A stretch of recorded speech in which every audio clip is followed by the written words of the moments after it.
Chapter 521 Meeting and Fighting. Wait a minute. You over there. Just as Sheen and Melika were staring at each other, as if they had forgotten everything around them, a very sudden, delicate voice rang out. This voice instantly broke the somewhat ambiguous atmosphere between Sheen and Melika, and brought both of them back to their senses from their ecstasy. Melika, who had come back to her senses, realized what she had done, and her whole face immediately became as red as if it had boiled. Seeing Melika like this, both Sheen and Luoshi had an idea in their minds. That is, this once-in-a-lifetime opportunity was missed. So, Sheen and Luoshi's faces fell at the same time. Everyone turned their heads and looked at the source of the sound. The next second, everyone saw it. In front, in a rather remote corner, there was actually an elf girl standing. It was a pretty, handsomely dressed elf girl who seemed to be about the same age as Melika, holding a short staff in her hand and with shoulder-length hair. The girl looked quite heroic. Her eyes were sharp. Her limbs were slender, like a little sister who would take care of the neighbor's children, making people feel very safe. But such an elf girl, at this time, was staring at this side with a furious expression. No, to be more precise, it should be said that she was staring at Sheen. Jernum. Melika also saw this heroic girl, and her pretty face, as if it was boiled, could not help showing an expression of surprise. Sheen and his group also heard Melika's words, and were startled at first, and then surprised. Jernum? Melika's childhood friend? Is it her? Luoshi suddenly realized. The elf girl who suddenly spoke and appeared was none other than Melika's childhood friend. Genome? How did you get here? Melika was really surprised. Yesterday, after the two of them reunited, they spent the whole day in joy and excitement, and even slept together at night, as if they had returned to the old days and became inseparable again. But in the morning, when Melika proposed to bring Genome here and introduce her to Sheen and his group, Genome refused without hesitation. Now, this childhood friend actually appeared here, and Melika was naturally surprised. Little did she know, I have actually been following you all the time, just to see who you met outside. Genome walked over and looked at Melika, as if he had been deceived and a little angry. Remember when I asked you yesterday? You told me that you and the alien male you invited were just ordinary adventure teammates. Right? Genome looked extremely angry. This is natural. Yesterday, when he learned that Melika was back, Genome was very happy. Since his childhood friend suddenly decided to go out for training 2 years ago, he no longer went out with her. So Genome naturally missed her very much.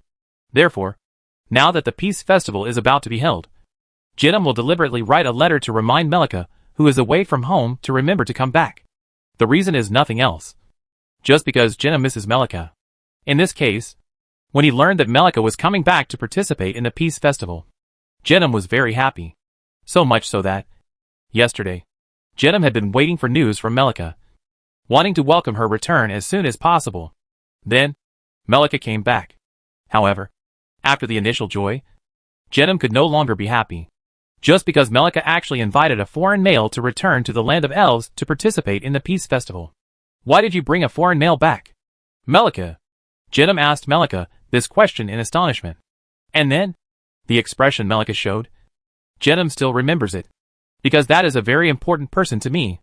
At that time, Melika blushed, and said such a sentence to Genome in a very soft voice, with shyness and a hint of indescribable happiness.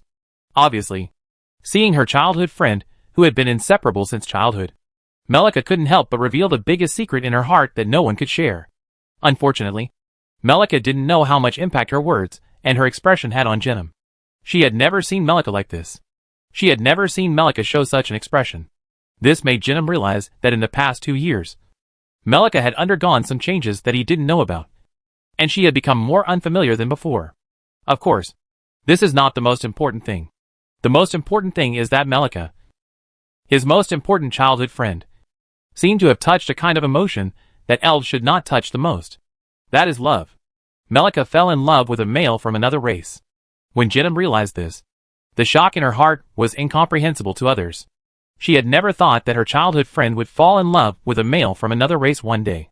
She had never thought that after she waited for Melika with expectation and trepidation, she was no longer the most important one in Melika's heart.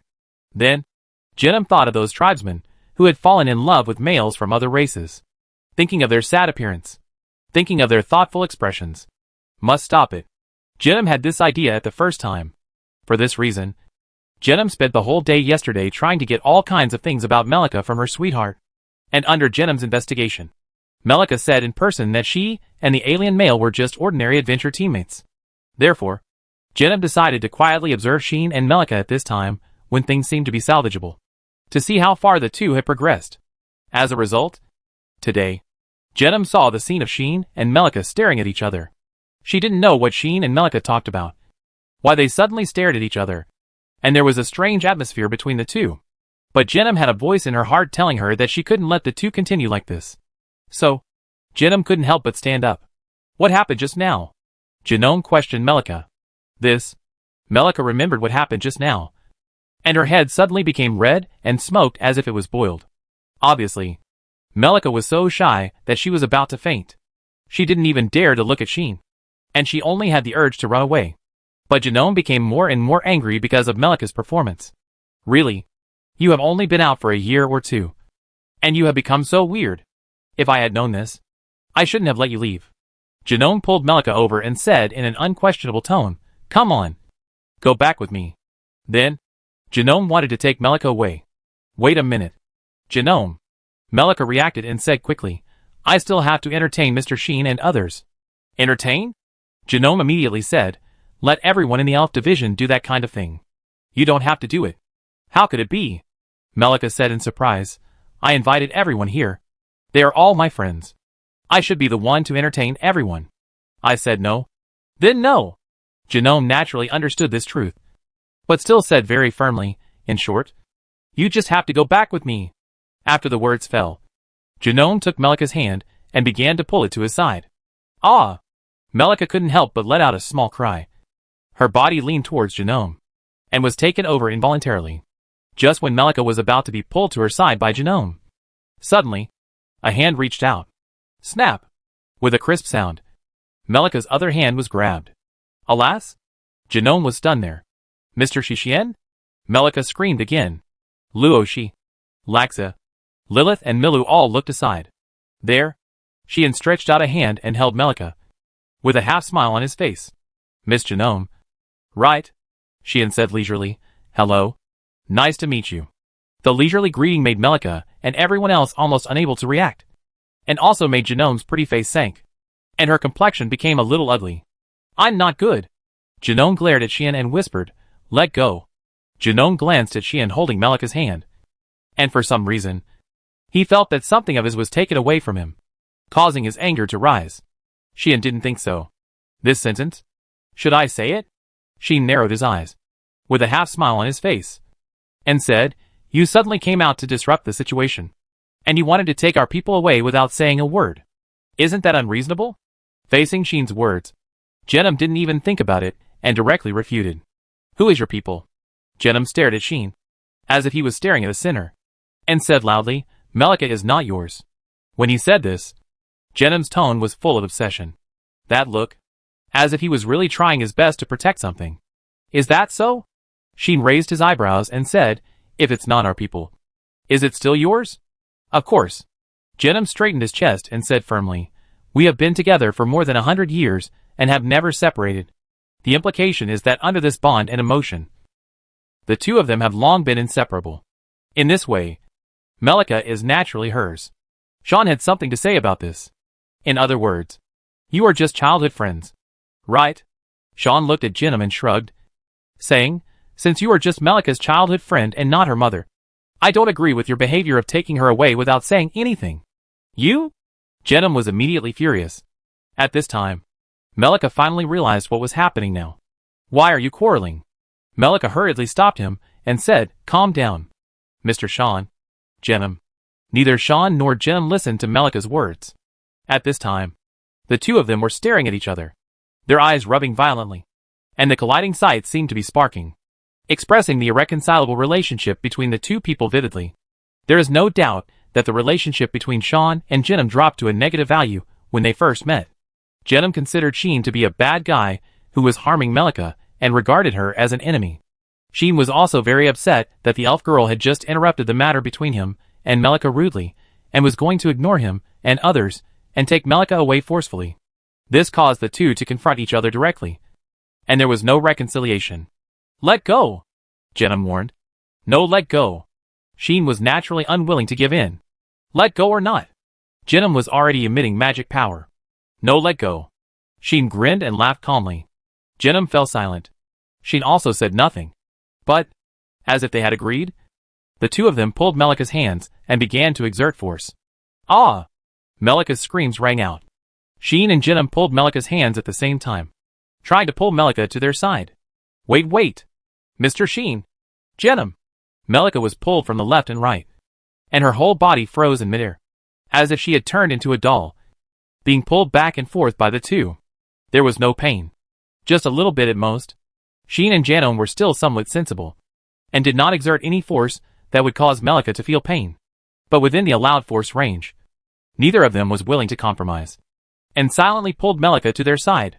This made Melika a little confused and at a loss, and she had no idea what to do. On the side, Rosie and others watched this scene, all speechless. "Is this a game?" Lilith and Milu tilted their heads at the same time, with a look of question marks on their heads.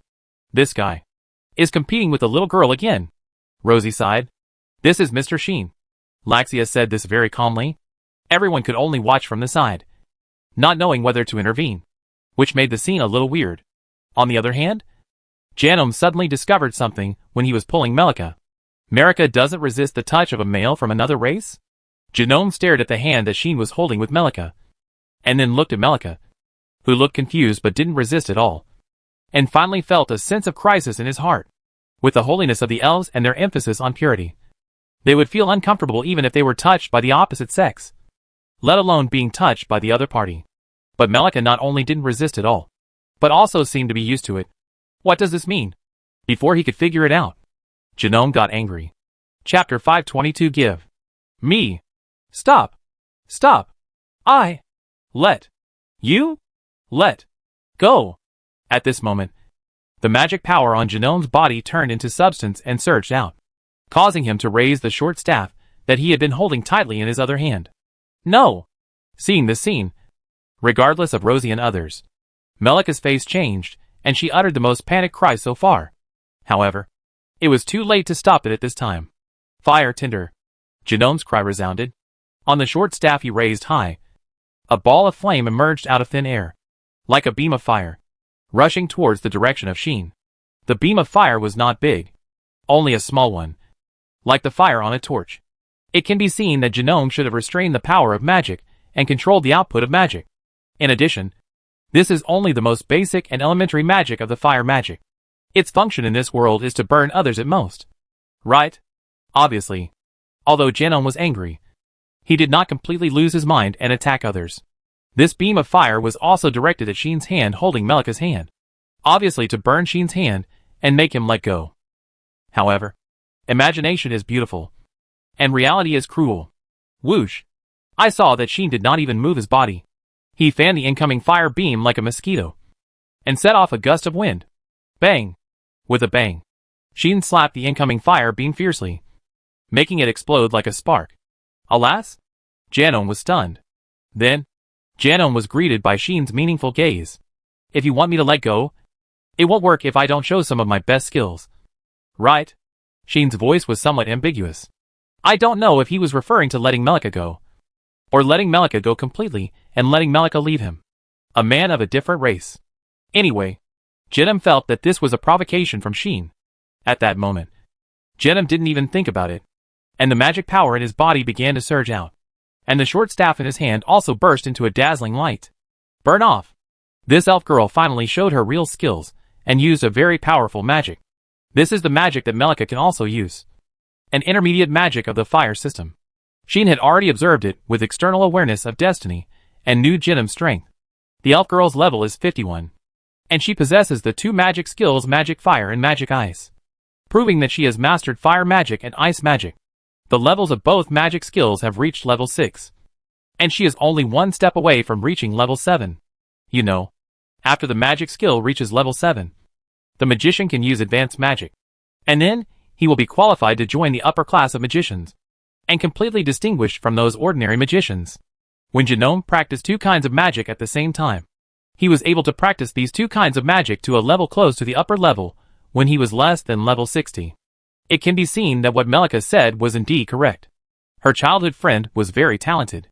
No wonder he was regarded as the next genius who could join the elf division. But should we say that this girl is worthy of being Melika's childhood friend who has been inseparable since childhood? Melika also mastered the magic of the fire system and the freezing system. Her childhood friend also mastered these two kinds of magic. It seems that what Melika said was right. They have indeed been doing the same thing since childhood. The only difference is that Genome's talent in magic is a little better than Melika's. Otherwise, without going out to practice, and only practicing in the elf village, it would be impossible for Genome to improve his level and skills to this level. You know, this data is much better than when Sheen first met Melika. Although they have been doing the same things since childhood, practicing the same, and learning the same magic, Genome is better than Melika in all aspects. No wonder Melika feels that she can't catch up with Genome in the village. And then she has the idea of leaving the village. Unfortunately, facing Sheen, this level is obviously not enough. Bang! Just as the flames burned up and turned into a burning fire curtain, covering Sheen. Sheen waved his hand again, slapped the fire curtain, and with a bang, blew up this powerful intermediate magic. What? Genome finally stood up in astonishment, and couldn't believe his eyes.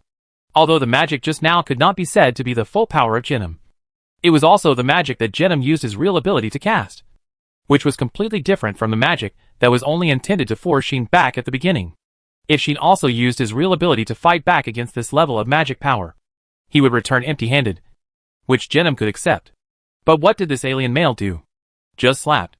With a slap, he directly shattered the magic that he had used his real ability to cast? How is this possible? The shocked Genome had no idea that even in the past, Sheen could use the magic resistance skill to resist her magic, let alone now. With the integration of various resistance skills and defense skills, the defense power of Sheen's Leto's destiny is already invincible beyond the level. If you want to deal with Sheen now, you either have to use a super level attack, or use a special skill that can break the defense. At worst, you have to use a holy sword level weapon to cause any damage to him. Intermediate magic performed by a level 51 magician? To be honest, this is not even enough to tickle. Sheen smiled with a bad taste. And while Genome was stunned, he suddenly pulled Melika's hand and pulled her over. Genome forgot to use force. And when Sheen pulled him, his hand couldn't help but loosen. Ah! Melika's exclamation sounded for the nth time. However, this time, with this exclamation, Melika was directly pulled over by Sheen and fell into his arms. Yes! Sheen held Melika in his arms with one hand. Alas! Melika made a silly sound. Ah! Genome finally reacted. And when he saw this scene, he screamed loudly on the spot. Sheen ignored it. And in the midst of Melika's exclamation, he actually picked up the elf girl by the waist and carried her like a princess.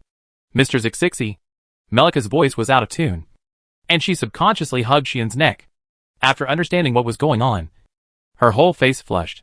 Sheen ignored Melika, smelled the fragrance of the elf girl, and felt the tender body in his arms, like a flower but that was easy to break.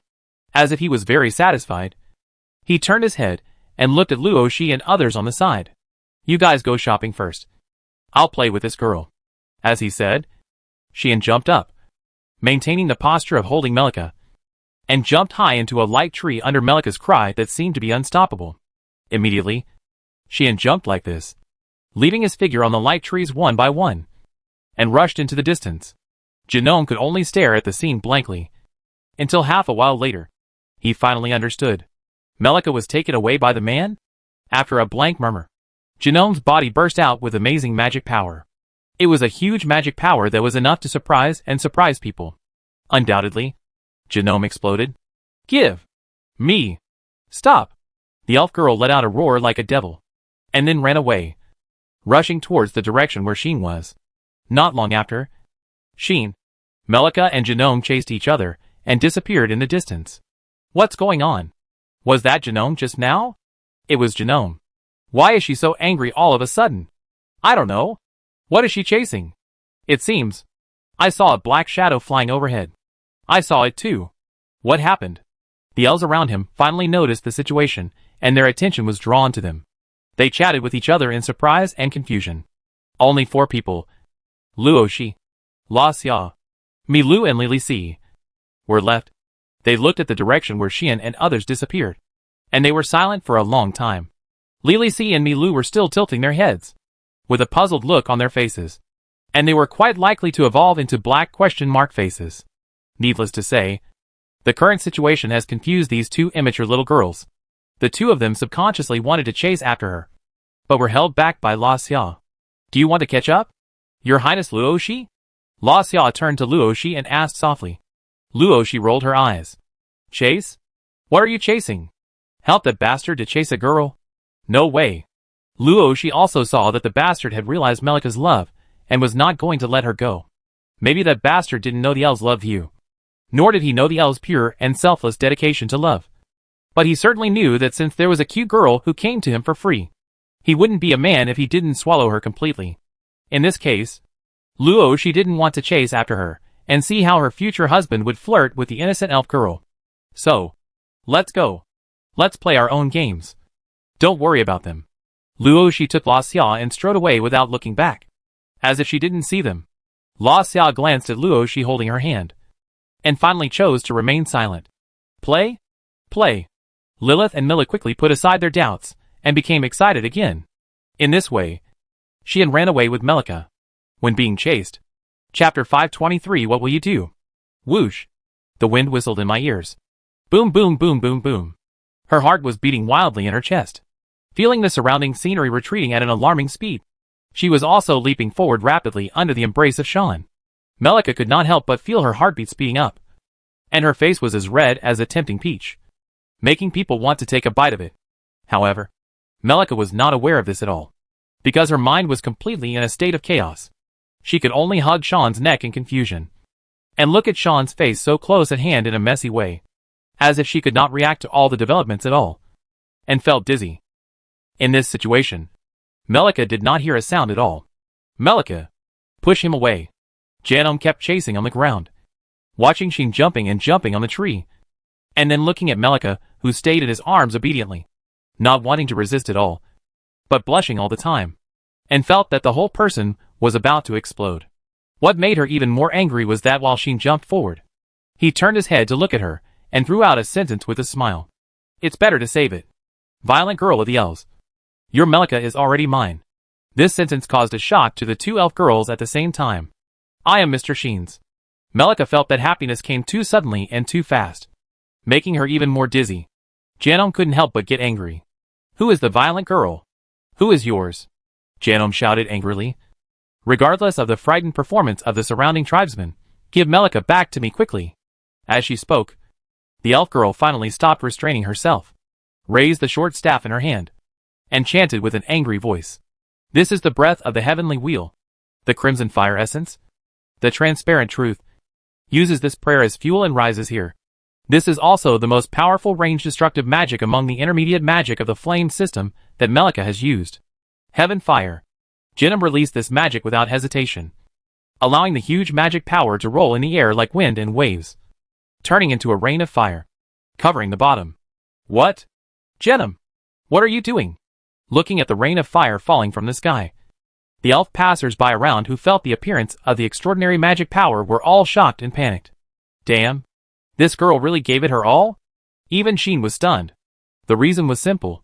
This range effect magic just fell from the sky, covering not only Xian, but also the surrounding buildings and streets, becoming the target of the meteor shower. So, bang!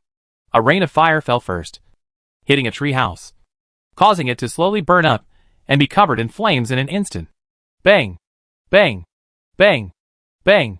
Bang! Bang! Not long after, the rest of the tree houses, streets, light trees, and some roadside stalls and other things were also attacked by the rain of fire. Under the pouring rain of fire, they were ignited one by one and ignited with raging flames.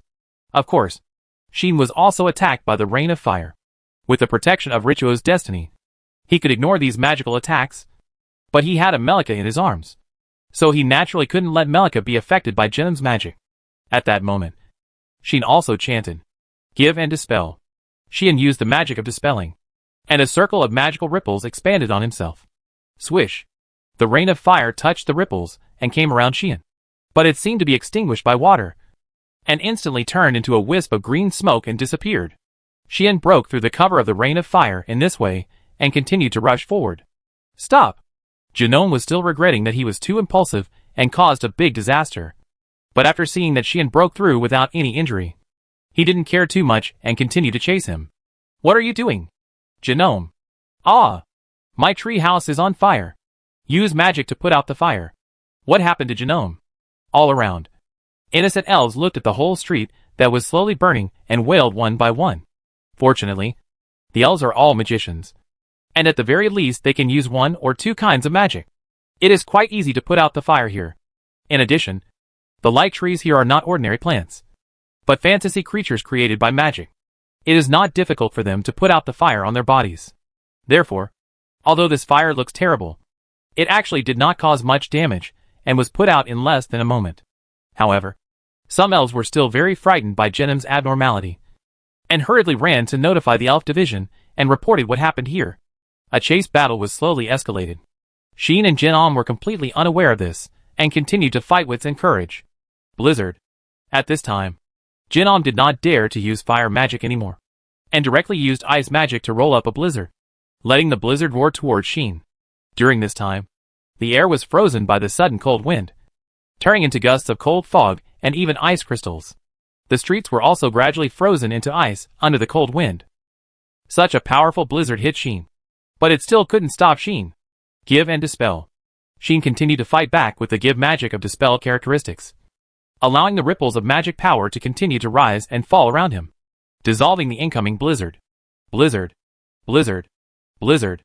Genome had already lost his mind. Seeing that Xian had easily dissolved his magic, he became fierce in his heart. He shouted and cast continuous ice and snow magic. Suddenly, the cold wind whistled and the ice and snow blew, as if the goddess of winter was angry, and the endless blizzards enveloped the surroundings. Crack, crack, crack. Under the extreme blizzard, the teeth-grinding condensation sound continued to sound, making everything around frozen and turned into ice sculptures. Xian really didn't expect that he just kidnapped Melika, but this guy would become so crazy. In this case, Give reflection. Xian used another kind of magic, causing the magic waves reverberating around him to suddenly change, becoming as smooth and crystal clear as a mirror. Boom! The blizzard that swept and touched Xian.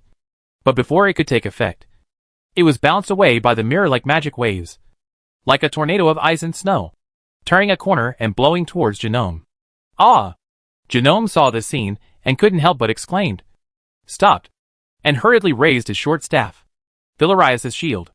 The high temperature replaced the low temperature, causing the ground in front of Genome to tremble suddenly, as if magma was erupting, and suddenly cracked, bursting out flames.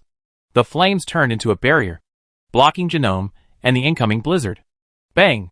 The next second, the flames and ice collided with each other, like a tit-for-tat, setting off a burst of explosions, causing the shock waves to expand.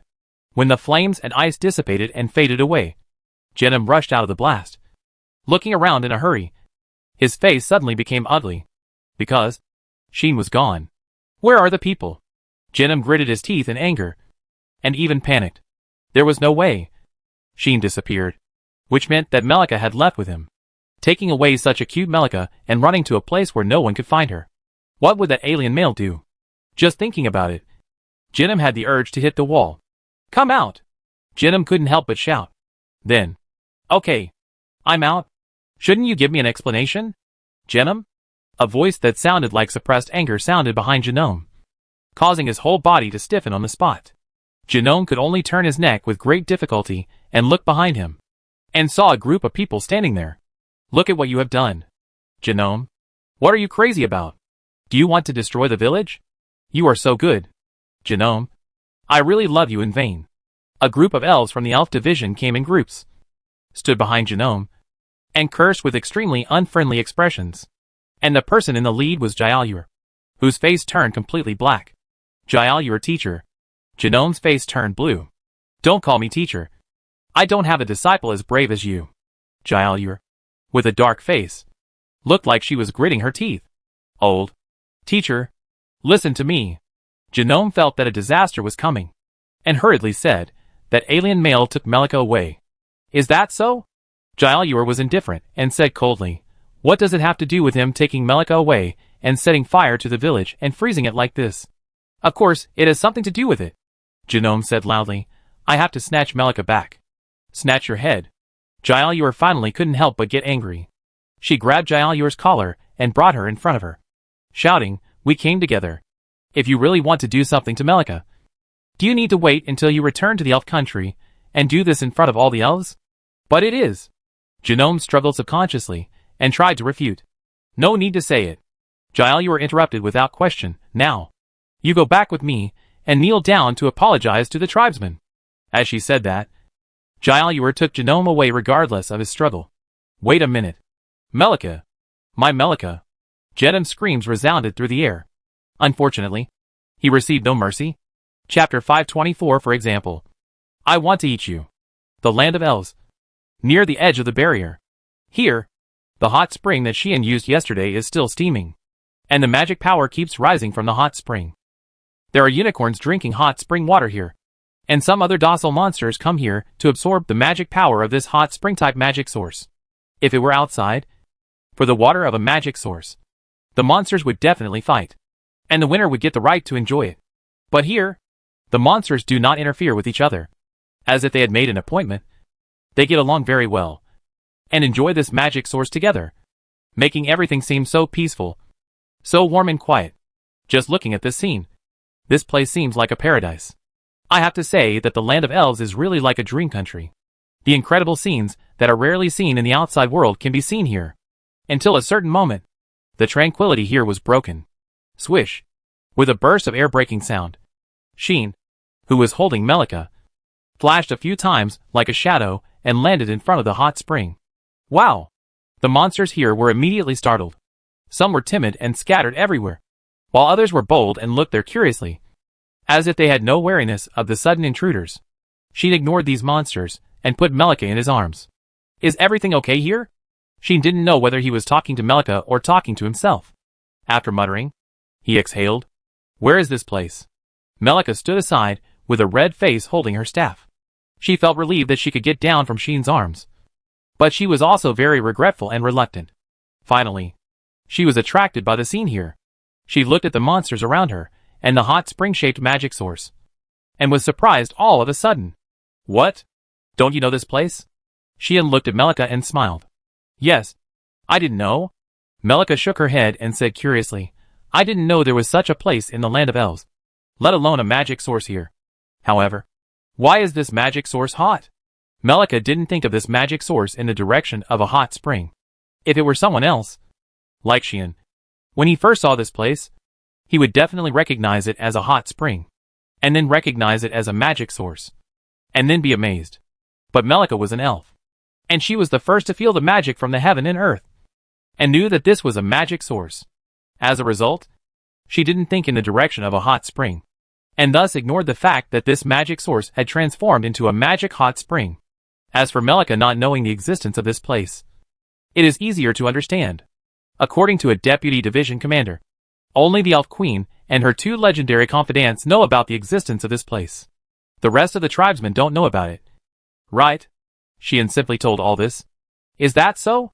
Melika nodded in confusion, not knowing whether she realized that this was the Queen's exclusive bathing place. Otherwise it shouldn't be so peaceful. If she were here, she wouldn't be caught up. Right? Xian said this first, and then couldn't help complaining, I'm not saying. Melika, you are really crazy. You dare to release a large-scale lethal magic in the streets and alleys like that. Aren't you afraid of affecting the village and the tribesmen in the village? This Melika seemed to realize this, and hurriedly said, Jejanam is just a little impulsive. She is not like this usually. This kind-hearted elf girl is speaking for others again. Okay. It's not my village anyway. I don't bother to care. Xian rolled his eyes and said unhappily, but you can see that she cares about you. Well, Melika seemed a little embarrassed, but she said frankly, our relationship has always been very good. Except for the past 2 years. We have never been apart in the past. We are really inseparable. Before I learned magic, it was Genome who always protected and cared for me. Oh! Xian raised his eyebrows and asked curiously, has it been like this since childhood? Yes. Melika nodded heavily, as if recalling the past, and said nostalgically, because I have been easily nervous since I was a child.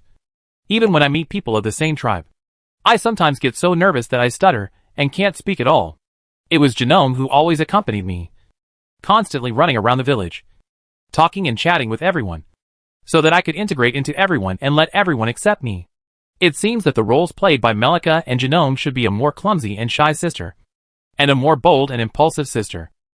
Maybe I am too useless.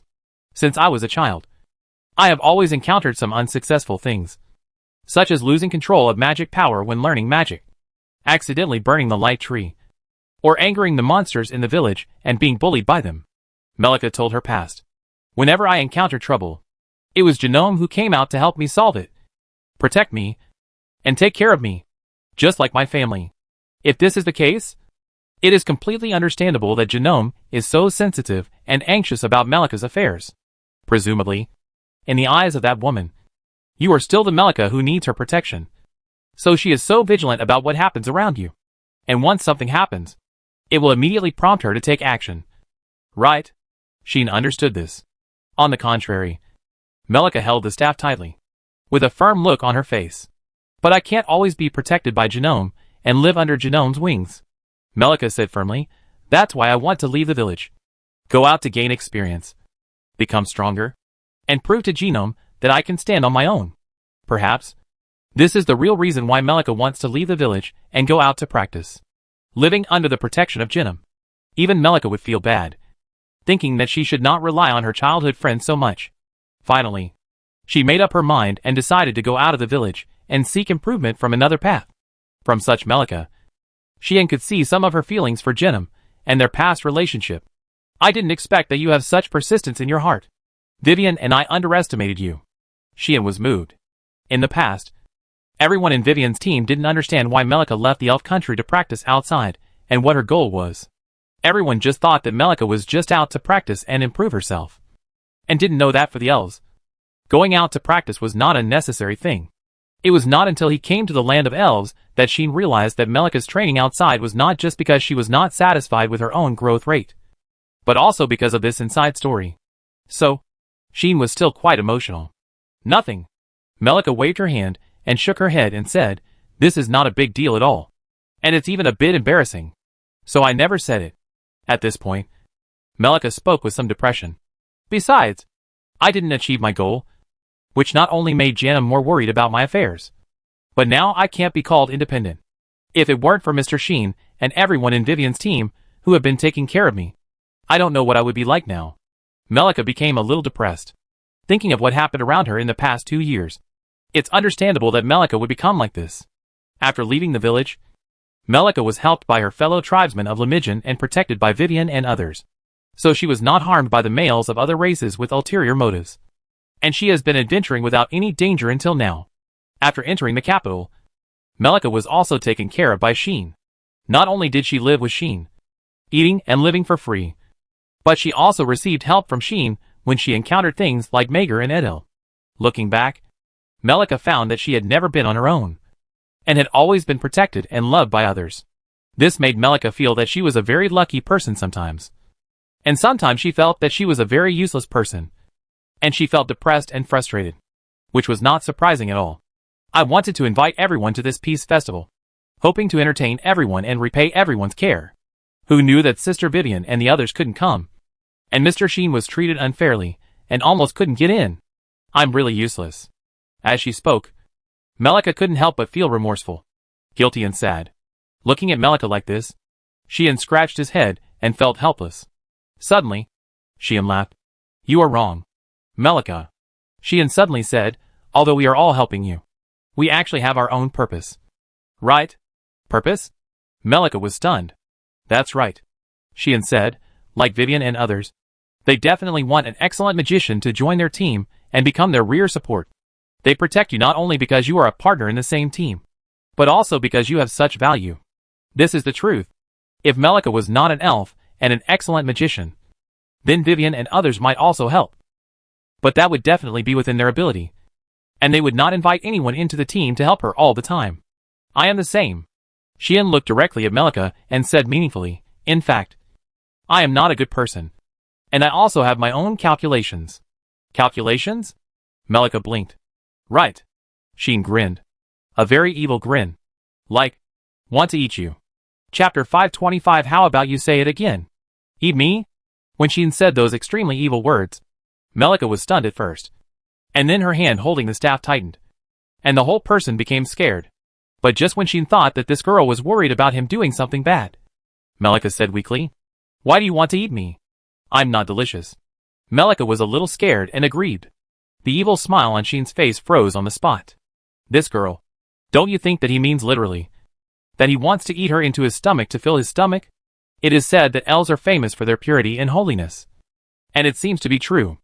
Otherwise, how could they not even know that they were driving? I'm not talking about that kind of eating. Sheen was a little speechless. Not that kind of eating? The elf was at a loss. And almost without thinking, he asked, What kind of food is that? Ah. This. Sheen didn't know what to say in an instant. But the elf was still stubborn. What kind of food is it? Melika said in a puzzled manner, Can't you tell me? This innocent elf seemed to be getting upset. Sheen's mouth twitched slightly. It's not that I don't want to tell you, but I'm afraid of teaching you bad things. Do you understand? Otherwise, believe it or not, we can drive the car directly to the sky and rush into outer space. But I can tell you. Sheen's eyes turned slightly, and suddenly smiled like an old fox. Tempting, but you have to promise me first. After telling you, you have to let me eat you. Okay? Hearing this, Melika became scared again. There is no way. How terrible is it to be eaten? There are not many meat on my body, and the skin is a bit thin. If Mr. Heen wants to eat himself, do you have to put himself on the fire? Henny was sublimated in an instant. Maybe it would be a bit painful? The girl's toughness is good. Not only does it feel much pain, but she will quickly go away. Melika was stunned, and then asked in surprise, Could it be that Princess Rosie and Tiela were also eaten by Mr. Sheen? Of course. She nodded heavily, and said with certainty, They have been eaten by me, and can't run away anymore. Is that so? Melika was stunned again, and said blankly, But Her Royal Highness the Princess looks fine. And Tyr has also gone to the Empire. It doesn't look like she has been eaten somewhere. So, I said that I didn't mean that kind of eating. She'd explained very purely. The eating I said is a little different from the eating you understand. The people who are eaten by me will not have any superficial losses. The losses are all invisible things. Therefore, even if they are eaten by me, it will not have any impact. It's just that I will get a very big benefit, and you will only feel pain for a while. Hearing this, Melika's heart became active. Just a little pain can make Mr. Sheen get a lot of benefits. Melika seems to only care about this point. Yes. Sheen once again said very sure and serious, I will get a lot of benefits. Hearing this, Melika fell silent. However, although she was silent on the surface, in her heart, Melika had already made a decision. If just a little pain could bring great benefits to Mr. Sheen, how could she refuse? Moreover, even the princess and Tyr were eaten by Mr. Sheen, which proved that they did this for Mr. Sheen. In this case, she had to do this for Mr. Sheen. In this way, Mr. Sheen could become happier, and she could watch over him with peace of mind in the future. After he died, she would return to the land of elves and continue to experience this memory. This was the first time she helped her sweetheart. So, whether she should refuse or not, isn't it clear at a glance? So, Melika raised her head and looked at Sheen with a firm face. I understand. Melika said this sentence with great determination. Then, Mr. Sheen, please eat me. For Sheen and her beloved, Melika was ready.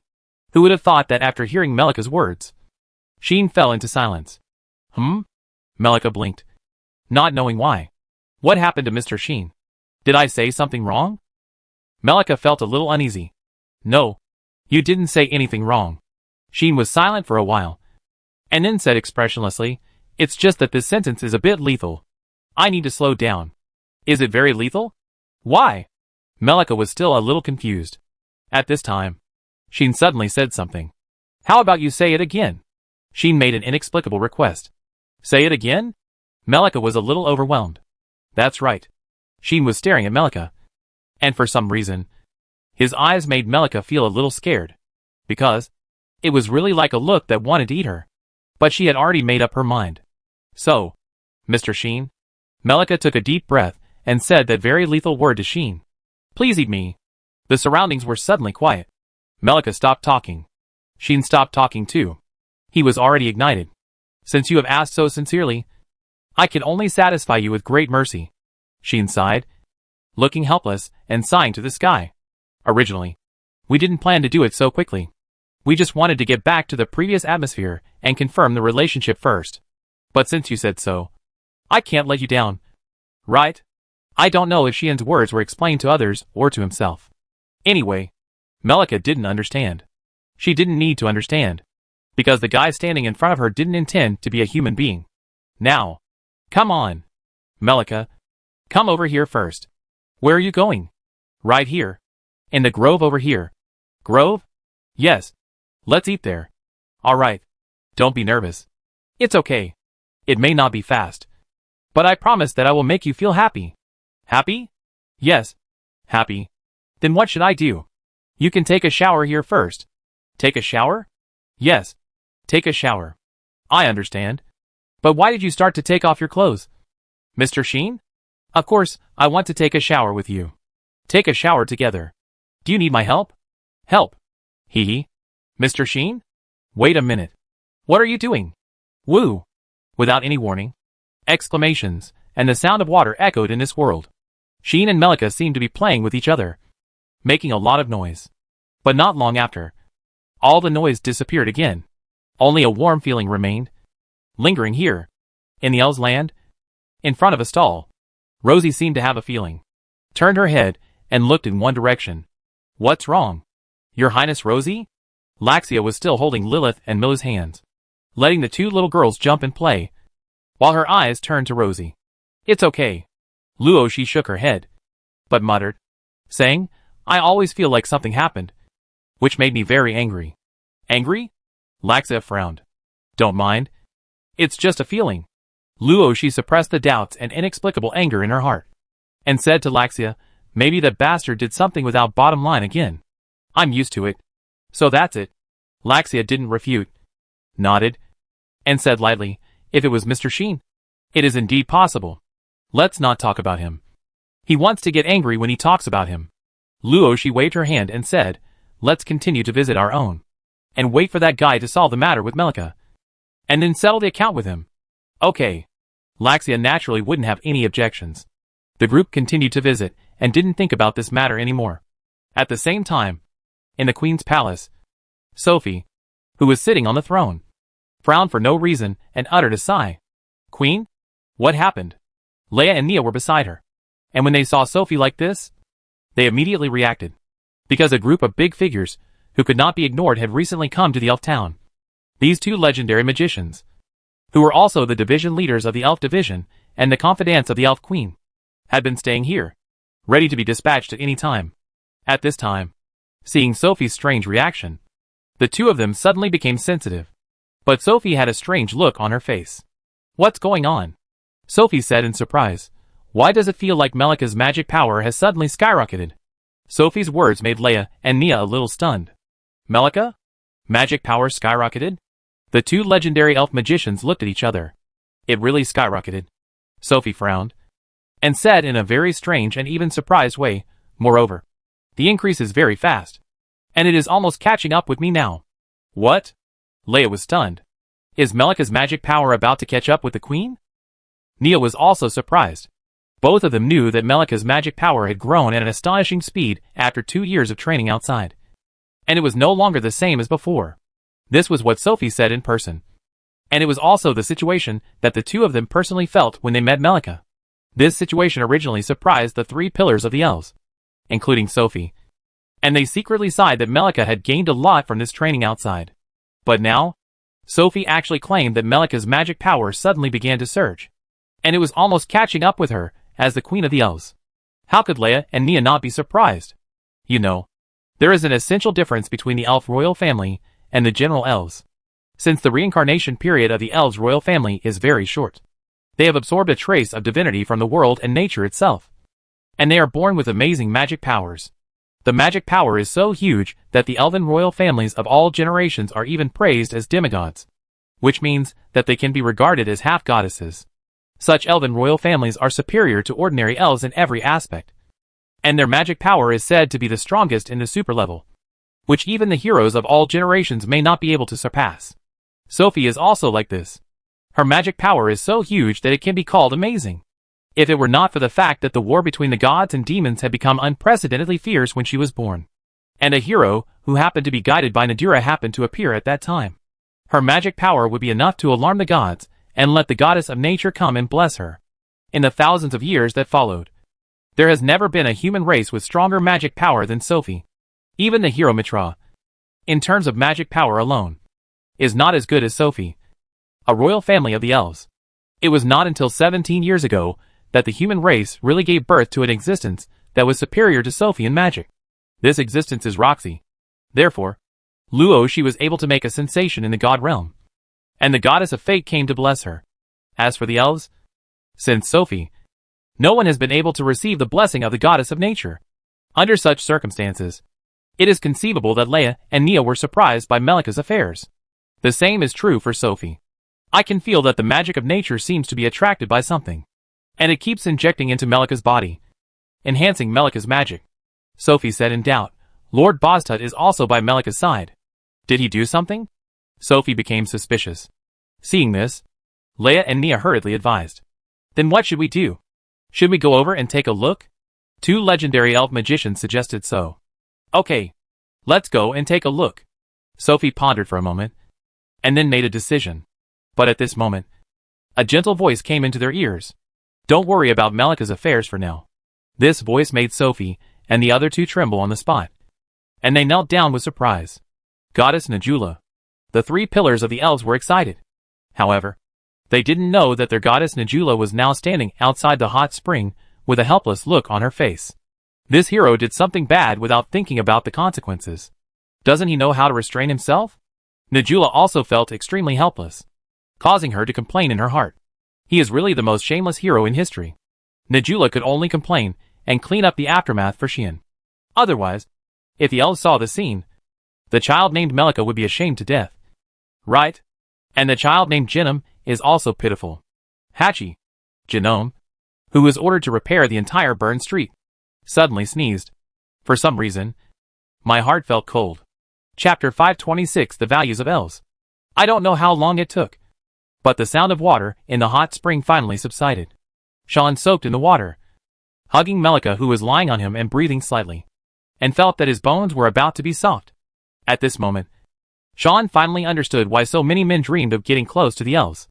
Not only because the elves have outstanding looks, but also because they are the darlings of nature, and they are blessed in many aspects. That skin is as smooth as pearls. That delicate body is as soft as jade. Add to that ethereal voice. Huh? Sean exhaled a breath like a spring breeze, and felt that the whole person was complete. On the other hand, Melika, after catching her breath, realized what happened to her. So that's what it means to be eaten? Indeed. I was eaten inside and out. And just as Sheen said, there was no apparent loss. But, apart from the surface, all other aspects were lost. Okay. Woo. Melika pouted her lips, as if she felt very wronged, and couldn't help sobbing. This girl actually cried. What? What happened? Melika? Sheen was frightened by the cry and came back to his senses. He looked at Melika, looking at her aggrieved look, and immediately said with a guilty conscience, Why are you crying? Why are you crying? Don't you have any idea about the reason?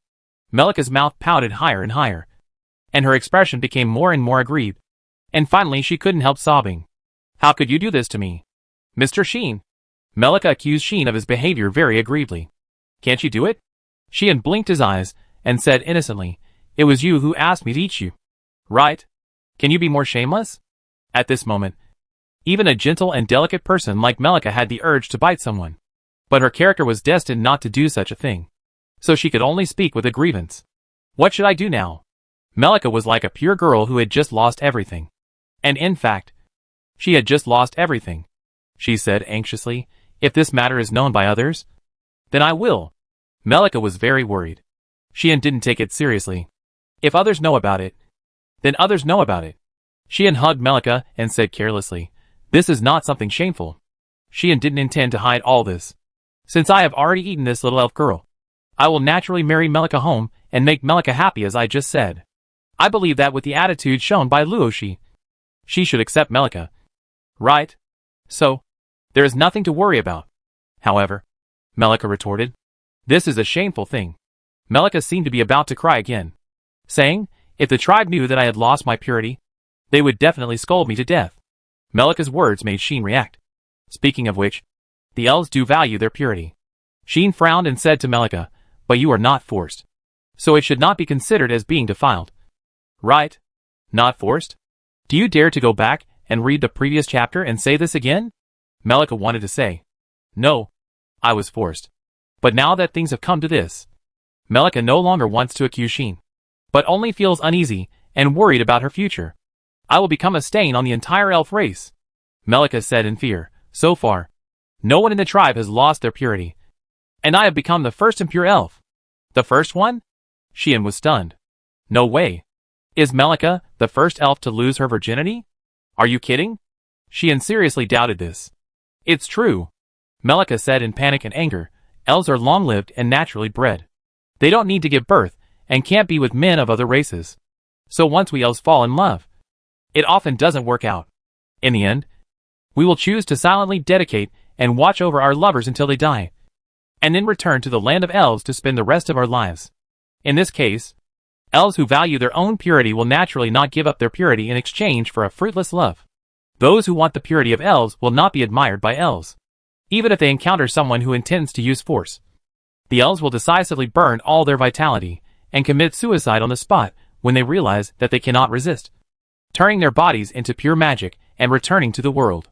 Therefore, so far, no one has ever appeared who can obtain the purity of the elves. This is also one of the reasons why the men of different races are so enthusiastic about the elves. After all, this is a group of high-ranking flowers that no one has ever succeeded in getting. If I can succeed, wouldn't it prove that I am the best man in the world? It's simply a rhythm that I can brag about for a lifetime.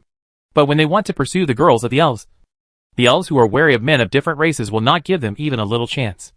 And when they intend to use force, the elves will burn their vitality without hesitation and commit suicide directly. In this way, who can succeed? The only people who really have a chance to succeed are those heroes with noble character who don't covet the bodies of elves at all. But in the face of these heroes, even if the elves fall in love with each other, considering the difference in their lifespans, they will not choose to accept this relationship, but will choose to silently dedicate themselves until the other party has their own happiness. And then they will leave alone, causing these emotions to eventually turn into tragic love. In this way, how can elves lose their virginity? In other words, Sheen pointed at his nose in great astonishment and said, I have become the only man in the world who has pushed down an elf. It seems a bit cool.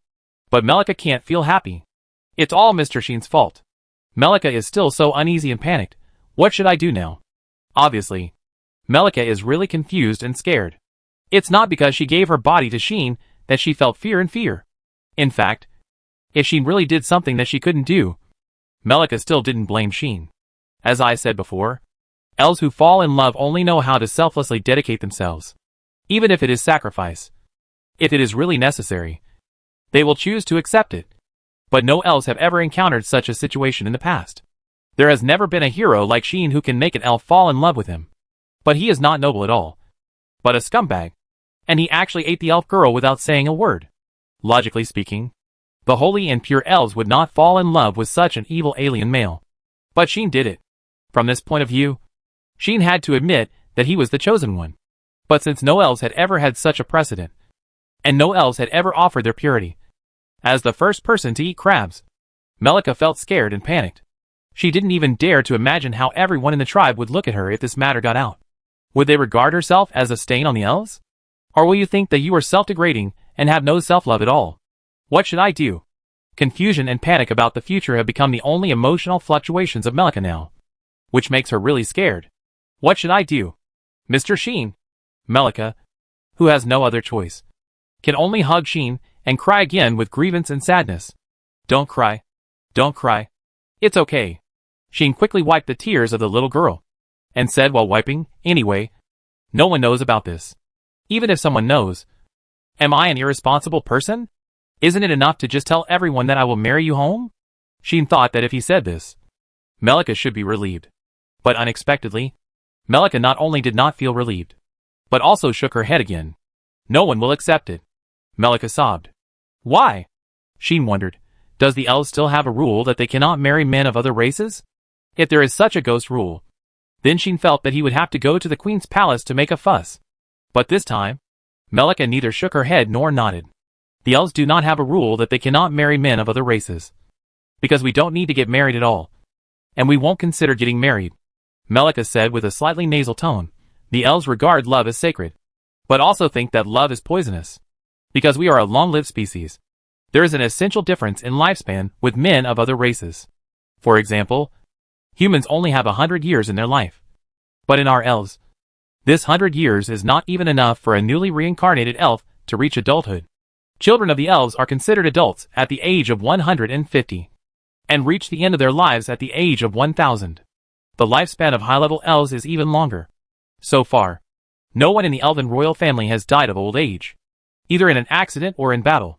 For us, 100 years may only be equivalent to 5 or 6 years for aliens. And if you are with a male of an alien race, you will have to watch him grow old and die after 5 or 6 years, which is too sad and painful. Therefore, the elves will not discriminate against the tribesmen who fall in love with alien men, but will only sympathize with them and feel sorry for them. However, if you want to be with an alien man regardless of everything, the tribesmen will definitely oppose it, thinking that this is a very irrational and willful behavior. Melika's explanation made Sheen not know what to say. After all, to some extent, such a view is not wrong. Just imagine, if a human being falls in love with someone who will grow old and die in 5 or 6 years, then they will most likely choose to conceal this relationship, not to speak it out, and not to let it achieve anything. Right? People who value feelings may choose to accompany each other and spend their lives with each other. But there are not many people who are willing to express their feelings regardless of everything and watch the other person grow old and die in front of them. Of course, it cannot be denied that some humans can really ignore all this and insist on being with each other. But elves will not. They attach great importance to love and regard love as sacred. They are also long-lived species, and their experience and understanding of the concept of time are completely different from humans. They will not choose a moment of beauty, because they are really long-lived. There is no so-called moment of beauty in their concept of life. They will not choose to do anything. The importance they attach to love and their own purity makes most of them choose to silently dedicate themselves and then quietly leave, rather than paralyzing themselves and escaping from reality for the sake of that short-lived happiness. Elf Queen Sophie is the best example. Throughout thousands of years of life, there were so many people pursuing this elf queen, including several famous heroes in history. But in the end, Sophie chose to reject them all, and even kept a distance from them from the beginning, not allowing any seeds and opportunities of love to sprout. This is the view of the elves on love, a kind of national instinct and obsession. It is precisely because of this that there are many elves who fall in love, but not even one of them has a good ending. This is the difference in the values of life and race. No one can say anything about this. I just wanted to stay quietly by Mr. Sheen's side, and I never thought it would be like this. Melika was worried and confused. Now, I really don't know what to do. At this moment, Melika's delicate face showed the most intense confusion so far. That is not just the uneasiness after losing her virginity that can be explained, but a questioning of life, a kind of helplessness. Looking at Melika like this, for a moment, Sheen wondered if he had done something extremely evil. But soon, Sheen shook off such thoughts. Look at me, Melika. Sheen held Melika, sat up in the water, and stared at her. Mr. Sheen? Melika sat on Sheen's body, feeling the contact of the body and the ambiguous action, blushing and nervous. Look at me. Sheen spoke again. Melika unconsciously raised her eyes and looked at Sheen. The next second, Melika and Sheen stared at each other and saw a pair of deep dark pupils. In it, Melika clearly saw her face. Immediately, believe me, I will solve all this. Sheen made a firm promise to Melika. But? Melika was still a little worried. Believe me. Sean interrupted Melika and said in a very strong voice, I will find a way. Melika was silent. Silence filled the space between the two. It was not until a long time later that Melika nodded timidly. Sean smiled. Chapter 527. What you said is interesting. 10 minutes later, Sheen and Melika finally left the hot spring, dressed neatly, and walked out of a small forest. However, Melika's walking posture was somewhat awkward, which made Sheen beside her want to laugh for some reason. Do you want me to help you, Melika? Sheen teased her as if he had taken advantage of her. Melika's face suddenly turned red. No. No need. A voice lighter than a mosquito came from the mouth of this lovely elf girl. The voice was so subtle that no one could hear it except Sheehan, who had the external awareness destined to amplify the sixth sense. Obviously, after the fear and anxiety in her heart faded away, Melika's shy and nervous side was revealed again.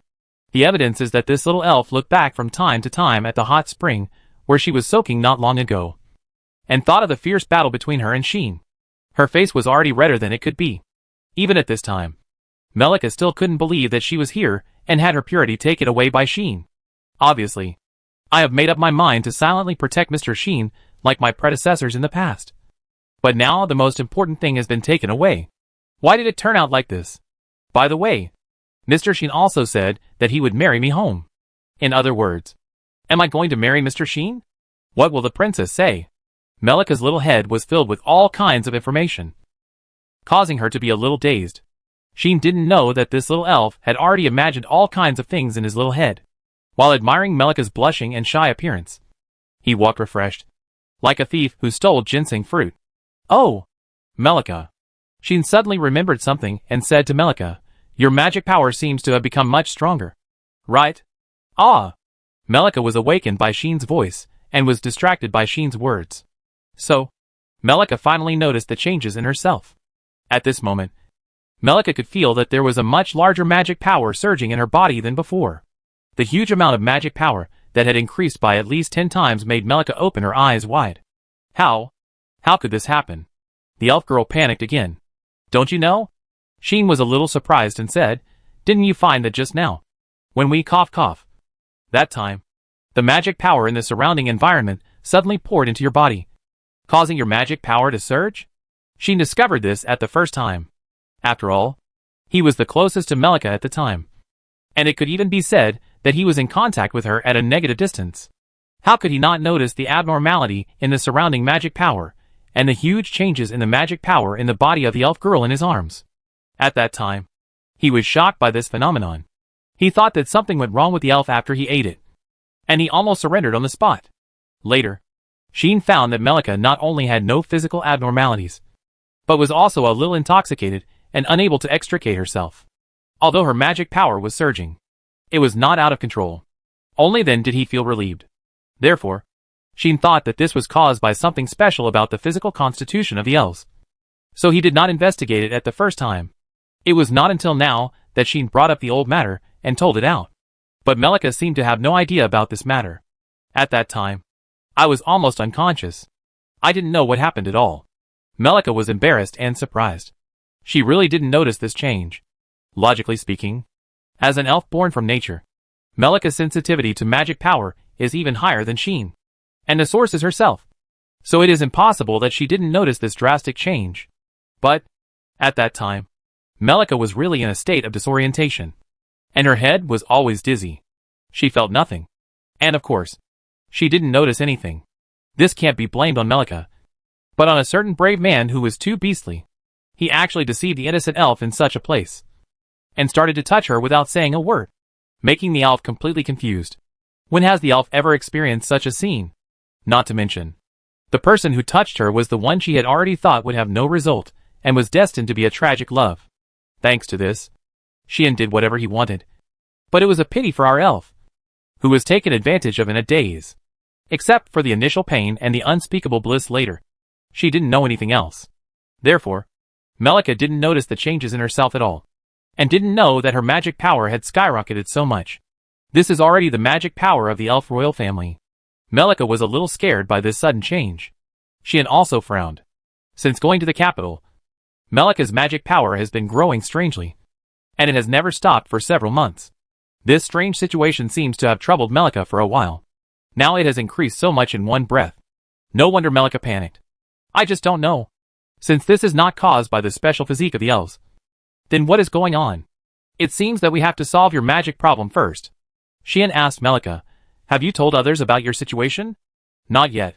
Melika shook her head and said a little melancholy, "In fact, one of the purposes of my return to the elf country this time is to find the elders of the elves to ask what happened to me. The elves have the strongest magician group in the human race, and the strongest legendary magicians in the human race. Their research and attainments in magic are far superior to those in the outside world. Melika sought help from the outside world, but to no avail. In the end, she naturally wanted to return to her hometown and asked the elders in her hometown to help her. However, Melika only returned to the elf land yesterday, and was immersed in the joy of reuniting with her tribe and childhood friends. For a while, she didn't have time to implement this action. Who would have thought that this time it suddenly became so serious? My magic power inexplicably increased by more than 10 times. I really don't know what's going on. In this case, why don't we go to the Queen's Palace now? Xian thought about it, and then suggested this. Go to the Queen's Palace? Melika was stunned. Let the Elf Queen and the 2 division commanders around her help you. Xian pinched the delicate face of the elf and said with a smile, your condition is obviously getting more and more abnormal. If you don't figure it out, what if something goes wrong? Hearing this, Melika's pretty face blushed again. Obviously, Xian's slightly intimate action made the little girl feel unnatural. Even if the two have done the most intimate things, Melika is still the shy and nervous Melika. Even if Xian's actions make Melika feel a little happy, it's the same. The only problem is, isn't it a bit bad to bother the Queen and the 2 division commanders for such a small matter? Melika still has some concerns. It's about the body. Who dares to say it's a small matter? Xian rolled his eyes and said without question, I think this is a big deal. It must be a big deal. Otherwise, what should I do if something happens to my bed-warming wife whom I finally swallowed? At that time, I am afraid I will be heartbroken. Besides, Xian didn't want to have such a big commotion next time when he was doing something he loved with this little girl. Otherwise, he would be scared sooner or later. But the elf still looked a little hesitant. No buts. Xian interrupted her directly and said, I will go if I say so. I believe that Her Majesty the Queen should be willing to help me with this little favor. Even if it's not for my sake. The Elf Queen would be willing to help for AI. Lilith, Lid, Milu or Luoshi. Anyway, Xian didn't think that Her Majesty the Queen would risk offending so many big guys and shut him out. Let's go, Xian said to Melika. Let's go to the Queen's Palace first. What about Her Majesty Luoshi and the others? Melika spoke weakly. Let them go shopping first. Xian shook his head and said, I will accompany them later. Melika said nothing more. At this moment, the 2 of them left here together and headed towards the street. Little did they know that in the depths of nature where no one could peek, a pair of eyes had been watching them. Melika. Nadira stared at Melika's back, and after a while, she smiled and left here. At the same time, Xian and Melika returned to the streets of the elf town and came to a piece of ice and snow. Here, the people of the elf division and some passers-by of the elf clan are using fire magic to thaw this area and melt this piece of ice and snow. Among them, there is an elf girl with shoulder-length hair and a short staff in her hand, who is also busy as if she has no desire to live. Come here, Genom. And here. This place also needs to be thawed. This is all your good work. Take responsibility and turn this place back to its original state. The magicians of the elf division had stern faces, as if they were supervising Genom to do educational work. They all looked fierce. But because of their overly correct faces, they not only did not look fierce at all, but were a little cute. Only Jiaoyue, the leader, crossed her arms and looked ruthless. Not only was she not cute, but she was also frightening. Finish this. There are other places that need you to do. Hurry up. Jiaoyue scolded. Yes, Genom responded weakly, while casting fire magic to thaw the building. His expression became more hopeless. Seeing this scene, puff. Yes. Xian laughed very unkindly. Mr. Zixian. Melika immediately reminded him out of embarrassment. But it was too late to remind him at this time. At the moment when Xian laughed out loud, not only the people of the elf division, but also Genom turned their heads and looked over. The next second, Melika. Genom's expression of despair immediately disappeared. First, he saw Melika's eyes light up. And then he saw Xian laughing there. And his anger suddenly surged. You damn guy. You dare to come back. Genom screamed and raised the short stick in his hand reflexively. However, a fist fell in time to stop Genom. Bang! It hurts. With a fierce knock of the fist, Genom hugged his head and squatted on the ground. You are the damn guy. It's already like this. And you still dare to use magic here. Are you stupid? Jiaoyue stood behind Genom, clenched her fists, and spoke in a cold voice. Teacher Carol. Genom turned his head with tears in his eyes and looked at Carol. I told you. Don't call me teacher. Carol rejected Genome's address expressionlessly, then looked at Sheen and Melika and said, I should have said it many times. Don't do anything suspicious. Right? Carol's words were obviously directed at Sheen. There is no doubt that Carol not only settled the account with Genome, but also with Sheen. Of course, Sheen would not admit it. What you said is interesting. Sheen spread his hands and said innocently, I just asked Melika to take me around. And this is also considered doing something suspicious? As soon as this was said, Genome jumped up immediately. Liar! You obviously kidnapped Melika. Genome angrily accused Sheen of his behavior. Sheen laughed on the spot. Let me ask you. Have you ever seen anyone kidnap someone and bring them back? Sheen looked at Genome as if he was looking at a mentally retarded person, and said calmly, It was you who saw me and Melika happily shopping together. And you became jealous, and ran over to attack us without saying a word. So I took Melika away. Right? You? Genome pointed at Sheen, his face full of rage. There was no way. Sheen once again used his unique skill throwing the blame. This skill caused very serious mental damage to Genome. Mr. Sheen. Genome. Stop arguing. Seeing that Genome was about to lose his temper, Sheen was also ready to take the challenge with a smile on his face. And Melika hurried out to stop him. Carol sighed, like a teacher who met two thorny students. And she seemed a little helpless. As for the elf magicians of the elf division, they naturally looked at each other in bewilderment. What is going on? Was Melika kidnapped by that alien male? Or was Genome really jealous? I think what the alien male said is right. If he wanted to kidnap Melika, why did he bring her back? Most importantly, what the deputy division commander said is also right. If that alien male really wanted to do something to Melika, he didn't need to wait until he returned to the elf land with her. So, was Genome really jealous? I think so. I think so too. That kid has always been reluctant to see Melika playing with others. That's right. A group of elf girls whispered to each other. Genome almost vomited blood. I heard it all. On the frozen street, the voice of the elf girl's rage echoed again. There is no doubt that this wave is another victory for Sheen. Genome not only took the blame for Sheen, but also lost everything. After all, without her, Sheen and Melika would not have escaped and entered a state of being alone together. Melika was eaten clean by a beast. All thanks to this bad-tempered elf girl. Chapter 528, was he stimulated to the point of turning evil? In the end, this farce ended with a word from Carol. I don't care about the rest. I just tell you. Don't do it again. Carol said this expressionlessly. Her eyes fell on Sean and Genome. Obviously, no matter how Sean tried to pass the buck, or how Genome argued, in the end, Carol still believed that the problem was caused by both of them. Not just one person. Are you really a teacher? Sean was too lazy to complain. Since we don't know whose fault it is, then both of them should be counted together. Isn't this a trick of the teacher? Carol ignored Sean, and after leaving this sentence, she wanted to take Genome away. Genome was naturally unwilling. Melika. My Melika. Genome struggled, and seemed to be ready to strike, and took Melika away. Unfortunately, this girl can't beat Jailur, who is already close to the legendary level. You still have one street to clean up. Jailur said ruthlessly. You are not allowed to go anywhere before you clean it up. How? How is it like this? Genome opened his eyes wide and shouted, Doesn't that mean that the hateful guy will continue to be alone with Melika? I don't want to. Oh.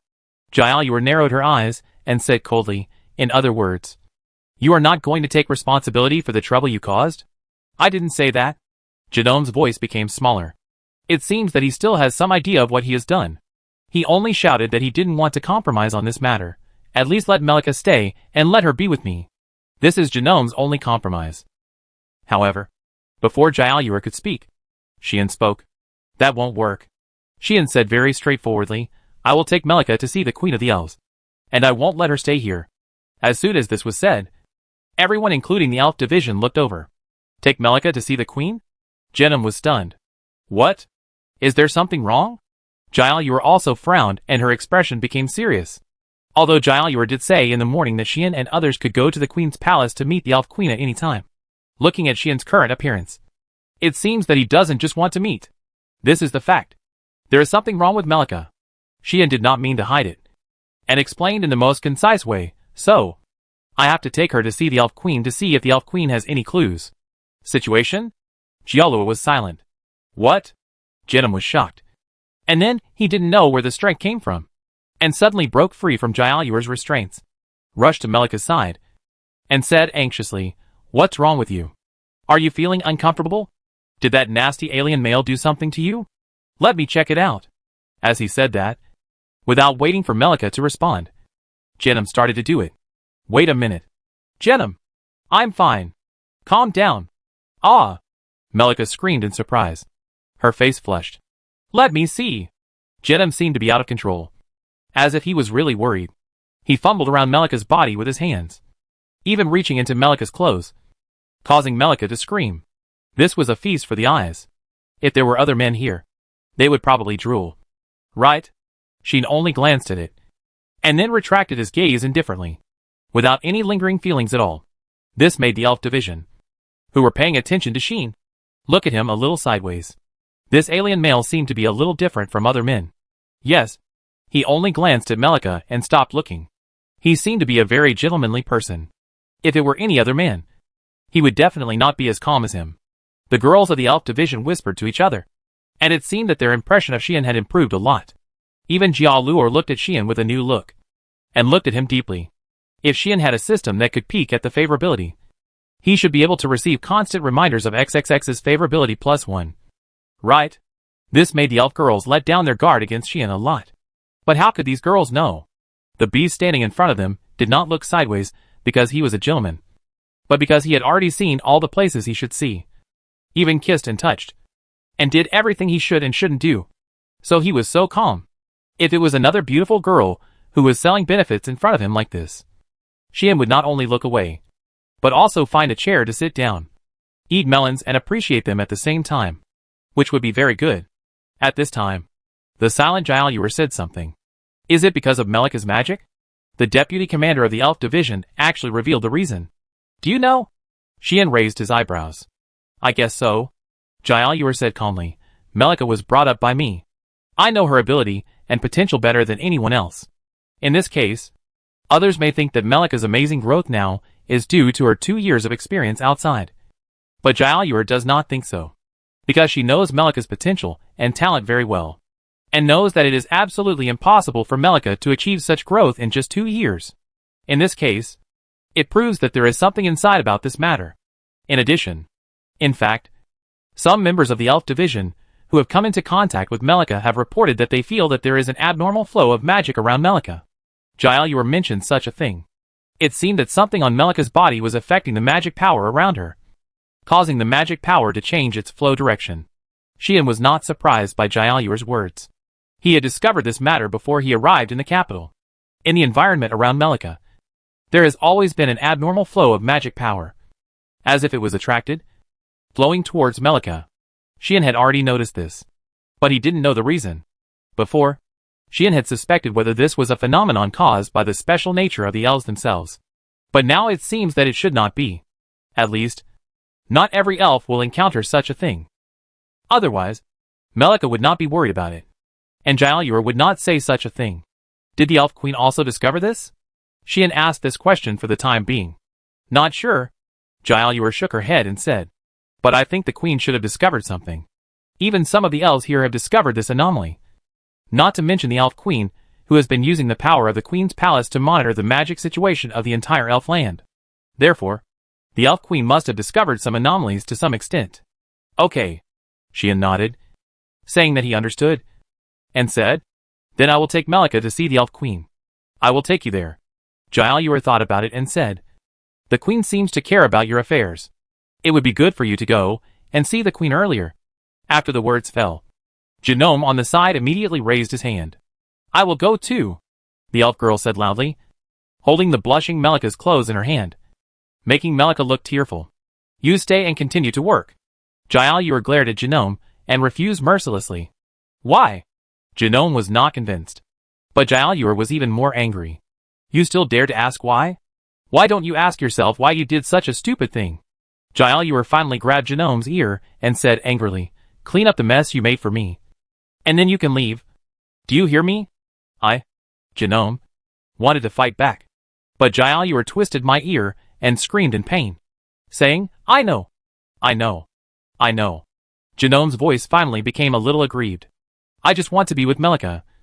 Why do you all want to stop me? We are childhood friends, who have been inseparable since childhood. After 2 years? Shouldn't we be together every day? Why don't you understand? You are my people. People who can't understand and sympathize with others. Just all of them. Woo. Scene suddenly shuddered, looking at Jinham, who was leaving with his head down. His eyes widened. Mr. Sheen? What's wrong with you? Melika had already put her clothes in order, with a hint of shame on her face. Seeing Sheen's expression, she became confused. It's okay. Sheen shook his head and murmured, I just seemed to feel some dark breath just now. Could this Jinham be stimulated to blacken? Sheen suspected so. Ah! At this moment, Jinham, who was making a fuss, raised his short staff and cast a fire magic to thaw a tree house. As a result, because he was in a bad mood and was sulking, he accidentally output more magic power, causing the entire tree house not only to thaw instantly, but also to be set on fire and burn. What are you doing? Jinham! Jiaoyuer exploded. Yes. I'm sorry. Jinham screamed and rushed over to put out the fire in a panic. Sheen fell silent with a twitch in his mouth. Do you still want to turn evil? Go to bed. A few minutes later, Sheen, Melika and Carol left Jinham and the elf division and went to the Queen's Palace. The Queen's Palace is on the tallest tree in the elf country. The direction is easy to recognize and can be seen from a long distance. There is no need to worry about not finding it. Roar! When Sheen and his party came under the vicissitudes of the tree, before the tree lowered the vine bridge, a roar came from the tree, causing a black dragon to jump down from the treetop, flapping a pair of dragon wings and attacking with a hurricane. Miss Yulin, Melika shouted. Are you still here? Sheen laughed a little. The black dragon that came down from the tree was naturally Yulin. Yulin descended proudly and landed in front of Xian. She roared at Xian, as if to say that she had been sleeping on it for a long time, looking very proud.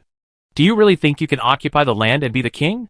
Xian felt amused again, stretched out his hand, patted Yulin's head, and sent some magic to it, making the increasingly human black dragon look comfortable. Jiaoyuer watched this scene from the side. I really don't know where you got such a black dragon. Jiaoyuer looked at Yulin and said in amazement, judging from her momentum and magic, she is obviously not an ordinary adult dragon. I'm afraid she is a legendary monster that enjoys a great reputation in the outside world. Roar! Yulin shouted, as if to say that it was necessary to say.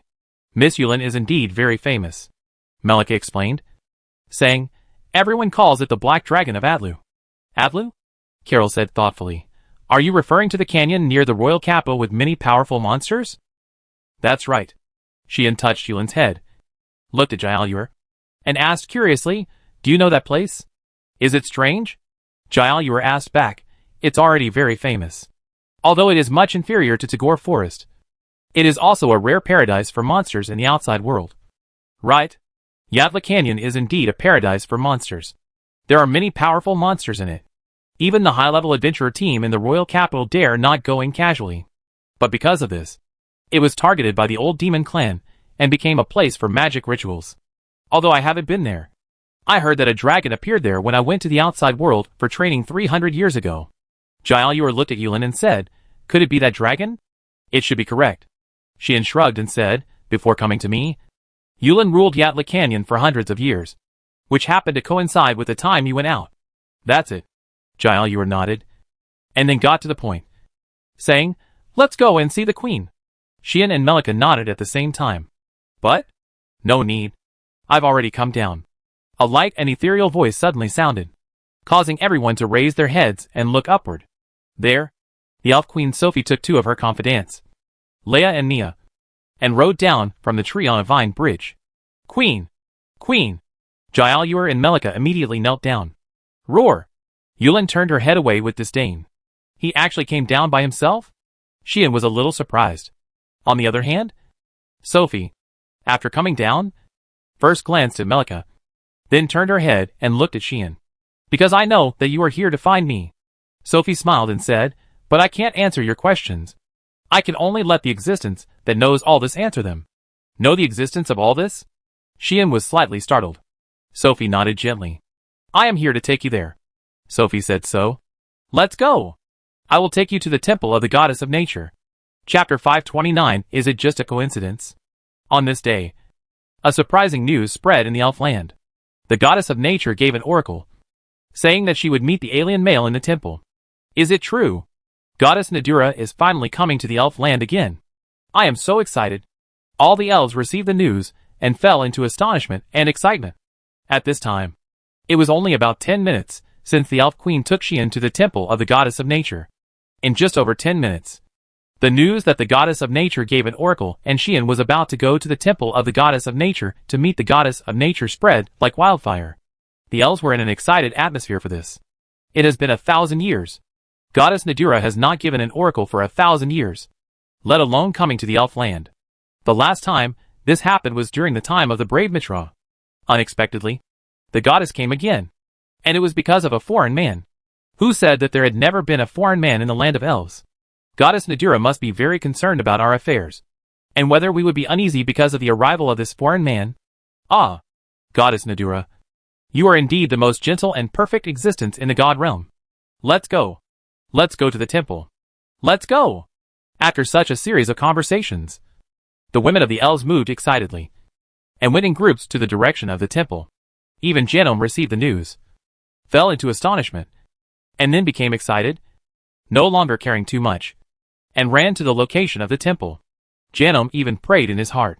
I hope that the goddess Nadura will see through the evil intentions of that alien male, and drive him out of the land of elves. Genome was looking forward to it. As for Rosie and her group, they also received the news. Lady Nadura is coming? Rosie was holding a sugar dessert in her hand, and was stunned. Even the goddess of nature has descended to the world? Laxia murmured. Goddess of nature? Milu and Lilith tilted their heads and fell silent.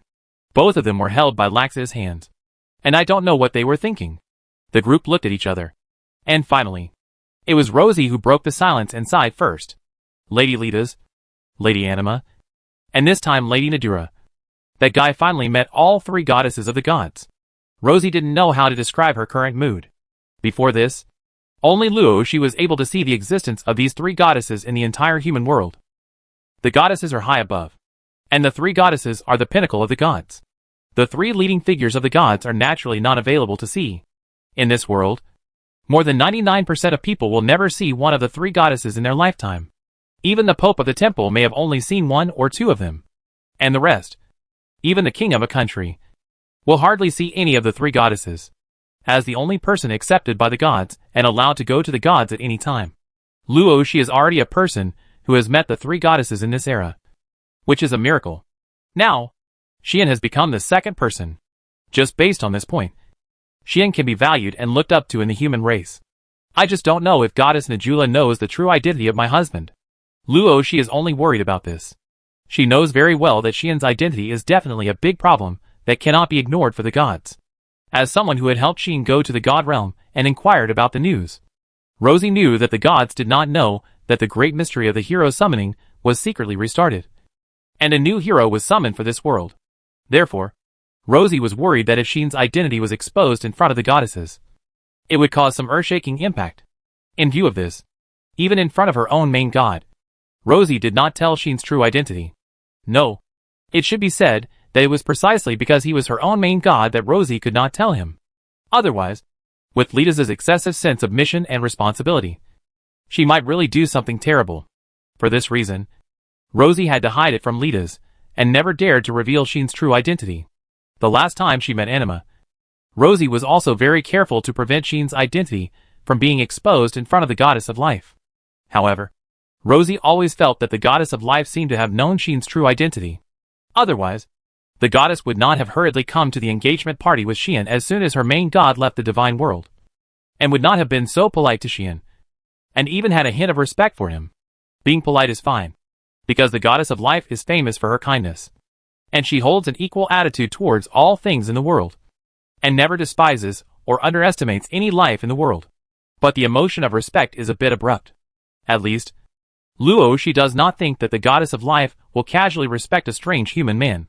Based on this, Luoshi noticed something was wrong, and vaguely felt that Anima might have known Xian's identity, but did not choose to make it public, but seemed to be quietly doing some investigation. Of course, this is just Luoshi's guess. It is also possible that the goddess of life is completely unaware of Xian's identity. It is only because Xian is on good terms with the dragon demon, the moon demon, or even the evil god Lilith, or because he saved the evil god Lilith, that she respects Sheen so much. With this idea in mind, Luo she secretly hopes that the goddess has not discovered Sheen's identity. But now, even the goddess of nature Najula has been alarmed. Facing this goddess, Luo she has a headache.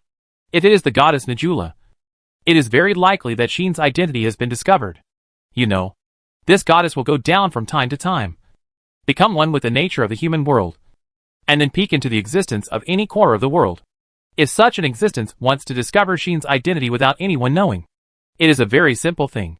Luo she was a little uneasy, wondering if the goddess had discovered something. So she came here. And if she discovered something, what attitude and approach would she take towards this matter? Luo she felt uneasy. Laxia seemed to see Rox's uneasiness. Do you want to go over there, Your Highness Roxy? Laxia asked this question. No. It's better for me not to go over there. Roxy hesitated, took a deep breath after a while, shook her head, and said, since the goddess didn't send down the oracle and said she wanted to see me, it would be bad for me to go over there casually. With Rox's specialness, if she wants to see the goddess of nature, she can still do it. She is different from ordinary human beings. She has a special status and herself is quite special. She has long been regarded as a treasure by the gods. If she wants to see the goddess of nature, it doesn't need to be as difficult as other people. It is possible to see, but it doesn't mean that you can see it at will. This is not a kingdom, nor a divine world, but a land of elves, the forest of Tagore, and the human world governed by the goddess of nature Nadura. If I run over there rashly like this, it is very likely to expose something and alarm the snake. Let that guy face it himself. Luo she said helplessly, he must have more ways to deal with the goddess than me. Although I am special, I am still a human being. I need to respect and fear the gods.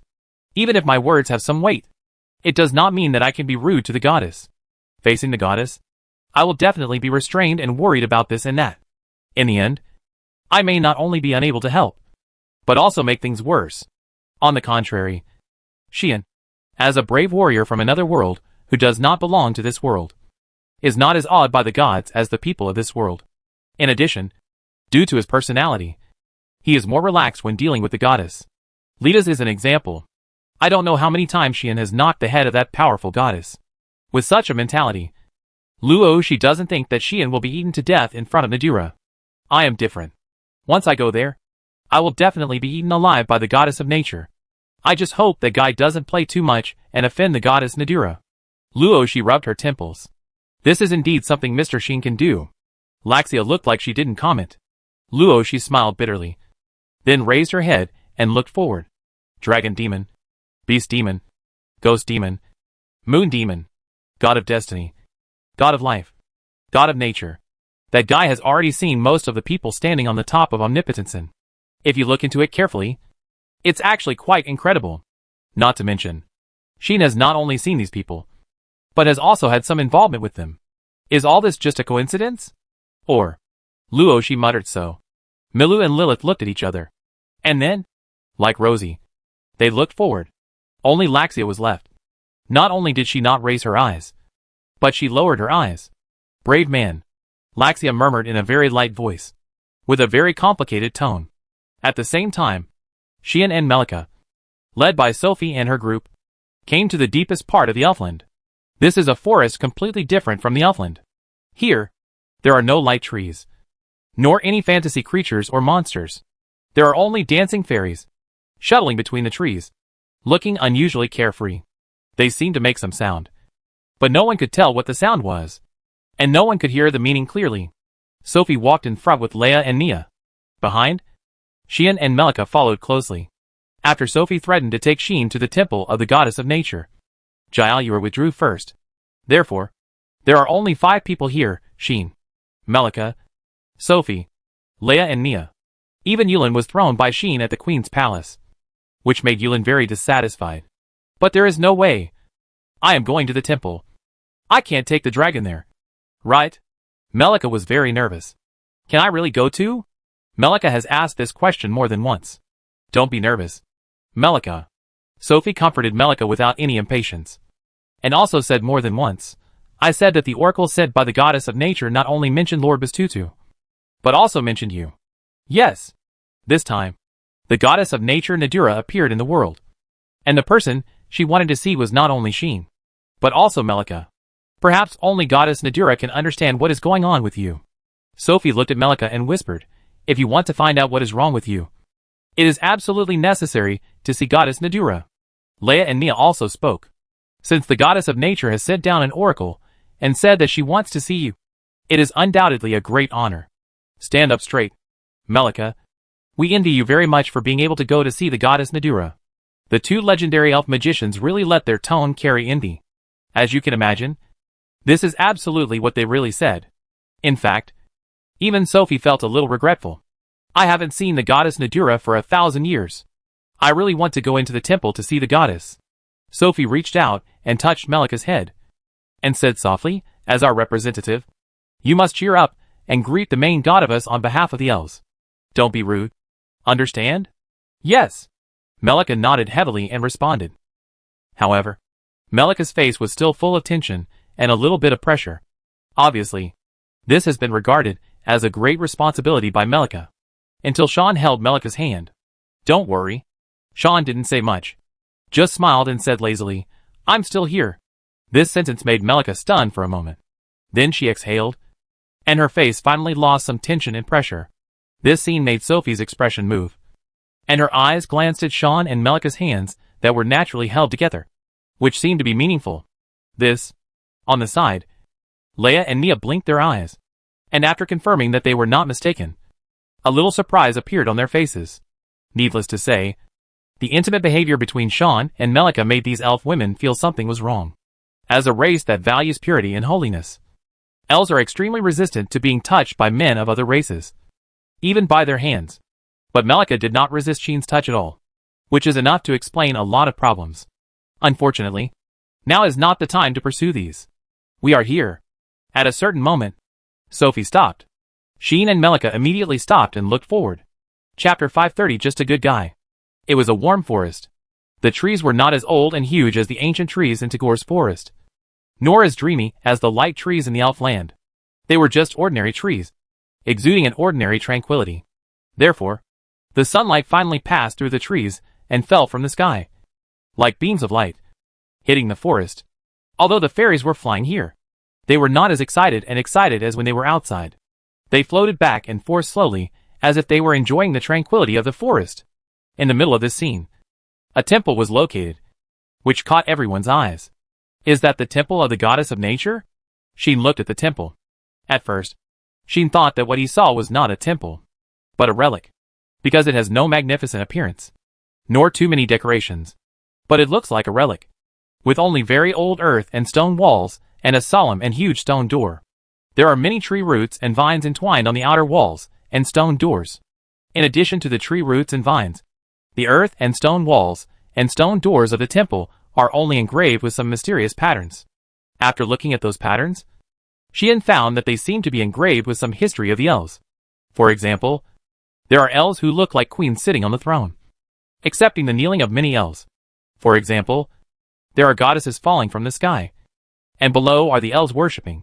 For another example, there are fairies that grow up slowly while flying, and finally become a similar evolutionary process diagram of elves. Such a temple really looks like a relic. There is even a square around the ruins. At this time, Sheen and his party came to the square, facing the gate of the temple. Sophie, Leia, Nia and Melika, the four elves, did not speak.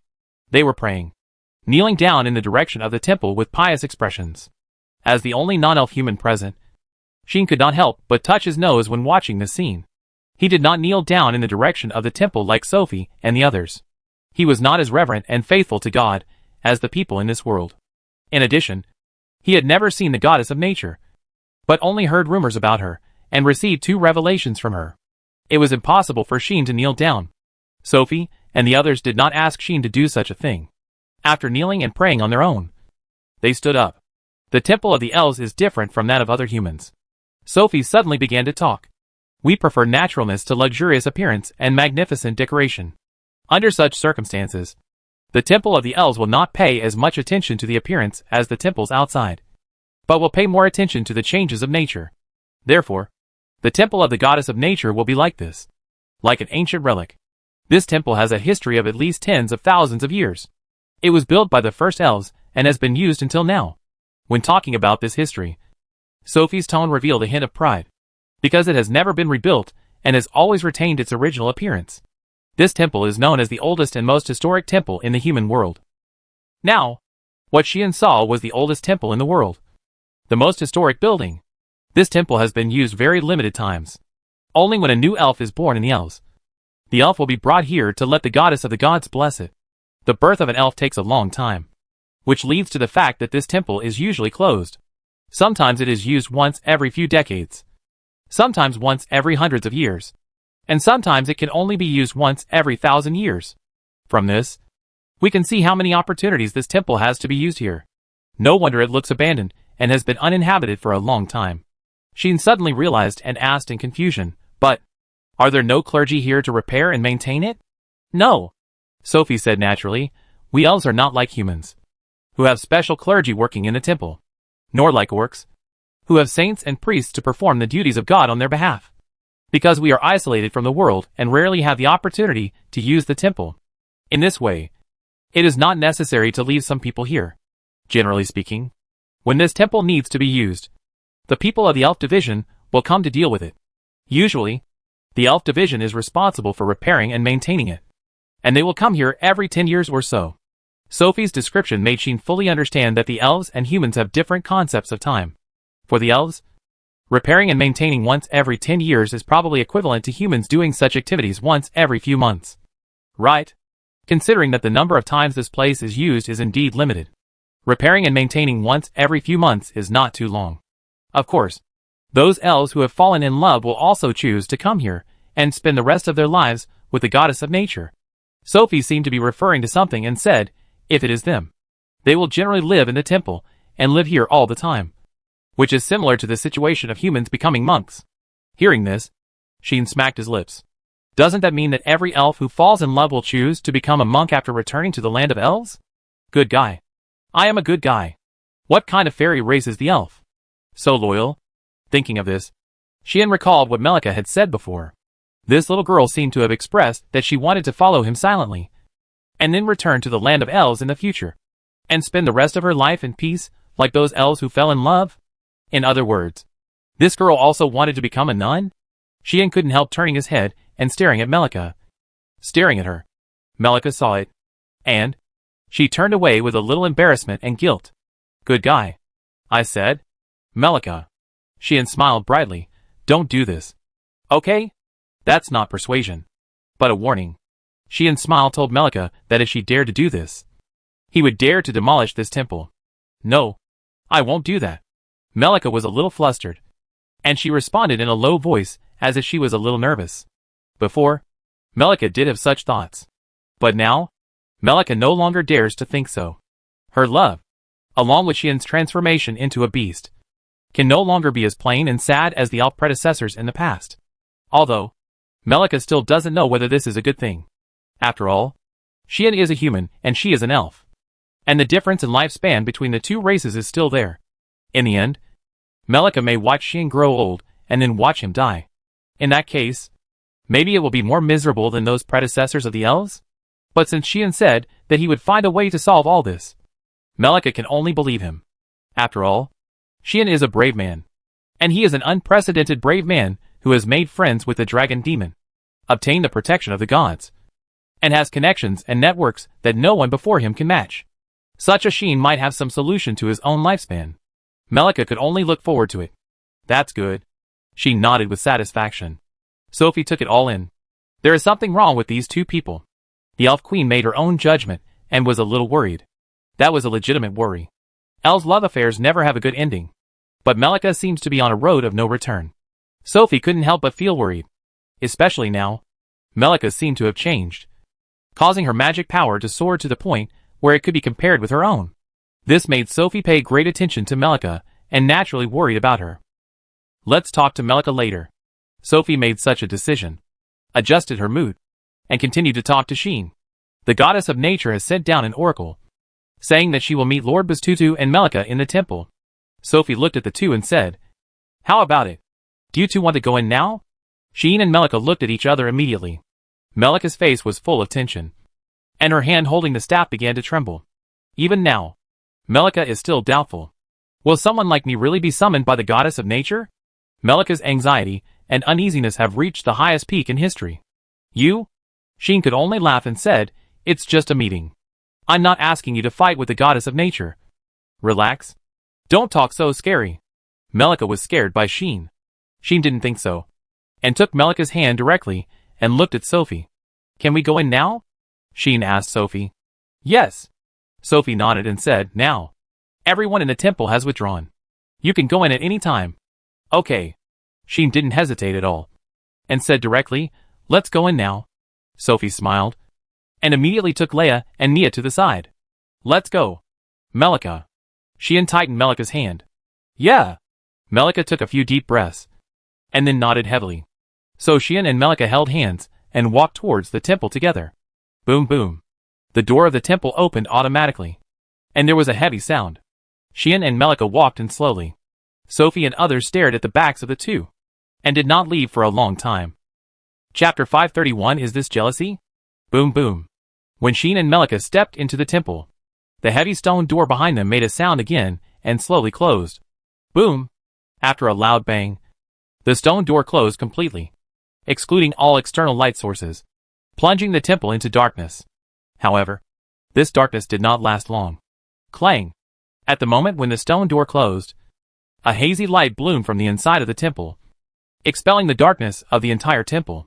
Sheen and Melika only felt that their eyes went dark, and then it was bright again, allowing the entire interior of the temple to enter their eyes. It was not until then that the two saw everything in the temple clearly. What is this? Sheen could not help but be startled, because the scene that entered his eyes was somewhat amazing. I saw that the interior of the temple was actually a very beautiful garden. Yes, garden. There were colorful flowers here. There were all kinds of vegetation here. Butterflies were flying. Fairies were chasing each other. This beautiful scene actually appeared inside a temple, which seemed a little incredible. What was even more incredible was that in the deepest part of the garden, there was a huge statue. The statue was located in a huge fountain, and the sleeves were flowing with the clearest water. Behind it was a tree of light emitting a hazy glow. The glow that just drove away the darkness in the entire temple came from this tree of light. The light on the tree of light illuminated the interior of the entire temple, like a sun emitting warm sunshine on the ground, which looked so pleasing to the eye. The arrival of Sheen and Melika did not interfere with everything here. They were like Adam and Eve who were born here, and they actually integrated into this scene at the fastest speed. No, to be more precise, it should be said that this scene accepted Sheen and Melika, rather than Sheen and Melika integrating into this place. Melika looked at all this, and spoke with great nostalgia and joy. Sure enough, nothing here has changed. The tension and anxiety on Melika's face faded a lot. "Have you been here?" Sheen asked this subconsciously, and then he realized that he asked a stupid question. Of course Melika has been here. After I was reincarnated as an elf, I was brought here once by Sister Jailur and received the blessing of the goddess here, Melika said with joy and nostalgia, but after that time, I have never been here again. In other words, Melika has only been here once, and that time has been more than 100 years ago. This is my first time here. Sheen shrugged, raised his eyes, and looked at the statue in the fountain. It was a statue of a goddess. The statue was not carved delicately, but people could still see its outline, thus realizing the sacredness and majesty of this goddess. Is this the statue of the goddess of nature? Sheen became curious. At this moment, welcome to my temple, my dear children, and distinguished guests from another world. Such a clear and comfortable voice echoed and reached the ears of Sheen and Melika. Buzz! Before Sheen and Melika could react, a strong natural magic suddenly appeared in the temple. That was the magic from nature. That was the power from the surrounding grass, trees, flowers and trees. It was as if everything here was trembling, and strands of magic began to flow out from all things in this world, like green air currents, converging in the direction of the fountain. Wow! The next second, the water in the hot spring rose suddenly, turned into streams, and gathered in the sky. Sheen witnessed with his own eyes that the water flows gradually intertwined with each other, forming a streamlined body of water. The water body gradually became solid, and finally turned into a graceful body. Just like that, the goddess appeared from nature, appeared from flowers, plants and trees. She is Goddess of nature. Nadura. Melika was like a trance. Mumbling. One of the three goddesses in charge of nature. The goddess of nature. Nadura. Came at this moment. I have been waiting for you for a long time. The goddess slowly descended from midair and landed in front of the fountain. She turned her back to her statue and smiled at Xian and Melika. It was a very dignified, polite, elegant and beautiful smile. Goddess Nadura. Melika had forgotten her nervousness and uneasiness. With deep excitement and emotion, she knelt down to Nadura reflexively. However, just as Melika made a move, a gentle force passed over Melika's body like a breeze and lifted her up. No need to be polite, my child. Nadura looked at Melika with eyes as if she was looking at her own daughter. Kind and gentle. I have been paying attention to you for a long time. Melika, a timid and shy elf girl with a firm heart and a belief that is not moved by external things. It is great to meet you like this. Nadula's kind tone made Melika even more excited and moved. I have always wanted to meet you. The goddess of nature, whom I believe in. In Melika's eyes, the emotions of longing and admiration surged, causing her voice to choke a little. That was the expression of extreme excitement. I know. Children, I have always felt your faith and your love, Nadula said in a gentle tone, as if to comfort Melika. Don't worry. I am here, always watching you and with you. So take a deep breath and let's have a good chat. Melika nodded desperately and began to take a deep breath very obediently, intending to calm her inner excitement. Xian was watching all this from the side, looking at the dignified, polite, beautiful and generous goddess, who did not show any condescension. At this moment, he suddenly understood why everyone said that this goddess was the most perfect existence. Because, as the word means, she is a flawless goddess. Her appearance is impeccably beautiful. Her behavior is impeccably excellent. Her tone and temperament are impeccably polite, impeccably pleasant and full of attraction. If it weren't for the natural breath lingering around her telling others that she is the goddess of nature, Xian believes that everyone who sees her will think that she is in charge of beauty, courtesy, and the most flawless woman. This is the last of the three goddesses. Xian sighed unconsciously. Nadula turned her eyes and looked at Xian, with a beautiful smile on her face. Litas and Anima seem to be taken care of by you, the brave man of the other world. Nadula greeted Xian. Xian was not surprised. It seems that you already know my identity, goddess. Xian responded with his hands spread out. Yes. Nadula did not hide anything and admitted generously. Anima has told me. So I have been paying attention to you. Always? Xian raised his eyebrows, thinking of the inexplicable existence he felt during the battle with Aradia, and asked, the existence I felt at that time was you, right? Nadura did not answer yes or no to this question, but just smiled. I have observed you for a long time. Nadura just said, I know very well what kind of person you are. And I also know clearly that you are afraid of unnecessary trouble. Therefore, you don't have to be on guard against me. I will not hurt you. Oh!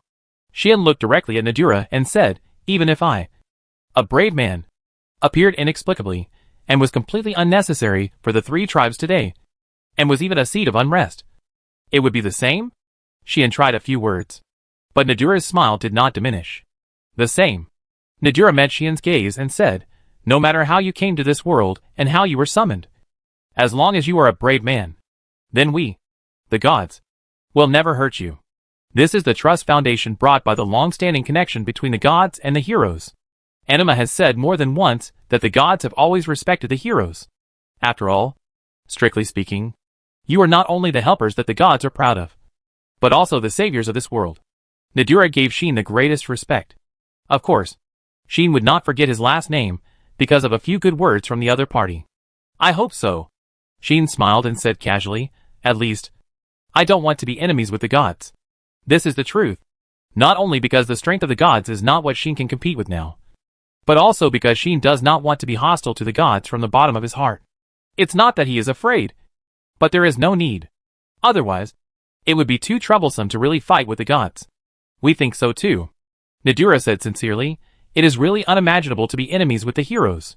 This is not only because the heroes all have terrible potential, but also because the gods and heroes have always been one. If they suddenly go to the opposite side, it would be frightening. Nadura is sure that once the heroes become enemies, the gods will inevitably waver. It can be said that as long as they are gods, they have never thought that heroes will become their enemies. This is a deep-rooted concept. Even though, after 1,000 years, the heroes who suddenly appeared in this world not only distanced themselves from the gods, but also established an overly friendly relationship with the demons of the demons. Nadura's words made the atmosphere in the temple suddenly become a little subtle. Especially Sheen. His expression became a little weird. There is no way. Is this jealousy? Chapter 532. He really wants to kill me. In fact, not only Nadura, but even Anima has felt more than once that the hero who reappeared after 1,000 years should not appear again in theory. He is too special. Personality and style are one thing. But the most important thing is the other party's interpersonal relationship, which is completely weird. As the natural enemy of the demons, and the trump card of the gods, the hero is not close to the gods, but goes in and out with the demons of the demons every day. Can you believe this? The force behind this hero is not the gods, but the demons. Can you believe this? Especially I, the dragon demon, not only has a very deep relationship with Xian, but also claimed in front of everyone in the world that Xian is her person, and is under her protection. Whoever dares to be an enemy of Xian is an enemy of him. This is simply hacked.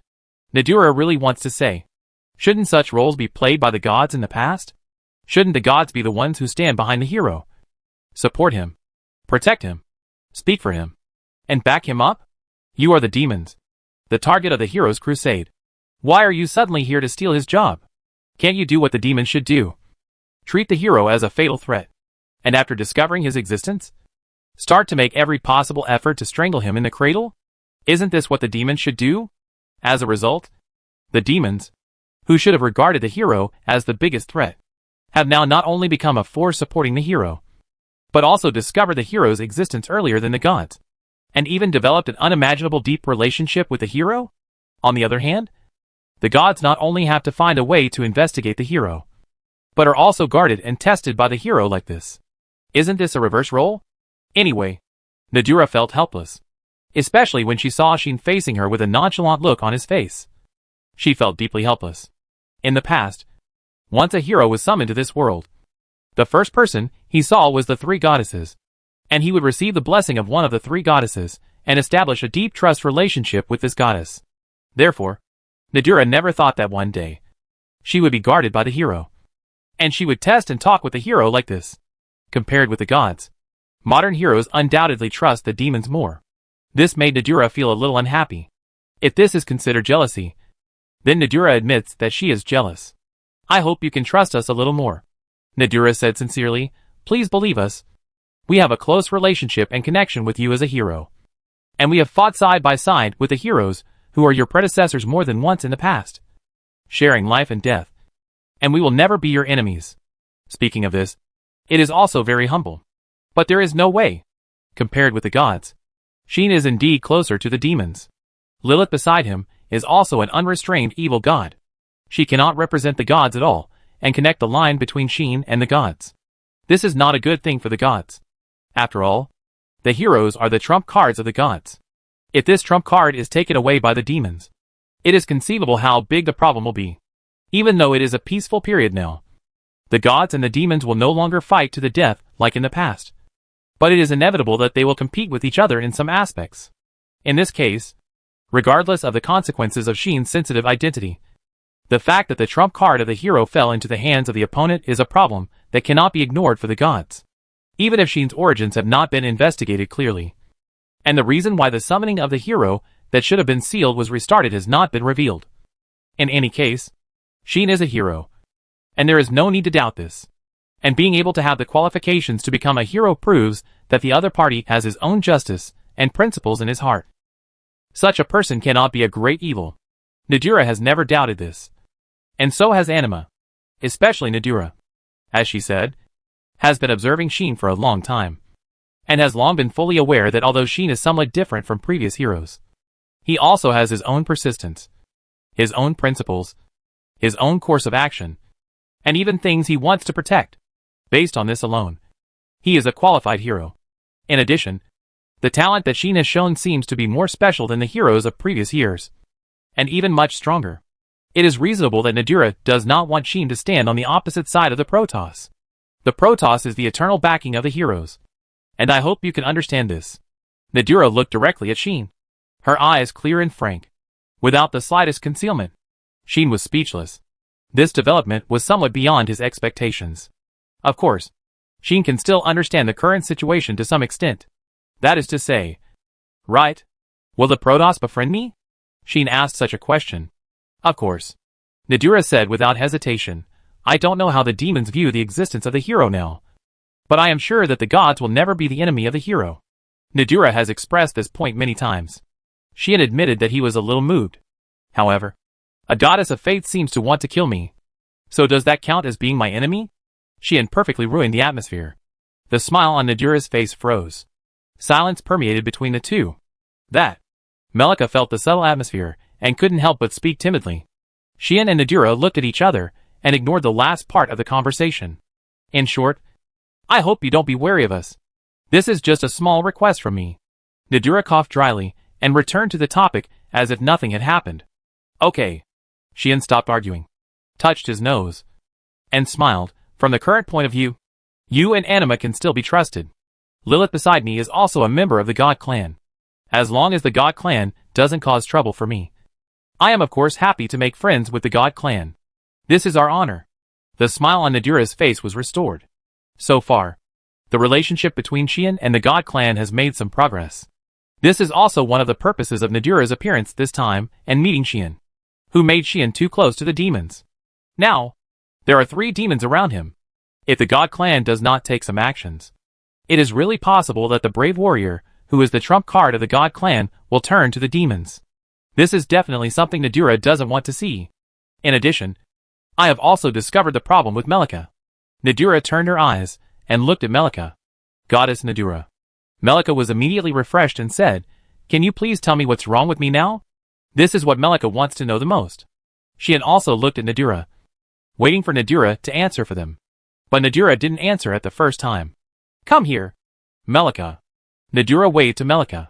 Go over? Melika immediately felt at a loss. Relax. Nadira laughed and said, I just show you the source of all this. Hearing this, Melika became shy. It was more like being flattered than hesitating. So, subconsciously, Melika glanced at Sheen. Go ahead. Sheen nodded, which was considered encouraging Melika. Melika took a breath, then mustered up her courage and walked forward. Good kid. Nadula reached out and touched Melika's head. And then, with Melika's somewhat shy and happy expression, she put her hand into Melika's clothes.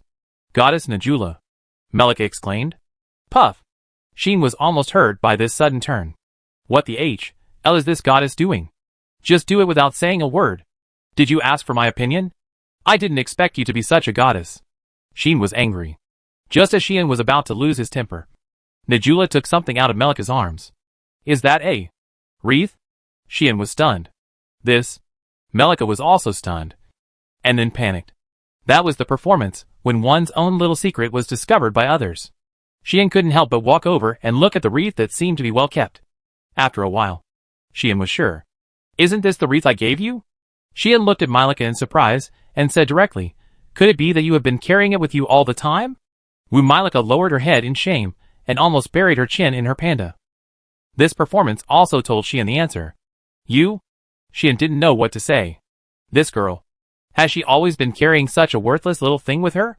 Judging from the state of preservation, it must be treated as a treasure by Melika. Right? It's just a toy made casually. Is it worth it? Sheen would not ask this, because the answer is also in Melika's performance. This time, Sheen was really touched. This little elf really moved me again and again with her innocence and sincerity. No. No. No. How can you be so cute? Girl? Sheen could not help but hug Melika and kissed her smooth and delicate face hard. Ah! Melika screamed again, shy and panicked. Mr. Zixian. You guy. You guy. Woohoo! Stop kissing. No. I have to love you well. But Goddess Najula is still here. No matter. Woo woo woo. For a moment, Sheen and Melika hugged each other, one laughing and the other blushing. Najula didn't say anything special, just looked at the two of them with an especially gentle look. Chapter 533. I have seen it. As a bystander, Nadura knew everything about the relationship between Sheen and Melika. However, Nadura did not want to stop it. Otherwise, when Sheen turned into a beast, Nadura would not have chosen to stand aside and watch. since Nadura chose to stand aside and watch. It is clear what kind of attitude she has towards this matter.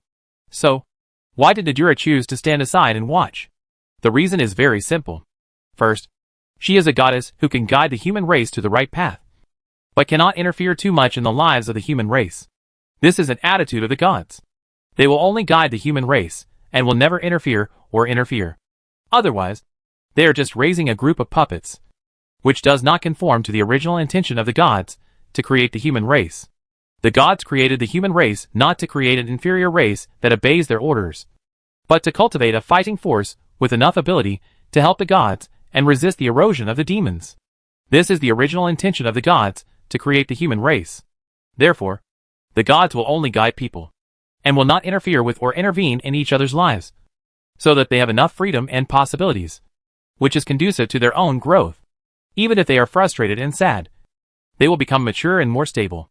Therefore, Najula will not stop anyone from the elves from falling in love, even if the final result of this love is a tragedy. She will not interfere or interfere. This is the children's own choice. I can persuade, watch, suggest, and guide them, but I can't influence their thoughts. In view of this, Najula will only watch all this silently, and will never impose her own values on it. Not only Najula, but all goddesses are like this, and will regard the life of the children of the human race as a kind of training and growth for themselves. This is also the reason why Anima was so opposed when leaders wanted to interfere with Rox's marriage. Interfering with the lives of human children is not allowed. Therefore, Nadura will not say anything about the relationship between Sheen and Melika. Secondly, Nadura also knows that the reason why the love between elves and aliens is always tragic in the end is because of the difference in lifespan. The difference in lifespan makes it impossible for elves to have a beginning and an end with the person they love, or even a good beginning and a good end. In the end, they will definitely watch the black-haired person around them become white-haired, while they are still black-haired.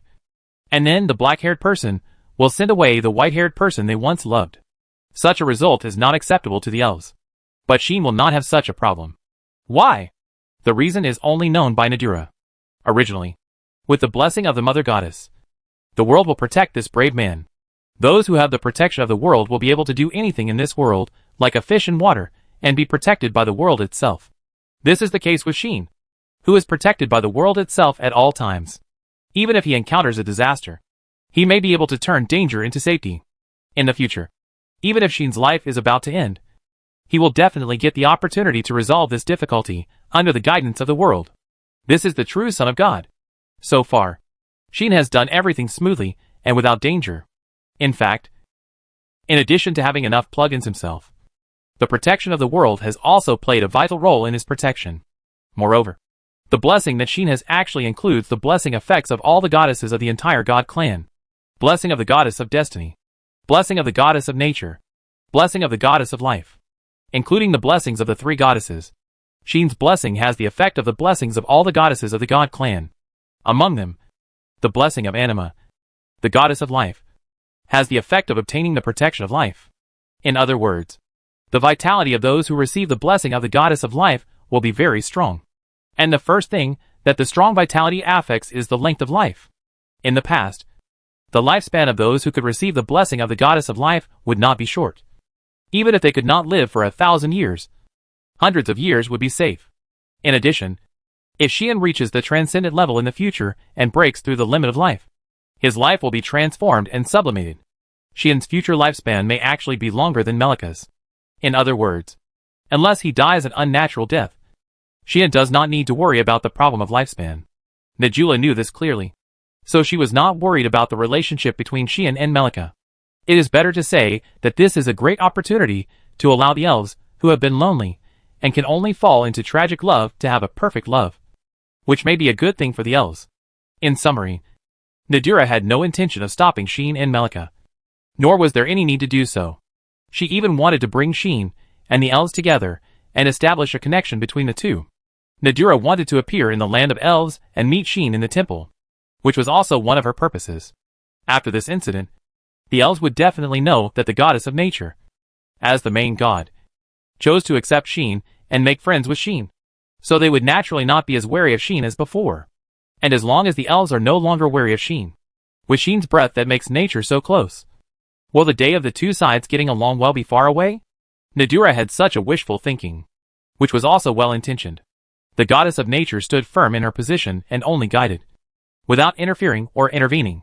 At least, in Nadura's opinion, being on good terms with Sheen is definitely a good thing. As for the reason for the dramatic growth of Melika's magic power is actually due to you, the hero from another world. Nadura's sudden words made Sheen and Melika, who were hugging each other, freeze on the spot. The reason is me? Sheen was stunned. Mr. Sheen? Melika was also stunned. Nadura looked at Sheen. Now that things have come to this, I won't hide it.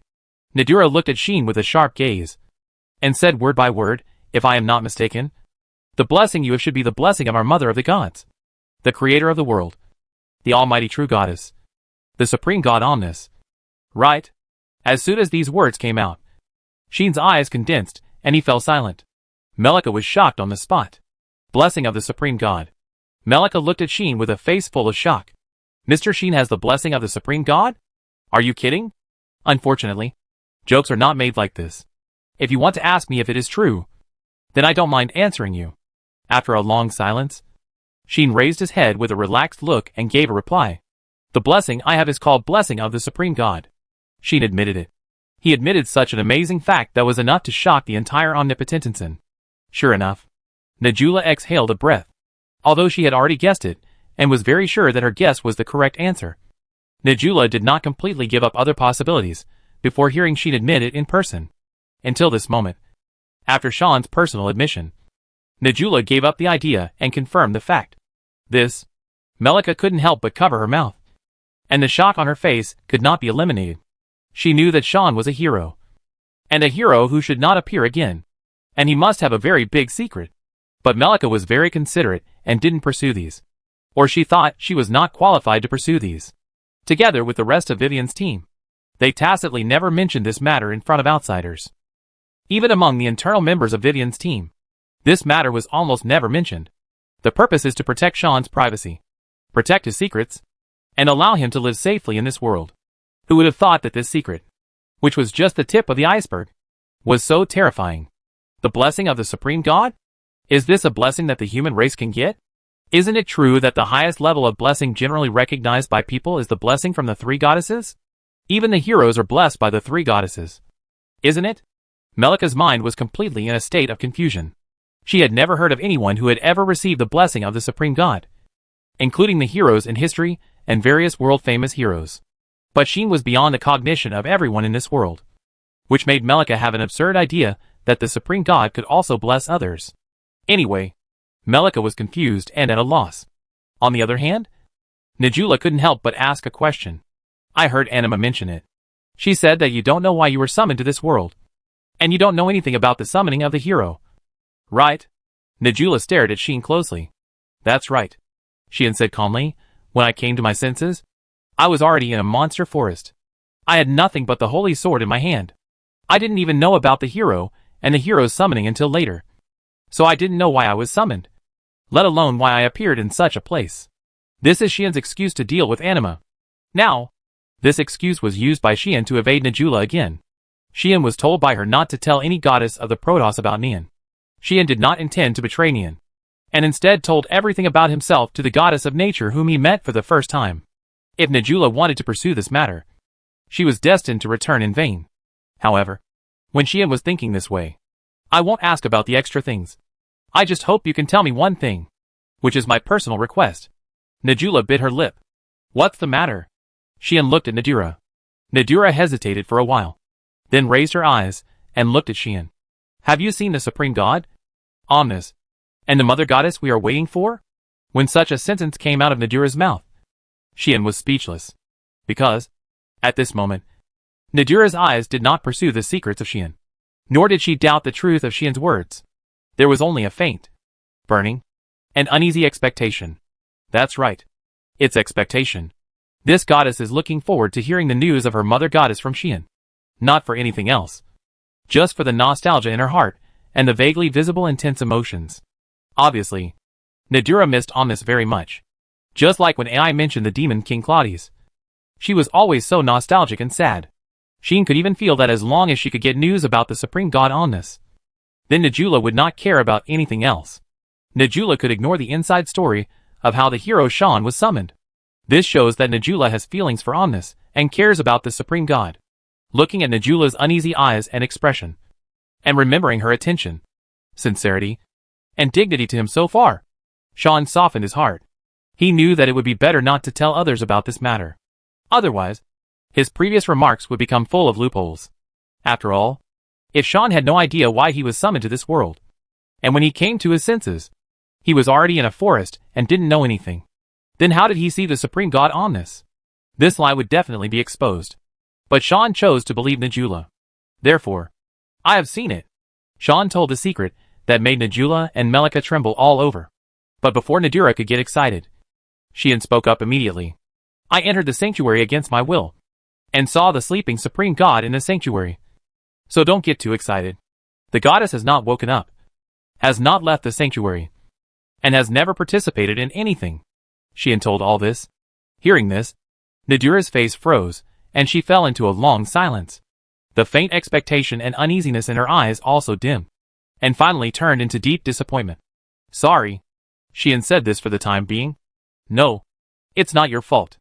Nadira smiled bitterly and said, I expected it myself. Expecting the mother goddess to wake up and bless you personally. In fact, Nadira had long guessed that Omnis would not wake up. The mother goddess has always had only the demon king in her eyes, and she only cares about the demon king. Everything else is just a toy that she can easily make. How can she pay attention to it? Najula sighed. After the demon king passed away, there was nothing in this world that was worth the mother goddess's attention. I should know that the mother goddess would not wake up. Najula's tone still couldn't hide her disappointment and loss. Chapter 534 The Reason for Everything. Goddess Nadira. Melika finally came back to her senses from the state of confusion. Seeing Nadira with a lost face, a trace of worry appeared on her face. She didn't know what to say. Seeing this impeccable goddess so lost, he just felt sad.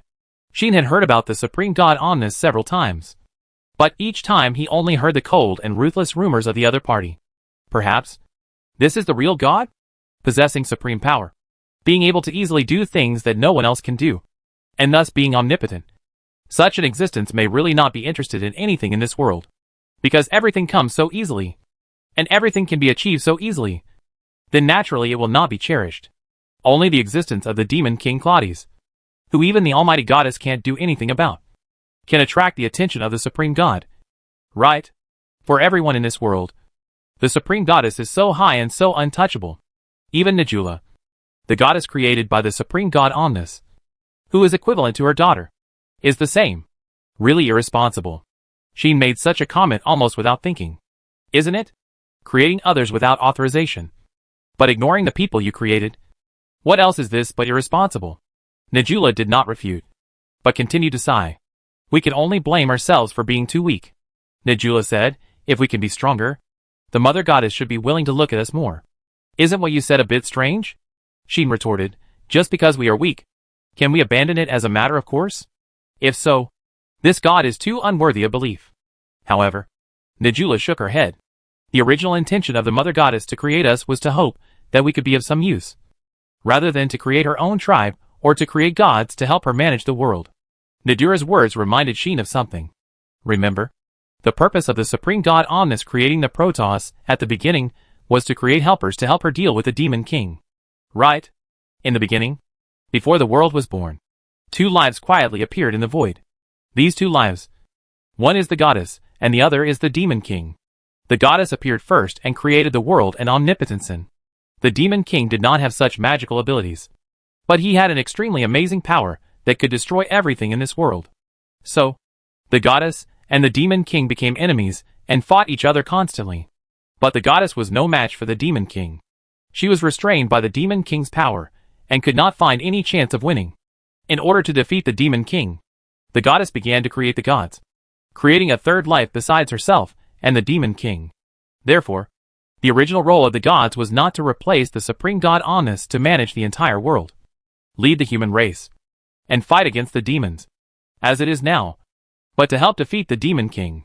From this point of view, it is not difficult to understand that Omnis has no feelings for the god she created. After all, from the beginning, this goddess just wanted to create a group of weapons and a group of warriors. In this case, For that goddess, weakness may really be the original sin. Because weakness cannot deal with the demon king, cannot deal with the demons, cannot play a role, and cannot complete the original intention. Then the goddess will naturally not pay much attention to the other party. Xian thought so. Who would have thought? Deal with the demon king? Najula seemed to laugh and said, no. The purpose of the mother goddess creating us, at the beginning, was not for us to help her deal with the demon king. When such a sentence was said from Nadura's mouth, not only Xian, but also Melika was stunned. Wasn't the gods created to deal with the demon king? Melika was stunned. Xian was also surprised. Seeing this, Nadura said very directly, the power of the demon king is beyond your imagination. Even the mother god can only barely resist. Do you think that such a powerful demon king can be defeated by tying all the gods together? Nadura's words made Xian and Melika speechless. I can tell you with certainty that even if all the gods, humans, and demons are tied together, they can't defeat the demon king, let alone the gods. Nadura said calmly, in front of the demon king. Except for the almighty goddess. The rest of the existence is just weeds on the roadside. Even if we ignore the weeds and let them attack, the weeds can't hurt the demon king. If it's not to this extent, even the almighty goddess can't do anything to the demon king.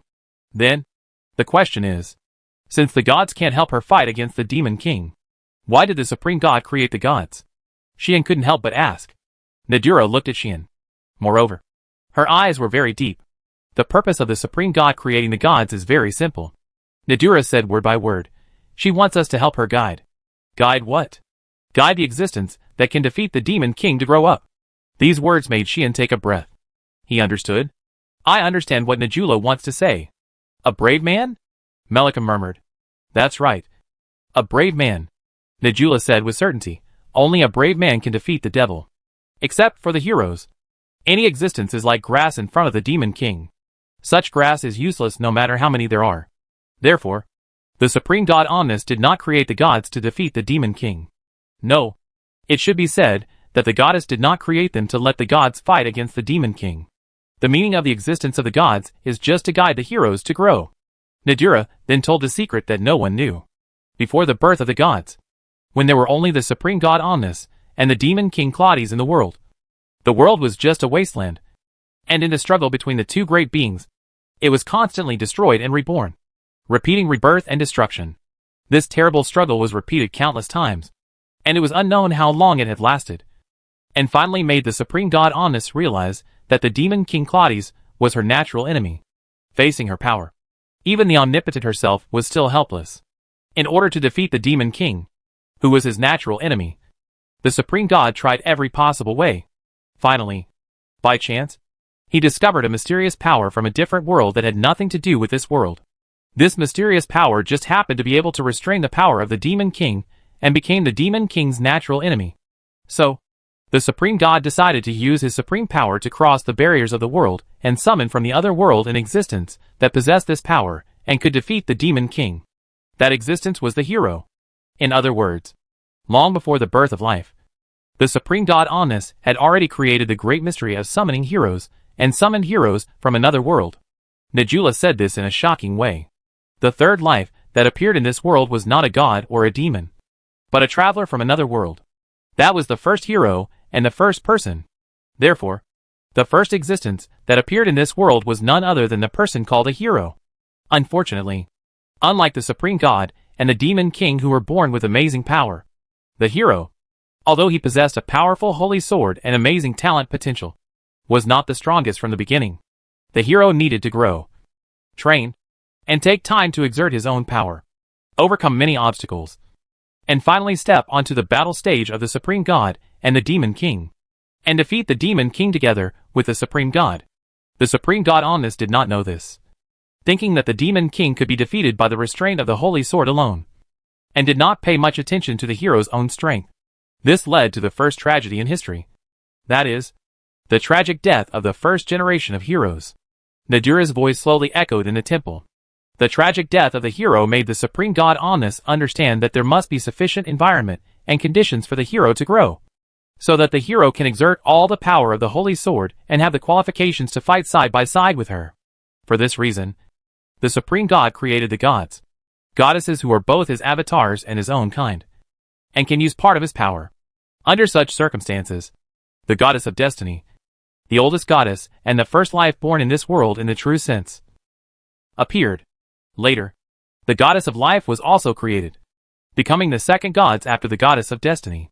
Then came me, the goddess of nature, Najula. This is the real reason why the gods were created. The original meaning of the existence of the gods was to guide heroes like you to grow up. Najula looked at Xian and said, managing this world for the supreme god and guiding the life of this world is just a role that came into being later. Because of this, Najula said so confidently that as long as it is a god, it will not be an enemy of the hero, guiding the hero to grow and accompany the hero. That is the role of the gods. In fact, you are not the first person to receive the blessing of the supreme god. Najula continued to speak in a shocking manner. The first person to receive the blessing of the supreme god should be the first generation of the hero. According to Najula, the second hero was summoned to this world after the gods were created. From that time on, all the heroes received the blessings of the three goddesses. And the first generation of the hero naturally received the blessing of the supreme god. At that time, the gods had not yet been born. And the only person who could bless the heroes was the supreme god Omnis. But that hero was undoubtedly very unfortunate. He was pushed onto the battlefield and faced the demon king before he had time to enjoy the convenience brought by this blessing. In the end, he died without any growth and training. You should be the second person to receive this blessing. But you are the first one to play the effect of this blessing. Najula raised the wreath in her hand. Did you weave this wreath? Najula confirmed with Xian. Yes. Xian nodded, hesitantly and uncertainly. You don't mean to say that the reason why Melika's magic power surged is because I wove this wreath for her, right? Is this possible? It's just a wreath woven casually. How can it have such an amazing effect? Nonsense. Right? Just as Xian was thinking this, Melika suddenly exclaimed beside him. Speaking of which, my magic power began to surge after Mr. Xian gave me the wreath. Melika finally remembered this. Naturally, Xian also remembered it. This wreath was indeed woven by myself on the way to the capital and given to Melika. It was on the way to the capital that Melika's magic power began to surge. This time point is exactly right. Don't think it's incredible. Because the elves are lives born from nature, which led to all this. Najula explained, nature is part of the world.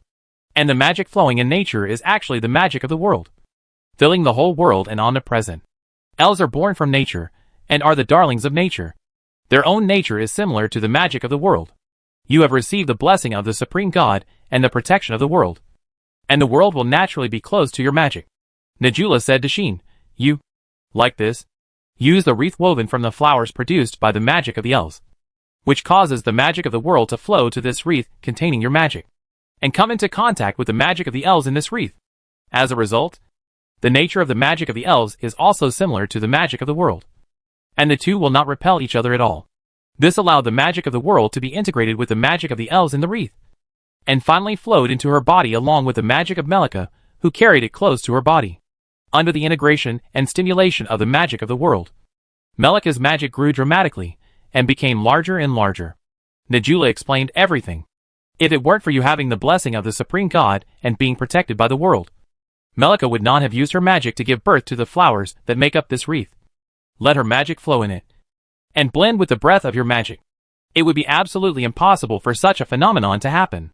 It can be said that this is a phenomenon that only happens to elves. And the person who can make this phenomenon happen is the person who has the blessing of the supreme god and is protected by the world.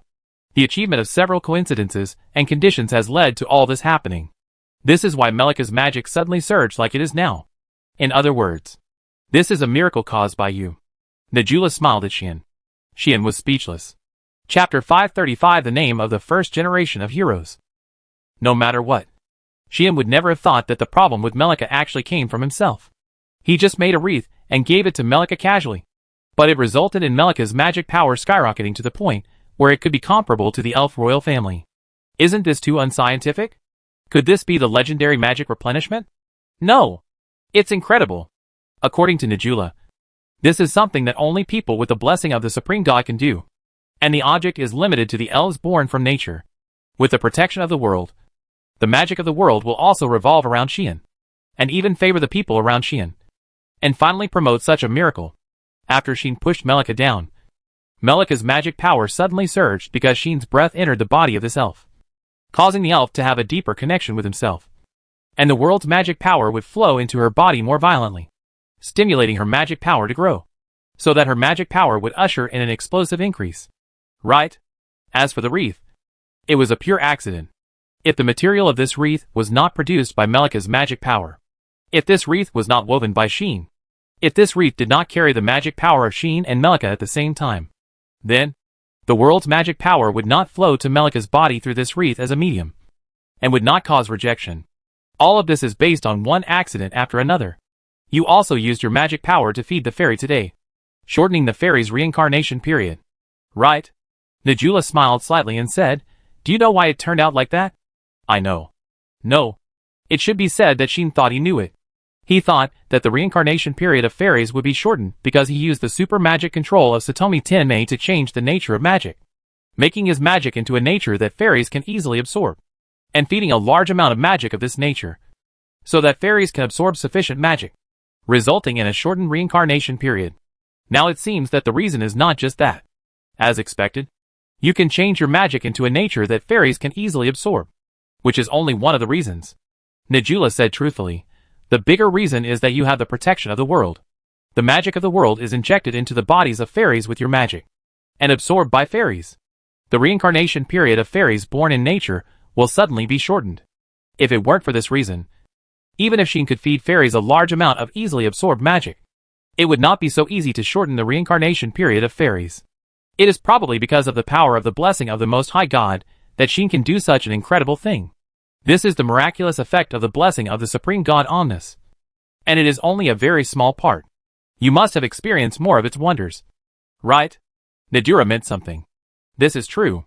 In addition to the protection of the world, Sheen, who holds the blessing of the Supreme God, is also blessed with many powers. For example, Sheen can have the effects of all the blessings of God with his own blessings. For example, Sheen can also have the skills and conditions that only the gods can learn. For example, the power of the gods cannot interfere with or affect Sheen at all. These are all the wonderful uses brought by the blessing of the Supreme God. With it, Sheen will have a great advantage when facing the opponents of the gods. The power that the gods rely on most cannot work on him, so the threat will inevitably be greatly reduced.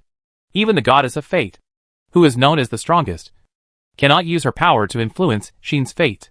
The power of the evil god Lilith, who is comparable to the devil, cannot make Sheen go crazy either. In the past, Sheen could show some ability to resist these goddesses.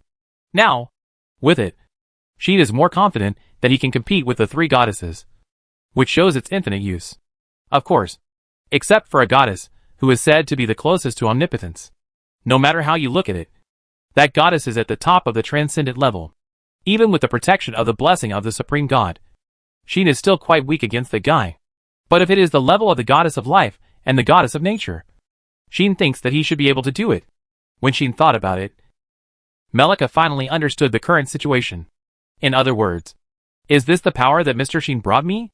Melika was not sure about all this, but couldn't help but feel a little happy. That's right. As if she could see through Melika's heart, Najula smiled and said, "You don't need to be afraid or worried. This is the proof of the bond between you and the one you love." Najula returned the wreath to Melika. "From the moment you received this wreath, you have an unshakable connection with this brave man who is so close to you. You will come to this point today. Perhaps, from that time on, it has been destined. Cherish it, my child. This is also your fate." Hearing this, Melika reached out, took the wreath that belonged to her, and held it in her arms, as if she had found a treasure, with a face full of shyness and satisfaction. Before, Melika had been worried about whether there was something wrong with her body, and whether it was not allowed for her to have a relationship with Sheen. But Najula denied all of this. She did not have a physical problem, but because of the favor of her loved one, she got a miracle. It's not that her feelings are not allowed. At least, the main god of the elves acknowledged and approved of it. It can be said that this is a great reversal. How uneasy and worried Melika was before. How satisfied and happy she is now. Melika didn't know that Najula was sighing silently in her heart when she saw her like this. After all, this opportunity may not only be for you, but also for many people. Because Sheen has the blessing of the Supreme God, Melika has gained huge benefits. However, this is not limited to Melika. With the miracle of blessing of the Supreme God, Sheen, the hero, is a special existence for the entire elves and even the gods. In addition, this hero also has great potential and has a good relationship with the demons. In a hidden way, this hero can no longer be regarded as an ordinary hero. Nadira could understand how much influence Xian's existence would bring to the world. As a hero, Xian was destined to become a person who would influence the relationship between the gods, humans, and demons of this era. But this was the lightest influence. This hero was even more special. He had a close relationship with the dragon demon, and had contact with the moon demon, beast demon, and ghost demon one after another. The succubus and poison demon had also become interested in him, and even took action. His existence had a great impact on the demons.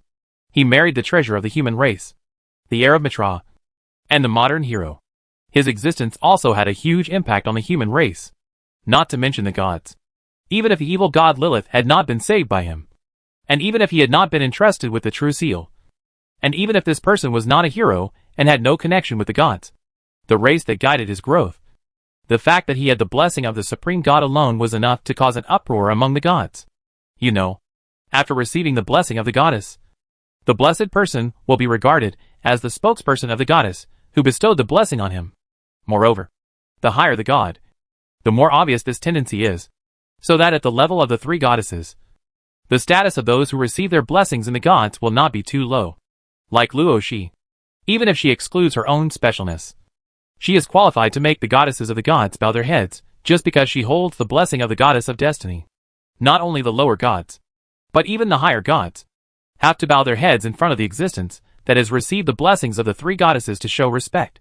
When necessary, Luo Shi can even issue orders to the goddesses of the gods in the name of her own main god.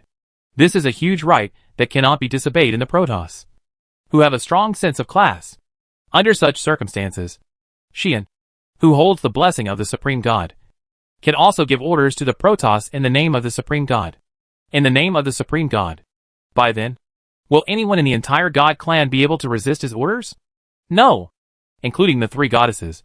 They must obey his orders. Isn't this kind of influence great? But why did Xian receive this blessing, and why was he summoned to this world are all mysteries. What does this mean? It means that there is a bigger secret behind Xian. It is enough to override all the things mentioned above. And it may subvert everything, and the secret of the whole world. The moon demon probably realized this.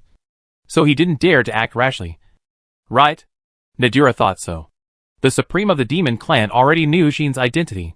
Then, given the taboos of the demon clan against the heroes, it is reasonable to take action immediately and respond. But Sarah has not touched Xian so far, and has not even denounced the gods for this matter. Questioned them, and asked whether the gods activated the summoning of the sealed hero with the intention of harming the demons. This is obviously abnormal. Nadira does not think that the other party is concerned about the relationship between her sister and Xian. Moon Demon Sarah, the supreme of the demons, the pinnacle of the demon world today, the resourceful demon, could not be indifferent after knowing the existence of Xian and his true identity. Nadira guessed that the other party was concerned about Xian's influence and the secrets behind this sudden hero. So he did not dare to act rashly. Nadira can even be sure that the moon demon must be trying his best to investigate Xian's affairs. Before the investigation is fruitful, she will not only not touch Xian, but also try her best to protect him, so as to prevent Xian from making any mistakes, destroying the current peace, and letting the energy behind him gush out. This is also the reason why Sarah appeared at the engagement party of Xian and Roxy, and together with the dragon demon, restrained Litas. It's not that she has a good relationship with Xian, but she has to do her best to find out the truth behind it while maintaining the current calm. For this purpose, the moon demon didn't even tell her other sisters about the hero, beast demon Lid and ghost demon Milu. These two people obviously don't know Xian's identity. Otherwise, they would not be as calm as they are now. Maybe, compared to Xian's affairs, the two demons are more concerned about the maid's affairs? To some extent, the maid's affairs are more troublesome and more dangerous than the affairs of Xian, the hero. As a result, these two dangerous people are actually together. For those who know about it, it should be like a nightmare. Right? In addition, 10 years ago, that Lexia also appeared and did that thing. What does all this point to? Nadira had a huge worry in her heart. Fortunately, she didn't know what Nadira was thinking. At this moment, he was already having a headache because of the current situation. Melika's matter.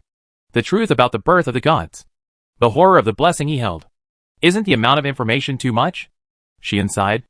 Nadura discovered this, and guessed some of Xian's thoughts. At that moment, the goddess of nature patted Xian on the shoulder. You don't have to worry. This is not a bad thing for you. Nadura persuaded, at least. By your side, Melika will have more possibilities, and a better future. Your blessing is not something you need to worry about. That is what we have to consider. You just need to maintain the status quo. This is a wish of Nadura. If Xian can continue to grow calmly and steadily like this, without getting involved in any trouble or any dangerous secrets, it would be great. Nadura and Sarah have the same idea. They just hope that before the secret behind this is revealed and becomes out of control, they can do their best to prepare, investigate and prevent it. This is not something she needs to worry about. As I said before, no matter what, the Protoss is your strongest backing. I hope you can trust us and fight side by side with us like the heroes in the past. Nadura showed Xian a carefree and elegant smile. That beautiful smile somewhat soothed some of the fluctuations in Xian's heart. Unfortunately, the next second, a bigger fluctuation came. By the way, I accidentally heard the Mother God mention the name of the first generation of heroes a long time ago. That name is a bit similar to yours. Nadura suddenly remembered such a thing. Really? Xian was slightly startled. Yes. Nadula nodded. Then, Nadula spoke as if she was missing something. If I remember correctly, the name of the first generation hero is really close to yours. I think it was called this. Right? Nian. Nadula didn't notice that Xian's pupil suddenly shrank to the size of a needle tip. Inside, she was stunned. Chapter 536 The Haze in the Queen's Heart. Temple of the Goddess of Nature. Outside the gate of the temple. At this time, Sophie and her 3 companions were still waiting here. The 3 did not speak. Nor did they do anything else. They just stood there quietly, waiting for Xian and Melika to come out of the temple. However, Sophie and her 3 companions waited for a whole hour. The 3 did not feel impatient. However, seeing that Xian and Melika had not come out of the temple for a long time, Sophie and her companions still felt incredible. It took so long. Leia couldn't help but speak out. Yes. Nia also agreed with it. After hearing what the 2 said, Sophie knew more or less what they were thinking. 1 hour is nothing for the long-lived elves. However, when meeting the goddess of nature, who is one of the pinnacles of the gods, it was a bit surprising that they could talk to the goddess for an hour. Goddess Nadura must have a lot to say to those 2 people. Right? Sophie sighed. Being able to talk to the top of the god realm for so long is something that others admire. If the other party doesn't really feel valued, how could the high-ranking goddess talk to others for so long? Leia and Nia were surprised by this. Is there something very serious about the sudden increase in Melika's magic power? Leia made such a guess. Not necessarily. Nia had a different opinion and said, if she just wanted to talk about Melika, then Goddess Nadura would not have called that alien man. Nia felt that what Goddess Nadura wanted to talk to those 2 people must not only be about Melika's problems. That's true. Leia agreed. But still said, but what on earth did that alien man attract the attention of Goddess Nadura, making the goddess want to see him even if she went down to the lower world? Aren't you talking nonsense? Nia said angrily. That alien male has such a good relationship with the dragon demon, and the evil god Lilith follows him. And even the beast demon and the ghost demon live under the same roof with him. Do you think Goddess Nadura can't notice him? Of course, I know that alien male is special. Leia sighed and said, what I mean is, why are the great beings such as the dragon demon, beast demon, ghost demon, and the evil god Lilith attracted to that alien male? And why do they like him? Nia was speechless. She also wanted to know this question. Not to mention those great beings. Even the treasures of the kingdom and the black dragon of Adlu were attracted by that alien male and gathered around him. Why do these people favor a human man so much? I guess many people want to figure this out. Right? But so far, it is still a mystery. That's why so many people are curious about that alien male. Sophie is no longer silent. Don't underestimate the Count Boztut. Sophie shook her head and said, he is a very powerful existence. You should know this. Indeed. Leia and Nia have to admit this. That is, Xian is indeed very strong. Let alone the magic power in him. The magic power that is so deep that it makes people tremble. When they first met, Leia and Nia really took more than one breath of cold air.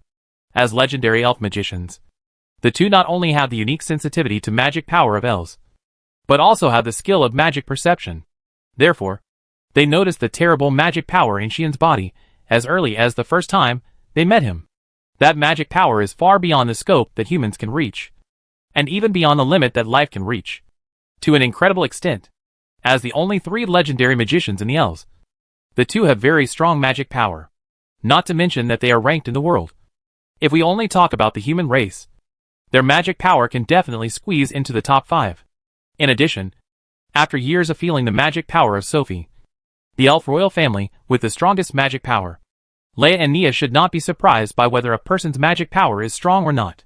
Rather, under such circumstances, it is already surprising to Leia and Nia that Rosie, whose magic power is superior to Sophie, can be born in the human race. As a result, when they first met Sheen and felt his terrifying magic power, Leia and Nia would have lost their composure if Sophie had not led them in front. This alone is enough to show that Sheen is extraordinary. Not to mention, according to rumors, that Count Boztu has done a lot of earth-shaking things in the outside world, proving how strong the other party is. Leia and Nia don't know how strong this alien male is, but they will never underestimate Sheen. Otherwise, as legendary strongmen, the 2 would not be willing to serve Sheen, a visitor from the alien race, with their queen. But there are too many big men around Sheen, and the great existences with great reputations and great fears are gathered around him one by one, causing many people to subconsciously ignore the strength of this person. If Leia and Nia didn't have the skill of magic perception, they would probably subconsciously ignore Sheen's own strength. Right? It can only be said that the reputation and presence of the people around the alien male are too strong, which somewhat overshadows his own brilliance. This is a very interesting phenomenon. The big shots all paid attention to Count Boztu, and only those who were not prominent would look up to him because of the people around him. Sophie pointed out the key point. Little did they know that in the end, those great beings were actually all around Count Boztu, with that person as the center. This is the truly terrifying thing. What does it show? It shows that there is indeed something in Sheen that is worthy of those big men to regard him as an equal existence, or even a central figure. Now, the advent of the goddess Nadura also proves this point. Sophie's voice reached the ears of Leia and Nia. Goddess Nadura did not come to see the dragon demon, nor to see the beast demon and the ghost demon, nor to see the evil god Lilith. The person the goddess wanted to see was this Count Boztu. Even the matter of Melika was probably just dealt with by the way. Right? Sophie's words made Leia and Nia silent at the same time. At this moment, there was only one question in the hearts of the 2. That is, how can this alien male do all this? Also, what is the sense of closeness that exists all the time in him? Leia and Nia began to feel curious. Sophie was the same. But after a moment, she suppressed her curiosity, because Sophie didn't want to be interested in Sheen. Once you are interested in a male of an alien race, you may be unable to help but approach him. And if you get too close to him, will you be attracted to him? After thinking about it for a while, Sophie didn't dare to think about it anymore. So Sophie quickly killed the idea in her heart. This is something Sophie is very good at. In order to avoid getting too close to alien males, and thus having some thoughts that shouldn't be there, Sophie has been like this for thousands of years, constantly controlling herself and keeping a distance from alien males. If it weren't for this, Sophie wouldn't have kept her original heart for thousands of years, and would not change her attitude even when facing a brave man. I am an elven royal family, the guide and leader of the elves. I have so many people who need to be taken care of and protected. If I fall in love, lose my original intention, and become blinded by love, I may ignore so many people. I can't do that. Yes, I can't do that. It's just because she doesn't dare to bear the consequences, and doesn't want to bear them. It's better not to think about the Earl of that kingdom, Sophie warned herself. Even if I think more, what can I do? What can I do if I find out the reason why the other party is so special? At that time, can I get a little benefit? No. We elves are isolated from the world. What about the other party? What's special about him? Does it matter? Sophie quickly regained her composure after secretly admonishing herself like this. At this moment, Leia suddenly said something. Queen. Leia seemed to have thought of something important.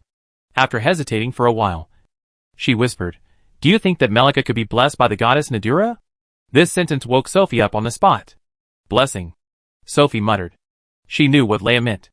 Leia was referring to the power that all the elves dreamed of, the blessing of the goddess of nature. It's possible. Sophie's eyes lit up, and she said to herself, Melika already has magic power comparable to that of the royal family. So the goddess Nadura is likely to bless her and let her become her blesser. If this is the case, It would be a blessing for the elves. The elves haven't had a child blessed by the goddess of nature for a long time. This is undoubtedly a matter of great concern to the elves, who regard the goddess of nature as the highest belief. If Melika can be chosen by the goddess Nadura and become her blessing, it will definitely be a great event worthy of the whole elf race to celebrate. However, Naya on the side said so. Can it work? Naya subconsciously said. Even the queen was not able to obtain the blessing of the goddess Nadura at the beginning. Even if Melika has the same magic power as the royal family, it may not be valued by the goddess Nadura. Right? As soon as this was said, Sophie's eyes dimmed immediately. Naya? Leia scolded. Yes. I'm sorry. Your Majesty the Queen. Naya reacted and knelt down in a hurry. There is no way. Not being able to obtain the blessing of the goddess of nature is a lifelong pain for Sophie. Originally, as a royal family, Sophie had the opportunity to obtain the blessing of the goddess of nature. Unfortunately, at that time, the battle between the gods and demons was in a critical situation, and the brave warrior who appeared at that time was led by the goddess of nature, which caused the goddess of nature to miss Sophie's blessing ceremony, and could only send the most trusted superior god to bless Sophie. This was not a glorious thing for Sophie, and it could even be said to be very shameful. In the tens of thousands of years of history of the elves, including Sophie, only 3 royal families were born, and the first 2 royal families eventually won the favor of the goddess of nature, and were blessed by the goddess of nature. Only she herself missed the opportunity to become the blesser of the goddess of nature, which was undoubtedly a bad thing that would be recorded in history books. Now that peace has come, Sophie can imagine that the royal family born in the future will not miss the blessing of the goddess of nature. In this way, she became the only royal family in the history of the elves who was not blessed by the goddess of nature. It is conceivable how painful and regretful this is for Sophie. Of course, Nadura is also aware of this. In fact, Nadura wanted to bless Sophie countless times and replace the blessing on her with her own. Generally speaking, the human race can only get the blessing of one goddess, and the opportunity of the gods' blessing once, even if the gods themselves want to change it. There is no way. However, the goddess of fate, Lidas, as the closest to omnipotence, can use her power to erase the blessing on the human race. As long as the strongest goddess is asked to take action, Nadura can bless Sophie again and make her her own blesser. At the beginning, Nadura had such an idea, thinking that she could bless Sophie later. So she sent her most capable superior god to bless Sophie temporarily, when the battle was tight, and she had to guide the heroes. Who would have thought that an accident would make all these calculations impossible to realize? Sophie thought of what happened at that time, and a bitter smile and helplessness suddenly appeared on her face. Get up, Nia. Sophie personally helped Nia up, shook her head at her who seemed to be about to cry, and comforted her. You are right. I did not get the blessing of the goddess Nadura. This is a fact. But? Nia wanted to say something, and even Leia wanted to express something, but was stopped by Sophie. Facts are facts. No matter what you say, they cannot be changed. Sophie said generously, it has been thousands of years. I have already seen it. You don't have to worry about me.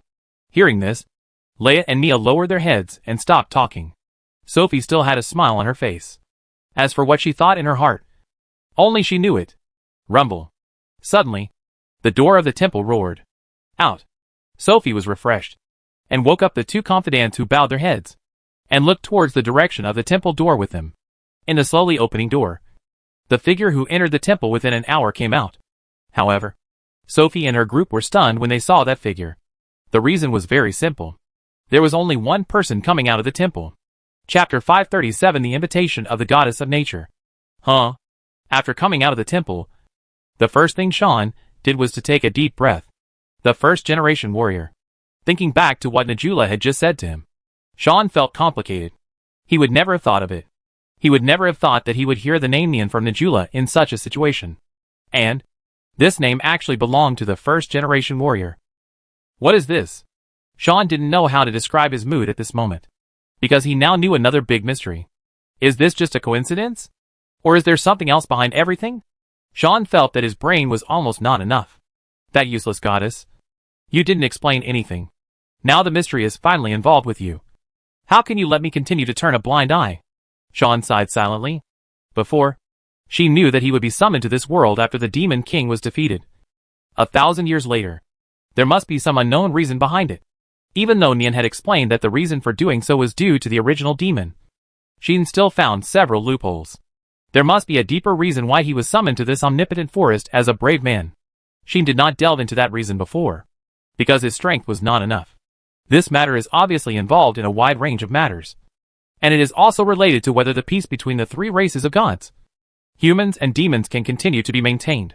Shin is not Long Oudian, so he naturally does not think that he can really fight against the sky, the earth and the universe with a holy sword. So he chooses not to delve into these secrets. If you want to get in touch with this big secret that is directly related to the world itself, without strength, you are just looking for death.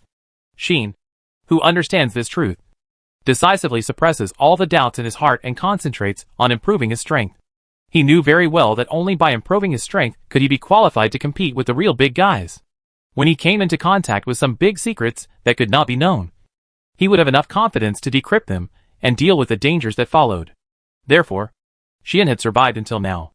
Except for occasionally targeting an old demon clan, he had never come into contact with those secrets that could not be touched. But now, is it time for me to get in touch with these secrets? Shin had this premonition. The time seemed to be ripe. Although his level was not high, the level of 77 was considered strong in a country. But it was nothing in the human world or even the entire omnipotent forest. But his strength had improved by leaps and bounds. 2 unique skills. 1 world-class blessing. 7 destiny skills. 2 magic skills. 13 skills in total. Now, Shin has been reborn. Without unlocking the holy sword or using the trump card, he can defeat the legendary knight known as the strongest of the human race, if he uses all his strength, relying on his own blessing to suppress the gods and the holy sword to restrain the demons. Even if Shin can't be invincible in the world, at least he can protect himself in front of the real bosses. Right?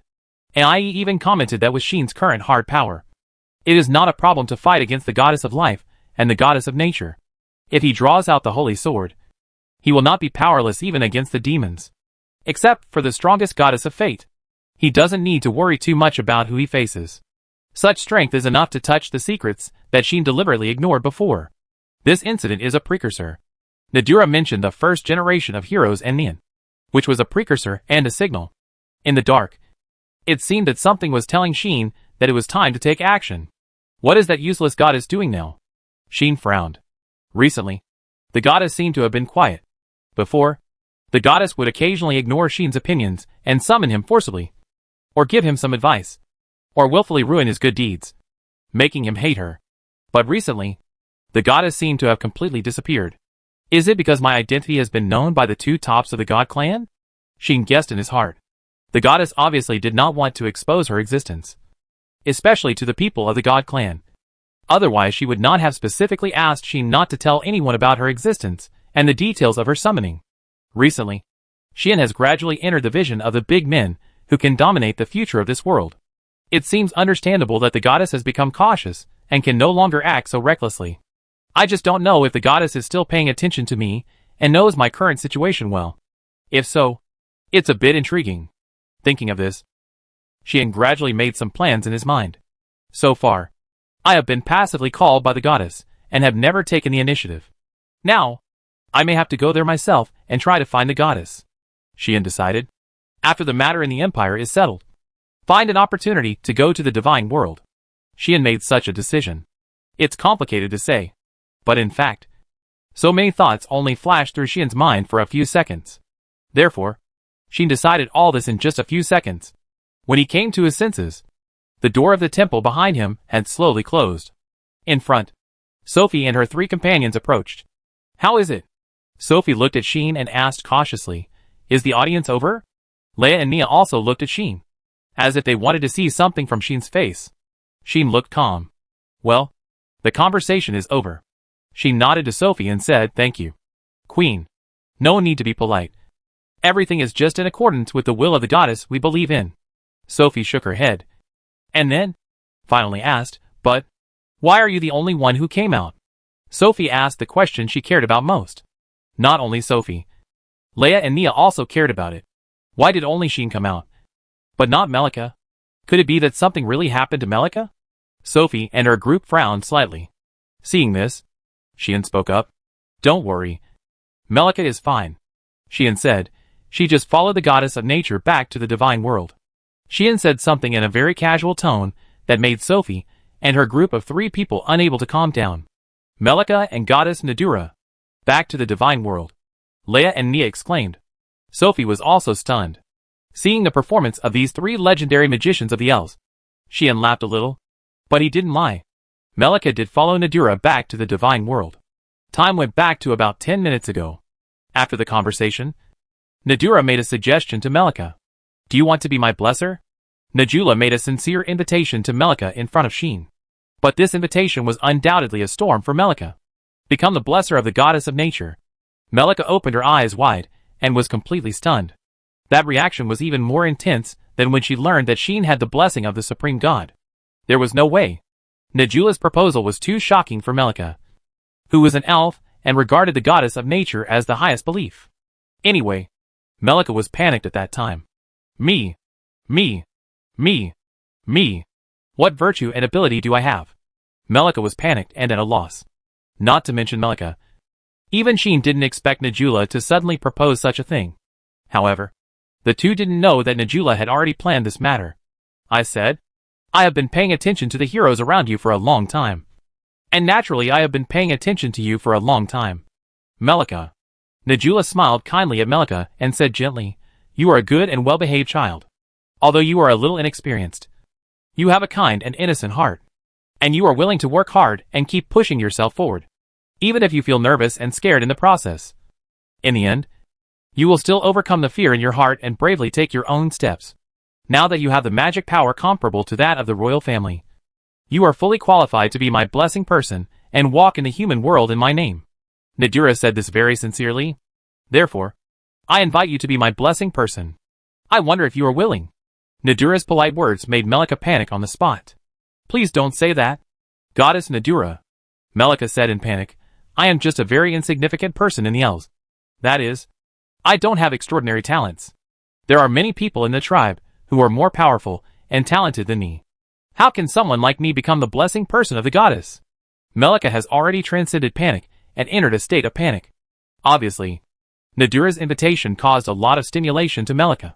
After all, this is the blessing of the goddess of nature, the highest belief of the elves, the glory that everyone dreams of. Even the current elf queen has not received such an honor. I am just an ordinary elf. What qualifications do I have to receive such honor? So, Melika was not surprisingly nervous and panicked. But Nadula has been staring at Melika without any deviation. I know that suddenly letting you become my blessing will definitely cause you some abrupt shock. Nadula said seriously, but I am sincere. My child, I have been watching you, so I can be sure that you are qualified. Seeing Nadula staring straight at her, Melika was still a little unbelievable and a little uneasy. But she was no longer as panicked as before. At this time, Melika remembered what happened last time when she encountered the eldest master of the Luzica family. At that time, Sheehan told himself that the reason why he arrived in time and saved himself was because the goddess of nature Nadula had given a revelation. This proves that Nadula did not lie. She has indeed been watching me all the time. Maybe you look down on yourself, but please believe my vision. Nadula smiled and said, After all, I am a goddess. I have seen countless human beings so far, and have guided several brave men. I know who is qualified to be my blessing, and who is not. At this point, Nadula's tone became a little low. In fact, the current elf queen Sophie is also qualified to be my blessing. But her luck is not good. She was born at the wrong time and encountered such misfortune, which led to a mediocre blessing in the end. She must be very upset. Right? I feel very sad. But there is no way. After encountering such a thing, I can no longer bless him. I can only give my blessing to another member of the elf tribe. Under such circumstances, Melika was chosen. Melika was speechless and didn't know what to do. She could only look at Sheen for help. At this time, Sheen had calmed down from the shocking news that Nadula accidentally revealed. Seeing Melika's look of help, Sheen shrugged. Isn't it good? Sheen said, I think it's good. Sheen agreed with this matter. This is also natural. Right? Don't you always feel that you are worse than others and are afraid that you can't catch up with your childhood friend? Sheen tapped Melika's forehead and said, Now, there is an opportunity that can make you reborn in front of you. Do you still want to refuse? Melika certainly doesn't want to refuse. Being able to be the blessing of the goddess of nature is an honor that cannot be refused for any elf. Even Melika is the same. But? Do I really have that qualification? Melika was extremely unconfident about her abilities. Believe me, and believe in yourself. Melika. Najula touched Melika's head and said gently, you have actually been reborn. Able to have a relationship with the hero. And transformed by the blessing of the Mother Goddess. You are completely different from before. And you will become stronger and stronger. With the relationship between Sheen and Melika. The two will definitely be in love with each other in the future. And once you are in love with each other, Melika's magic power will become stronger and stronger because of Sheen's blessing. In this case, if she gets the blessing of the goddess of nature and obtains the protection of nature, then she will definitely get more and more benefits. This is an endless road. Wouldn't it be a pity not to walk on it? Besides, don't you want to become stronger? Najula looked directly at Melika and said, don't you want to make yourself better and be qualified to stay with the one you love? This sentence made Melika gasp. Chapter 538 Go to see him secretly? Don't you want to become stronger? Don't you want to make yourself better and make yourself qualified to stay with the one you love? When such words came out of Najula's mouth, Melika knew that she could not refuse this invitation. Because now she already knows how extraordinary and special Sheen is. In front of such Sheen, what is the highlight of an ordinary elf? Nothing. If you want to stay with such Sheen and not be left behind, then Melika must bravely make her own choice and make herself extraordinary. I won't say that after becoming my blessing. You are qualified to keep up with your lover. But I promise you that I will do my best to train you, guide you, and make you better and more outstanding. In this way, one day in the future, you may stand by his side and help him solve his problems. Najula ignored the protesting look from Sheen and spoke to Melika. His future will definitely not be peaceful. He may even be involved in a very terrible conspiracy. At that time, do you want to help him? Or do you want to watch him from afar and wait for him to come back at home? I hope you will think about it. My child. Najula said nothing more. Melika had nothing to say. But the panic on her face finally disappeared completely. And was gradually replaced by another look. That was uneasiness. That was determination. Najula's words successfully touched Melika. So, Melika agreed. Outside the gate of the temple, Sheen explained this clearly to Sophie and others. Is that so? Sophie was silent for a long time, with a look of absent-mindedness and loss on her face, which was finally replaced by relief and joy, making her smile beautifully. Good. Sophie said loudly, the elves will finally have the blessing of the goddess of nature again. So great. Sophie was happy for Melika and the elves from the bottom of her heart. On the other hand, Leia and Nia were also a little happy and relieved, but more complicated. In the end, Melika still became the blessing of the goddess Najula. Yes, the two murmured, not knowing why they felt sorry or sad. Sheen glanced at the three elves, and finally fixed his eyes on Sophie. He remembered that Najula had said that something seemed to have happened to the elf queen in front of him, causing her to not be blessed by the goddess of nature. For such as Sophie, Melika's ability to become the blessing of the goddess of nature may be of great significance. But Sheen was not interested in knowing Sophie's story. First of all, it had nothing to do with him. Secondly, he already had a lot of headaches. And now, he had no intention of solving other people's mysteries and involving other people's privacy and secrets. At the moment, Sheen simply and quickly told Melika's situation again, because Melika had already received the blessing of a goddess. The goddess of nature could not bless someone who already had the blessing again. But according to what she said, as long as she went to the divine realm, she could ask a certain goddess to cancel the blessing on Melika. Therefore, the goddess of nature took Melika to the divine realm. Firstly to ask the goddess to take action, and secondly to explain to the goddess who originally blessed Melika. Robbing someone else's blessing can be a big or small matter. In a big way, this can be a conflict comparable to the revenge of killing one's father. Like Lita's, that guy treats her blessing recipients as her own children and treats her blessing recipients as her daughters. If someone wants to withdraw her blessing and take away her blessing recipients, she will definitely fight with the other party. In the gods, the goddesses often fight for an excellent blessing recipient. Therefore, the matter of revoking the blessing is definitely not a small matter. If you really want to investigate, the problem is very big. But if you want to say it is small, it is indeed small. It has been said several times before that this kind of attention to blessing recipients is more obvious in the gods, the higher the level of the gods. In other words, if it is a lower level god, it does not really care about the affairs of its own blessing recipients. The lower-level gods have the most blessing recipients. The civilians of the human race are blessed by the lower-level gods of the gods. Only those truly outstanding geniuses will be chosen by the upper-level gods and become the blessing recipients of the upper-level gods. Unfortunately, the population of the gods is not that large, while the population of the human race is almost tens of thousands, hundreds of thousands, or even millions of times that of the gods. Among these people, more than 90% are ordinary people. All of these people are blessed by the lower gods. In this way, usually, each lower god has a very astonishing number of blessers. And most of these blessers are mediocre all their lives until they die of old age. Such lower gods naturally do not pay much attention to their blessers. Only the upper gods will attach great importance to their blessers because they are geniuses among the human race and future heroes. This is even more true for the three goddesses. Sometimes, only a person worthy of their blessing will appear in hundreds or even thousands of years. So they will naturally attach great importance to him. In this case, if you ask the lower gods for a blesser, the lower gods will most likely agree readily. They have too many blessers, and one more is not too much, and one less is not too little. Of course, it doesn't matter to the extreme, unless that is really an amazing genius. In that case, the lower gods may feel cherished and feel sorry. But if the one who wants this blessing is the upper god, or even the three goddesses, how could they refuse? So, this matter is nothing in front of the lower gods.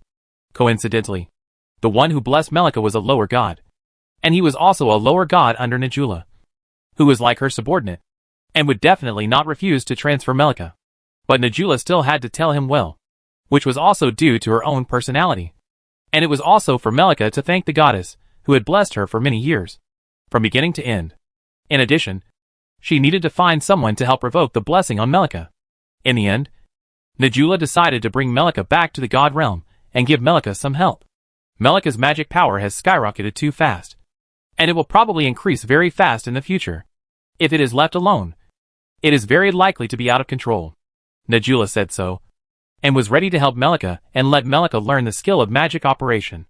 With the skill of magic operation, Melika can control her skyrocketing magic power and prevent it from getting out of control. With my help, plus the protection of the blessing, it should not be difficult for Melika to master the skill of magic operation. Najula said that she would try to bring Melika back before the peace festival began. By then, Melika will be the blessing of the goddess of nature, and her status will rise in the elves, becoming second only to the elf queen. And even the elf queen has to respect her. That's what happened. She said to Sophie and others, Melika is fine now. And it can even be said that she is very good. If everything goes well, she will be able to come back before the peace festival. So you don't have to worry too much. Hearing this, Sophie nodded. In this case, let's look forward to Melika's return. After saying this, Sophie said nothing more. And if Sophie didn't say anything, Leia and Nia would naturally not say anything. In this way, the matter of Sean and Melika meeting the goddess of nature came to an end. As a result, Sean learned some secrets, and Melika became the blessing of the goddess of nature, was taken to the divine world, and was about to be reborn. This matter soon spread to the ears of the elves who heard the news. These elves who had learned about the coming of the goddess of nature and rushed here, and who had been wandering around, brought such amazing news back to the land of elves in the noise. Not long after, everyone in the land of elves knew two things. 1. Sean was recognized by the goddess of nature, and was able to continue to stay in the land of elves. 2. Melika will become the blessing of the goddess of nature, and receive the blessing of the goddess of nature. One of them is a highly guarded foreign male, and the other is a little transparent in the elves. But after this incident, the status of the two in the elf town is destined to change dramatically. Today's elf town is destined to be very lively. Even at night, a group of beautiful elves are still discussing with each other with great interest, making the originally quiet and peaceful elf town like the outside world, presenting a rare bustle. When Jailur led the elf division to patrol the streets, she was caught many times. Hey, Jailur, is that foreign male really accepted by the goddess of nature? Is he really trustworthy? Just like the brave man 1,000 years ago? Do we not need to be so wary of him anymore? One by one, the elves asked Jailur such questions, which made Jailur very depressed. Jailur wanted to say, that man is dangerous. You better stay alert. Otherwise, these innocent elf girls will probably be dazzled by the man's breath of closeness to nature. Jailur doesn't want to see that happen. But when she thought that the goddess of nature had already accepted the other party, if she said such words, she would be suspected of questioning the goddess of nature. And Gialur couldn't say anything. So, Gialur could only say it sullenly. Maybe. After saying this, Gialur took the elf division and slipped away, not wanting to see what kind of reaction those tribesmen would have next. But she didn't see the reaction of those tribesmen. But she couldn't help but see the reaction of her companions in the elf division. He actually got the recognition of the goddess Nadira. I heard that he chatted with the goddess Nadira for more than an hour in the temple. Is there really something special about the alien man? That breath of closeness to nature may have something to do with the goddess Nadira. Do you think we should go and see him secretly? We didn't dare to get close to him before. This time we should be able to get a glimpse of the secrets of that alien male. Yes. Yes. Count me in. The magicians of the elf division seem to have a strong interest in Xian. There is no doubt that Xian's recognition by the goddess of nature made them subconsciously let go of their guard. This made Jialua feel very uncomfortable. She felt like she was watching the people around her gradually walk towards a road of no return. Her intuition told her that this was a very dangerous thing. Once more and more people in the elves became interested in that alien male. The situation would become more dangerous. No! I have to think of a way. Jialur thought so. At the same time, there was another elf, who, like Jialur, fell into deep thought. That elf was Jenim. Is Melika going to become the goddess of nature's blessing? At this time, Jenim was moving bricks. Her expression was a little dazed. And she was dazed, like an emotionless brick-moving machine. And she couldn't believe it in her heart. She didn't know whether she should be happy or disappointed about it. Logically speaking, Melika could become the goddess of nature's blessing. As a childhood friend who had been inseparable from her since childhood, Jenim should be happy for her. However, in Jenim's view, Melika was still the childhood friend who needed his protection, was weaker than himself, and had always been hiding behind him, easily nervous, and had little courage. Now, this childhood friend has become the goddess of nature's blessing. Jenim is naturally very surprised and confused. Since he learned the news, Jenim's mind has been echoing with only a few words. Why did Melika become the goddess of nature's blessing? Isn't she weaker than me? How did Melika do it? Is this true or false? Such thoughts have been lingering in Jenim's heart, making Jenim feel lost before she was happy for Melika, because she always felt that she didn't know why she was abandoned. It's only been 2 years. How did you suddenly become so strange? Melika. Jenim was like this. In a daze, doing the aftermath of the streets she destroyed during the day. At this time, she looked confused and helpless.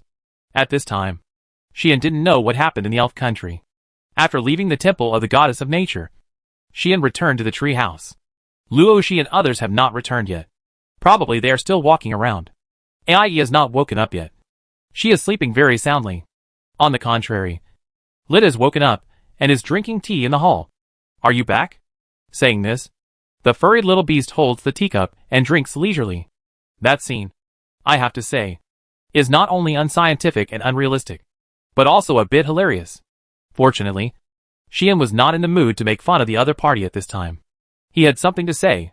I know where the guy who started the magic ritual in Tagore Forest is. Xian threw this sentence out. Lid's movements froze. A ray of fierce light flashed in his eyes. Chapter 539 Hidden Ritual Venue. Tagore Forest. On the edge of an extremely remote cliff. Swish. In a sound like breaking through the air, a figure suddenly appeared here as if teleporting, and came to this cliff. Lid was lying on Xian's head, watching this scene, and she sighed with some emotion. I didn't expect that your teleportation skill could pass through the elves' barrier and teleport directly outside.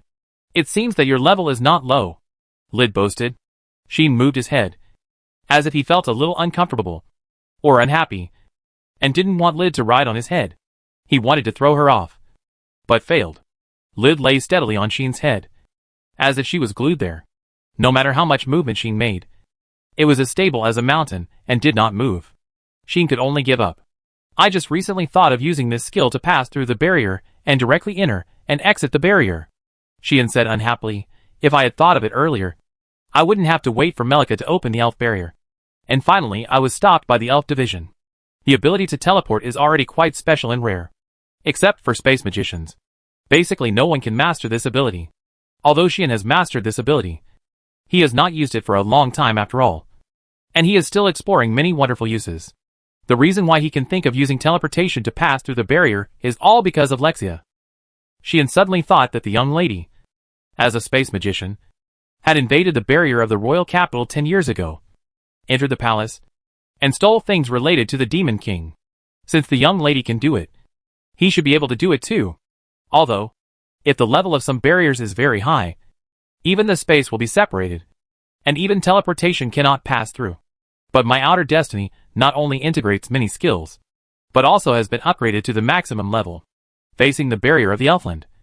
I should give it a try. So, as a result of the attempt, Xian successfully took Lid through the barrier of the Elfland and came out of the Elfland. Otherwise, Xian wanted to get out of the Elfland without using violent means of destruction. It would take a lot of effort. Lid even wanted to call Milla back and use Milla's power to pass through. If Xian hadn't done this with outer destiny, it is estimated that there would be more than just this man and beast coming here. Now, hearing Xian say this, Lid shook her head. Even if the barrier is not opened, Sophie will inevitably be alarmed in the end.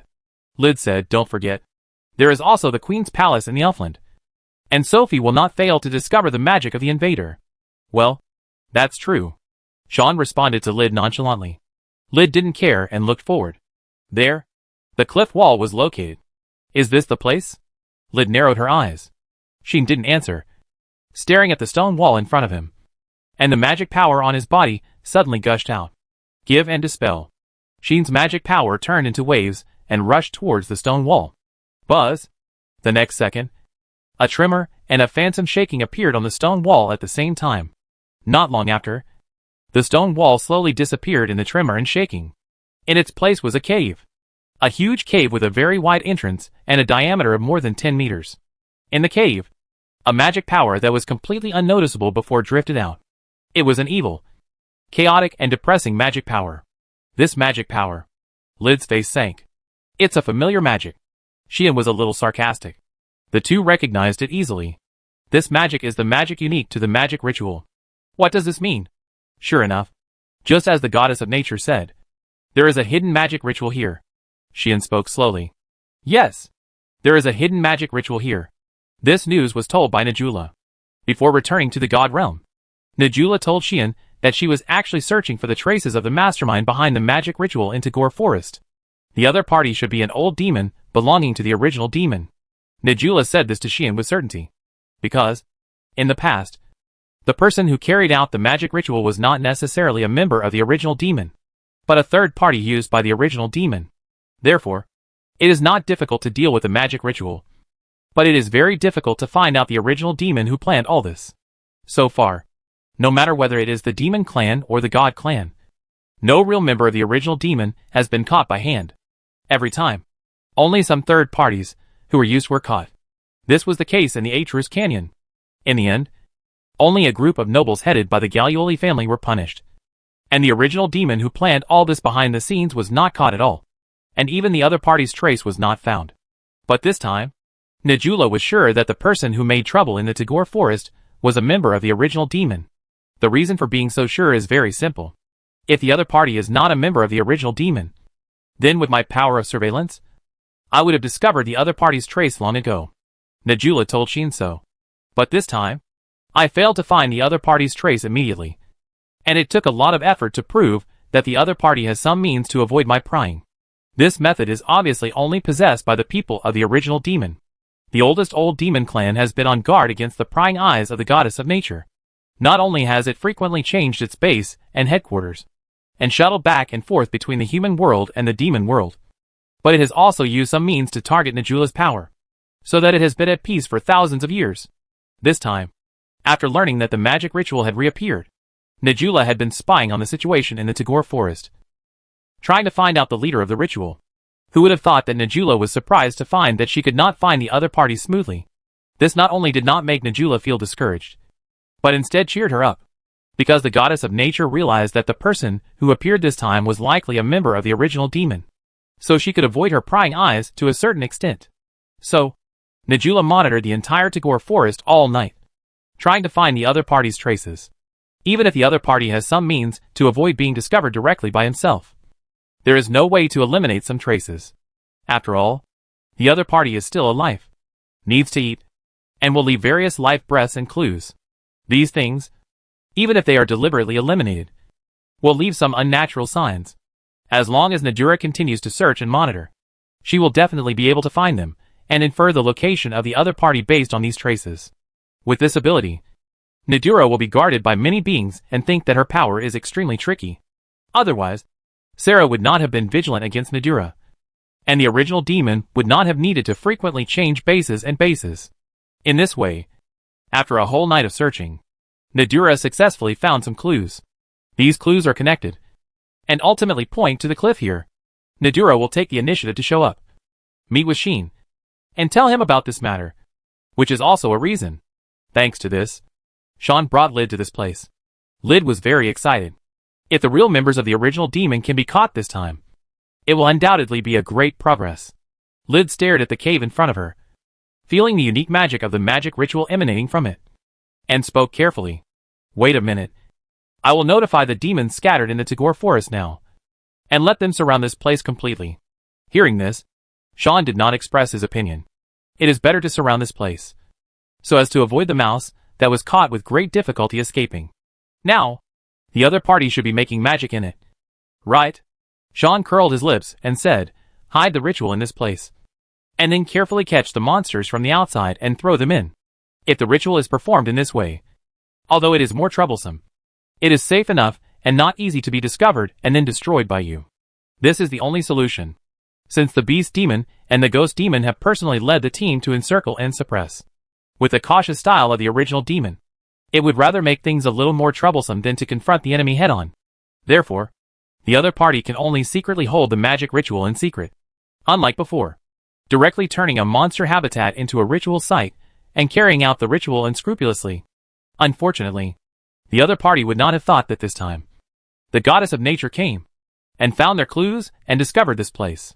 Sheehan smiled playfully and said to Lid, I will go in first. What about you? Sheehan said so. He must go in first. This ritual has no effect on humans, but it will affect the minds of monsters and demons, causing them to kill each other. In addition, it will also isolate the two spaces inside and outside the ritual. Even if the demons come and have the means to avoid being affected by the ritual like Jacinta did, it will take a lot of effort to get in.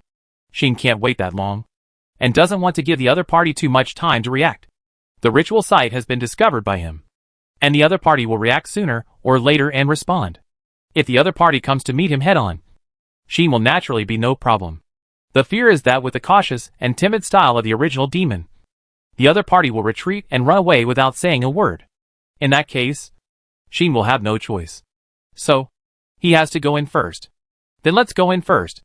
Lid said decisively, my subordinates should come here immediately after receiving the message I left and take action. We don't need to wait for them. That's good. Sheen nodded and said, let's go in. Okay. Lid nodded. The man and the beast immediately disappeared from the spot, leaving the cliff in silence. Only the evil magic was still spreading. Chapter 540, I really caught a big fish. It turns out that Xian's outer destiny is indeed extraordinary. After integrating many skills and upgrading to the maximum level, not only the barrier of the elf town, but also the magic power of the magic ritual that completely isolates the inside, and the outside could not stop Xian's teleportation. Therefore, Xian easily invaded the inside of the ritual and entered the cave. After entering here, Xian found that the evil and condensed magic power here was far from what it was before. Such evil magic power. Xian frowned and murmured, the malice contained in this magic power is almost catching up with the evil spirit in the dark temple that sealed Lilith. Right? This is a very incredible thing. The magic power is so evil that it is not only the monsters and the demons, but also the human race, and even the gods, who come here may be affected. If you stay here for a long time, you may have some mental confusion.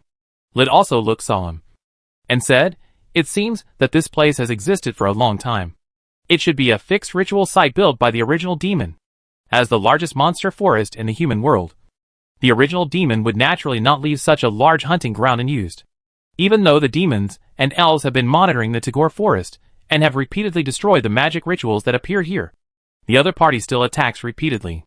They do not ask for every ritual to succeed, but they ask for 1 success out of 10, which is a kind of gain. After all, apart from the Tagore forest, there is really no ritual site that is easy to hide and has so many powerful monsters.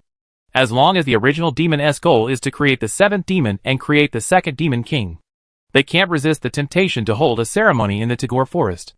Under such circumstances, it is a matter of course that the other party will set up a very hidden fixed ritual site in the Tagore forest.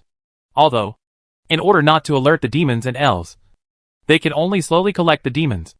Let the demons kill each other here, turn into refined demons, and become sacrifices. The speed is definitely very slow, but as long as they can avoid attracting the attention of the demons and elves, they will continue to do so slowly. After a long time, many excellent sacrifices will always be born. While slowly collecting sacrifices in secret, they also make some big moves from time to time. Hold ceremonies in public, get a big harvest every once in a while, and improve the progress a little. This is probably the action plan of the original demon. It seems that we really caught a big fish this time. Lid was a little excited. And then she remembered something and asked Xian, by the way, is it okay for you to stay here? Lid's implication is naturally whether the evil magic here has any effect on Xian. The magic is so evil that even Lid is a little worried about whether Xian will be affected. Lid didn't think that. I am not afraid of Lilith's evil spirit. So how can I be afraid of the magic power here? Xian was very disdainful. Of course, the situation here is different from that of Lilith at that time. Lilith's evil spirit is terrible. But she is a goddess. And the evil spirit she controls is also her own power. It is not a threat to Xian, who has the blessing of the supreme god. The magic power here is different. It has nothing to do with the power of the gods. And Xian's blessing can't help him. However, even without the blessing to protect him, Xian is also protected by Li Tua Tianming. Under the effect of Li Tua Tianming, Xian cannot be hurt unless he reaches a negative state above the transcendent level.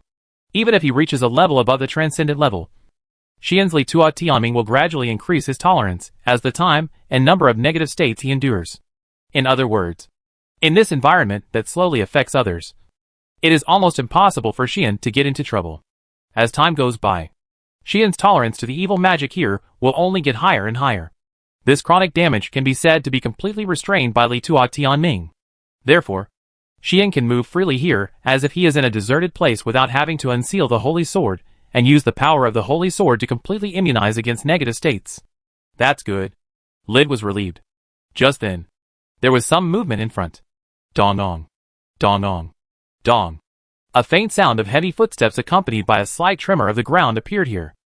At the same time, more intense, evil magic emanated from the cave. What is this? Xian and Lid's expressions moved at the same time, raised their heads, and looked into the cave. There was only a terrifying darkness there. There was no light. And you couldn't see your hand in front of you. You could hardly see anything. Xian, because of his outer awareness perception ability, even his 6 senses have been improved, and he can see freely even in this pitch-black darkness. Lid didn't seem to be affected either, and looked forward with burning eyes. The man and the beast said nothing, and looked quietly, until a huge figure slowly appeared in the darkness in front of Xian and Lid. Seeing that huge figure, Xian and Lid were surprised, just because it was something that both the man and the beast were very familiar with. Refining demon? Yes, refining demon. The huge figure that appeared from the darkness was the refining demon. It had 8 completely different legs. Some like cows, some like horses, some like tigers, and some like leopards. And they were of different lengths, and were doing strange body movements. Its body was also pieced together, and it had several heads, but its original shape could no longer be seen. Its size was even bigger, at least 10 meters tall. A completely indistinguishable horrible cry came from countless mouths of the other party, forming a noise that hurt the eardrums, turning into a sound wave, shaking the surroundings. Good guy. Sean was shocked. There is such a big refining demon? Even Lid couldn't hide her surprise. The refining demon in front of them was the largest and most diverse one they had seen so far, judging from its size and the appearance that could no longer be distinguished from the bodies of many kinds of monsters. It must have gone through many times of swallowing and fusion before it could become what it is now. Moreover, its aura was so strong and its magic power was so huge that Sean and Lid had never seen it before. Lid understood it almost instantly. Be careful. That is definitely a refining demon that has swallowed legendary monsters, Lid warned loudly. Almost at the same time as Lid spoke, the huge refining demon moved. Boom! I saw that. With a roar, the mouths of the countless heads of the troll opened and spewed out countless attacks. In those attacks, There were lightning, fire, ice and snow, floods, and even poisonous gas. Densely packed, countless magic breaths bombarded Xian, instantly engulfing the place where Xian was, ravaging, destroying, and destroying it.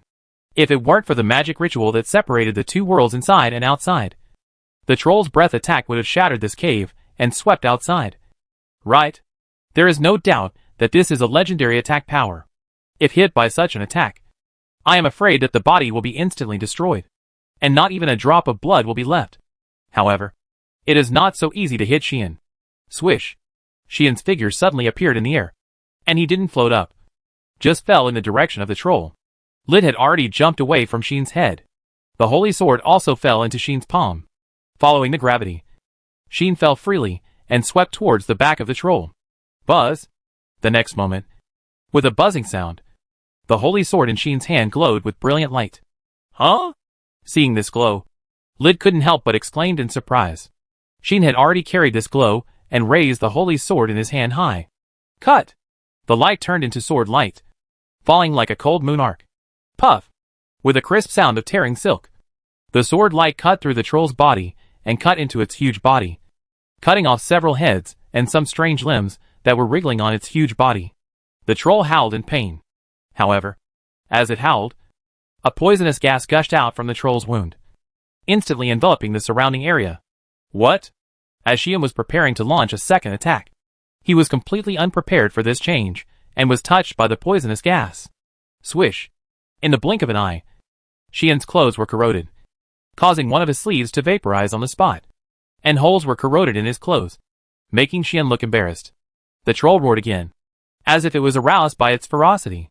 The heads that were still on its body broke out one by one, and with tentacle-like flesh pillars attached, it pounced in the direction of Xian. In an instant, Xian, who was forced back by the poisonous gas, fell into an encirclement. Give burn. Xian did not hesitate and directly released the give magic. The target was the poisonous gas around him. Xian gave the property of burning to these poisonous gases. Boom! The explosion sounded immediately. The poisonous gas gushing out from the wounds on the troll's body was like being ignited, and all turned into raging flames and burned. The heads connected to the meat pillars that pounced on Xian were also burned.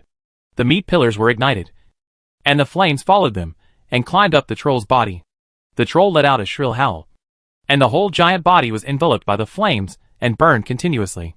On its body, the heads rose up one by one with screams, and the limbs were squirming crazily, like the broken limbs struggling in the flames. It's really disgusting. Xian flew out of the flames and saw this scene, and couldn't help showing a disgusting expression. Lid also frowned deeply, but the look in her eyes looking at the troll became more and more solemn. Chapter 541 based on the hero? The chaotic roars like noises were still ringing, shaking the dust and gravel from the ceiling of the cave. The huge demon was covered with flames and kept burning, making the huge body appear distorted, as if countless individuals were howling and screaming in it, struggling and crying in the flesh, and the heads and limbs were moving in a disorderly manner. I have to say that the scene really made people feel physically and psychologically unacceptable. Xian called this disgusting, but in fact, it was much more serious than disgusting. At least, if girls like Lumia and Melika were here and saw this scene, they would be scared to death and even fainted. Xian also had the urge to cut the monster in front of him into pieces and completely destroy it to avoid polluting his eyes. But the huge demon was indeed fundamentally different from the demons that Xian had seen before. Its level was as high as 96. Just as Lid said, it was definitely a demon that had devoured and fused with legendary monsters. It was powerful, strange, and very tricky. If Yulin had finally lost to the demons that besieged her, she would have become what she is now. Right? This huge demon was the fate of Yulin after she failed to resist the ritual that day. Xian was sure that this demon had existed for a long time, and the number of demons that it had devoured and fused was so many that it was outrageous, causing its action mode and form of existence to change. It was really sad. But unfortunately, you are no longer saved. Lid said with pity and ruthlessness. Xian, let it be free. Okay. Xian glanced at his ragged clothes, muttered something, and nodded. Suddenly, terrifying magic power surged out of Xian's body like a storm. The troll seemed to sense the danger, and while making a more terrifying roar, it went into a mad rampage. Suddenly, The breath of fire, lightning, frost, flood, poison gas, etc. was once again sprayed from the mouths of the countless heads of the troll. The overwhelming attack came, intending to completely destroy Sheen. This time, Sheen did not teleport to avoid, nor did he raise the holy sword in his hand, but slowly raised his hand. With the vast magic power, attract the stars from the sky. Sheen chanted the spell. The luxuriant awns and the numerous flames obeyed the command of the man who controlled the night sky, showing the mystery and trajectory of the gods at this moment. That is light. That is the powerful power of heaven. So, shine, stars. So, descend, light. The starlight shines from Sheen's body. Diffused starry rays. In the magic power that gushed out from Sheen, celestial bodies quietly took shape and swept forward along with the starlight.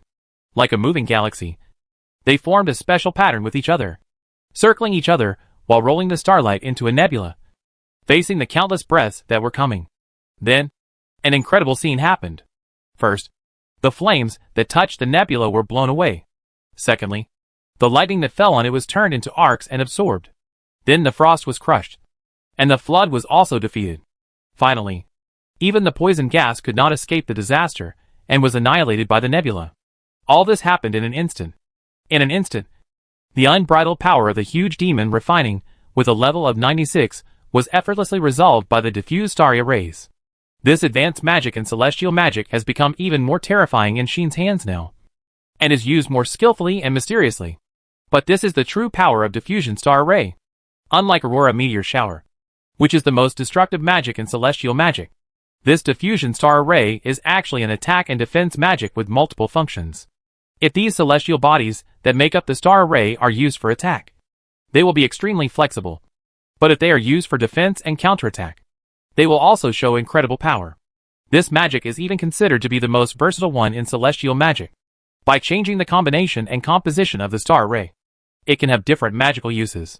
Like now, Sheen has formed the celestial bodies into a nebula, and it has played a variety of effects such as dispersal, absorption, crushing, defeat, and annihilation. This is the correct use of diffusion star array. Sheen only used it for attack before, which is undoubtedly a waste of resources. Now, as Sheen has integrated many magic and mana skills into one, the Destiny skill Satomi Destiny was born, which greatly improved the power of magic and the controllability of magic. The true use of this magic has finally been brought into play. Using this trick to kill you is also worthy of you. Sheen made a declaration. Disappear. Sheen suddenly clenched his palm towards the direction of the huge demon. Swish. The nebula immediately swept out and dispersed in the process, turning into celestial bodies again, surrounding the huge demon. The huge demon still wanted to struggle to death. Unfortunately, the countless celestial bodies surrounding it suddenly trembled, causing a series of light bands to shoot out. The light bands touched the troll in the blink of an eye. However, they did not display amazing destructive power as they did in the past, bombarding the enemy like beams of light. Instead, they seemed to be entangled around the enemy, entangling the trolls as the celestial bodies continued to move. The troll kept struggling. The celestial bodies were indifferent to this, and they flew around the troll quickly, letting the light belts constantly wrap around the troll. Before long, the troll's huge body was completely wrapped by the light belts, leaving no gaps. The troll turned into a light cocoon, struggling and roaring in the light cocoon, causing frequent ups and downs in various parts of the light cocoon. But this struggle and ups and downs soon disappeared. The light cocoon suddenly beat like a beating heart, one after another. Every time it beat, the light cocoon would shrink a circle. After the light cocoon beat 3 or 4 times, it had turned into an object the size of a football, and the movement of the troll struggling inside completely disappeared. Finally, puff! With a crushing sound that announced the end, the light pupa seemed to completely crush the things inside into meat paste. And under the beating, it became only the size of a palm. Immediately, the light pupa and the surrounding celestial bodies dissipated into nothingness. The huge demon also disappeared. Its end was that not even a bit of meat paste was left, and it was completely compressed and crushed into nothingness by the light pupa. The surging magic power in Xian's body was restrained. Okay, it's over. While Xian put away the holy sword, he looked at his tattered clothes inside. On the side, Lid approached. The look she gave Xian was as if she was looking at a monster. Why are you looking at me like this? Xian was surprised. Lid became unhappy. It's nothing. I just think you seem to be more capable than I thought. Lid said meaningfully, granting magic, celestial magic, teleportation, and the radiance that just flashed from your sword. None of these are ordinary. Lid paused for a moment. Especially that radiance. Lid stared at Sheen and said, why do I always feel familiar? Obviously. Because Sheen used Wei Tua Tianming to stimulate some of the sealed power of the Holy Sword. Lid sensed the sacred power of the Holy Sword. Why? Sheen did not answer Lid's question, but asked back, as the person who kidnapped your sister. Can't I have something special? This sentence, Sheen said with confidence, made Lid choke. This guy. It turns out that he has some self-knowledge? Lid wanted to ask something else, but after thinking about it, she finally gave up. Forget it. The more capable you are, the more it proves that AIE's vision is correct. It's useless for me to care too much. Lid sighed and said, humans are really a race with unique advantages. It's okay to have the appearance of the princess. But now there is a little monster like you who has many means at such a young age, and can easily kill the demons that have swallowed and fused legendary monsters. No wonder the gods wanted to imitate the brave man and create the human race. In front of you real monsters? I dare not consider myself a monster. Xian curled his lips. But, the next second, Xian suddenly reacted. Wait, did you just say something that you can't just listen to? Xian looked at Lid in astonishment and said, you said that the human race was created by the gods in the image of the hero? I have never heard of such a thing. But if you think about it carefully, it doesn't seem strange. Why do you think there are human races like the heroes in this world? Lid said disapprovingly. Isn't it because those guys in the gods saw the super potential of the heroes? So when they created the human race, they used the heroes as the prototype and created the human race? The purpose of the gods creating the human race was to be able to fight side by side with themselves and fight against the helpers of the demons. In this case, it is not surprising that the gods would use the heroes as a reference object for creation. They must hope that the human race can play a huge role like the heroes. Right? Even more.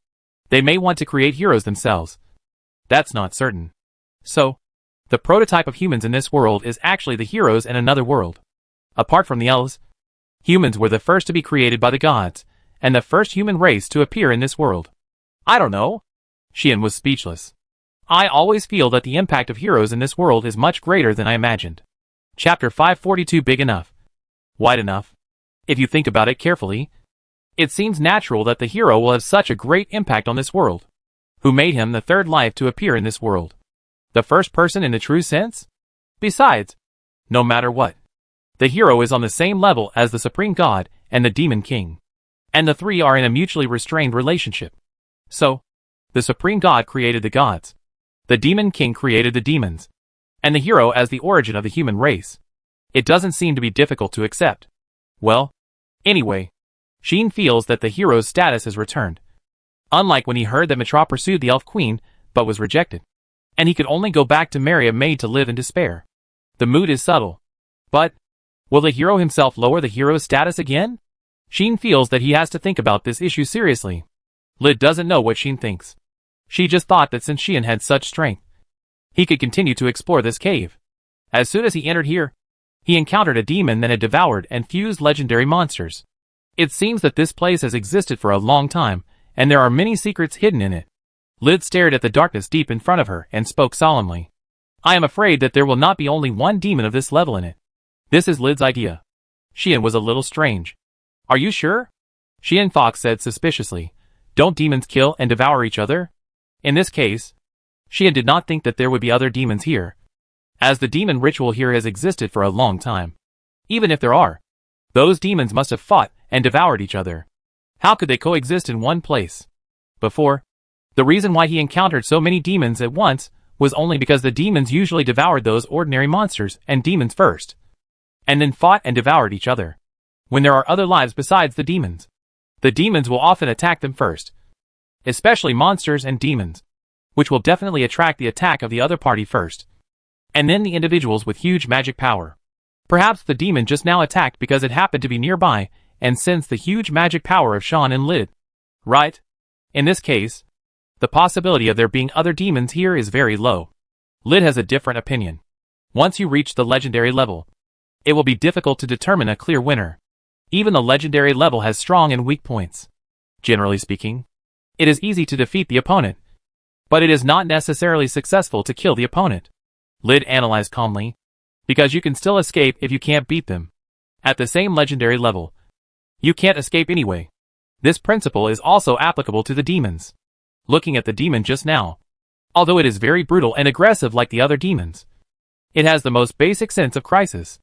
It will not just attack blindly and give up defense for this, but will struggle and feel pain. Therefore, we cannot guarantee that these demons will not run away when they encounter an unmatched opponent after reaching this level.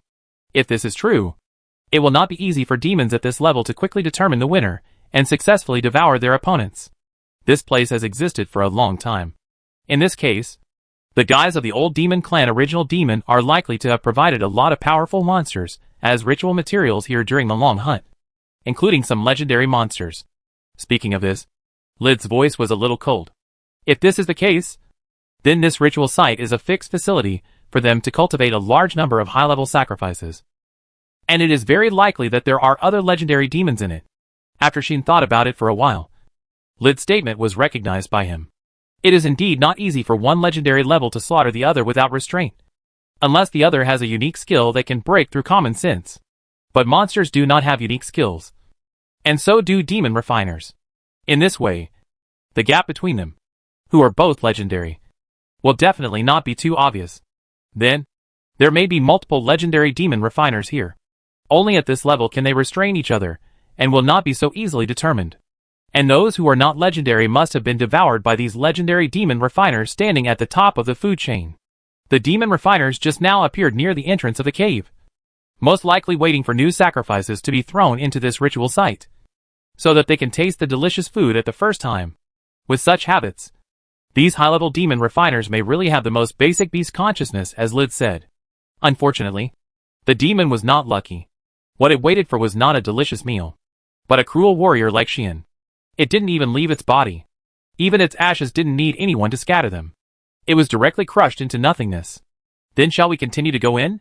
Xian asked for the time being. Go in. Lid nodded and said, if it was someone else, I would let him go. But you, a little monster, can kill even a legendary existence so easily. Even if there are all legendary demons in it, you should be able to handle it. Then we must go in this trip. Even if all the legendary demons here are eliminated, it will be a huge gain. After all, these high-level demons are the best sacrifices for the young demons. Every time one is eliminated, the birth of the seventh demon can be delayed by one step. If this place is completely destroyed, it will definitely hinder the original demon's plan to create the seventh demon. Therefore, this place must be explored carefully, and the sooner the better. If I had known earlier, I would have brought Milu or Ai here. It would definitely be easier. Lid said with regret. You are quite idle, just watching from the side. Can't you come to help? Xian said unhappily. But his footsteps did not stop, and he walked slowly into the cave. Lid kicked her limbs and jumped onto Xian's head. It's not that I don't make a move, but that I can't make a move, Lid said leisurely. I am different from Milu, who can use power unscrupulously. The amount of power I exert is directly related to the current form, body size. If I want to use enough power to destroy a legendary existence, the environment here does not meet the conditions at all. Conditions? Xian asked curiously. What conditions are needed for you to play a role? Very simple. Lid glanced at Xian and said, the venue must be large enough, wide enough, and there must be no innocent people around who will be affected by me. That's the only way. Why does it sound a bit dangerous? Is it not possible here? Xian asked carefully. It's not impossible. Lid seemed to see through Xian's thoughts and said with a smile, but I also said that it would be a bit problematic to use enough power to destroy legendary beings. By then, not to mention this small cave, even the entire Tagore forest may suffer a devastating blow. Lid didn't say this. She just said it. I don't want to be a sinner in the human world, so I'll leave it to you to deal with. Lid became a hands-off shopkeeper. Your ability to order people around is definitely beyond the level. Xian rolled his eyes. Thank you for the compliment, Lid replied indifferently. The man and the beast went deeper into the cave, while bickering with each other. The darkness became deeper. At the same time, in the deepest part of the cave, a sound of water suddenly sounded. Has the magic power of a sacrifice disappeared? Along with this sound, the sound of water gradually became louder. Looking carefully, there was actually a clear pool here. In the pool, A graceful figure emerged from the water, stood up, and stretched out a seductive body. The body was naked, showing its beauty, and a long wet hair like a waterfall fell freely. But her brows were tightly furrowed, making her mutter. It seems that a mouse ran in. The woman confirmed so. Otherwise, given the current situation, without their own guidance, those legendary demons should not be able to devour each other so easily. Now, the reaction of one demon disappeared, but the magic reaction of other demons did not increase. This only means that the demon was not devoured, but destroyed. The existence that would do such a thing would not be a demon. Demons only devour others, not destroy others. Then, what happened is clear at a glance. Has this place been discovered? The woman said to herself. This is a bit troublesome. After saying this, the woman did not have too many emotional fluctuations, but relaxed her frown. Well, anyway, after a while, I also plan to use the demons here to attack the elf town. Sooner or later, this place will be exposed. It's just a matter of time. Besides, this place is no longer needed. Otherwise, the people above would not allow her to act recklessly and use the magic here to attack the elves. Now it's just a little early. Let me see who is coming. As she said, the woman came out of the water, came to the shore, picked up a black robe, and put it on herself, hiding her seductive and moist body directly in the black robe. Then, the woman walked barefoot, with dripping water, and raised her head. In her eyes, a pair of red eyes were flashing. I really look forward to our meeting again, Sophie. The woman touched her ears and smiled charmingly. The ears were pointed and long. Chapter 543 Endless Magic Power. Boom, boom, boom, boom. In the dark cave, heavy footsteps like this sounded from time to time. The huge monster wandered in the darkness from time to time, looking very scary. If it were someone else here, facing this scene, he would be trembling with fear. His face would turn pale, and he would run away without hesitation, wishing to stay away from the monster to avoid being swallowed. Even if it was a strong man above level 80, who was admired and respected by countless people outside. Here, facing these monsters, he would eventually become a tiny ant, swallowed by the other party, and become an insignificant snack. There is no doubt that this is a magic cave. A magic cave where many ferocious and terrifying monsters live, which can bring nightmares to intruders. I believe that even if the most elite guards of the kingdom came here, they would feel extremely difficult to face these monsters. But at this moment, a figure appeared silently in front of such a monster. Yo! The man holding the sealed holy sword and a furry mysterious beast on his head stretched out his hand and greeted the monster in a friendly manner. First meeting. Sheen grinned and said then, "Goodbye?" As he said that, Sheen flashed and moved in front of the monster in an instant, stretched out a hand and put it on the other party. Give split. Magic power was spit out from the palm of the hand, instantly covering the whole body of the monster. Puff! A loud tearing sound sounded, causing the monster's skin to burst instantly, and the whole body seemed to be cut by countless blades, becoming scarred and bloody. The monster was finally awakened by the severe pain, and it finally reacted until now, making a terrifying wail.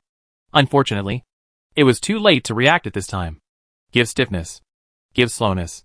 Give dizziness. Give paralysis. Give heaviness. As the magic power continued to flow out, Sheen continuously applied various negative state characteristics to the monster in front of him, causing the monster's wailing to stop abruptly, and the whole body instantly stagnated, unable to move, and collapsed directly to the ground, as if drunk, becoming shaky and fragile. Diffusion Starry Rays. Without any hesitation, Sheen once again used the advanced celestial magic, making the stars flash. The celestial body take shape, and turned into countless stars in motion, sweeping out, surrounding the monster, emitting light bands, and entangled the monster heavily. Not long after, the light pupa replaced the monster's original position and appeared in the dark cave. Then, the light pupa began to jump. Jump once, shrink a circle. Jump 10 times, shrink 10 times. Puff! When the sound of crushing appeared, the light pupa completely disappeared. Of course, the monster also disappeared without a trace, and its terrifying figure was never seen again. Good. Sheen clapped his hands in satisfaction, and while gathering his magic power, he finished his work. The legendary demon, who could even destroy a small country single-handedly, and made the kingdom's guards feel difficult, was killed by Sheen with thunder. The whole process took less than 10 seconds. In just 10 seconds, Sheen solved a legendary existence. So there are 3. Right?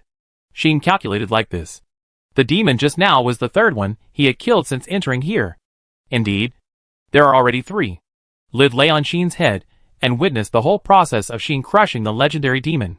She sighed and said, I feel more and more like you are a monster. It's already the 3rd one. And you can still solve it so easily. If I hadn't seen Mitra, I would doubt whether you are the guy who can even wrestle with the goddess of fate. This evaluation is undoubtedly very high. They have compared it with the brave man who once defeated the Demon King. Isn't this evaluation still high? But this is Lid's true words. Will your magic power never run out? Lid really doubted it. There is no way. It's really that Sheen's performance is too much. It seems that his magic power will never run out. Such powerful magic, one after another, is used unscrupulously every time. And he looks at ease. It's no wonder that Lid doubts it. The magic that can work on legendary demons, and the effect is so obvious, must be extraordinary in both level and power. Even if a legendary magician from the Elves comes, using one of them will consume a lot of magic power. And finally being able to successfully kill one is already a good result. But what about Sheen? He takes it out and squanders it every time as if it is free of money, and instantly kills the legendary demons. And he is still at ease. And there is no sign of reduction in magic power. This huge magic power is probably unparalleled in the world. Even she, a demon, can't compare with it. Right? How could such a Lid know? Indeed, playing like this will consume a lot of magic power. Sheen said this, but his face was nonchalant, and said, but it won't be a burden to me. With Sheen's current magic power, he can indeed squander such powerful magic as this. That level of consumption is undoubtedly very scary for others.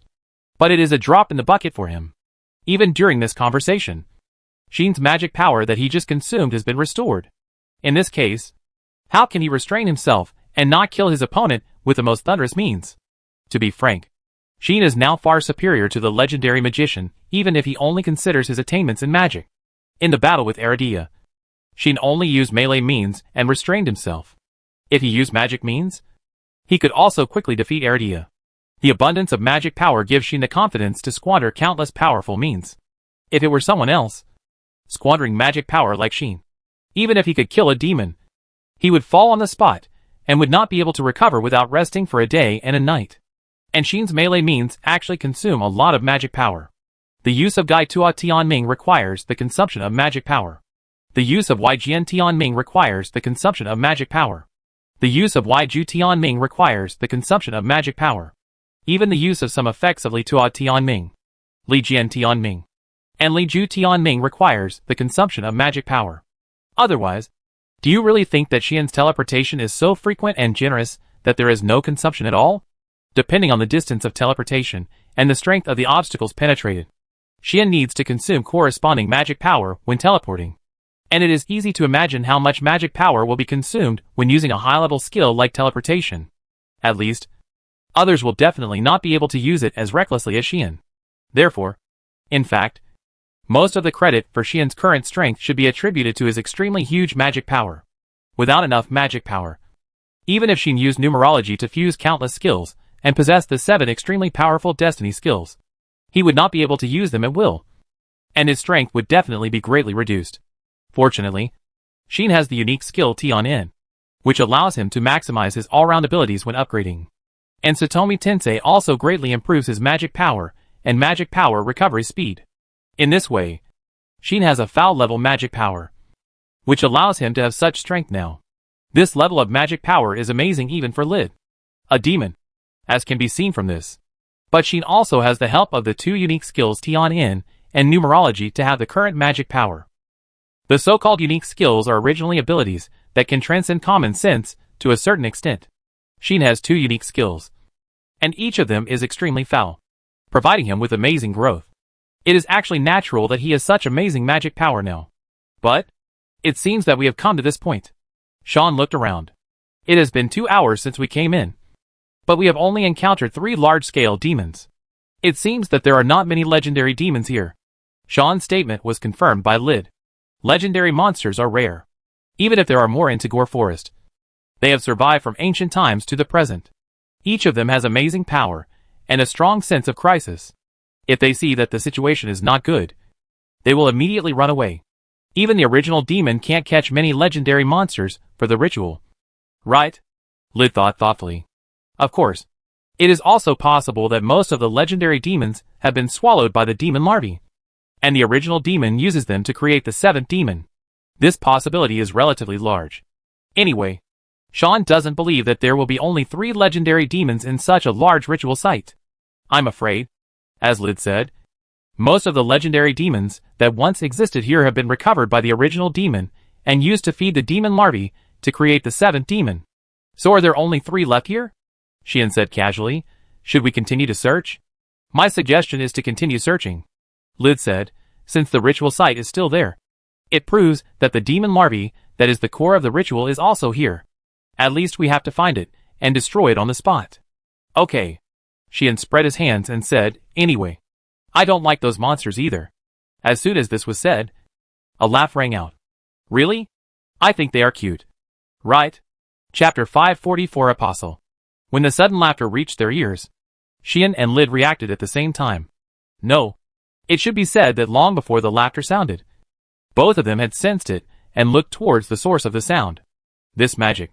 Xian frowned. He felt a familiar, but for some reason, very uncomfortable magic.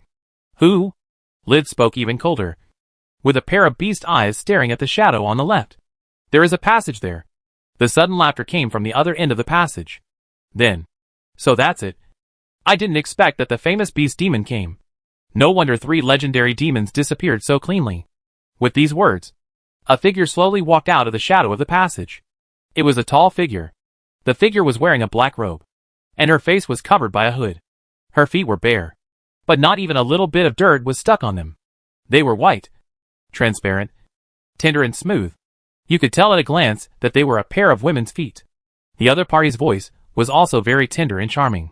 Rather than being as pleasant as a silver bell, it was more like a mature woman, giving people a strong aura and a feeling of being difficult to deal with.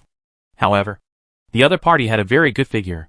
Even if her whole body was covered by a black robe, the protruding parts would still be protruding, and the curvy parts would still be curvy.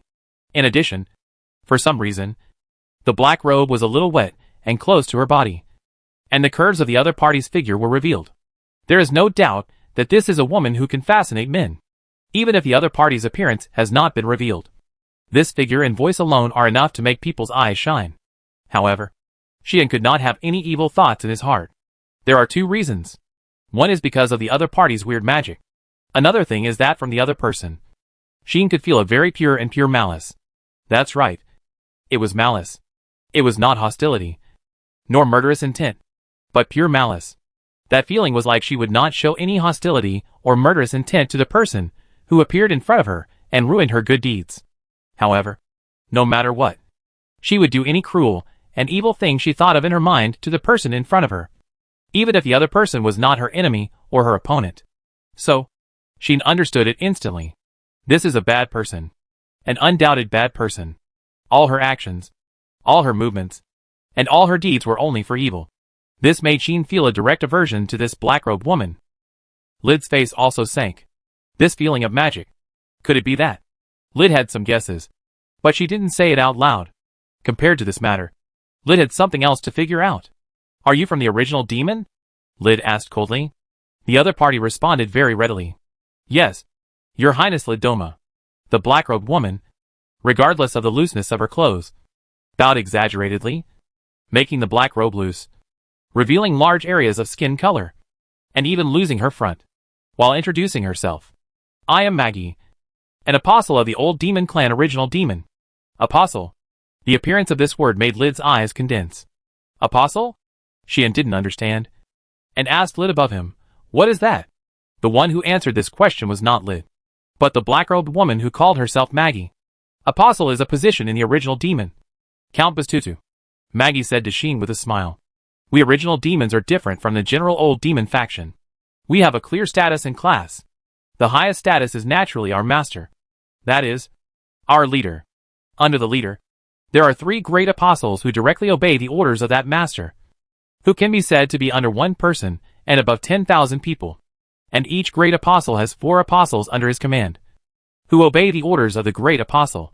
Generally speaking, if the leader has any orders, they will usually only be issued to the great apostles. And the great apostles are responsible for handing the tasks to us apostles to execute. The rest are all low-status messengers who have no say, no influence, no status at all, and even no will. They can only obey orders like puppets. There are many messengers of the original demon, but they are all unpresentable characters. At least not the existence that people like Lord Bastuda should pay attention to. The real core of the original demon is only one leader. 3 great apostles and 12 apostles. Do you understand it after this explanation? Indeed. Sheen understood. That's what it means. Right? We caught the core members of the original demon this time. Right? Sheen narrowed his eyes and said with a smile. Maggie didn't change her expression and even smiled. You can understand it this way.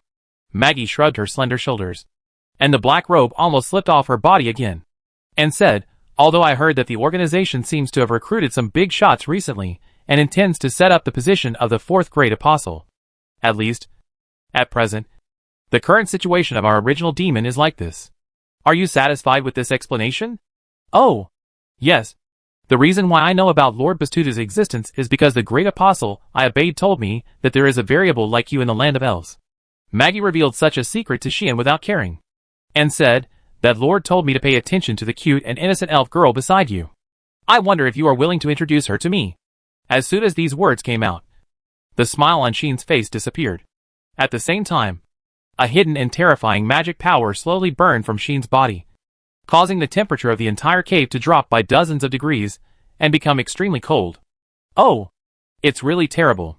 Maggie couldn't help but take a step back, but her voice was still so tender and charming. Lyd also spoke. Calm down, Sheen boy, Lyd said sternly. She is deliberately provoking your anger. Don't be fooled. Of course, she knew that the other party was doing it on purpose. Such obvious provocation and provocation. Sheen is not stupid enough not to see it. But even if he saw it, he didn't have the stomach to endure it all. Again, in essence, Sheen is an ordinary person who is easily impulsive. Congratulations, Sheen said expressionlessly. If your purpose is to provoke my anger, then you have succeeded smoothly. Sheen slowly drew out the holy sword from his waist. Are you going to attack me? Lord Count Bastutu. Maggie's voice became pitiful, and she whispered, I am a weak woman, not as good as those big men who were once enemies of Lord Count. Are you going to attack such a weak me?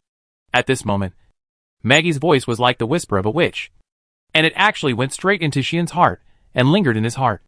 In just this moment, Sheen couldn't help but feel a sense of pity. But can it affect people's spirit, or even the power of the soul?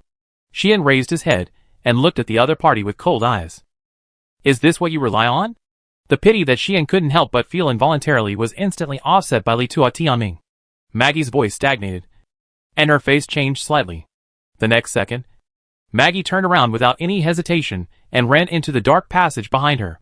Want to run? At the same time, Sheen disappeared from the spot and appeared in front of the passage. Be careful. Lyd, who was lying on Sheen's head, looked at this scene and suddenly warned. In fact, Sheen had already felt it without Lyd's reminder. He felt several terrible magic powers and breaths rushing out of the passage in front of him. A roar like a chaotic noise immediately attacked from the passage. It was 3 huge legendary demons that rushed out of the passage. While roaring, they pounced without any signs, and the countless bloody mouths on their bodies opened, letting the breath of flames, lightning, frost, torrents, and poisonous gas sweep out. Bang! In the passage, a violent explosion occurred, and the shock wave was like a storm, shaking the entire cave. For a moment, sand and dust flew, and gravel filled the sky. If it weren't for the fact that this was the site of the magic ritual, the space had long been separated by the ritual and completely separated from the outside world. This destructive force would definitely be able to shatter the entire cave. But in such a storm, Sheen didn't even take a step back. He didn't use teleportation to dodge like before, nor did he use magic to fight back.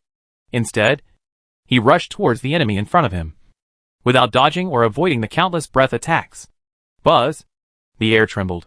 Clang! A bright light shone from the holy sword. Get out, Sheen said indifferently, raised the golden holy sword in his hand, and slashed it like a wind wheel. Choke! The bright sword light suddenly appeared, and with a clear whistle, it swept around. Puff! Amidst the sound of knee chopping, The huge bodies of the three demons were cut by the sword light and stopped in place. Bang! The stone walls around the passage also shook suddenly, as if they had exploded, raising a flurry of gravel. That was caused by the sword light brushing past them, leaving shocking cracks on their bodies. Swish! Xian slashed with his sword, and then he moved in an instant and disappeared from the spot. The flying gravel and the three demons that were frozen there remained motionless. It was not until a long time later that the three demons moved. Their bodies were neatly separated, turning into two halves with extremely smooth cut surfaces, and slowly fell to the ground. Blood dyed the earth red. Chapter 545. This is the only thing I can't stand. The dark passage became dead silent.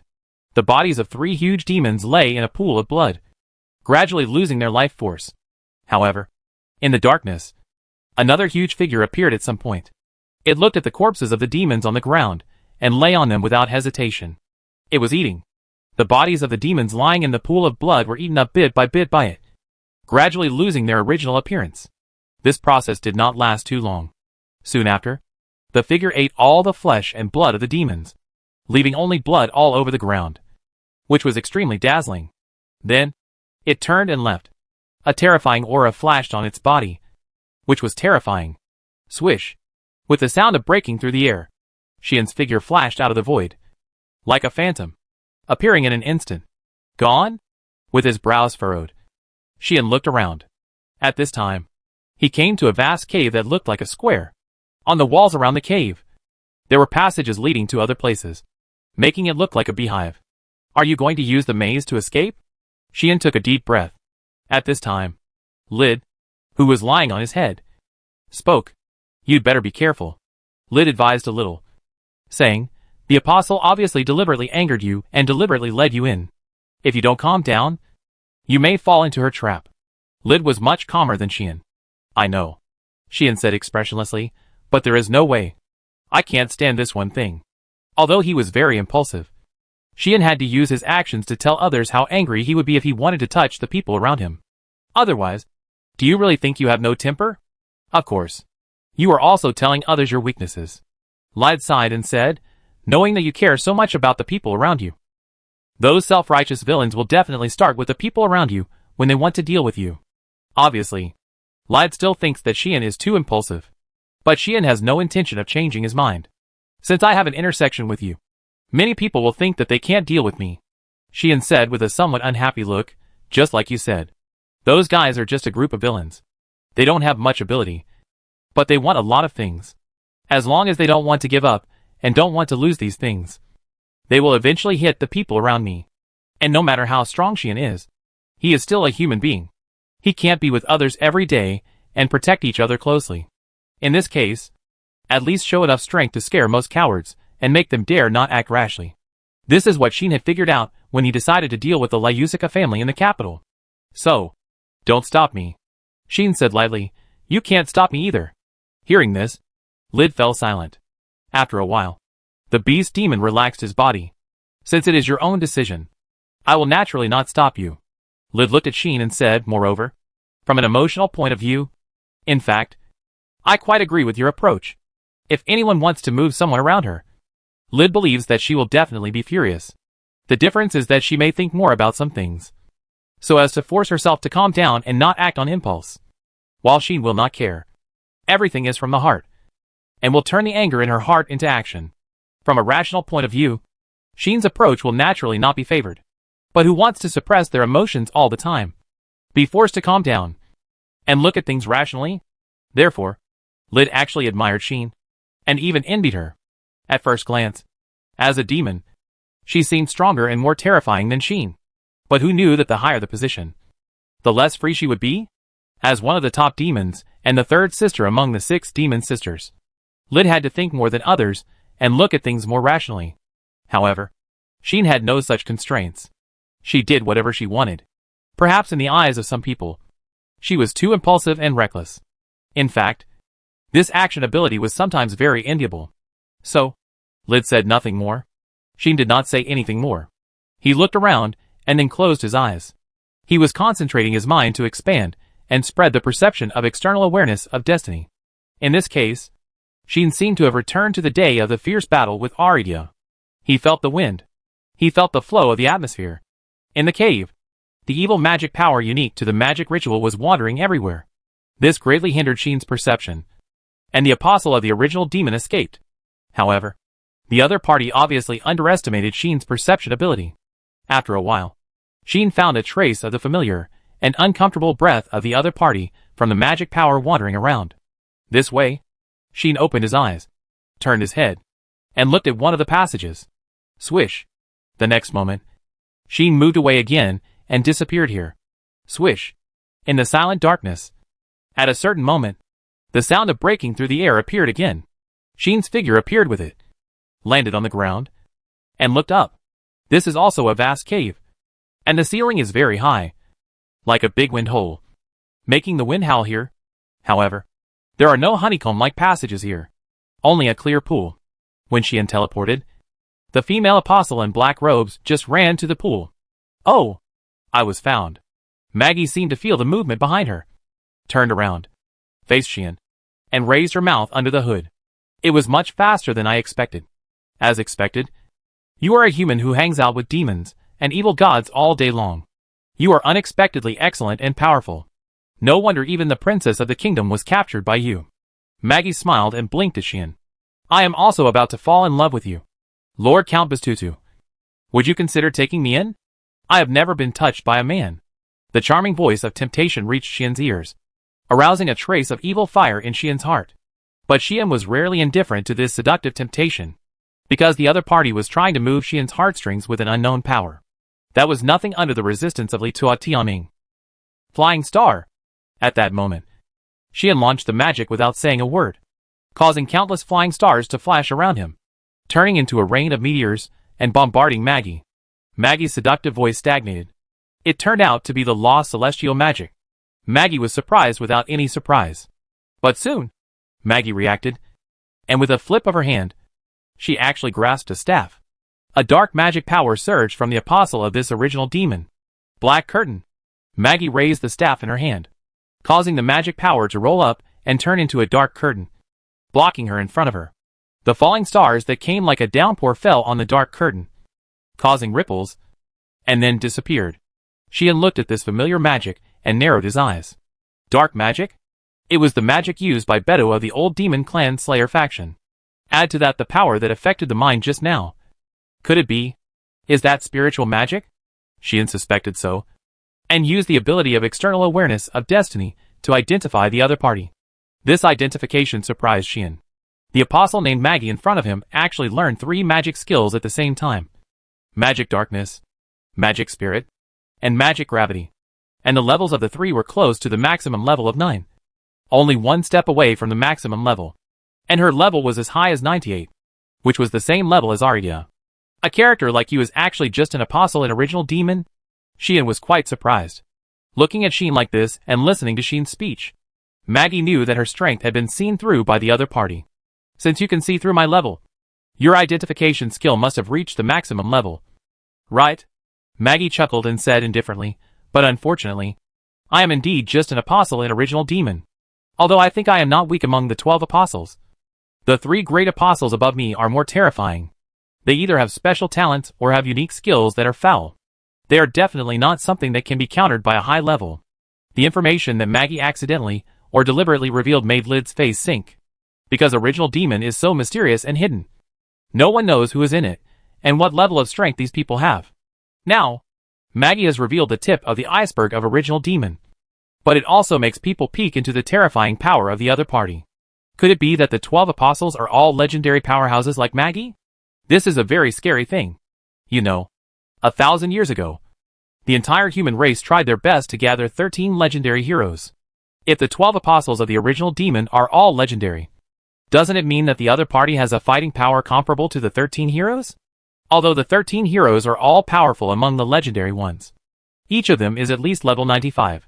The legendary ones below level 95 did not dare to stand up to resist Lid in the original battle.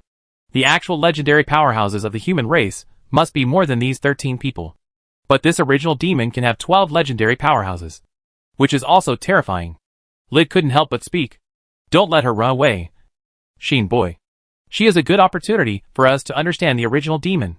Lid didn't want to let go of Maggie, who could get information about the original demon. But before Sheen spoke, Maggie laughed. Then let me learn from her. Maggie raised her staff. Enmity lightning. The dark magic power suddenly filled the air. Chapter 546 Fog Grass. He is a ruthless person. Buzz. With the vibration of the air, a huge amount of magic power rose from Maggie's body. Like a black fog, lingering above the cave. Sheen felt a little bit of oppression, which made him raise his eyebrows. Lid's eyes condensed and warned. This apostle is not simple. It seems that he is a magician. The strength of this magic is probably comparable to Sophie. You have to be careful, kid. This time, Sheen listened to Lid's words. Because, from Maggie, Sheen did feel the breath that was no less than that of the Elf Queen. This shows that the other party is likely to be at the same level as the Elf Queen. And the Elf Queen is the first magician of the human race. Even Aridia once claimed that she could only win against the Queen by a narrow margin. And if she did it again, she might not be able to defeat the Elf Queen. From this, we can see how strong the magic attainments of this original demon S apostle would be if he could be comparable to the Elf Queen. Could such a level of existence appear just like that? This original demon is really deep. As this thought flashed through his mind, the magic power in Sheen's body was also released. Boom! The magic power, like a volcanic eruption, immediately surged out of Sheen's body, instantly shaking the entire cave, making the surroundings shaky. Maggie's eyes flickered under her hood. It's really strong. Maggie's face was solemn unconsciously. After being reminded by that adult, Maggie spent some time investigating the elf land, and thus discovered the existence of Sheen and his party. Knowing that the Earl of the Kingdom, who has been in the limelight recently in the human world, appeared here, accompanied by the dragon demon and the strongest evil god, Maggie immediately became alert and conducted a careful investigation of Sheen. After the investigation, Maggie discovered that the Earl of the Kingdom was actually very hidden. No, it should be said that his own brilliance has always been overshadowed by the demons and goddesses around him, causing many people to subconsciously ignore his own strength. Maggie discovered this because of her caution, and finally found that Sheen himself was a thorny person. So, Maggie integrated all the rumors about the Earl of the Kingdom, and after comparison and speculation, she finally believed that this human who was favored by the demons and gods and had made a great reputation among the human race was likely to be more threatening than the treasure of the kingdom, coupled with the energy behind him that could not be ignored. Maggie finally understood why a noble man like that thought that this human would be a variable. With him around, what she planned to do might go wrong. Therefore, Maggie humbly listened to Donna's advice and paid attention to the elf named Melika. Moreover, Maggie had actually contacted the elf named Melika. Then, Maggie stayed here, waiting for the right time. Who would have thought that Sheen would find this place first and show such ability? Sure enough, it is right to keep a hand. Maggie admired that adult more and more. He is worthy of being the son of the leader and the smartest apostle in the organization. The other two apostles may be stronger than that adult in terms of strength, but they are far behind in terms of brains and well thought out means. As an apostle, Maggie obeys that adult, is under the command of that adult, and is directly dispatched by that adult. Therefore, she naturally thinks that her master is the most powerful apostle. Apart from anything else, the identity of that adult is destined to be extraordinary. Although the leader is an unkind person, even if it is his own son, he will not hesitate to abandon him if he is useless. But Maggie believes that with the means of that adult, he will inherit the position of leader sooner or later, and even complete the plan, becoming an existence that even the 6 demons and the 3 goddesses dare not underestimate. As for Sheen, let me see what is so special about him. Maggie licked her lips and laughed. Fall. The brewing magic was immediately released by Maggie. The next second, a series of dark lightning fell from the air and hit Sheen. The lightning was so condensed that the air was directly heated by friction wherever it passed, and it emitted hot air. This alone proves that the magic released by Maggie is very different from the magic released by that guy Beto. The power that can rival the strongest magician of the human race can be seen here. Just give and dispel. Sheen uttered the magic spell lightly, and launched a powerful magic. Mysterious ripples immediately spread out from Sheen's body, sweeping across the falling black thunder. Suddenly, the thick and solid black lightning seemed to spread out and exploded into small arcs the moment it touched the ripples. Give magic? Seeing this scene, Maggie was stunned again. How could the Earl of this kingdom have such amazing magic? The lost celestial magic reappeared in his hands, and the gift magic that was regarded as useless was also used by him. And it showed such a powerful effect. How could people not be surprised? But after thinking about it carefully, Maggie understood it again. With this scale of magic power, the gift magic that others regarded as useless would indeed shine in his hands. Then, with the highest versatility of gift magic, how could he not learn it? Maggie's ability as a magician is unquestionable. She immediately understood how difficult this magic would be in Sheen's hands. In this case, obstruction field. Maggie chanted this kind of magic. It was a very strange magic. Anyway, Sheen felt that after Maggie used this magic, the flow of magic power seemed to become difficult. And it was also difficult to mobilize, making the efficiency of using magic very low. Obviously, this is a magic used to prevent the enemy from using magic. Like the previous Dark Curtain and Curse Lightning, it is magic in the dark magic system. Maggie herself seemed to be unhindered by magic and chanted the spell again. Enmity Thunderstorm. In an instant, the magic power that surged from Maggie like black mist surged several times. These magical mists lingered in the sky and condensed into thunderclouds, covering the ceiling of the cave. In the thunderclouds, dark lightning flashed back and forth, with a large number of them, and they were extremely thick and solid, far from being comparable to the cursed lightning just now. This is the highest level of dark magic that can only be used when the magic darkness skill is upgraded to level 9. And it is considered an upgraded version of cursed lightning. Maggie raised her eyebrows at Sheen. Let's try this trick, Lord Count Bastutu. As she spoke, Maggie raised her staff and swung it down, pointing it at Sheen. Boom! In the thunderclouds above, dark and extremely thick lightning flashed out, turning into a thunderstorm that covered the sky and enveloped Sheen. Lying on Sheen's head, watching everything calmly, Lyd couldn't help but stand up. Obviously, even Lyd couldn't pretend not to see the thunderstorm. At least, in her current state, the threat of the thunderstorm to her exists. Feeling threatened, a sharp light flashed in Lyd's eyes, and an extremely fierce aura rose from her body. That aura made the world tremble for a moment, and Maggie's pupil shrank, and finally revealed a trace of fear. But before Lyd could get fierce, a hand suddenly reached out and grabbed her. Go aside. Sheen picked up the furry mysterious little beast, and before the other party could react, he threw her out mercilessly. Bang! Lyd hit the rock wall hard, with confusion written all over her face. Even Maggie's heart skipped a beat when she saw this scene. This guy actually threw the demon out like garbage? Fog grass. He is a ruthless person. The ruthless Sheen had exposed himself to the dark thunderstorm, and was attacked by it. Boom! Boom! Boom! Boom! Boom! Boom! The next moment, countless dark lightning struck Sheen, covering him in dark lightning. The ground was blown up, raising countless gravel. The atmosphere was evaporated, emitting endless heat.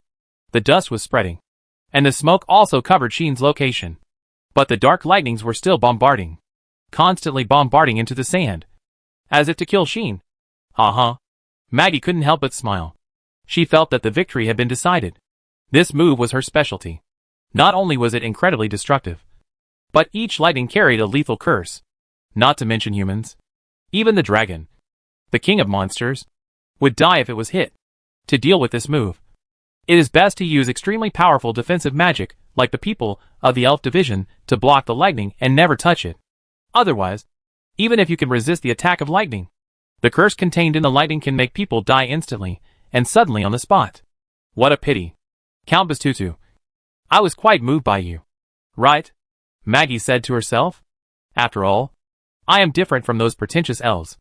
I fall in love with others easily, especially strong and young men, which I like the most.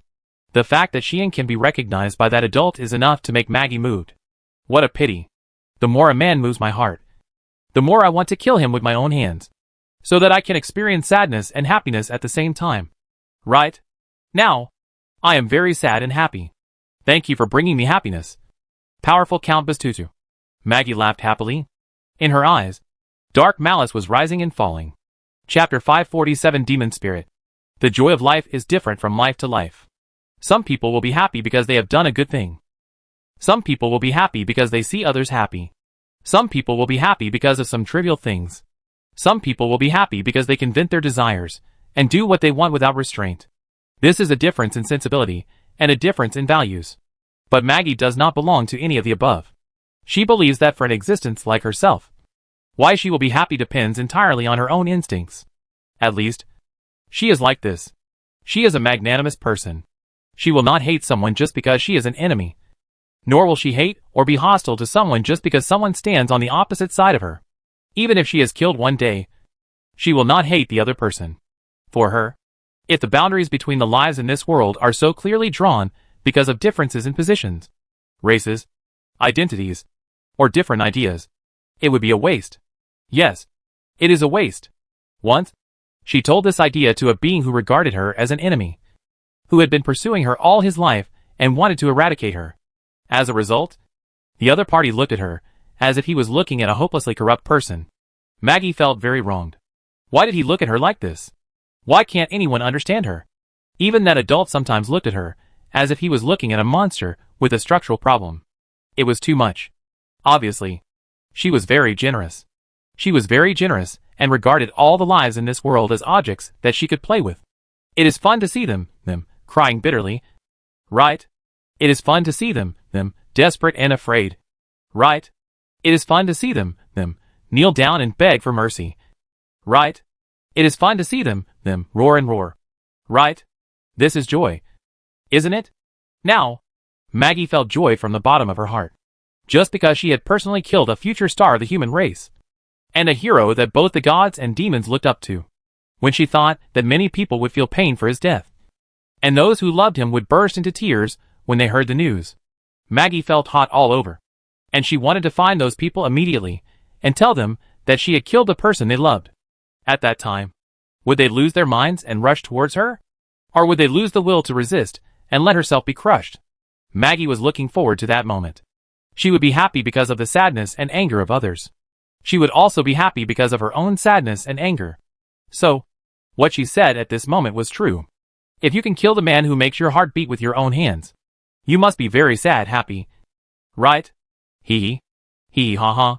Maggie couldn't help but relax the corners of her mouth and laughed wantonly. However, swish, when the sound of breaking air appeared behind her, and a breath suddenly flashed silently, the smile on Maggie's face suddenly froze. And the biggest sense of crisis so far burst out in her heart. Without any hesitation, Maggie quickly lowered her head.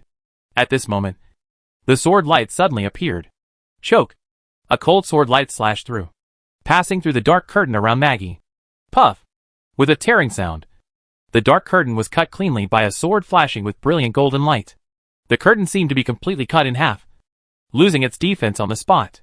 Fortunately, the dark curtain played a role and blocked the slash for a second. With this second, Maggie was able to lower her head smoothly, allowing the sword light to pass through the position where her neck was a second ago. Hiss!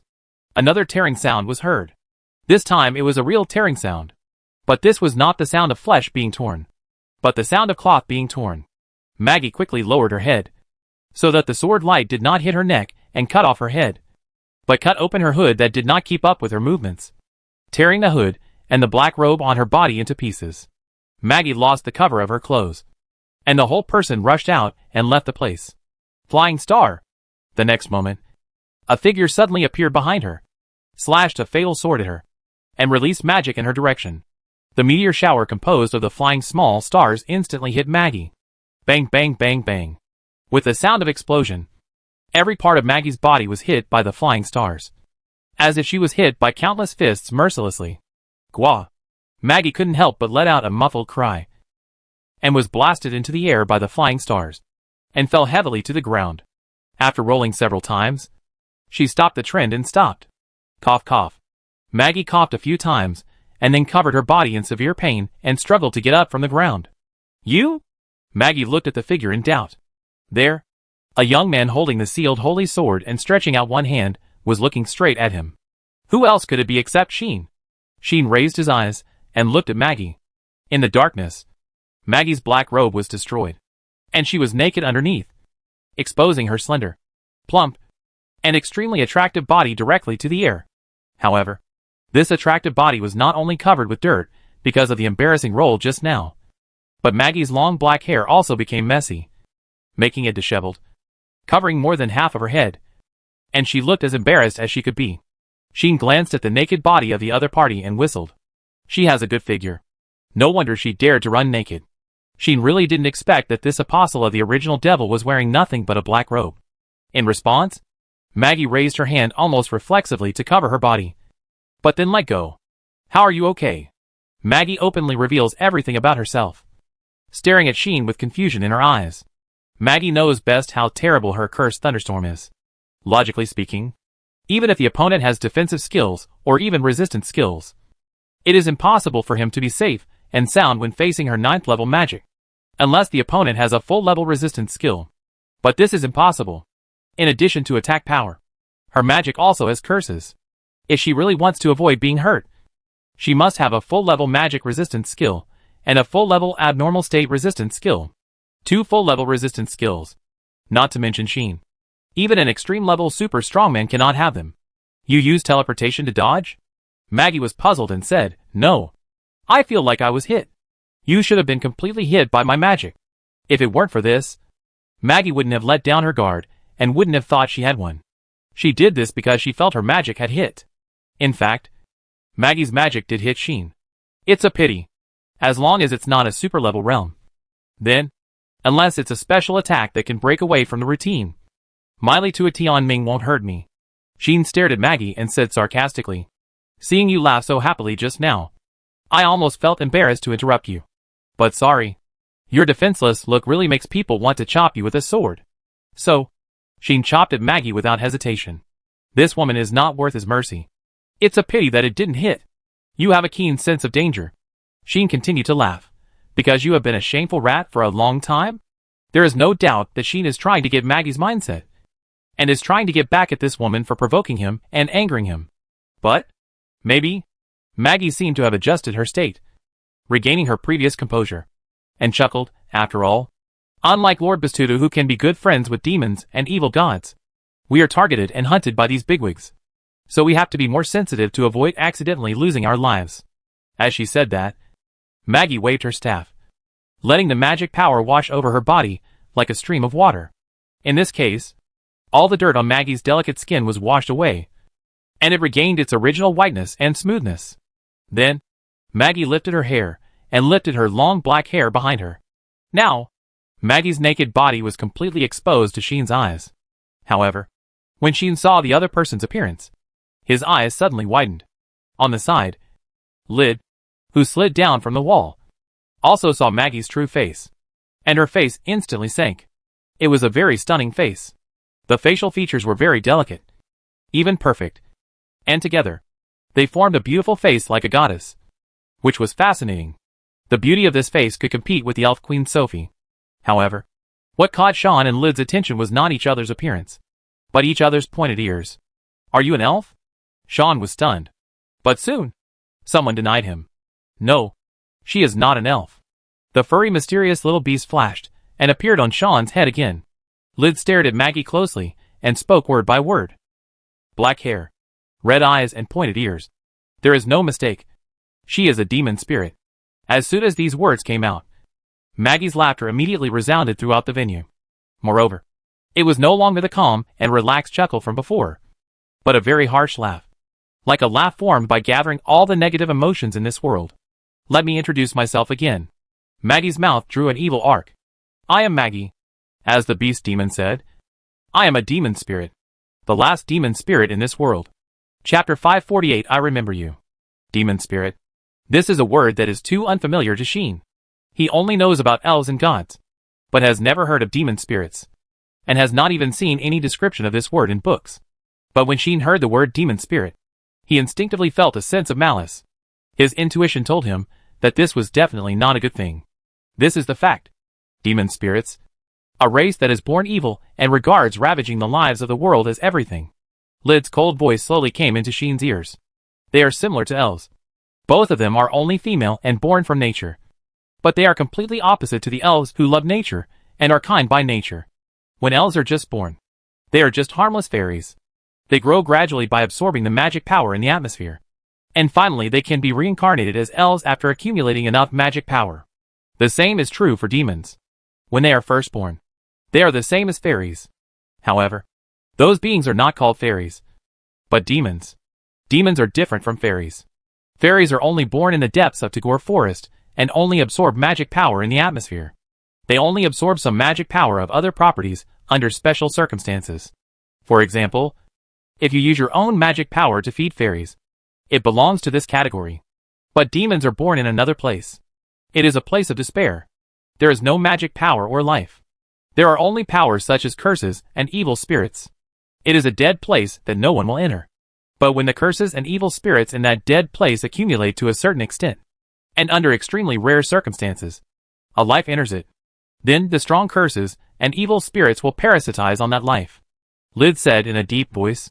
When that life is exhausted and dies, and falls to the ground and dies, his vitality will merge with the curse and evil spirit that resides in his body. And finally a fairy-like existence will be born. That is a demon. Demons are not as harmless as fairies. It will not absorb the magic power of nature to store power, but will drift in the land of despair like a curse, waiting for the emergence of other lives.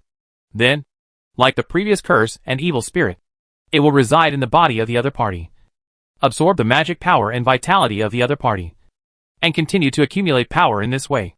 After hundreds, thousands, or even tens of thousands of years, the demon will be reincarnated like a fairy, and become a being called a demon spirit. In terms of classification, demon spirits do not belong to the human race, but to the category of demons. But even the demons are unwilling to accept them, because they are evil by nature and like to trample and ravage the lives of others. This is an instinct engraved deep in their hearts and even bodies. Therefore, they are incompatible with the elves who are kind-hearted, love nature, and respect life. There was even a war thousands of years ago. Lid stared at Maggie. In that battle, the former elf queen died. As a price, the demons were all eradicated, and the land of despair was purified by the elves and completely disappeared from this world. Unexpectedly, there are still demons today, and they have joined the old demon faction Original Demon. This is really terrible news.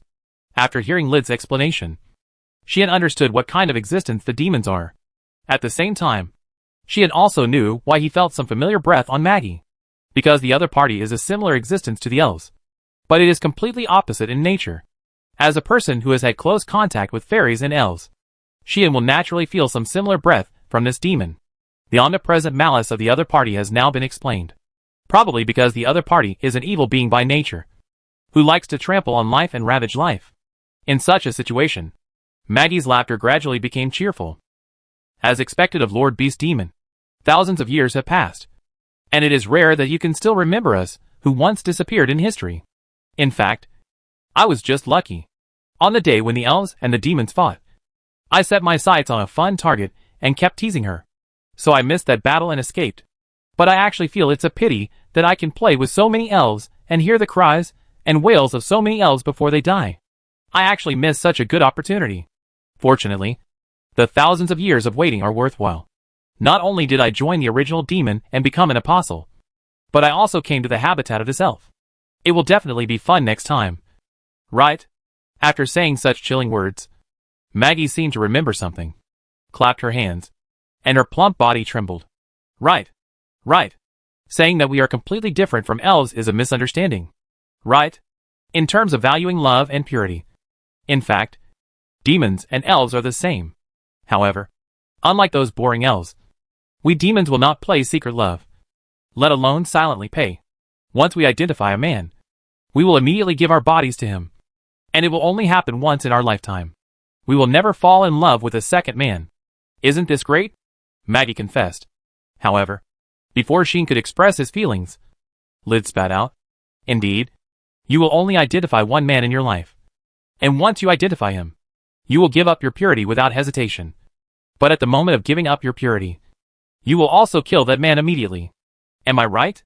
This made Sheen stunned. On the contrary, Maggie took it for granted. How interesting is that? Maggie said the most horrible words in the most innocent tone. Seeing the person you love the most, the person who can make you sacrifice your purity without hesitation, showing an expression of disbelief, grief and despair at the moment when you kill him with your own hands. Isn't that the best feeling? The innocent words finally made Sheen look at the other person differently. It became like looking at a madman, a broken monster. But such a look not only did not make Maggie angry, but made her cheeks rosy. Yes, it was such a look. Maggie said intoxicatedly, I like to see others show such eyes to me, instead of fear and resistance. After all, it is fun to play like this. That lord showed such a look to me, but I didn't dare to touch him. Otherwise, I would definitely die ugly. Now, Sheehan also showed such a look to me, which made Maggie feel wronged and excited. There is no way. This will make her want to prove it. Proof. This is something worth rejoicing. Ah. It's really right to come here this time. I thought I could only deal with those annoying elves. But I didn't expect to meet an interesting man like you. It's great. Maggie stared at Sheehan, as if she had stared at a delicious prey, and licked her lips seductively. Let's play a game first, and see if you can become the man I have been waiting for thousands of years. Leaving these words, Maggie bowed to Sheehan. Then, see you next time. Earl Bosteth. Obviously, Maggie is ready to retreat. Lyd immediately reacted. Don't let her escape.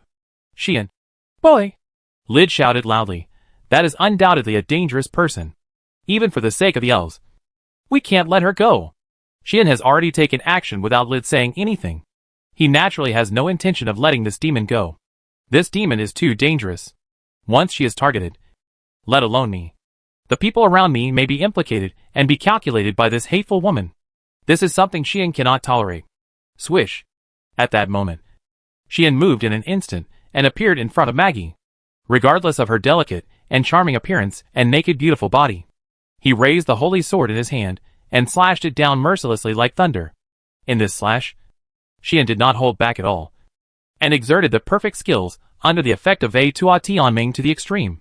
He slashed this lightning-like sword with a lightning-like speed, making this sword cut the atmosphere and space silently. Such a fast slash. Unless it is a swordsman like Aridia, it is absolutely impossible to parry it. It takes less than a second, and in the next moment, Maggie will be beheaded. However, facing this fatal slash, Maggie not only did not fear, but showed a strange smile. The next moment, Maggie's whole body swayed, like a phantom, becoming illusory. When Maggie's body became solid again, her appearance was completely changed.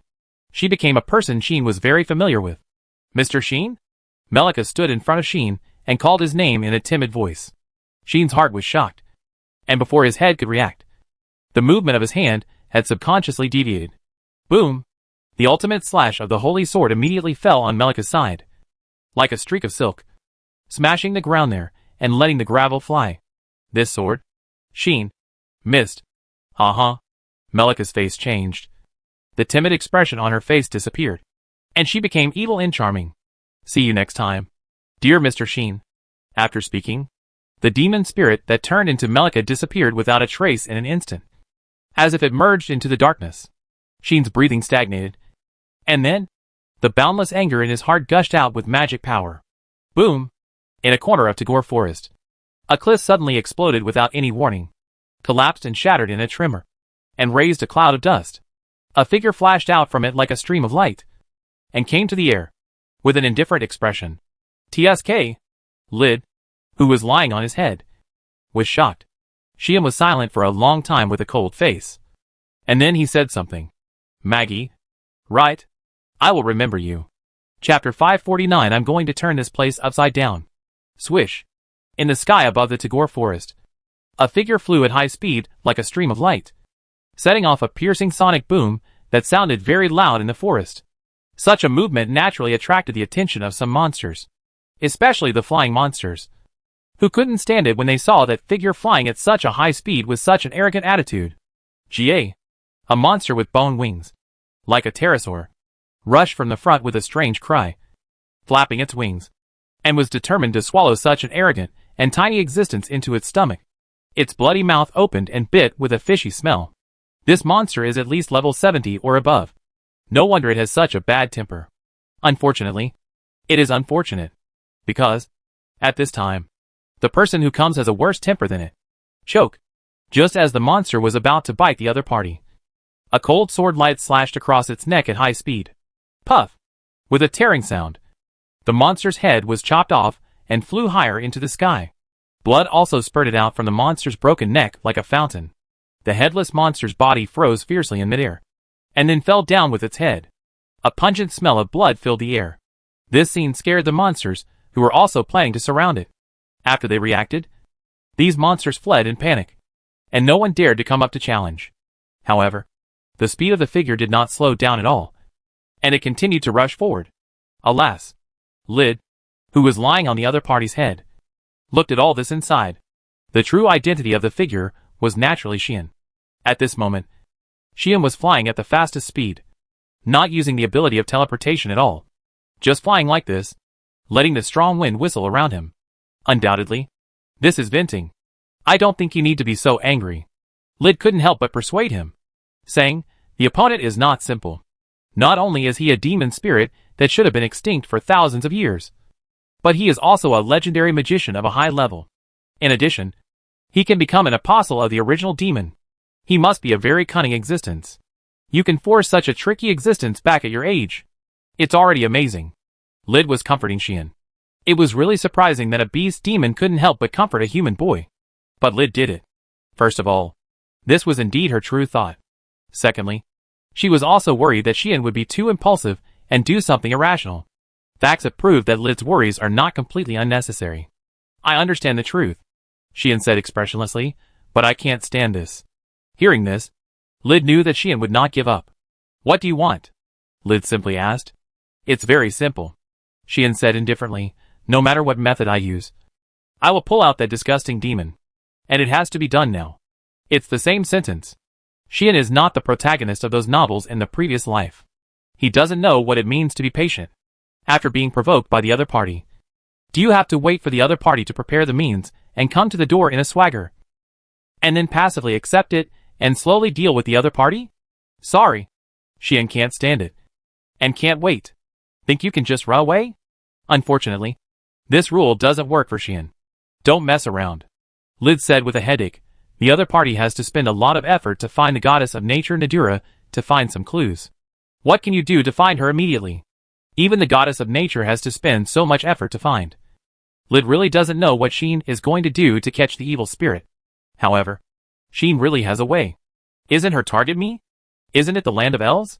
Xian said coldly. In this case, it means that she is still in this Tagore forest. Right? Hearing this, Lid was stunned at first. And then her face changed. You don't want to attack Tagore forest, do you? Lid couldn't help but stand up from her lying position. There is no way. If she really intends to do this, then she has to stop it. Is it worth sacrificing the entire Tagore forest just to catch such an evil spirit? Lid said sternly. Stop it now. If I could do that, I would not watch the demon spirit escape. Indeed, if it weren't for the entire Tagore forest and the millions of creatures in this forest, Lid would definitely let the demon spirit know what the consequences would be if she provoked a demon like this. It was because Lid held back that Maggie was able to escape.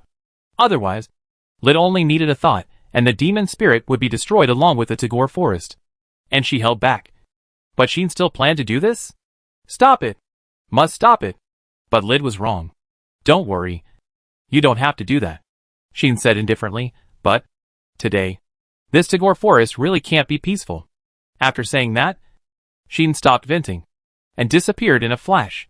Lid wanted to say something, but her voice disappeared in the teleportation, so she could only hold it back.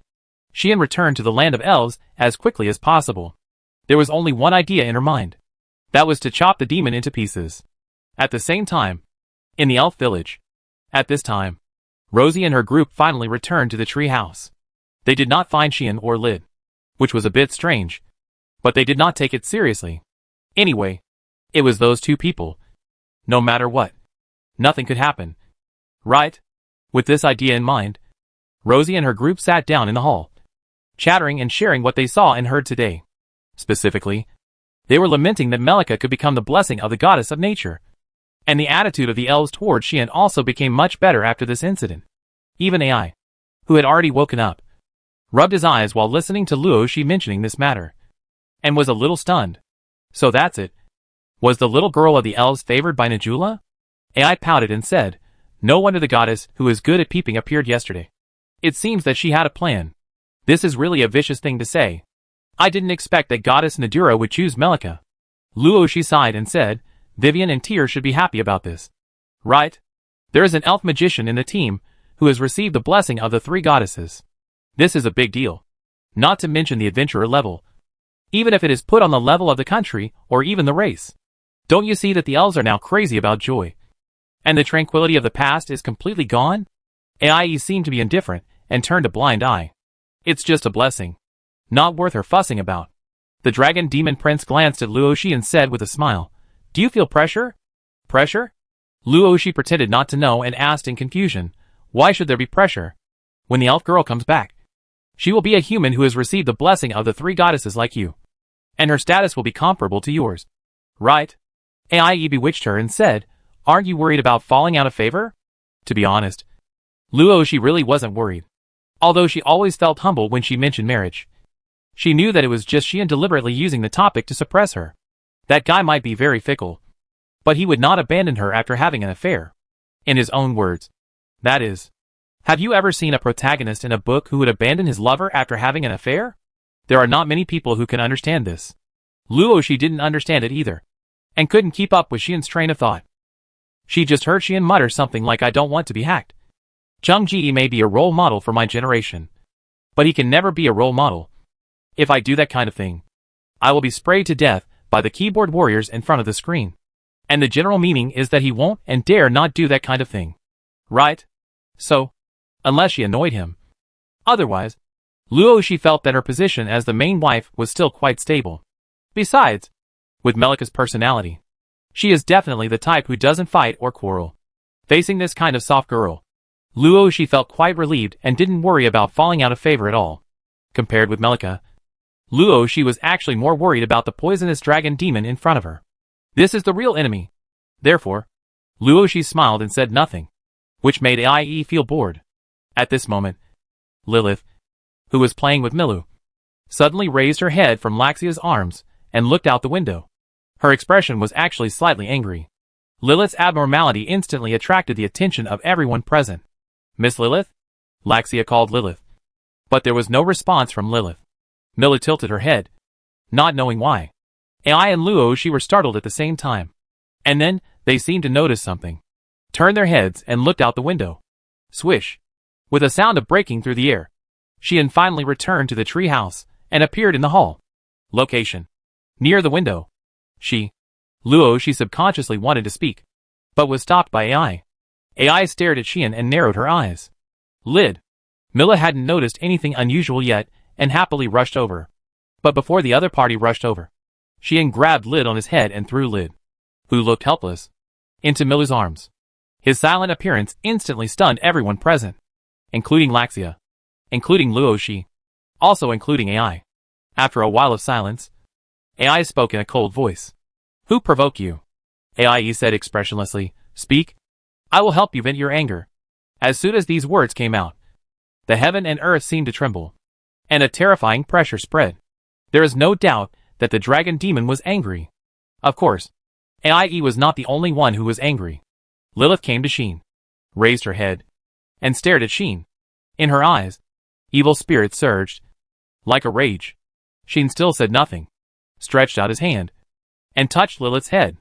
Then, use your power to fill the entire Tagore forest with evil spirits.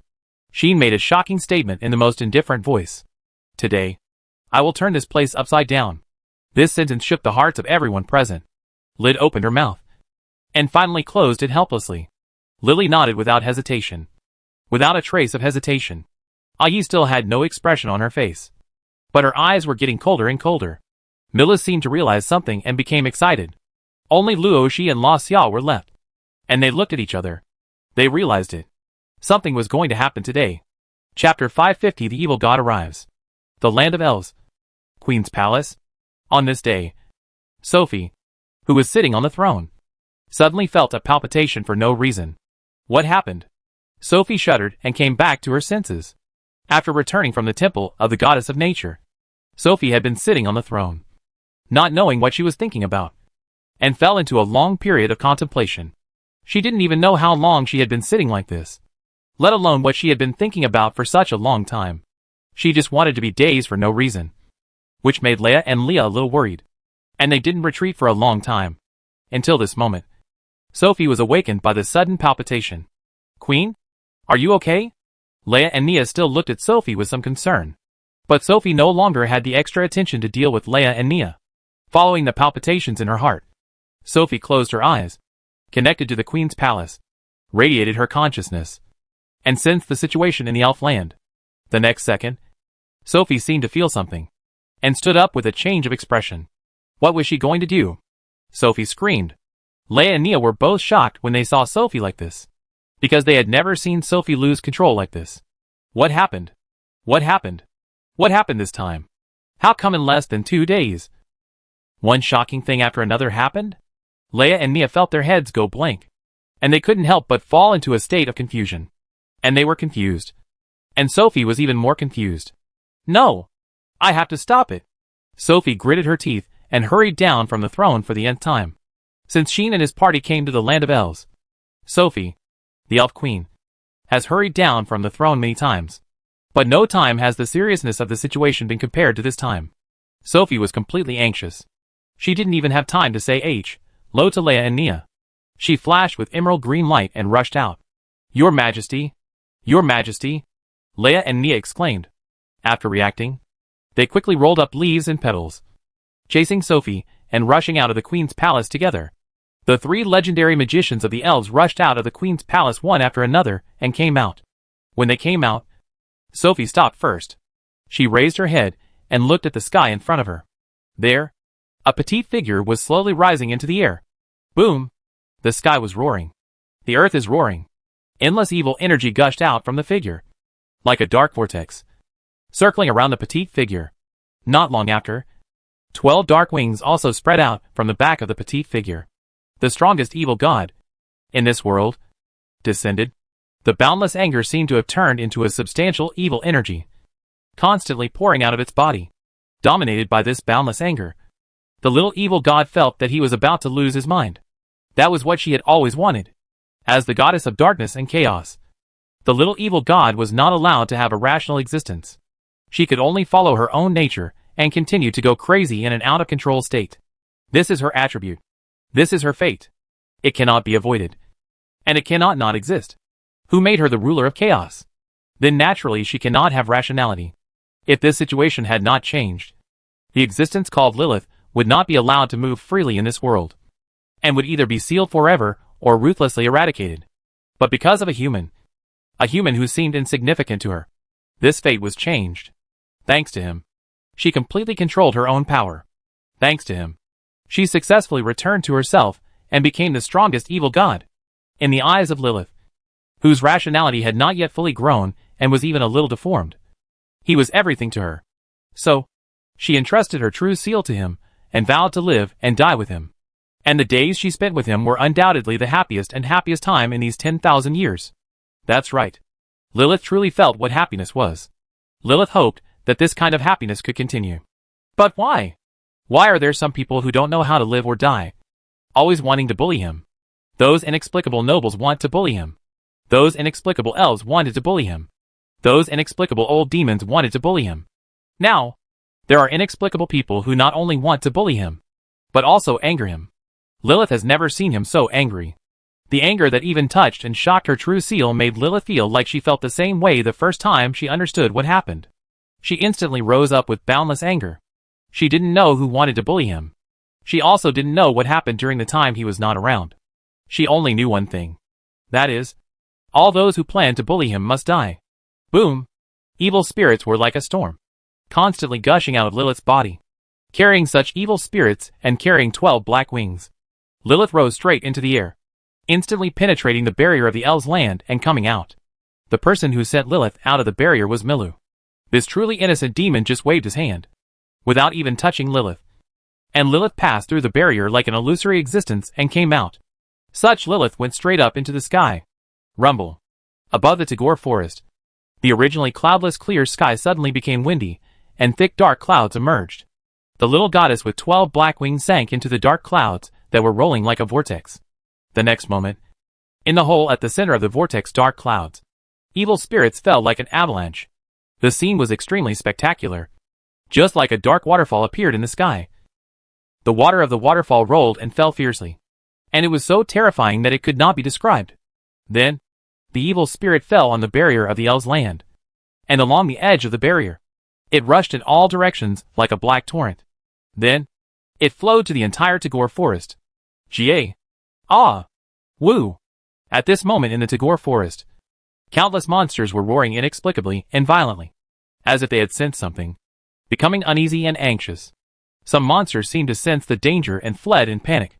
Some monsters were mad in groups, and were running wildly in the forest. Especially those legendary monsters. Each of them showed a terrified look, like a dinosaur encountered a natural disaster, in extreme fear, and fled to the outside of Tagore Forest in a panic. Unfortunately, it was too late. Boom! A dark avalanche-like evil torrent suddenly surged, gradually engulfing the forest. That was a scene that should only appear in nightmares. Looking down from the sky above the Tagore Forest, the evil energy in the hollow center of the vortex of dark clouds kept falling like a huge waterfall, and then flowed in all directions along the boundary of the elf land, like black smoke swallowing the forest, gradually submerging the forest. The fleeing monsters could not be faster than the evil energy that surged like an avalanche. And soon they were enveloped by the evil energy and disappeared without a trace. Of course, they only disappeared under the light, and they still existed in the dark evil energy. However, they were swallowed by the evil energy, and in an instant, they lost their reason in a burst of wailing. Gaw! Ayo! Woo! Accompanied by roars that gradually became more brutal and ferocious. The eyes of countless monsters in the Tagore Forest that were swallowed by evil spirits turned blood red, and they went completely crazy. Originally, they should have fought each other directly at this moment, turning this forest into purgatory after falling into a frenzy and turning it into H.L. Fortunately, this time, the strongest evil god did not need them to go crazy, nor did he need to turn this place into H.L. Unlike 10,000 years ago, the evil god now has a clear will. Therefore, the evil god only gave one order to these monsters who have hastily turned into evil creatures. That is, find an evil woman. They only need to attack this woman. The evil creatures accepted this will. So, in the Tagore Forest, all the frenzied monsters rushed up in a mighty way. At this time, Maggie didn't know that she was in great trouble. She was on a more remote cliff in the Tagore Forest, wearing a black robe and barefoot, jumping and jumping as if singing. After being bored for so long, I finally found new fun. Maggie was in a good mood. She found someone worth playing with, which made her feel that her whole life was full of light. This was a long-lost joy and entertainment, and she had to savor it. Maggie had already thought about it. After the arrangement here was completed, I would go directly to the elf named Melika, control her with mental magic, brainwash her into my slave, and then go to find the Lord Count Bostad. Maggie became excited. I could also transform into that elf, approach that man first, and then, in front of him, pierce the heart of his fiancée, who was the treasure of the kingdom, with a knife. What expression would that man show at that time? Grief? Despair? It's interesting to think about it. It's really itchy. Maggie's face flushed as she thought about it. At this moment, Maggie's footsteps suddenly stopped, and she turned around abruptly and looked behind her. Immediately, Maggie's pupils shrank.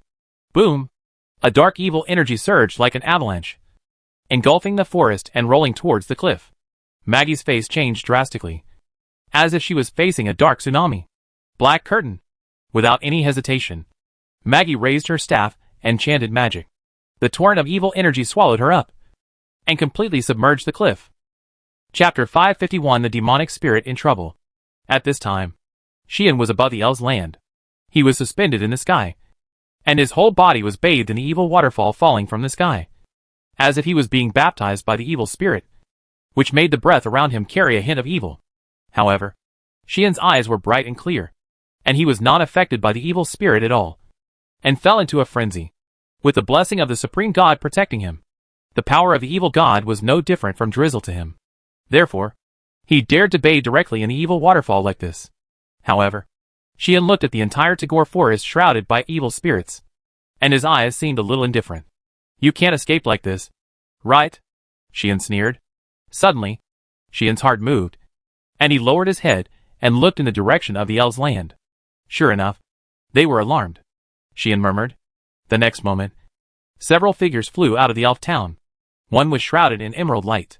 One was surrounded by flying leaves. One was supported by fragrant petals. The three legendary magicians of the elves came to Xian against the evil waterfall falling from the sky. What are you doing? Lord Bastutu. Sophie, with emerald light and a scepter in hand, floated in front of Xian, shouting at Xian with an anxious and suspicious look. Not only Sophie, but also Leia and Nia were all in doubt, looking at the entire Tagore Forest swallowed by evil with fear. and they dared not imagine what this largest monster forest in the human world has become now. The three of them had heard the rumors about Lilith 10,000 years ago. With the power to drive people crazy, the evil god shrouded a continent in evil spirits, turning it into hell, forcing the gods and demons to temporarily stop the war and take measures against it. This evil god is as famous as the goddess of justice Artemis. Her power is even higher than that of the goddess of life and the goddess of nature, and she can be ranked among the top 3 in the gods. Even the demons are only comparable to her. However, this evil god has regained his original appearance. No longer out of control, no longer crazy, and should not turn the earth into hell again. However, who would have thought that today this evil god would suddenly show his power and turn the entire Tagore forest into an evil place? And looking at Sheen's appearance, this is clearly related to him. Sophie can feel a trace of chill from Sheen now. This was probably because the Earl, who had always been a bit unserious, now had an indifferent expression and cold eyes. So, Sophie understood. All this may be caused by Sheen. But just when Sophie was about to ask, Sheen threw a word at her. "Don't worry, Your Majesty," Sheen said lightly. "Soon, when I finish what I should do, everything will be back to normal." "Back to normal?" Sophie was stunned. "That's right," Sheen said bluntly. "Lilith's power is terrible. It can make any life in the world go crazy, turning it into a product of evil and chaos. And it is still transformed from the soul level, eroding the other party's existence itself." Hearing this, Sophie was already shocked. Transform the soul? Erode existence? This is the power of the strongest evil god, who controls evil and chaos? Isn't it too terrifying? No wonder. No wonder a continent fell directly 10,000 years ago. Facing such power, I am afraid that even she can't resist for long.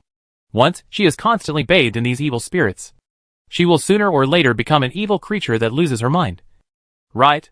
If she was not bathed in evil spirits, but was directly exerted with power by Lilith, Sophie might not be able to resist for even half a second. Realizing this, Sophie's face was horrified, and Leia and Nia were also shocked and angry.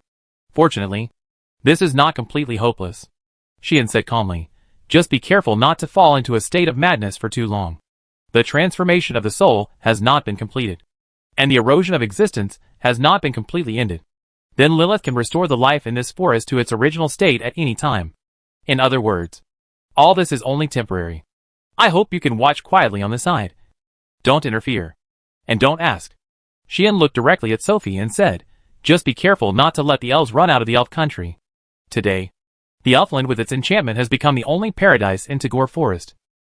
A quiet place not shrouded by evil spirits. As long as the elves stay in the Elfland, they will not be eroded by evil spirits. Of course, when Lilith does not drive the evil spirit to specifically target a certain target, the erosion of the evil spirit is relatively weak. A great magician like Sophie should be able to resist it to some extent, like using defensive magic, or magic to resist negative states. At least it can allow the elves to hold on to the evil spirit for a while longer. But over time, no matter who it is, no one can escape the fate of being eroded by evil spirits.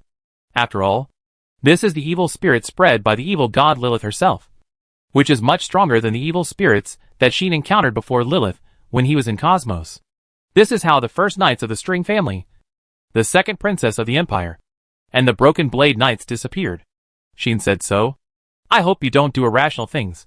Upon hearing this, before Sophie could express her opinion, Leia and Nia became angry. Who is doing something irrational? We treated you so politely, and you are going to treat us and the entire Tagore Forest like this? Leia and Nia made strong condemnations. Sophie also looked gloomy and stared at Sheen, as if hoping to get an explanation. Unfortunately, Sheen was not in the mood to say too much. I will only say one sentence, Sheen said indifferently.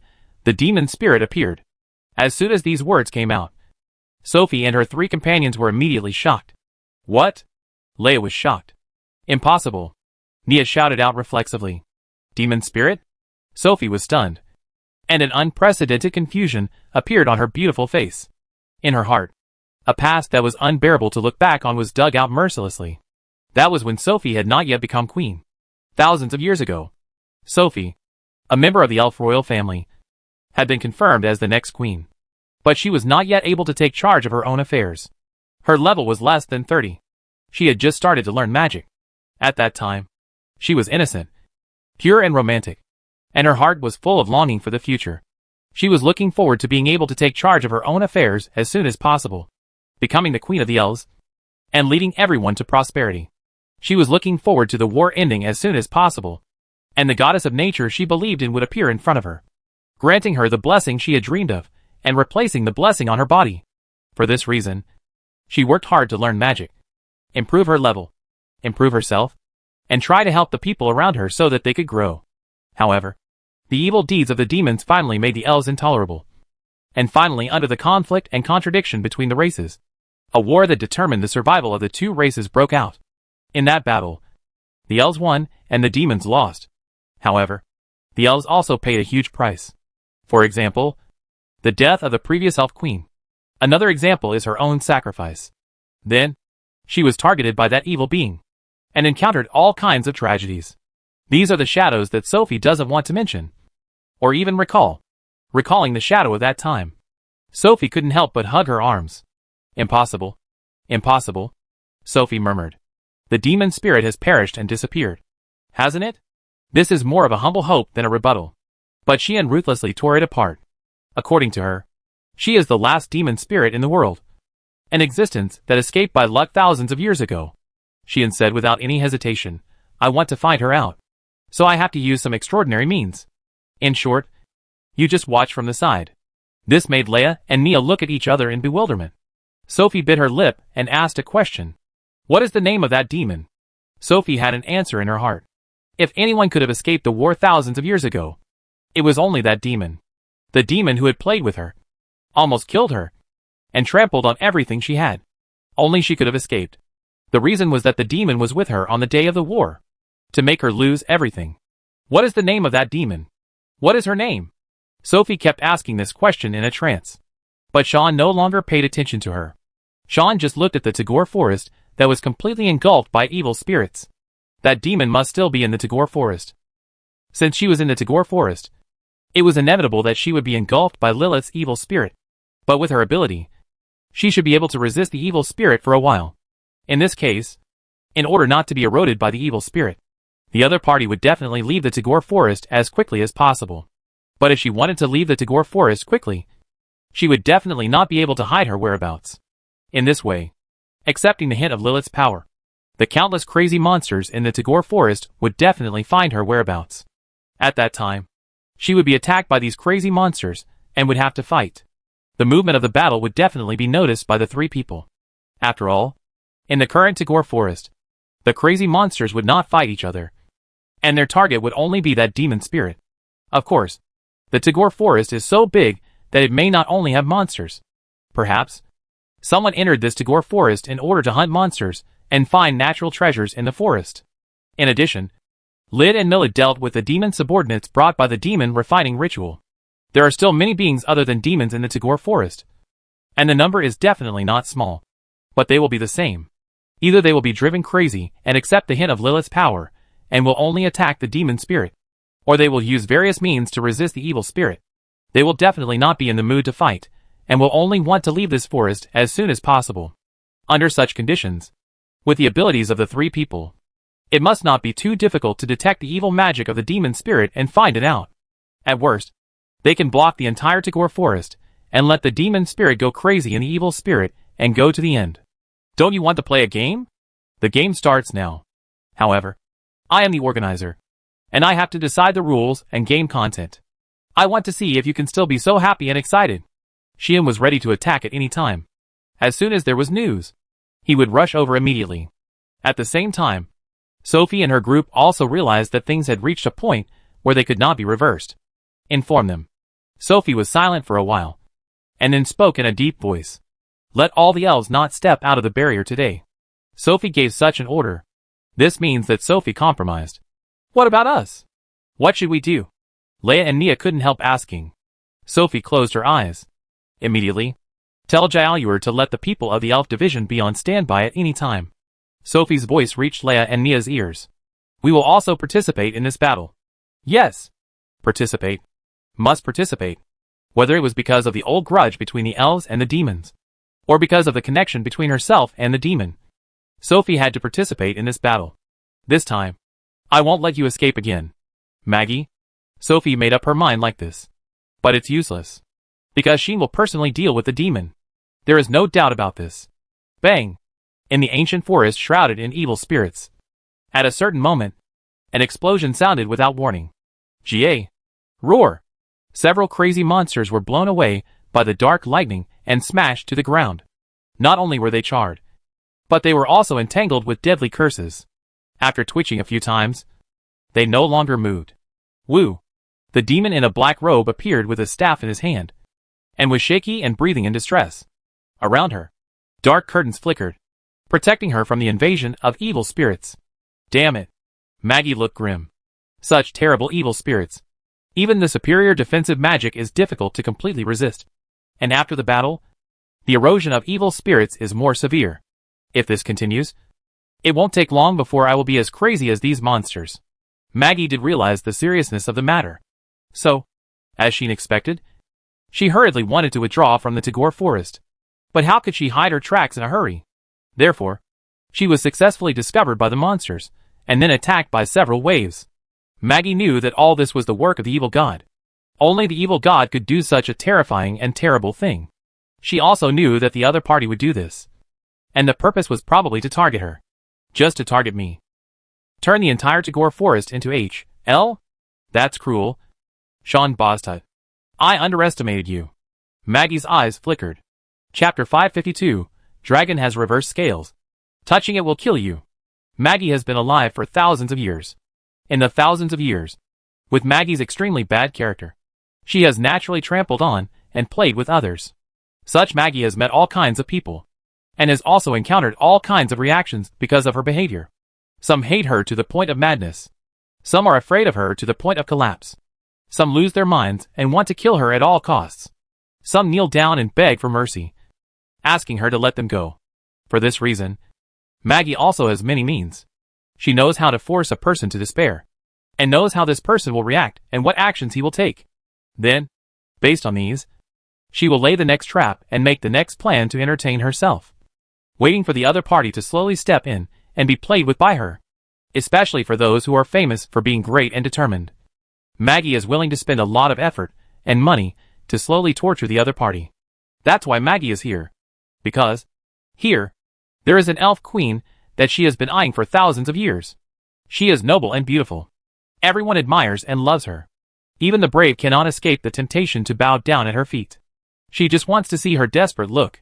She just wants to know what it would be like for a noble elf queen and a beautiful goddess to kneel down and cry in pain. In order to achieve this goal, Maggie had already taken action thousands of years ago. And this time, she was even more prepared. She had already thought about sneaking into the elf country first, using her spiritual magic to brainwash all the cute and innocent girls of the elf tribe.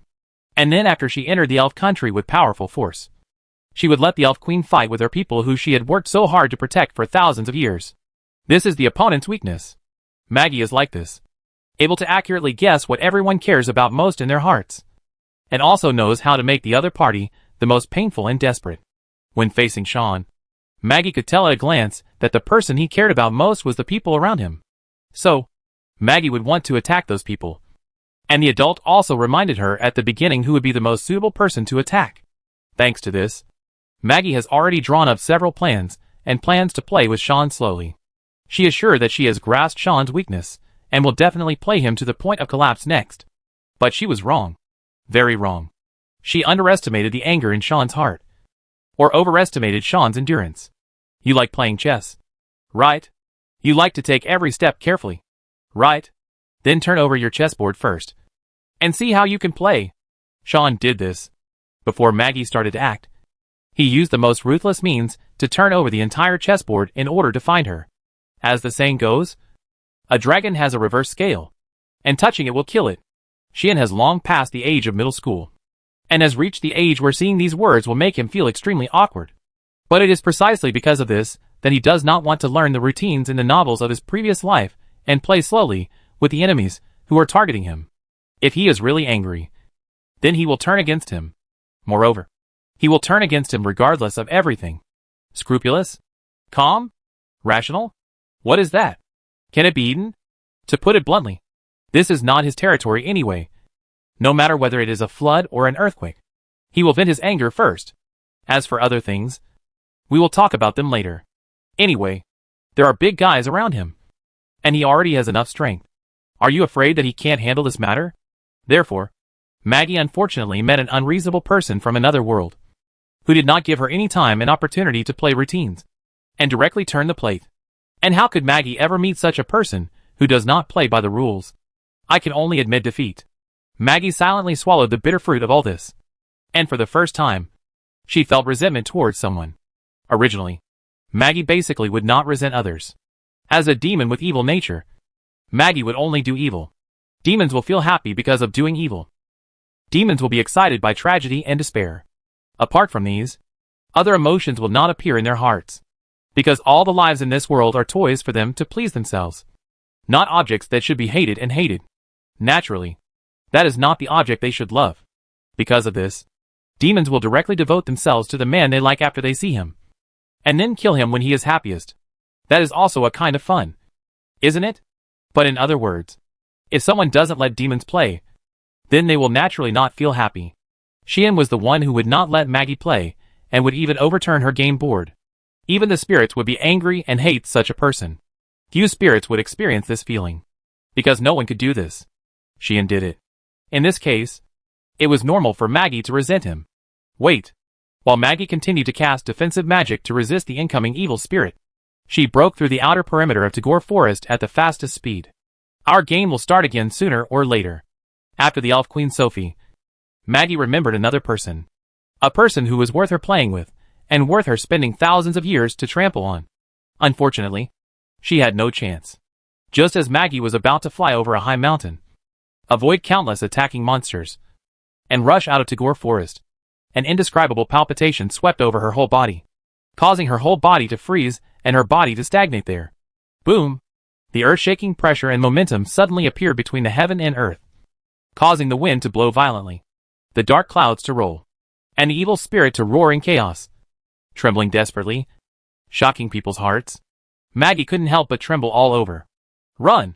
Run! Run! Run! Run! Maggie's heart roared like this, but her body couldn't move at all. Only the unstoppable trembling made her almost faint. Maggie could only use all her strength to force herself to slowly raise her head. The next second, Maggie saw it. Saw the nightmare. Finally found you. The furry, mysterious little beast was suspended in the air, walking on clouds, looking at Maggie coldly. Demon spirit? The innocent little girl blinked her eyes, staring at Maggie closely, and her eyes flashed with some fluctuations that others could not see from time to time. But it made Maggie tremble all over, as if she was stared at by the most dangerous devil. But these two beings were not as scary as the girl in the middle, who was holding a pillow and looking down at her from a high position. Is that you? The girl with dragon wings on her back spoke expressionlessly. Is it you?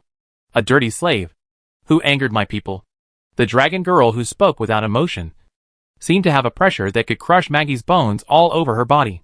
Faintly, Maggie felt as if she saw a huge dragon with angry hair roaring at her. That was a roar that made the soul tremble. That was a howl that made the heart collapse. Maggie had no doubt that under this terrifying might, the opponent didn't even need to make a move. Just a thought, and she would be killed on the spot, leaving nothing. This is the so-called dragon's might is like a prison. Ha. Maggie couldn't help laughing. The laugh was extremely dry and self-deprecating. I didn't expect that in order to deal with a small figure like me, 3 of the 6 great demons would take action together. Should I say, this is my honor? Maggie said these words with trembling. This naturally brought 3 cold eyes. So you also know that you are a small figure? Ai looked at Maggie and said, since you are a small figure, what gave you such courage to dare to touch my people? The pressure on Ai became stronger. Milu on the side spoke indignantly. Demon spirit. Bad guy. Damn it. Mila just yelled like this, as if she was having a quarrel. But this not only did not make Maggie laugh, but made her afraid. Yes. So, I also feel afraid? Maggie found it incredible. But as a demon spirit, or as a life, the instinct told Maggie that this innocent-looking existence was the most terrifying and the most terrible. As for Lid, she had the lowest sense of oppression. At least, compared to her 2 sisters, Lid looked like a truly harmless pet. But the fierceness and evil spirit bursting out from her pair of animal eyes could freeze a person's soul. You are very unfortunate, demon spirit. You have offended someone you shouldn't have offended. Lid said, maybe you know that person has great energy. But you don't know that if you make him angry, he will come to pull you out like this regardless of everything? In fact, I didn't expect that human to be so cruel. But who can blame him for having such a presence to support him? There is no other way. In order to calm down the commotion as soon as possible and restore peace to the forest, you have to stay here. Lid made a declaration. This is also her true thought. Lid can't stop what Xian did. Although she is a demon, she also has Milu by her side. Even if she has some concerns and cannot use her power. With Milu, she has enough confidence to face anyone. But Xian is obviously an exception. He has the dragon demon by his side. He has the evil god by his side. Lid doesn't think that if there is a conflict, AI will help herself and not that person. Because she knows her sister very well, and knows clearly that she has a rebellious side in her heart. She will never stand on her side, without hesitation just because she is her sister. On the other hand, Xian, since he can make his sister like him so much and always go in and out with him, it proves how much his sister values him. For him, what would this disobedient sister of mine do? The answer is self-evident. Adding that evil god, 2 demon-level combat forces. Even Milu and I would have to go all out. By then, the consequences of the battle between 4 demon-level beings can be imagined. Not to mention, Lid is still unable to use her power recklessly. And AI Hashin, a mysterious combat force, whose limit cannot be seen at present.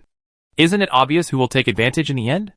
In order to prevent the worst situation from happening, Lid naturally cannot stop Xian. Not only can she not stop him, but she has to assist him. Only in this way can the commotion be quelled as soon as possible and everything can return to peace. For this, Lid would not mind using a little power to show her true self. Even if she can only show a little. Do you want to surrender? Or do we help you? Lid made an ultimatum. However, some people's patience could not even bear this little ultimatum. There is no need to waste time with such a dirty demon.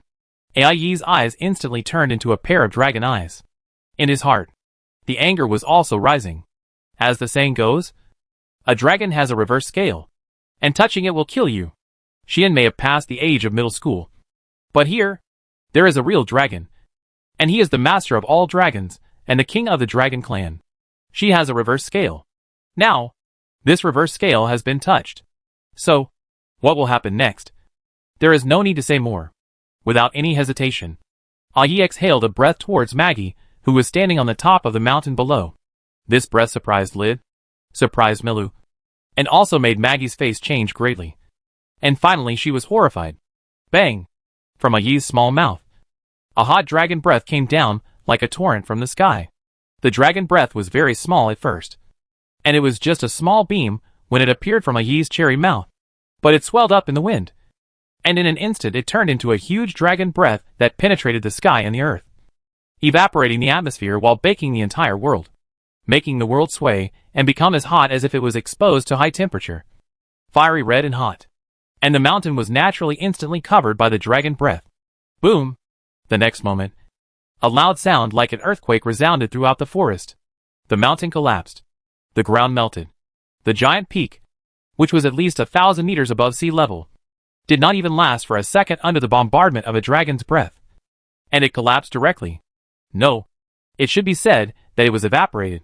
Whether it was rocks, trees, soil or minerals, they were all turned to ashes in this dragon's breath. Like the most fragile cheese, melted into nothingness. When the dragon's breath stopped, the mountain had disappeared, and only a huge magma pit like a crater was located there, emitting a burnt smell and emitting poisonous steam. This is the dragon's breath. The dragon's breath that can break through all defenses. In front of this breath, let alone the advanced defense magic, even the full-level resistance skills are useless. At the moment when the dragon's breath fell, Maggie was finally occupied by fear and ran away desperately. However, her feet and one hand were still melted on the spot. Ah! The heart-wrenching screams resounded. Chapter 553 You Can't Escape. Pain. Pain that goes deep into the bone marrow. It was as if all the internal organs in the body were dug out, and the bones in the body were pulled out. The extremely severe pain attacked Maggie's whole body, causing her to scream inevitably. That terrifying dragon breath brought great damage to the demon spirit. Woo! Ah! Maggie lay on the ground, wailing in great pain. The evaporated feet and the cross-section of one hand did not bleed. but seemed to be scorched, showing a terrifying charred state. This may be the only thing Maggie should be thankful for? Otherwise, with such a serious injury, the bleeding alone could cause her to die from excessive blood loss. But Maggie was not happy at all. This is simply a nightmare. An unacceptable nightmare. It was only a short moment, and her feet and one hand disappeared completely. How could Maggie accept this? But this was the fate she deserved. Did she escape it? Ayi flapped a pair of dragon wings and came to the sky above Maggie. Looking at Maggie, who was left with only a broken body, she spoke mercilessly. I should have used more strength earlier. The attack just now was naturally not Ayi's full strength. If Ayi used all his strength to perform dragon breath, not to mention a mountain, even this Tagore forest would be evaporated. In order to avoid that, Ayi restrained his strength and gave Maggie a chance to escape. Woo! Woo woo woo ah. Maggie looked at Ayi floating above her, feeling the undiminished pressure and murderous aura on the other party, and swallowed all the wailing and screaming into her stomach. After all, she didn't have that kind of spare strength. It is impossible to survive in the hands of this dragon demon without paying a price. So now is not the time to wail and scream. Dark cover. At that moment, Maggie endured the severe pain all over her body, raised the staff with her only remaining hand, and chanted the magic spell loudly. Suddenly, Maggie's broken body seemed to be swallowed by a burst of darkness, and merged into the shadow on the ground below her and disappeared. That was the magic that Maggie used in front of Sheen. That time in the cave, Maggie used such magic to escape from there before Sheen could react. The effect of this magic is also very simple. That is, it can allow the user to blend into the darkness, or even into the shadow, so as to move freely between darkness and darkness. Relying on this magic, Maggie has been able to freely enter and exit important places that are difficult for others to enter. When encountering danger, this trick can also be used to escape. It can be said to be a very rare dark magic second only to teleportation. The disadvantage is that this move consumes a lot of magic power. Therefore, even Maggie is reluctant to use it casually, and will only use it at the critical moment. Now is the critical moment. Otherwise, Maggie has no means to escape from the hands of a demon. Unfortunately, Milu, in midair, Lid suddenly spoke and called Milu beside her. Milu immediately understood what Lid meant. Swish! This innocent little girl immediately swooped down from midair, like an arrow from a string, with a sharp sound of breaking through the air, rushed to the ground, and even passed by Ayi. Ayi did not stop her and let Milu swoop down. Milu rushed to the earth like this, and then she actually sank directly into the earth and disappeared. Not long after, bang! Along with a muffled sound like an explosion, a faintly audible cry of pain sounded from underground. Maggie's body suddenly flew out from the ground, as if it was blasted out from the ground. Then, Milu jumped out from the ground, rushed towards Maggie, and poked a finger in her direction. Black curtain.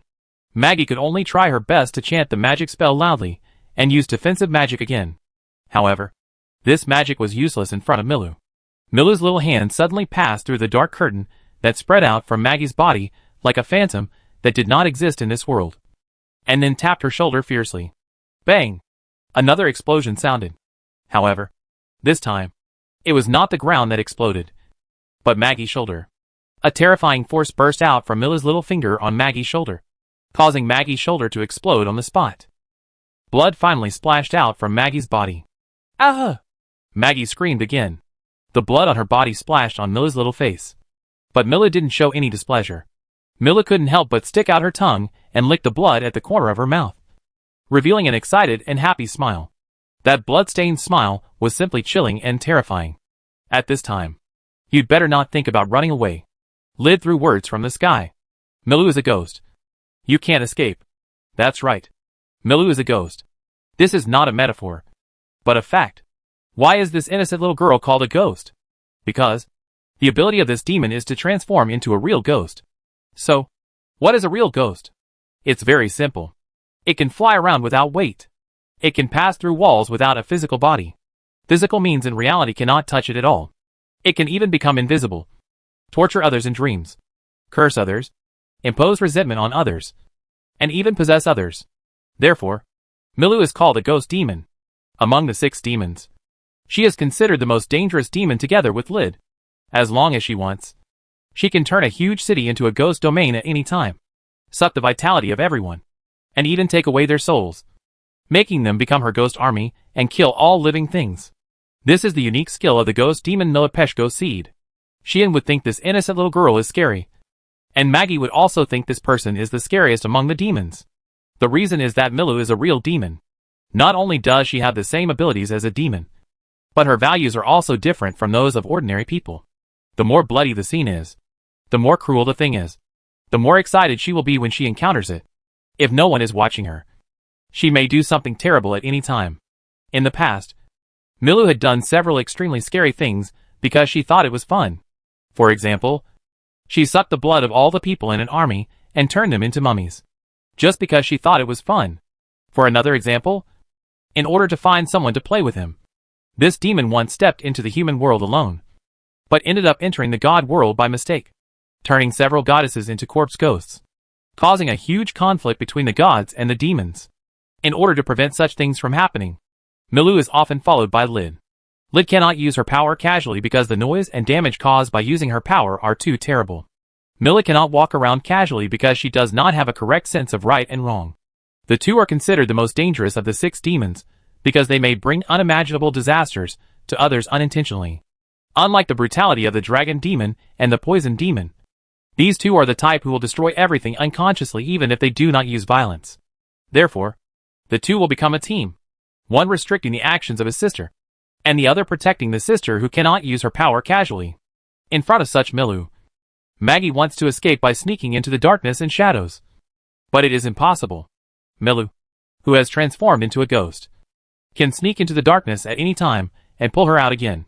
Understanding this, Maggie, whose body is stained with blood, did not give up on survival. She did not want to die yet. Not because of fear, but because of unwillingness. She still has a lot of things to do. She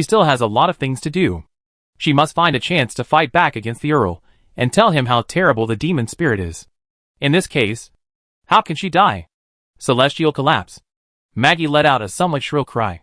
Around her bloody and broken body, waves of terrifying gravity suddenly appeared. Gravity is like a black hole, constantly swirling and stirring. And it actually began to cause the space around Maggie to break. Gravity magic? Lid recognized the true form of the magic used by Maggie. That was gravity magic. A kind of magic that Lisha also knew how to use, which could control gravity.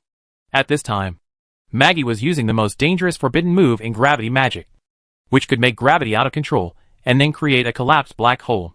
Crack, crack, crack. Under the stirring of the uncontrolled gravity vortex, the black hole seemed to have really descended into this world, causing the space to break inch by inch, and everything around it seemed to be pulled over, being sucked away and shattered. Although Mila was not hurt by her ghost body, her body became very unstable because of the uncontrolled gravity. She floated around like an uncontrolled kite, making her scream in panic or joy. Yi and Lid flew into the air, avoiding the constantly collapsing space. Did they even use the forbidden move to die together? Lid was very surprised. Die together? Yi didn't think so. Instead, she snorted coldly and said that demon spirit is not the type to die together with others. Indeed, the destructive power of this move is quite amazing. And it doesn't distinguish between friend and foe at all. Swallowing up Maggie. But in addition to gravity magic, Maggie also learned dark magic. As long as she used the Shadow Walker just now, she would be able to escape into the shadows around her and escape the collapsing gravity field. After all, it was just an artificial black hole, not a real black hole. And it was not to the point where it could absorb even light. Whoosh! Yi spit out scorching dragon breath towards the collapsed black hole space below, causing the dragon breath to surge again, turning into a huge dragon flame, and blasting down. The dragon breath just sank into the black hole, and gradually dissolved it like magma. Boom! Not long after, accompanied by a dazzling light and a thunderous roar, the black hole was destroyed by the dragon breath and disappeared without a trace. It was at this time that Lid finally took action. Roar! With a soul-shaking roar, Lid's furry body suddenly swelled up. She was getting bigger. Moreover, as she grew bigger, a terrifying and murderous aura also surged from her body. However, when Lid became as big as a dragon, she stopped changing. This degree size should be enough. Right? Lid made a loud sound like thunder from her mouth, and opened her huge mouth towards the ground. An amazing suction force suddenly appeared from Lid's mouth, which was more terrible than the black hole just now. sucking up everything on the ground. Trees rose from the ground. The ground broke into rock plates. And one piece after another flew up. Even the space that had just collapsed seemed to be affected. And some fragments floated out and floated in the direction of Lid. Lid swallowed all of it into her stomach, swallowing everything here.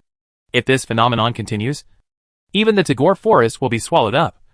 Right? Fortunately, the person that Lid wanted to suck out soon appeared. From a shadow, the demon spirit with only a broken body left was sucked out involuntarily. While struggling, it was sucked into the air along with countless trees and gravel.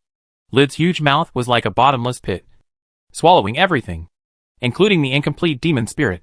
No! Maggie screamed in panic. However, this could not prevent her from ending in tragedy. After a while, Maggie, who kept struggling and even used all kinds of magic to bombard Lid, was swallowed into Lid's stomach. Maggie, who was not affected at all, came to the air. In the end, Lid opened her mouth and swallowed her into her stomach. The demon spirit's cry stopped abruptly. Lid also closed her mouth, and her whole body shrank rapidly, returning to its original appearance.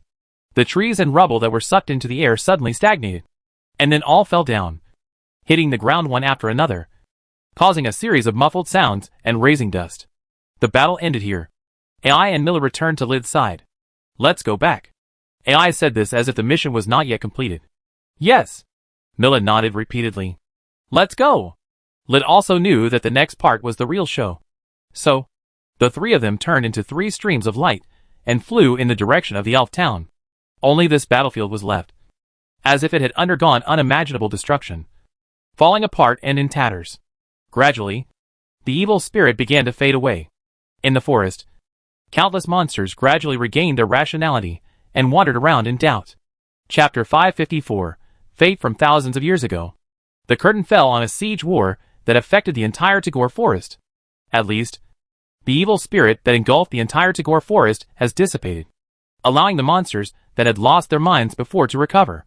Although the subsequent impact of this sudden change still exists in the Tagore forest, many monsters did not regain their composure so quickly, as if they were in a state of agitation and making a mess.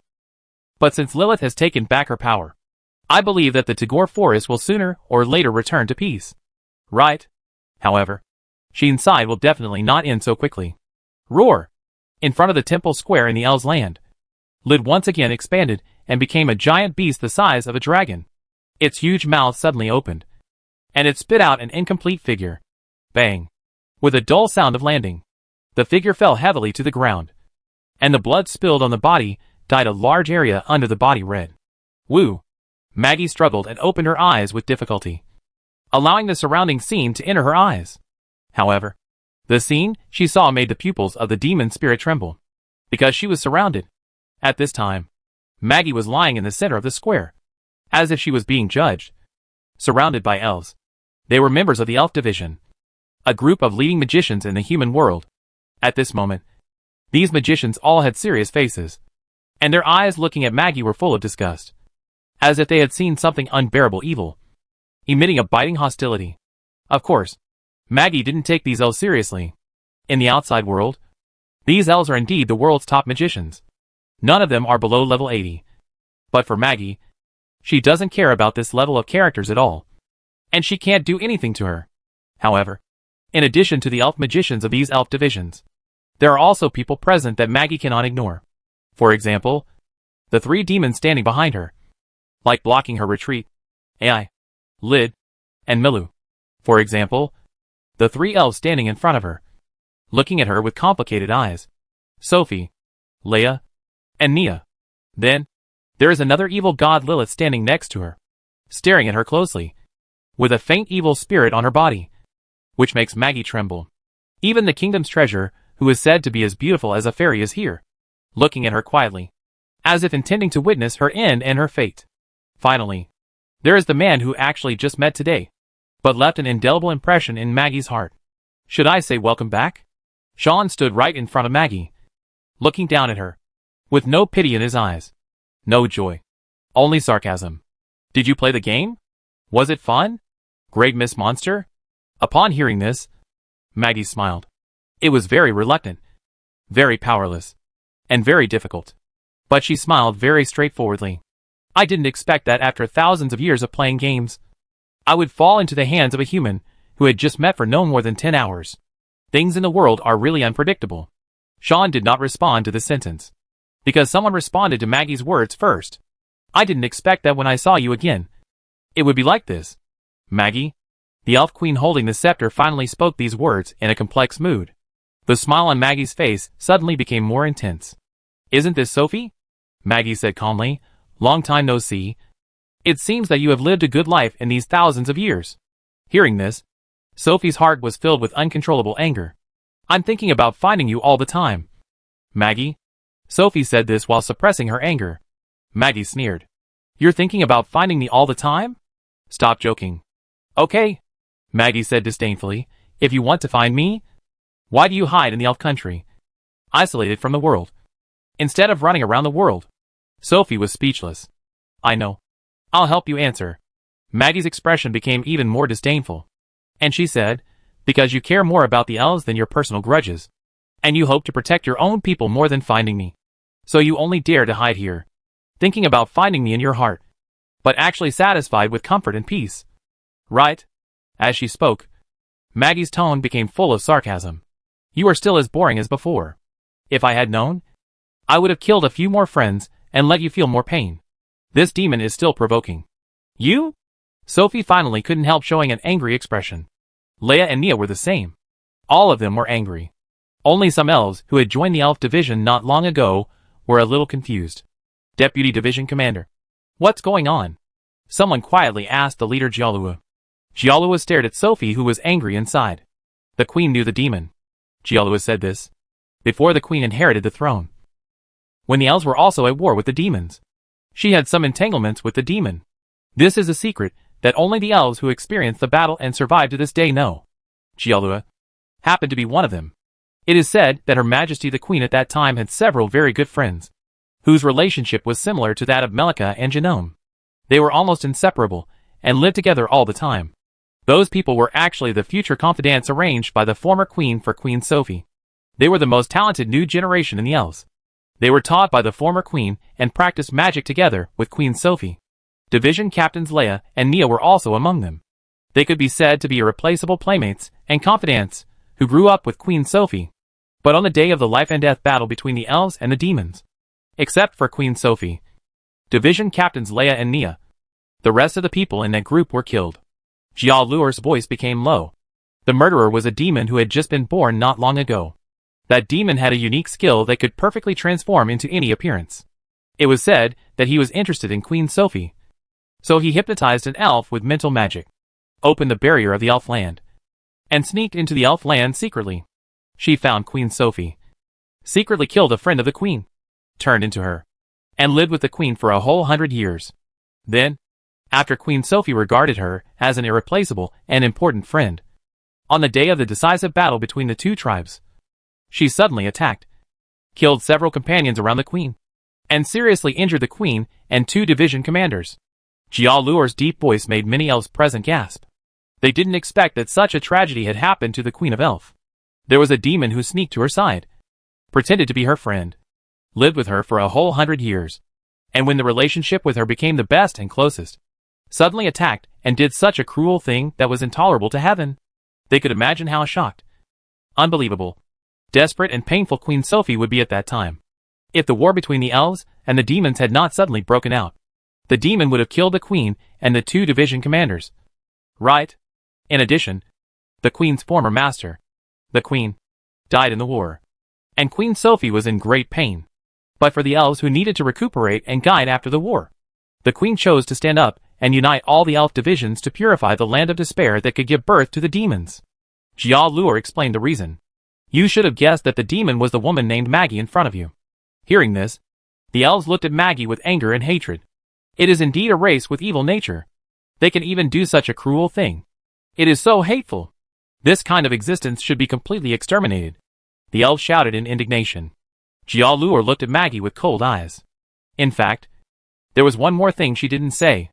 That is, in order to purify the land of despair, Sophie paid a huge price. Because Sophie used herself as a medium to seal all the curses and evil spirits in the land of despair into her body. Those curses and evil spirits have now wrapped around Sophie's body and turned into extremely strong poisons, causing various effects on Sophie. Usually, Sophie uses her magic power to suppress the curse in her body and prevent it from erupting. But even so, every once in a while, Sophie has to experience indescribable severe pain and endure unimaginable pain for others. In addition, the curse also penetrated Sophie's soul, causing Sophie to suffer two side effects. One is that she can no longer use her unique skills. The other is that she can no longer make the blessing she received take effect. Thanks to this, Sophie's blessing can't even be replaced. Once Sophie's blessing is triggered, the curse in her body will immediately run wild, causing Sophie to die suddenly. Sophie can only carry this blessing that can no longer work forever and protect her people in the land of elves. For this matter, the goddess of nature Nadura has also come. She said that with the nearly omnipotent power of the goddess of fate, Lidas, it is not impossible to remove this curse. However, since the curse has been completely entangled with Sophie's whole body and even penetrated her soul, if she chooses to remove this curse, Sophie may regress to the fairy period before reincarnation. What does this mean? It means that Sophie will lose everything after becoming an elf, start again from the fairy stage, and then slowly accumulate magic power, slowly grow, and slowly reincarnate until the day she becomes an elf again. The goddess also said, there are only two ways to remove this curse without any side effects. One is to ask the supreme god Omnis to help, and let the truly almighty goddess remove the curse. The other is to ask the brave to help, and let the brave use the sacred power of the holy sword to completely purify the power of the curse. These two methods ultimately failed. Who is the supreme god Omnis? How could she help a mere elf royal family? As for the brave, the elves have invited several. But the power of the brave is also strong and weak. And the power of the brave's holy sword is also strong and weak.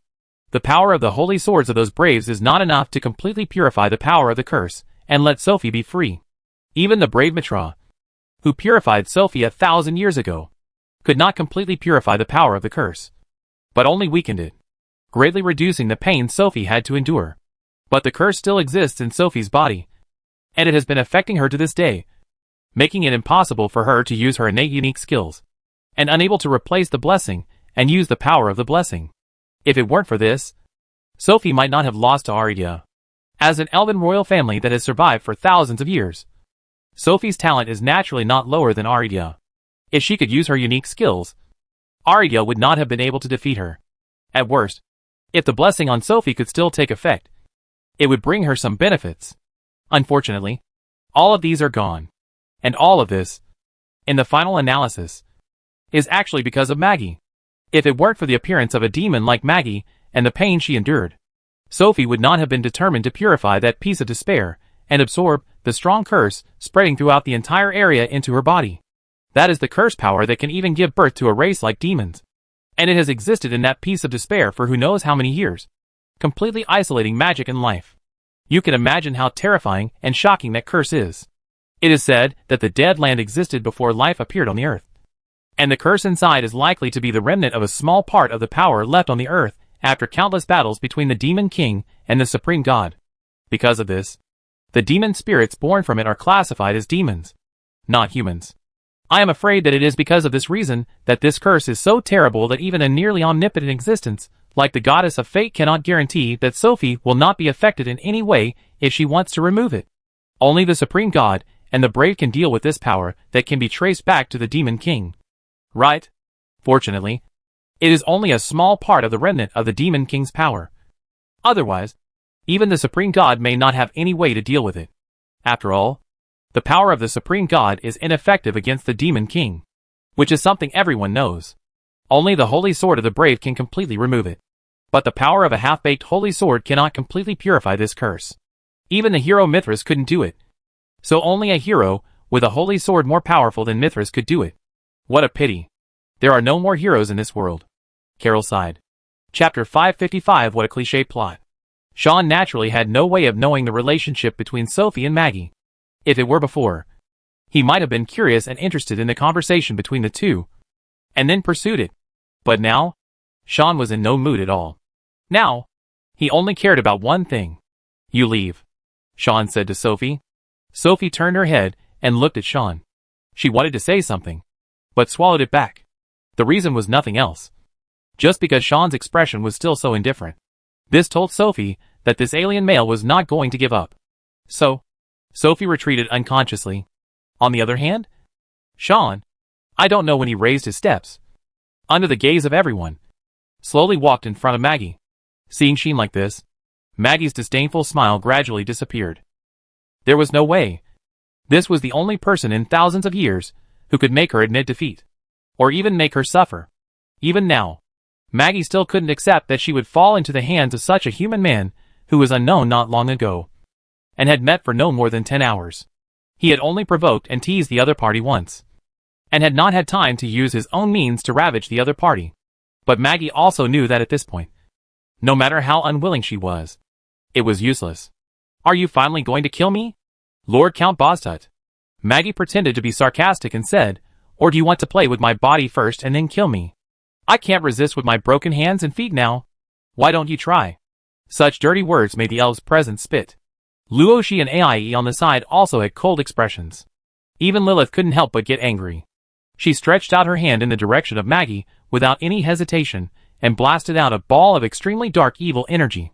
The evil energy enveloped Maggie's body and eroded into her from all parts of her body in an instant. Ah! Maggie screamed miserably and wailed in pain. The erosion of the evil energy stirred the soul and even the existence of this demon. A violent instinct emerged from the depths of her mind, quickly occupying her will, trying to completely annihilate her will. This is not the evil energy that engulfed the entire Tagore forest, but the frenzy that Lilith personally imposed with her own power, under the control of the power of the strongest evil god. Maggie couldn't even resist a little bit, and was about to turn into an evil thing. Maggie struggled desperately when she thought that she would lose her mind and become a crazy evil creature. Kill me! Kill me! Maggie screamed with gritted teeth. She is not afraid of death, but she does not allow others to play with her. She is the only one who can play with others. How can others play with her? If Xian had really been provoked by her and had sex with her, she would have tried her best to bite Xian's throat at the last moment and take him with her. This is a demon, a being that tramples on the lives of others. Unfortunately, this trick does not work on Xian. Celestial breathe. Xian not only did not kill Maggie, but also used the highest level of celestial magic, letting the starlight fall and cover Maggie's body to heal her. Celestial magic that can be compared with the highest level of healing magic made Maggie's injuries recover at a speed visible to the naked eye. The shoulder that was exploded by Milla's finger also recovered quickly, and even the broken hands and feet began to grow, making this demon completely restored to its original state, no longer as miserable as before. As a result, Maggie's soul and existence, which had been gradually eroded, became intact under the healing of the starlight, and her will became clear. Seeing this incredible scene, everyone present, including Sophie, was shocked. He could do such a thing? Even Roxy was stunned for a moment and pursed her lips. Obviously, the power of Sheen's recovery magic surprised everyone. If it were the previous Sheen, he would not be able to perform such a miraculous healing magic. But now, Sheen's strength in magic has been transformed, and even the effect of blowing star breath has greatly increased. As long as the person is not dead, he can basically pull him back from the gates of H.L. This shocked Maggie, and then she reacted. Boom! The next second, Maggie's body surged with amazing magic. Damn! Be careful! Sophie, Leia, and Nia's faces suddenly changed. The elves around them also cried out in surprise, and quickly went into a state of alert. Only Ai, Lid, and Milla remained indifferent. Huh? Ai blew out a hot dragon breath, as if spitting out a ball of fire, and instantly burned all the magic power in Maggie's body. Bang! Lid also waved her claws at some point, and with a dull explosion, she slapped Maggie hard and sent her flying, causing Maggie to hit a stone pillar nearby and smash it to pieces. Hey! Milla jumped over like a ghost, raised her little hand, and a bloody ghost hand suddenly rose from the ground, grabbing Maggie and the stone pillar together, and holding it in her hand. Finally, Lilith once again released the evil spirit, which enveloped Maggie. Ah! Maggie felt as if her whole body was about to break apart in excruciating pain, and her will was corroded by the evil spirit, causing her great pain. The shrill wailing and the painful howling made the elves around change their expressions, as if they could not bear it. This scene was too uncomfortable for the kind-hearted elves. Even Sophie, who had been tortured and persecuted by Maggie, frowned and sighed. Please let her be free. Lord Bastutu. Sophie made a request to Sheen.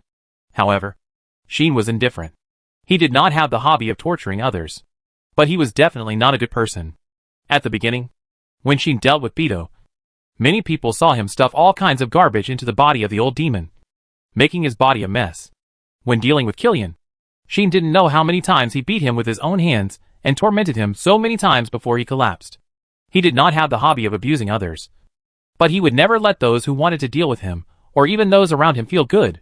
He didn't want to be like the cliched protagonists in the novels of his previous life, who showed mercy to a good-looking opponent, and finally tried to appease, subdue, and even conquer the opponent. He didn't need beautiful subordinates. Isn't it enough to have a dragon as a mount? Isn't an obedient and well-behaved evil god like Lilith attractive? He also had a beautiful princess, a dragon demon who would indulge him, and even a cute elf girl blessed by the goddess of nature, plus a proactive and direct tear. So how could he be short of beauties? So, sorry. He really didn't have such a big heart. However, it was indeed time to end it. Lilith. Sheen spoke calmly. Lilith immediately looked at Sheen, understood something, and took back her hand. Suddenly, the evil spirit surrounding Maggie disappeared. Milu. Ai seemed to understand what Sheen was going to do, and spoke to Milu. Milu didn't seem to understand, but after a while she suddenly realized it, and waved her hand, letting the ghost hand holding Maggie loosen and retracting it underground. Maggie fell from the stone pillar and fell to the ground. But just as this demon was about to fall to the ground, she suddenly raised her head. Swish. Without any warning, Maggie suddenly turned into a shadow and rushed toward Sheen at a high speed. Everyone present reacted to this one after another. But Maggie had already rushed to Sheen at an astonishing speed. She had a crazy smile on her face. Her eyes flashed with hysteria. She knew that she could not escape no matter what. In this case, at least let you come with me. Maggie hugged Sean fiercely. Celestial collapse. Maggie burned all the magic power in her body, even her own life force, and used the last and most powerful magic in her life. Boom! The violent gravity immediately fell from the sky and lost control in an instant, shattering the space around Sean and Maggie, causing the space to collapse and the atmosphere to wail. A huge black hole was formed instantly. Boom! The out-of-control gravity shattered everything around it, while causing the stone pillars, the square, and the earth to break and be sucked into the shattered space. Maggie! Sophie shouted. Her Majesty the Queen. Her Majesty the Queen. Leia and Nia had already protected Sophie and took her away from the scene. Back off! Jiao Lure shouted loudly, commanding the elves who were frightened to retreat continuously and leave this out-of-control gravity field. As for Luoshi, Lilith, Ai, Lid and Milu, they were unexpectedly calm. They just withdrew one by one and gave up the venue. The square in front of the temple of the goddess of nature turned into a collapsing space, allowing the black hole to show its unparalleled power in it, crushing and swallowing everything. Maggie still hugged Sheen tightly and laughed loudly. Come on! Come with me! As long as you die, many people will feel painful. The pain of others is my pleasure. In the end, let us enjoy the pain and despair of the people you love together. Let's go to H.L. together. Maggie has gone crazy. And Sheen? From beginning to end, even his face did not change. After a while, Sheen's voice reached Maggie's ears. I knew that a twisted pervert like you would do this in the end. Sheen's voice was full of sarcasm. What a cliché plot. As he spoke, a terrifying force rose from Sheen's body. The heaven and earth trembled instantly. Chapter 556 Reincarnation Destiny. Buzz. This is the sound of the magic power vibrating. At this time, in Sheen's body, the huge magic power that seemed to be endless, like the ocean, began to vibrate and run rapidly. They are constantly accelerating. They are constantly burning. Just like there is an invisible force that needs them to push to produce. They are consuming at an accelerated rate, turning themselves into fuel and nutrients to stimulate that power. To stimulate this power, the magic power consumed is amazing. Even if you want to stimulate the lowest limit of power, you need to consume a great deal of magic power. Such consumption, I am afraid that even the elves with excellent magic power can't afford it. If it is not as large as the magic power of the kingdom's treasure Rosie and the elf queen Sophie, they will definitely not be able to bear it in the end. Even Sheen, after trying, found that with his own magic power, he couldn't stimulate this power for a long time. From this, we can see how horrible this power is in terms of how much magic power it consumes. Fortunately, the strength of this power is also determined by the amount of magic power consumed. If it is stimulated to the maximum extent, the magic power consumed is so huge that even Sheen can only last for about 10 minutes. But at that time, Sheen's power will increase tenfold. And except for magic power, all other aspects will increase tenfold, which is very amazing. And if it is only increased by one time, although it also consumes a lot of magic power, with Sheen's magic power scale, it is more than enough to last for an hour.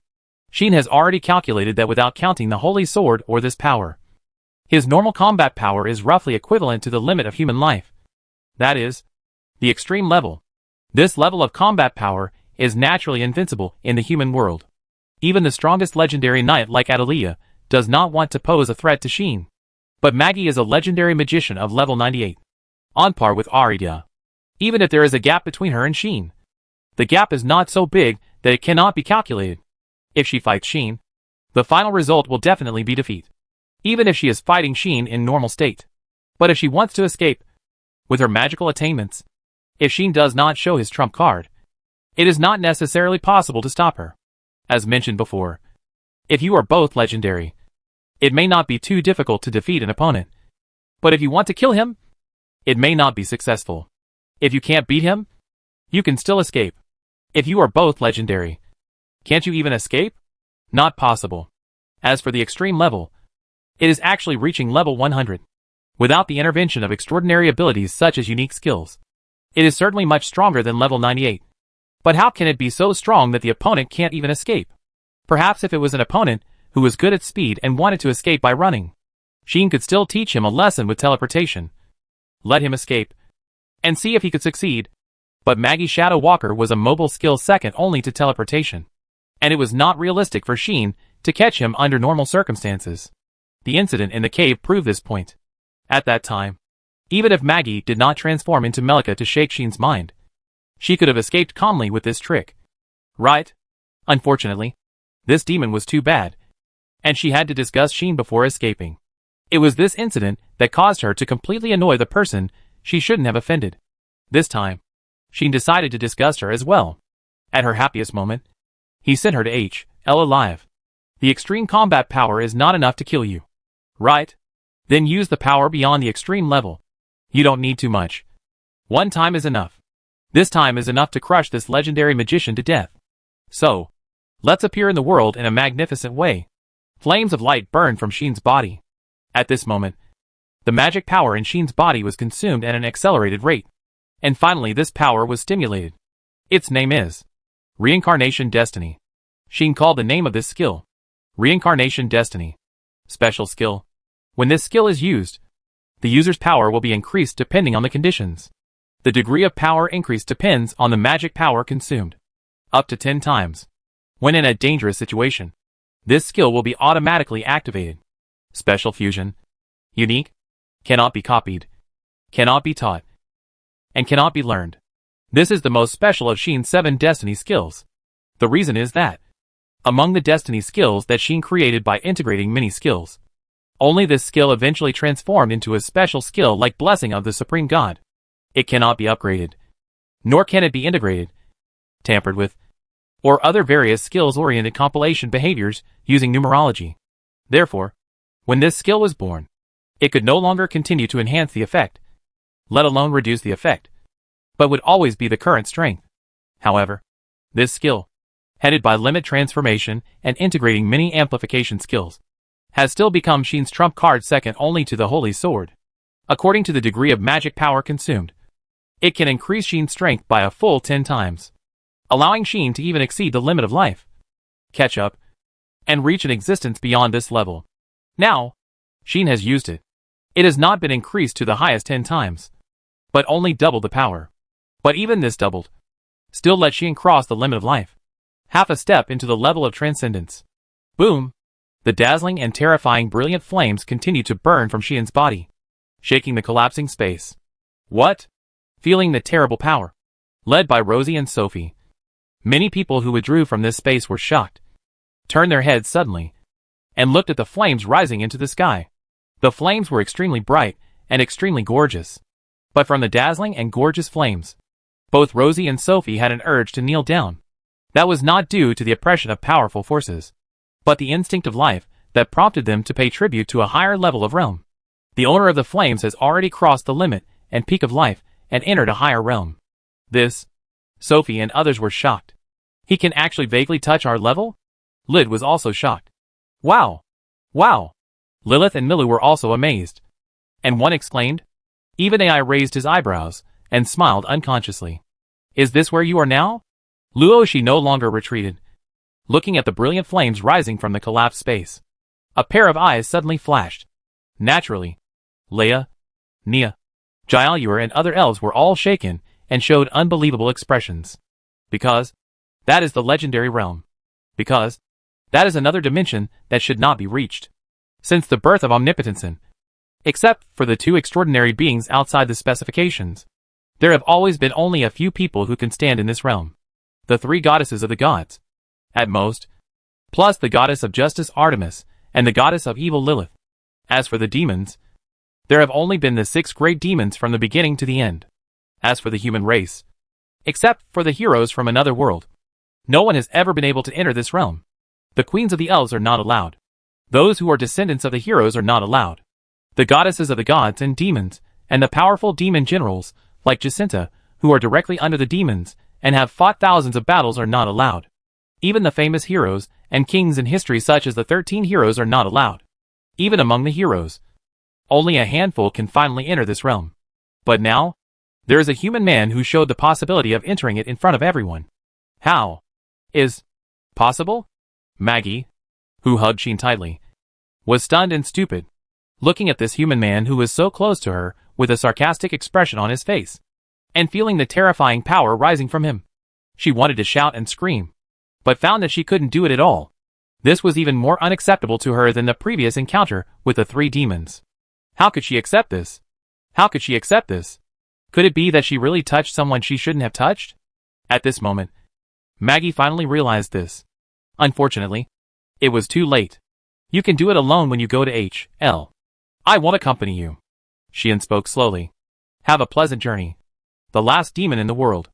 As he spoke, Xian broke free from Maggie's arms and drew out the holy sword from his waist. Ah! Maggie screamed inconsolably. She watched Xian draw his sword, but she still couldn't move. The endless fear that burst out of her heart told her, her end has come. Ah! Maggie could only struggle to death and use her last resort. That is her unique skill, transformation without appearance. As Carol said, Maggie's unique skill is the ability to perfectly transform into the appearance of another person. That kind of transformation is perfect. Not only the appearance is changed, but also the magic power and the breath of the body will change. Except for the ability that is also a unique skill. There is no other way to see it. In this last moment, Maggie can only use it to transform into another appearance. Looking at the vague image emerging from the swaying phantom, Maggie should want to transform into Melika, so that Xian's heart will be shaken again, so as to show mercy? But she is destined to fail. Puff! When a sword light flashed like a brilliant flame, the transforming Maggie was cut into 2 halves in the unfinished swaying image. Behind it, the black hole was also cut by the sword light and split neatly. Clang! A blinding light shone from the black hole that was cut in 2. When it disappeared, the black hole swallowed up Maggie's body that was split in 2, sucked away the fragments of the collapsed space, and disappeared without a trace. Chapter 557, He is the strongest. Silence, at this moment, occupied the whole world. As the black hole dissipated, the broken and collapsed square in front of the temple of the goddess of nature gradually calmed down, and no longer made such a big noise. Everyone was looking at that figure at this moment. The figure standing in the broken square, holding the holy sword, with the brilliant flames on his body gradually dimming, was deeply engraved in the hearts of everyone present. Even those demons standing at the top of the world were the same. Lyd was still in shock. Mila smiled as if she was very happy. Ed looked at the back, and unconsciously, the corners of her mouth were curled up. As for the elves such as Sophie, Leia and Nia, let alone Luo, she knew very well that from this moment on, Xian's position in the minds of these people had been completely different. In the past, Xian's reputation was basically built on the forces behind him. Although his influence was great, it did not come from himself. At least, If Sheen did not have AI's support and Lilith's existence, his influence would at most be widely spread within the kingdom and the empire. And it would definitely not be valued by the various forces of the human race, or even the gods and demons. Sophie and other elves may know that Sheen is very powerful. But what they are really afraid of is the demons and evil gods around Sheen. What if Sheen has legendary strength? What if Sheen has such amazing potential at a young age? As the most powerful group among the human race, the elves not only have the world's #1 magician group, but also 3 legendary great magicians. Could they be afraid of a mere legendary powerhouse? Impossible. Even Luoshi, the treasure of the kingdom, was remembered by Sophie and others because she had the gods, the kingdom, and the goddess of fate behind her. Otherwise, why would the elves pay attention to a princess of the kingdom who inherited the blood of a hero, who had crossed paths with several heroes in history and fought side by side with the hero Mitra? Not to mention, Sophie is the queen of the elves, with a transcendent status. Even the kings of some countries cannot sit on an equal footing with her. Anchi, who is like her, has to respect Sophie and treat her as a junior. In this way, even if the elves are kind by nature, why should Sophie come out politely and serve Sheen and others attentively? It is all because of the goddesses at the top of the gods, and the demons at the top of the demons, that the queen can do this. This is the gap in realm. The transcendent level, and the legendary level, and extreme level, that are still limited by the limit of life, are completely different in nature. And others cannot help but pay attention to and respect them. Even though the elves are extremely powerful, not inferior to any other race in the human race, facing the 3 goddesses and the 6 demons, they are just slightly stronger ants. At the beginning, a beast demon almost wiped out the 13 strongest heroes of the human race and crushed the armies of the gods and humans.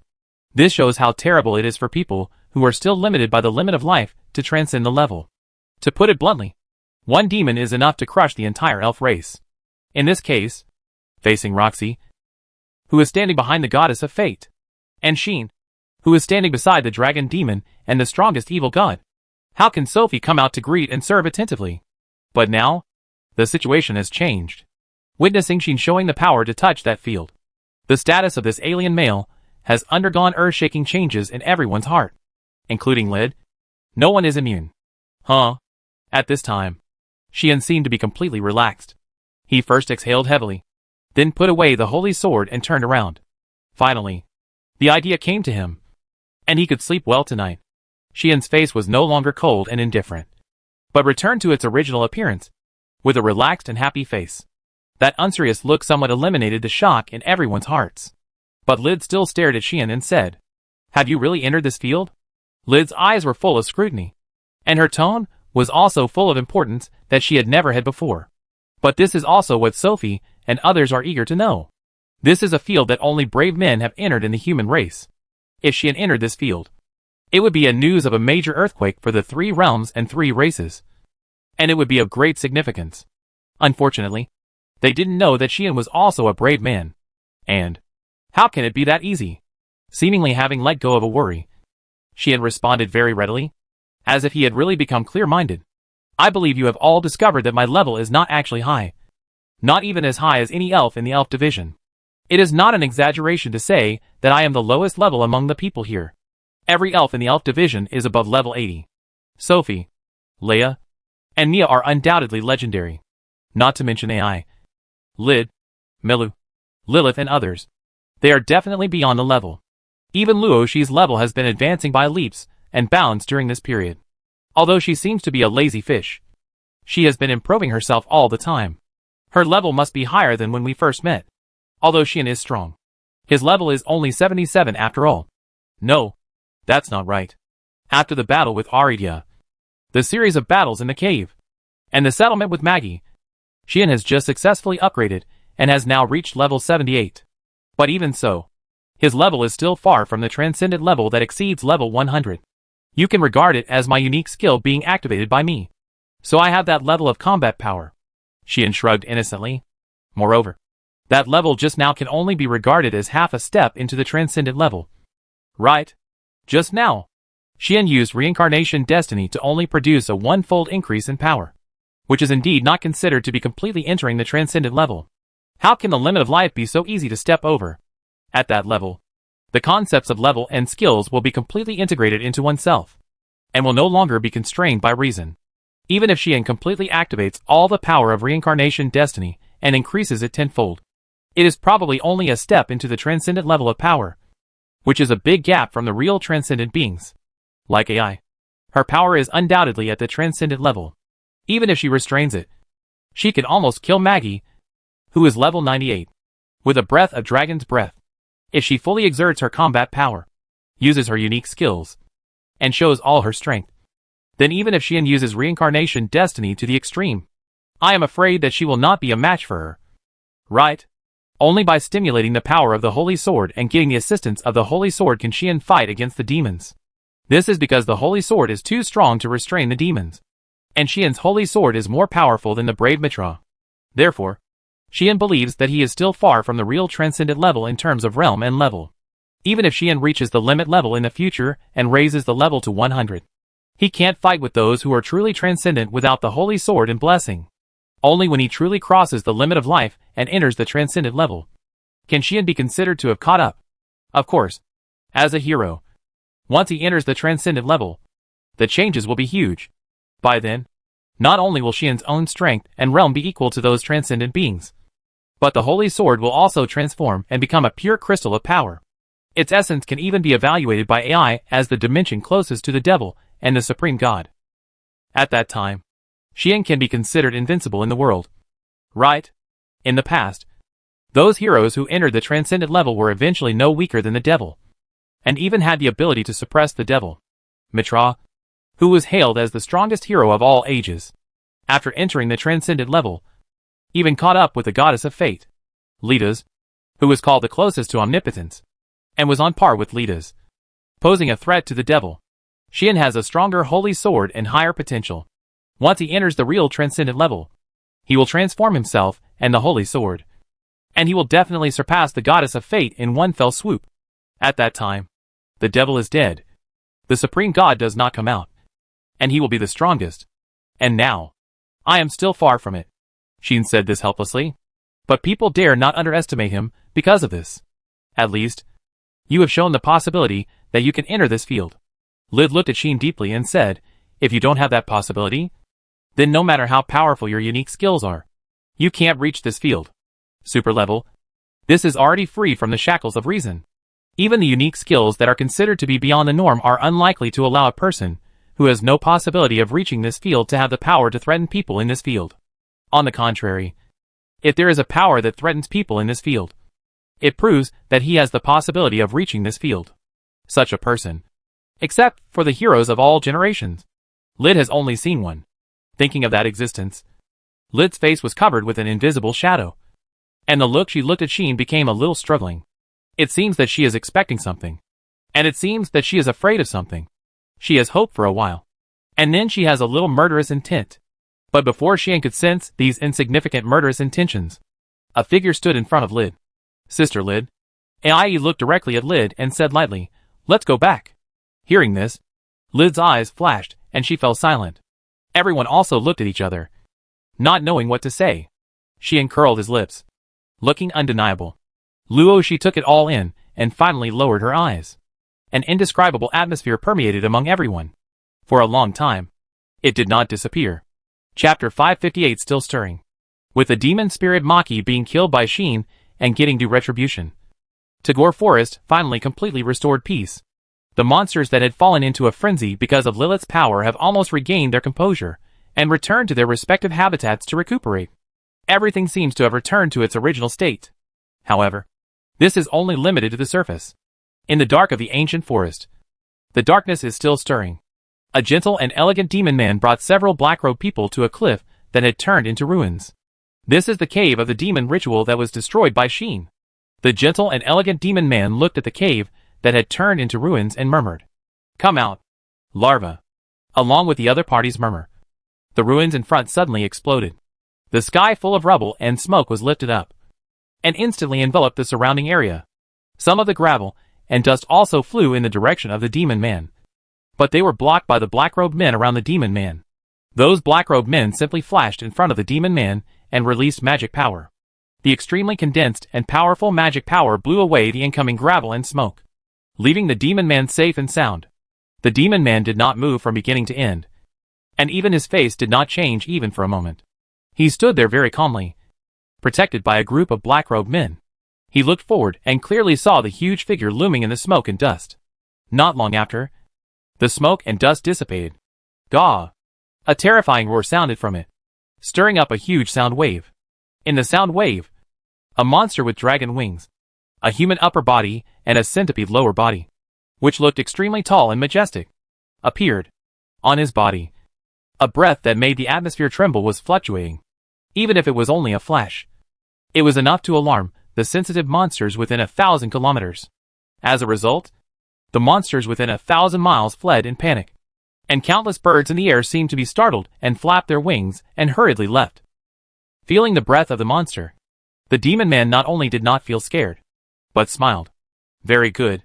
The demon man who said this chanted a very wonderful and mysterious magic spell in the direction of the monster. The magic spell suddenly turned into a physical entity, floating out one after another, surrounding the monster, and then it was directly imprinted on the other party. Clang! A dazzling light suddenly shone from the monster's body. The monster suddenly burst into brilliant light. Black smoke rose around its body, and it gradually shrank and turned into a crystal clear, extremely conspicuous stone. The demon man came forward, picked up the stone, checked its quality, and nodded with satisfaction. It has indeed been cultivated to the extreme level, and can be used. Leaving this, the demon man turned around, and called a black-robed man beside him. The black-robed man came in front of the demon man, and immediately tore off his black robe, revealing his body under the black robe. That body was no different from that of an ordinary demon. However, there was a hole in his chest, which looked a bit shocking. The demon man stuffed the crystal clear stone in his hand into the hole. With this stuffing, the crystal clear stone directly melted into the dark hole, and merged with the black-robed man, as if it had turned into a piece of flesh and blood, completely filling the black-robed man's body. Boom! A terrifying breath rose from the black-robed man. That momentum easily surpassed the legendary level, and reached the extreme level in an instant. Yes! Extreme level. This black-robed man became an extreme super strong man. The demon man witnessed all this and laughed happily. In this way, the 4 extreme demon fighters were completely completed. The demon man's eyes swept to the other 3 black-robed men. The 3 black-robed men exuded a breath that was not inferior to the extreme level. No one knew that at this moment, in the remote corner of Tagore Forest, there were 4 extreme level beings. Even though these 4 extreme level beings were just puppets controlled by others. What a big deal. A somewhat ethereal female voice suddenly sounded. I didn't expect that you would transform the demon larvae that the organization had cultivated with great effort into materials for the fusion of magic life, and let the 4 magic fighters around you fuse with the demon larvae that were cultivated to the extreme level, absorb the power of the demon larvae, and thus transform to the extreme level. You are indeed the strongest biological creation magician in the world today, the great apostle of the old demon clan original demon, and the only son of the leader. I look at you with new eyes. Along with such a voice, a woman appeared here at some point. She was a woman who was only wearing a white dress, standing barefoot, with fair skin, long straight black hair, tall figure, and erratic like a ghost.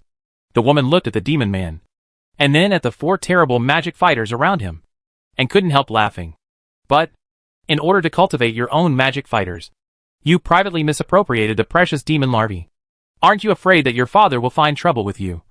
Or that the other 2 great apostles will take advantage of the issue and report you in front of your father? Master Donas? Hearing this, Donas shrugged.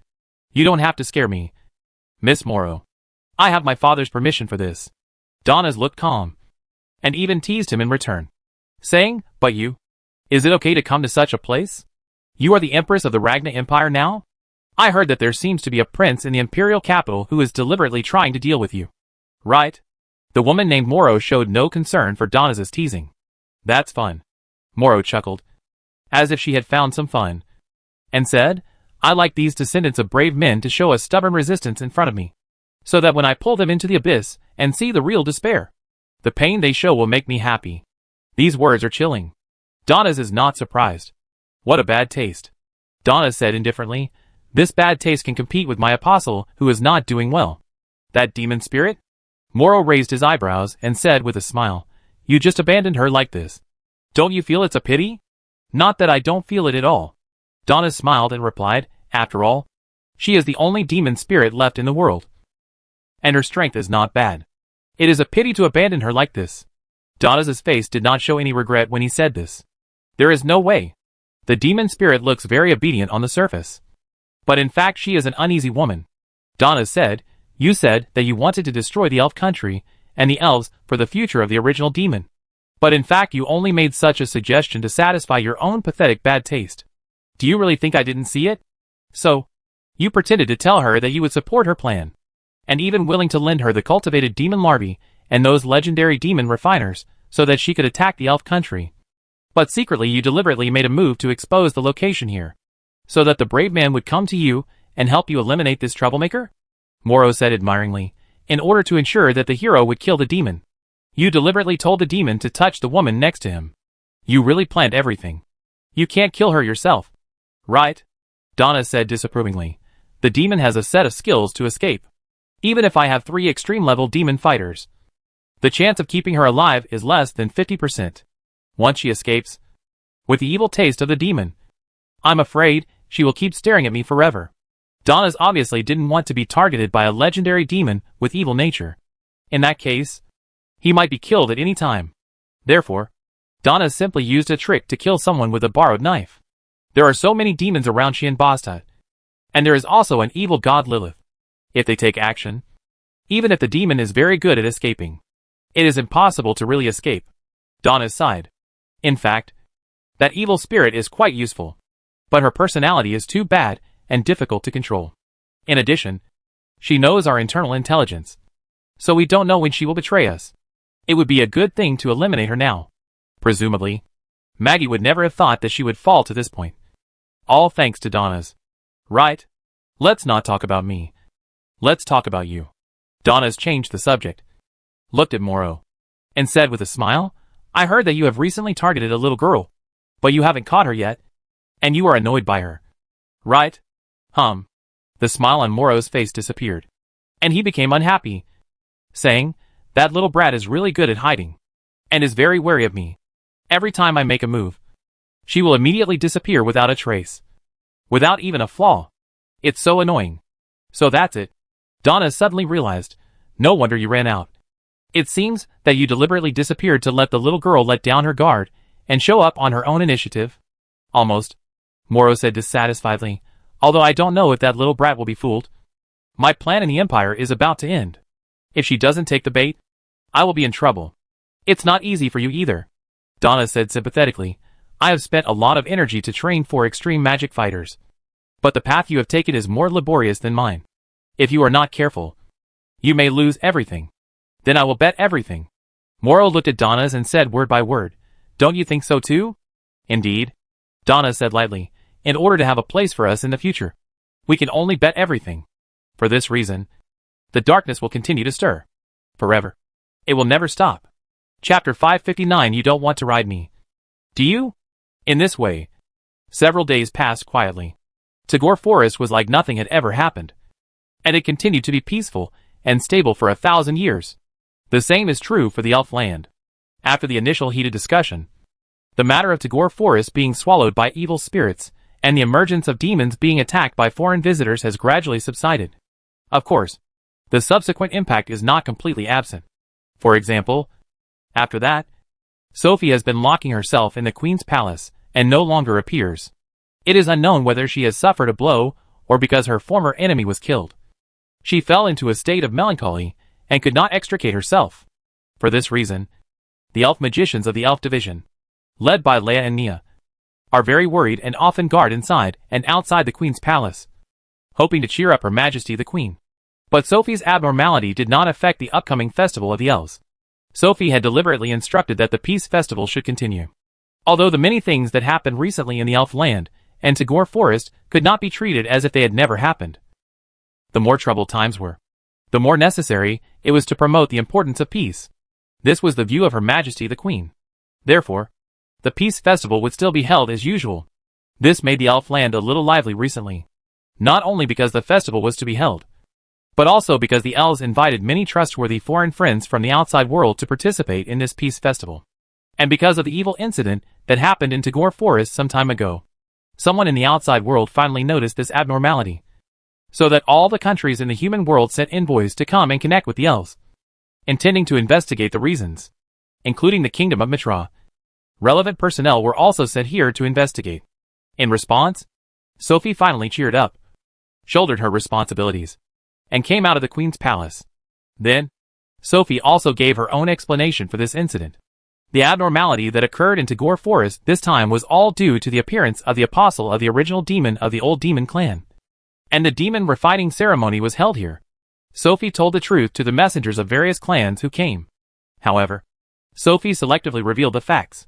For example, although she confessed that the cause of this incident was the appearance of the apostle of the original demon, she did not explain that the apostle was a demon spirit that should have been extinct for thousands of years, and did not tell the fate between her and the other party. For another example, she claimed that Tagore Forest would be transformed into a place of evil spirits only because she used the power of the evil god Lilith to deal with the apostle, but did not say that it was due to Sheen's personal grudge. The Elf Queen had already discussed with Lid and believed that Sheen's actions should be concealed. Otherwise, if they knew that it was Sheen who instigated Lilith to cause such a big disturbance, and also affected countless lives in the Tagore Forest, then even if no one dared to cause trouble to Sheen, given Sheen's position as the Earl of the Kingdom would inevitably become the target of condemnation, leading to complications. At that time, if some blind people did something that made Sheen unhappy and made Sheen lose his temper, then next time he might not be able to stop the loss in time like this time.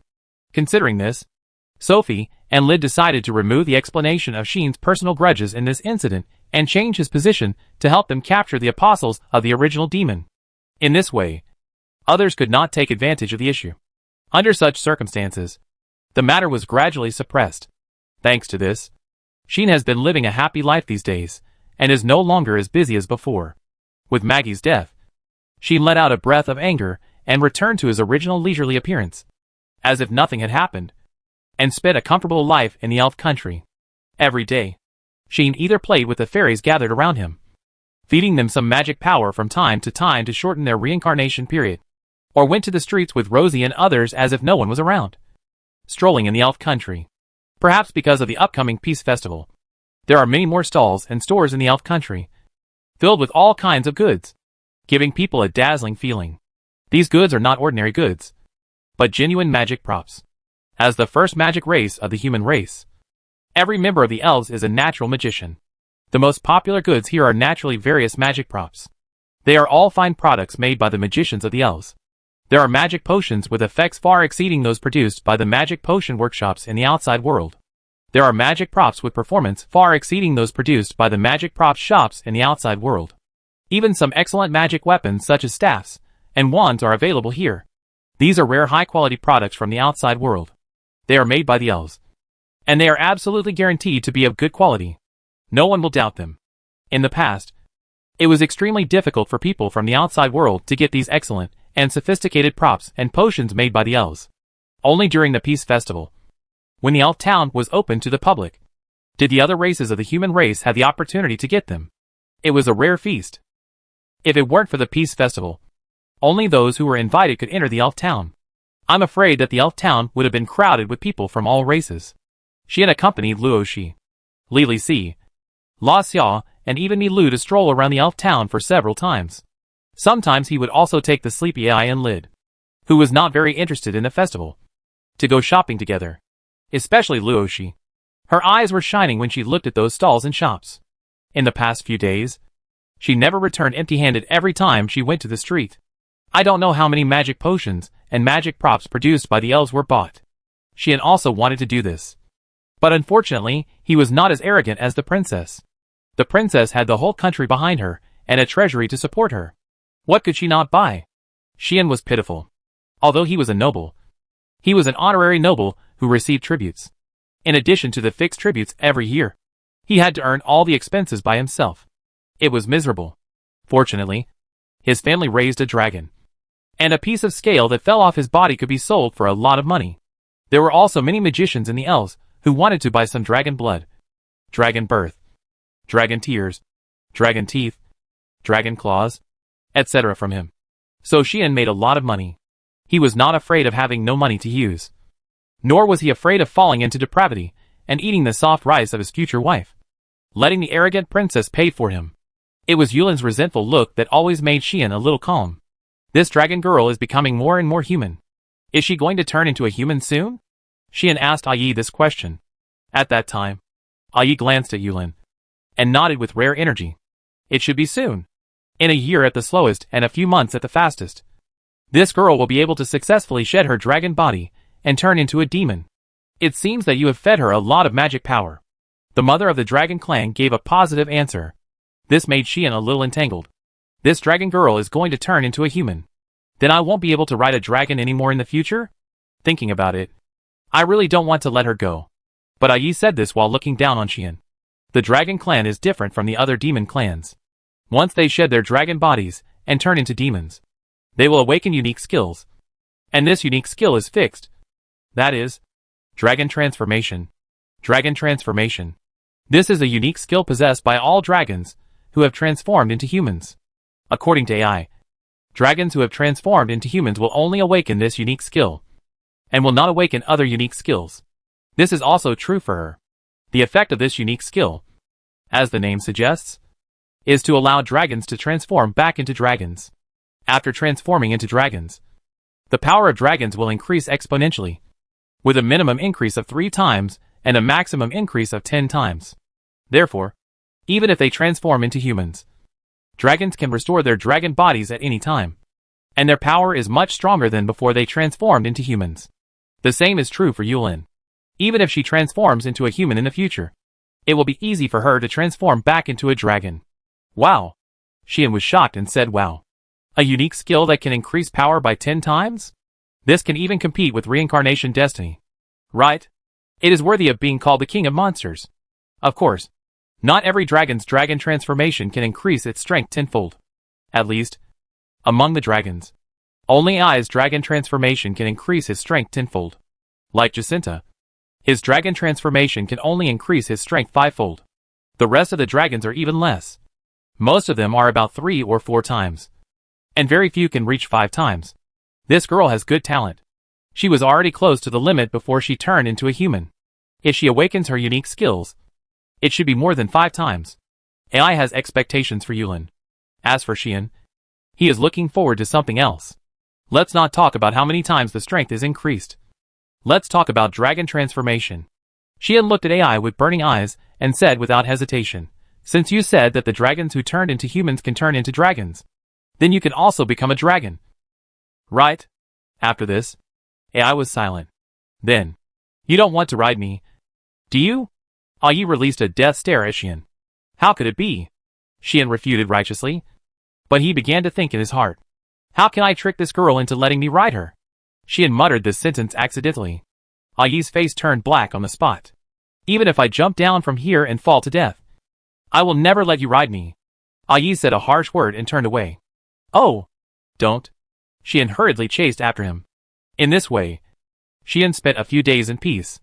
Until a piece of bad news came to him. Chapter 560 Melika's Fate. That day, Najula's voice suddenly sounded in Xian's mind, telling him something. Melika can't come back? Xian, who was playing with the fairies, was stunned when he heard the voice in his mind. Najula smiled bitterly. I didn't expect this to happen, Najula told Xian. Who would have thought that after receiving my blessing, Melika's level would suddenly increase rapidly? Yes. Melika's level suddenly increased rapidly after receiving Najula's blessing. The reason is simple. Before, although Melika was an elf born in nature, she was not a special individual. Even if she received some gifts from the world because of you and increased her magic power, it was only the magic power that was increased, and it would not affect her level. Najula explained the reason. But after receiving my blessing, Melika was protected by nature and had the most direct connection with nature and even the world itself. As a result, the magic power of the world flowed into her body in large quantities, stimulating her own potential. Strictly speaking, this is not a shocking thing. The blessings of the 3 goddesses are infinitely useful. The human race who receive this level of blessing can even improve their own potential and change their future achievements. The benefits to the blessers have been praised by countless people. Melika had already received some gifts from the world because of Xian. Now she received Najula's blessing, received the protection of nature, and deepened her connection with the world itself. It is conceivable that she will get huge benefits. Before, Melika only had some growth in magic power. But this time, after receiving the blessing of the goddess of nature, Melika's previous gifts from the world were stimulated in one breath. And finally her own potential and even power were grown. Even if it continues like this, Melika will most likely awaken her unique skills directly and gain unimaginable gains. Nadura's voice was full of surprise and helplessness. The same was true for Sheen. Logically speaking, Melika can get so many benefits, which is definitely worth being happy about. But there are problems. I am worried that the sudden surge of power will cause Melika to suffer side effects that she should not bear. Nadura said very seriously, after all, she is not you. Without the blessing of the Mother Goddess, and not even a royal family, for her to have such a connection with the world as a mere elf, it will still be a great burden. Melika has her limits after all. Or in other words, the original Melika did not have any potential worthy of praise from others, but was just an ordinary elf girl. She was very lucky to meet Sheen. And because of Sheen, she got a great opportunity. But whether she had the ability to eat this opportunity was another matter. To put it bluntly, with Melika's own ability, if she really continued to receive the gifts of the world's magic, it would not be surprising if she was burst at any time. So, Nadula was so worried. Now, I have used my own power to seal the effect of the wreath first, so that the world's magic will no longer flow to Melika. Nadula reported, but Melika has already established the deepest relationship with the blessing of your world, and has been stained with your breath. I don't know if the world will continue to give Melika because of this. Sheen suddenly became embarrassed. Is this burying himself? Blame myself for taking action on Melika too quickly. It feels like being called a beast. What should I do now? Sheen hurriedly said, do you have a way to solve this problem? There is a way. Nadula responded with an affirmative tone, saying, for example, let Melika enter the inner temple once and comprehend it once. Then, with her current conditions, she can at least grow to the point where she can withstand the current power. Enter the inner temple? Sheen was slightly startled and said, then are you going to take Melika to the temple in the capital? No need. Nadula seemed to shake her head and said, let Melika enter the inner temple in the god realm. There is no need to deliberately go to the capital. In the god realm? Sheen was confused and asked curiously, is there an inner temple in the temple? Nadula was very surprised by Sheen's question. Then, Nadula reacted. You don't think that you can only enter the inner temple in the capital? Nadura laughed and said, it's not like that. The inner temple is a treasure left by the supreme god to the human race, not a treasure left to the kingdom of Mitra. There are doors that can enter the inner temple all over the world. The inner temple is originally an independent space that does not exist anywhere in this world. If you want to enter it, you can only go through the doors left all over the world. In the capital of the kingdom of Mitra, in the temple, the door to the inner temple is just one of the many doors to the inner temple. Other races and other countries also have doors that can enter it. For example, there is a similar door in the temple of the Ragnar Empire, and there is also one on the side of the elves, deep in my temple. Of course, there are also inner temple doors on the side of the orcs and dwarves. Even the demon world has received 2 inner temple doors given by the gods in the past 1,000 years for diplomatic reasons, as a sign of peace and friendship. Nadura said so. Of course, there is also a door to the inner hall in the god realm. Just let Melika enter the inner hall here, without having to go to the temple in the capital. Hearing this, Sheen finally understood. How is Melika now? Sean asked. Nadula didn't know what she was thinking of, and smiled. She was panicking about the sudden power, and sad that she couldn't go back to celebrate the peace festival with you. If it were someone else, they would be ecstatic because of their sudden increase in power. But she didn't feel happy at all, which made Litas and Anima think that this girl is very cute, and now they are helping me take care of her. Nadula's words made Sean laugh and cry. How to say it? It's really Melika's style. Okay. Sheen didn't feel too sorry, and said, since it concerns my own safety, it's not a bad thing. Naturally, Melika's own affairs are more important. Please tell her for me that there is a long time to come, and there will be plenty of opportunities to celebrate the festival together in the future. Let her not have any psychological burden. Just do her own things well, and come back to surprise everyone. I feel relieved with your words. Nadula smiled and said, although I have comforted her, she is still a little nervous and a little uneasy. If it were you, she would be more at ease after hearing it. Right? I hope so. Sheen spread his hands and said, then I will temporarily hand Melika over to you. Goddess, you have to bring her back intact. Okay? Don't worry. Najula immediately said solemnly. She is also my lovely well-wishers. I will definitely not let her get into trouble. Xian relaxed his face. Xian was still quite relieved to hand Melika over to Najula. I just don't know what Melika will look like when she returns after this battle. Her power has skyrocketed. And even her unique skills may be awakened soon. In addition, she is about to enter the inner hall for enlightenment. With so many benefits, Melika should be completely reborn when she returns. Right? Xian is looking forward to it. Looking forward to Melika's transformation. Not only Xian, but Najula is also looking forward to it. Now, I can hold my head up in front of Litas in the future. Najula said happily. Her two blessing people are very good. In the past, Anima and I envied them. Now, Anima and I will have our own blessing people. Najula was very happy. Xian noticed another thing. What? Xian raised his eyebrows and said, even the goddess of life has a blessing person? Yes.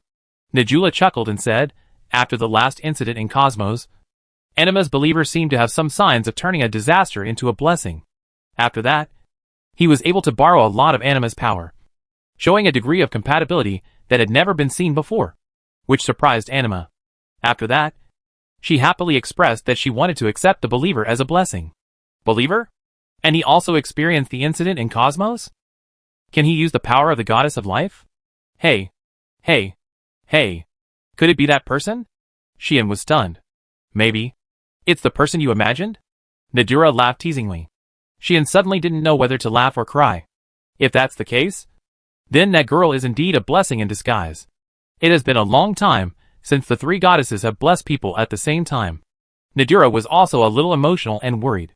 The goddess of nature once again felt that something was happening in this world. The hero who shouldn't have appeared. The descendant of the hero who inherited Mitra's holy sword was born. The sealed evil god returned. The demons acted one after another. And the taboo original demon gradually appeared. Now, even the blessed people of the three goddesses, who should not have appeared for a long time, have appeared one after another. Plus the twin master and servant, who have all kinds of connections with the demon king. What does all this mean? Nadura shook her head and suppressed her worries. By the way, let me tell you one more thing. Nadura said to Xian, Melika seems to have been brainwashed by mental magic. What? Xian frowned. Don't worry. The hidden danger has been eliminated by us. Nadura said meaningfully. It should be the work of the demon you recently eliminated. It may be a backup plan she left. But it was a pity that it didn't come in handy. Xian's face suddenly sank. Chapter 561, There is always an urge to escape. Sean naturally didn't know that Maggie had sneaked into the elf country and contacted Melika long before contacting him. This was to investigate the affairs of Xian and others. And also to lay some backhands for when she confronted Xian in the future. So, Maggie used mental magic at that time to control Melika and let Melika tell everything she knew. Because of this, Maggie knew so much about Xian's affairs. And also clearly knew the information of everyone around Xian. Afterwards, Maggie also planted part of her mental power in Melika's body, so that when necessary, she could control Melika again, making Melika her puppet and doing things for herself. No matter what, she was against a person who had demons and evil gods behind him. Maggie had a bad personality, but she would still make the necessary preparations. If nothing unexpected happened, then when Xian and AI and others threatened Maggie, this demon would definitely use this card to let Melika do something under her control to escape. Even if Melika was used as a shield to block AI's dragon breath attack, it would give this demon a chance to escape. It was because of this preparation that this demon dared to go against Xian blatantly. Right? Otherwise, it would be really unreasonable for a mere legendary magician to want to touch Xian, who is accompanied by demons and evil gods. Unfortunately, this demon did not expect that her prepared backhand would be destroyed in an unexpected situation. She would not have thought that Xian would push Melika away like a beast. And she would not have thought that because of this reason, Melika would undergo earth-shaking changes, causing her to be taken back to the divine world by Najula and leave the land of elves. After Melika left, how could Maggie control her to do anything? Not only could she not do it, but her tricks were also discovered by the three goddesses of the divine world. And then she was ruthlessly eliminated. Now, the little spiritual power left in Melika was completely wiped out. The backhand left by the demon spirit just became a joke and disappeared. Xian didn't know all this, but he could roughly guess some of it. Fortunately, she didn't have too much time to be eliminated directly. Otherwise, Such a scourge might have done many bad things. Xian's face was full of disgust. Najula also nodded in agreement. Maybe this is the result of the world's protection of you. Najula sighed. With the protection of the world itself, all things will be like this, unknowingly developing in a direction that is beneficial to you. The blessing of the Mother Goddess is really powerful. This is not aimless. Otherwise, why was Melika brought to the God realm at this time instead of the elves' land? Is it just because of good luck? Then this good luck came too timely. Therefore, it is possible that the world itself is guiding and protecting Xian, allowing things to develop in a direction that is favorable to him. Okay. Xian shrugged and said lazily, "It seems that the goddess of luck is on my side." This sentence made Najula laugh. The goddess of luck does exist. If she knew that she was fortunate enough to be praised by a brave man who had been separated for 1,000 years, she should feel very honored. Right? Najula laughed and said, however, the luck you get is far more than this level, and you will slowly experience it in the future. Afterwards, Xian chatted with Najula for a few more words and confirmed the current situation of both parties. In general, although some accidents happened between them, in the end, these accidents were all passed without any danger. Xian didn't expect that Melika would not come back. But since this was Melika's own fate, he was helpless. But he would not care too much, and only hoped that Melika's problem could be perfectly solved. Nadura also didn't expect that she found the traces of the original demon and told Xian about it. She originally thought that with Xian's ability and energy, it would be easy to deal with this matter. But it turned out to be so big, and she felt quite helpless for this. In the end, it would be a good thing if things on both sides could progress smoothly. After Melika's condition stabilizes, I will personally take her back to the human world. Nadura left these words. Got it. Xian nodded. However, Xian didn't know that Nadura still had some ideas in her heart. In this way, my mission can no longer continue. You know, Nadura came to the human world originally to monitor Xian and find out some truths behind Xian, the hero. Now, because of Melika's matter, the monitoring can no longer continue. Should the goddess of the faction take over this task? Nadura had such an idea, but after thinking about it, Nadura was helpless again. This hero is much stronger than before, and his senses are much more acute. It seems that he has noticed the signs of my existence before.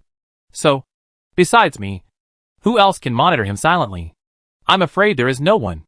And if the monitoring is put on the surface, and someone is sent directly to follow him, then regardless of whether it is feasible, the choice of this person is also a great trouble. There is a dragon demon around, and there are beast demons and ghost demons in action. Plus the rest of the demons are ready to move. Facing such a lineup, which goddess can calm the situation? Thinking of the time she had stopped these guys who wanted nothing but chaos from violently fighting, Nadura had a headache. After all, the previous experience had told Nadura that even she had a hard time keeping the situation under control. Who else could do it? Litas could do it, but we dare not let her know about it.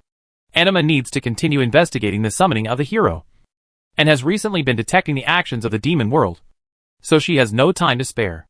In this case, who can suppress these demons? Nadura really had a headache. In fact, there are still some candidates. For example, Lilith, as the strongest evil god, is not inferior to these demons. But although this evil god has returned, he has never thought of returning to the world of gods. Instead, he follows the hero's lead and even entrusted him with the true seal. In addition, his personality is still immature. So how can he do such a task? In addition to Lilith, there is also the goddess of justice Artemis, who is as famous as her. This goddess is also a super-level existence, even stronger than herself and Anima. And she is upright, and can be regarded as a perfect candidate.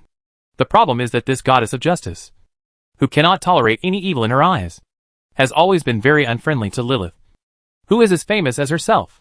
And because of the war thousands of years ago, this goddess who fought with demons and demons was also completely annoyed by Milipesh, thinking that she is a dangerous and evil existence. If she is sent over, I am afraid that she will fight in minutes. In this way, who else in the god realm can be compared with the demons? Only the three sisters. Right? The three sisters mentioned by Nadura are three goddesses with great reputation in the three realms. They are a trinity, and they jointly control the concept and attribute of time. They are twin sisters born at the same time. True triplets, inseparable, and inseparable. People collectively call these three goddesses the three goddesses of time and space. And these three goddesses also joined forces in the war 1,000 years ago to fight against the poisonous demon among the 6 great demons. And fought against the poisonous demon on equal terms. If only one of them were alone. Each of these 3 goddesses would only be an extreme level existence. But when the 3 of them join forces and exert their powers together, they will produce a great chemical reaction and become a group of goddesses that can even fight together at the transcendent level. In addition, they are also goddesses in charge of time, manipulating time and controlling time. If they want to monitor Xian, they can still do it. Right? If these 3 goddesses are sent over, they can calm the situation. But, will they mess it up? Thinking of the situation of the 3 sisters, Najula couldn't help but turn pale. If possible, she really didn't want to let the 3 sisters carry out such a delicate task. The reason is nothing but that their IQ may not be enough. Nadura always feels that she can see the ending to some extent. But there is no way. Apart from them, Nadura can no longer think of any suitable candidates. It seems that she has to find them to do some ideological work first. Nadura's heart is heavy. As perfect as she is, she also has the urge to escape at this moment. She really doesn't want to tell the 3 sisters too profound things. Otherwise, her patience may not be enough. Nadura can only comfort herself. It's just temporary. Temporarily, Melika's situation is not complicated. After she handles it, she can take Melika back to the human world as soon as possible and take over this job again. It won't take too long. It really won't take too long. So, I hope nothing will happen. Nadura began to worry about another aspect. So, Nadura cut off the revelation between her and Sheen and started to deal with her own affairs. As for Sheen, he was about to continue teasing the fairies. But for some reason, he suddenly shuddered. Why did he feel a chill on his back? As if he was about to be entangled in something terrible? Sheen began to become suspicious. Is this the revelation brought by the blessing? Or is it the intuition brought by his 6th sense after the external awareness of destiny? There is always an urge to escape, Sheen murmured. At this time, he didn't know what he would encounter. If he knew, he would definitely take his wife and children and run away as far as possible. Chapter 562 Calling the Master. On this day, the Peace Festival of the Elfland began. Xian and Luo Shi went to the street together and found that the entire Elfland was decorated very beautifully. And there were people everywhere. And it was very lively. This atmosphere was undoubtedly very different from when Xian first came to the Elfland. At that time, the Elfland was quiet, peaceful, dreamy, beautiful, and had a sense of paradise, making people feel like entering a magical forest. But at this moment, the Elfland has completely transformed into a lively celebration scene, with stalls everywhere, and people from all over the world. Not just elves. To be honest, Xian felt very uncomfortable. The reason is very simple. That is the Earl of Mitra Kingdom. Boss type. Right? He was really invited to the Elfland. Awesome. It is a rare sight to be invited to freely enter and exit the Elfland even though he is a man. I can only say that he is worthy of being favored by the dragon demon, the fiancé of the kingdom's treasure. He is quite capable. Such teasing voices kept coming from all around, making Sheen want to flee. Roxy walked beside Sheen, looking around, and said this sentence intentionally or unintentionally. In such a lively festival, you are the only man. Our Earl of Boztut. Rox's serious speech made Sheen want to squat down and hold his head. Looking closely, although there are many people of other races in the Elfland at this moment, as Roxy said, they are all women. In other words, in this lively Elfland, Sheen became the only man. When the women saw him, they all paid attention to him and whispered to him, making Sheen feel uncomfortable. This was no longer a country of women, but a feeling of entering a girls' school, surrounded by the young ladies who had been in seclusion for who knows how long. Of course, this was not the point. The point was that the attitude of the elves passing by towards Xian had also changed. Look! Look! That alien male went out on the street. Me. I saw it. I saw it too. I heard that he not only got the approval of the goddess Najula, but also helped us eliminate the evil spirits of our old enemy. In order to help us eliminate the evil spirits, he even let the evil gods around him take action and turn the entire Tagore forest into an evil place. It's a bit scary. But I think he is so powerful. Yes. Yes. I feel like he is different from the men mentioned by the elders in the tribe. He doesn't look at us as if he wants to eat us up. As the elders said. Sure enough, he is a very gentlemanly and noble hero. Right? Only such a man will not have bad intentions towards us. This is what the elder said. Then he is a good man. Right? Should we go up and say hello? Groups of elves all made such discussions after seeing Xian, which made the foreign travelers around who heard these discussions look at Xian in surprise and teasing, making Xian begin to have the urge to hit the wall. But a certain princess was still complaining. It sounds pretty good. Gentlemanly and noble hero. Do you want to say hello to those lovely elves? Luo Shi mocked Xian. Xian decided that he must teach this itchy princess a lesson tonight and tell her why the flowers are so red, and with so many strange eyes on the scene. Xian felt that he couldn't stand it. So, Xian took the initiative to bring up the topic. Speaking of which, how is the peace festival of the elves done? Xian asked Luo Shi in a stiff tone. It can't be just setting up a stall, selling magic potions, and selling magic props, right? Hearing that Xian deliberately changed the subject, Luo Shi wanted to say something, but was glared at by Xian and became cowardly. She knew that if she continued to be so mean, she would definitely suffer in the end. Although she was still a little dissatisfied, Luo Shi still followed Xian's topic obediently. According to the elves, during the peace festival, they would only sell various magic potions and magic props like this during the day, and only at dinner time would they entertain everyone on the street to enjoy the carefully prepared dishes by the elves, and then show various performances. There is a flash show with a light tree as the protagonist. There is a fairy dance with fairies as the protagonist. Then, there are the magic shows of the elves, and the exhibition of rare monsters such as unicorns that are rarely seen in the outside world, which are all activities that will appear during the peace festival. Finally, when the peace festival is about to end, the queen will appear and represent the elves to thank and give a speech to the foreign friends from all over the world. This is the whole process of the peace festival. It sounds pretty good. Xian's attention was diverted a little bit. Unfortunately, Luo Shi diverted this attention again. It is said that when the peace festival is officially declared over, the elves of the elves may send wreaths symbolizing friendship to the friends they care about, to show that their friendship will last forever. Luo Shi couldn't help but say something. With your current popularity in the elves, you should be able to receive a lot of wreaths. Don't you feel very happy, gentleman and noble hero? These words made Xian fall into silence. Then, Xian silently reached out his hand and pinched Rosie's cheek. Pull, pull, pull. It hurts. It hurts. It hurts. Let go! Rosie screamed, and her beautiful face, which brought disaster to the country and the people, was mercilessly pulled to both sides by Xian, as if to tear off the entire face skin, making the face deformed. Come on. Continue. Xian spoke with a fake smile, and a well-shaped character was printed on his forehead. Obviously, Xian was already angry. It's going to rot. It's going to rot. Rosie's tears came out of her eyes in pain, and she waved her hands non-stop, like a doll being strangled, dancing and dancing, attracting a large number of spectators. The onlookers looked at each other, looking at Xian and Rosie, with disbelief on their faces. How dare he treat the kingdom's treasure like this? This was their first thought. That incomparable princess would actually make such a sound? This was their second thought. They couldn't believe that Xian dared to be so cruel to Luo Shi. Nor could they believe that the flawless princess would be so embarrassed. If this scene happened in the royal capital, then Luo Shi's perfect image that she had cultivated for 17 years would probably be over. Right? Xian didn't care about that, and insisted on teaching this arrogant fiancé a lesson. Otherwise, this girl almost didn't know who was the master of this family. However, Xian wanted Luo Shi to show her ugly face. But this girl seemed to be cheating. Even though her face was pulled like this, she didn't look ugly at all, and still had a unique beauty. It's really God's gift to give you such an unscientific face. Xian didn't know whether to be happy or angry, and his tone became complicated. Woo woo woo. Let go.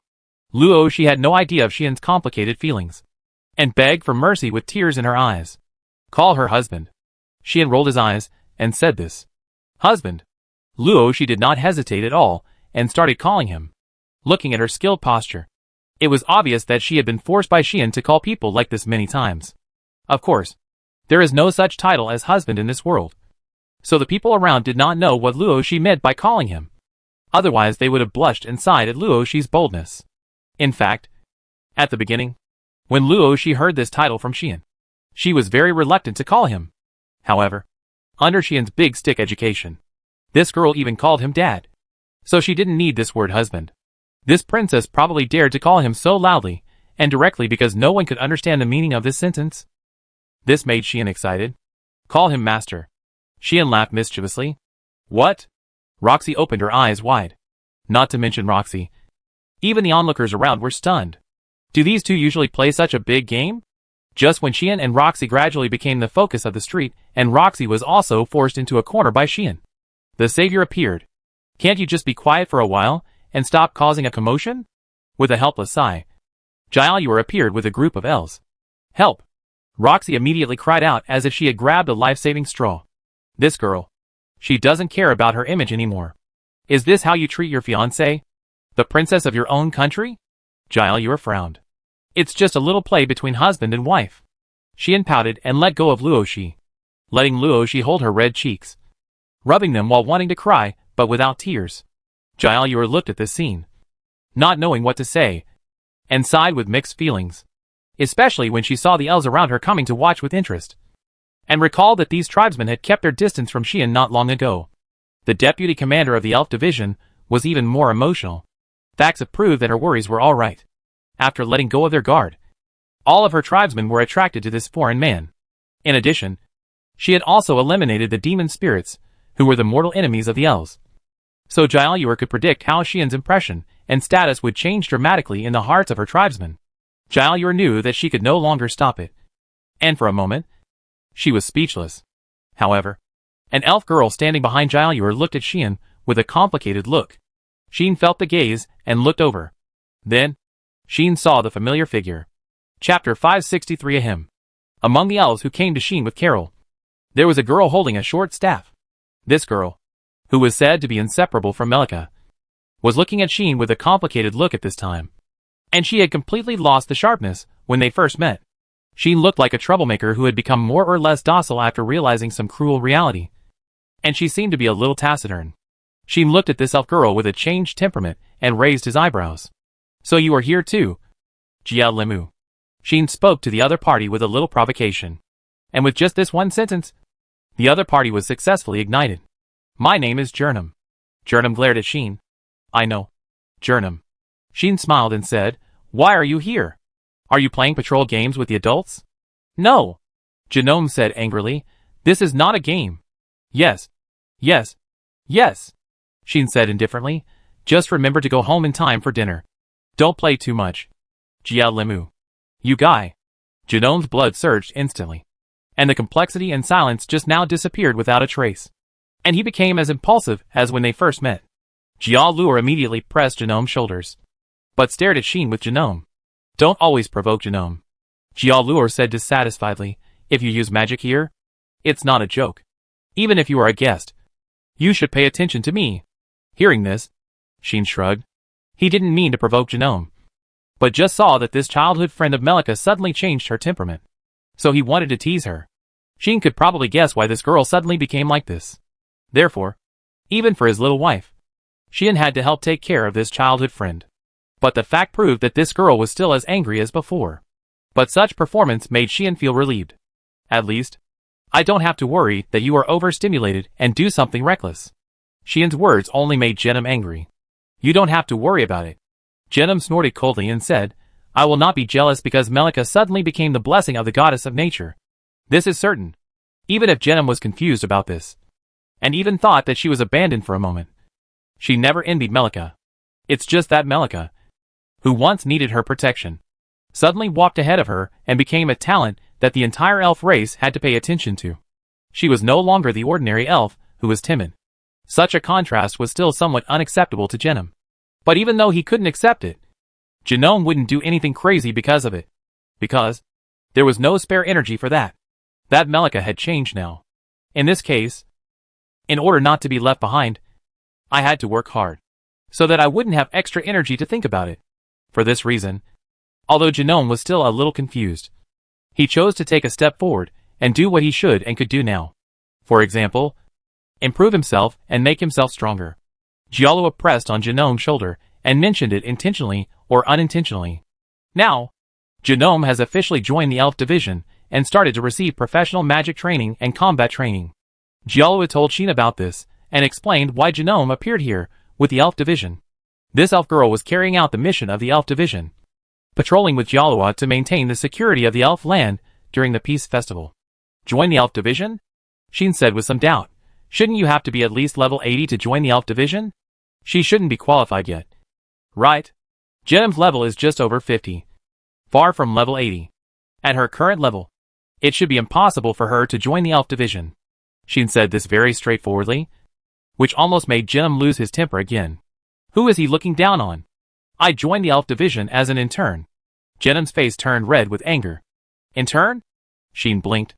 It means people who have not yet met the conditions to join the Elf Division, but have the potential and the intention to join. Jaehyur said helplessly. Any elf who has reached level 50 or above is eligible to apply to join the Elf Division and receive formal training and training as an intern with the formal members. The advantage of this is that before the other party officially joins, the formal training with the formal members can train the other party to have the necessary combat qualities. In addition, after formal training and practice, the strength will definitely be improved faster. There are many trainee members in the Elf Division who aim to join officially. Jeonam is just one of them. Therefore, she can perform patrol missions here with the people of the Elf Division. So that's it. Sheen understood all this, nodded, and glanced at Jeonam. The other party was still staring at him, as if he was angry, which made Sheen laugh and feel relieved. It seems that this girl is indeed fine. But, I ask you. Jeonam took a few deep breaths, and then asked casually, is Melika really not coming back? Jeonam asked such a question. It was obvious that she still cared about Melika. No. It should be said that the elf girl's obsession with Melika seemed to have reached a higher level. After thinking about it, Sheen chose to tell the truth. She really couldn't come back. Sheen answered frankly. Sheen had already told those who needed to know about Melika. Not only did everyone around him know about it, but Sheen also sent a message to Sophie and told her. Sophie seemed a little regretful about this, but she expressed understanding. Although the tribesmen must want to see Melika and meet the long-lost blessing of the goddess of nature. Since it is not all bad, it can be accepted. After saying this, Sophie passed the matter on, letting everyone in the elf country know about it. In this case, it is not surprising that Jeonam received the news. Is that so? Jeonam accepted this fact, but lowered his eyes, and murmured with a somewhat gloomy look, I really want to ask her how she did it all. Ahem. Sheen coughed twice without leaving a trace.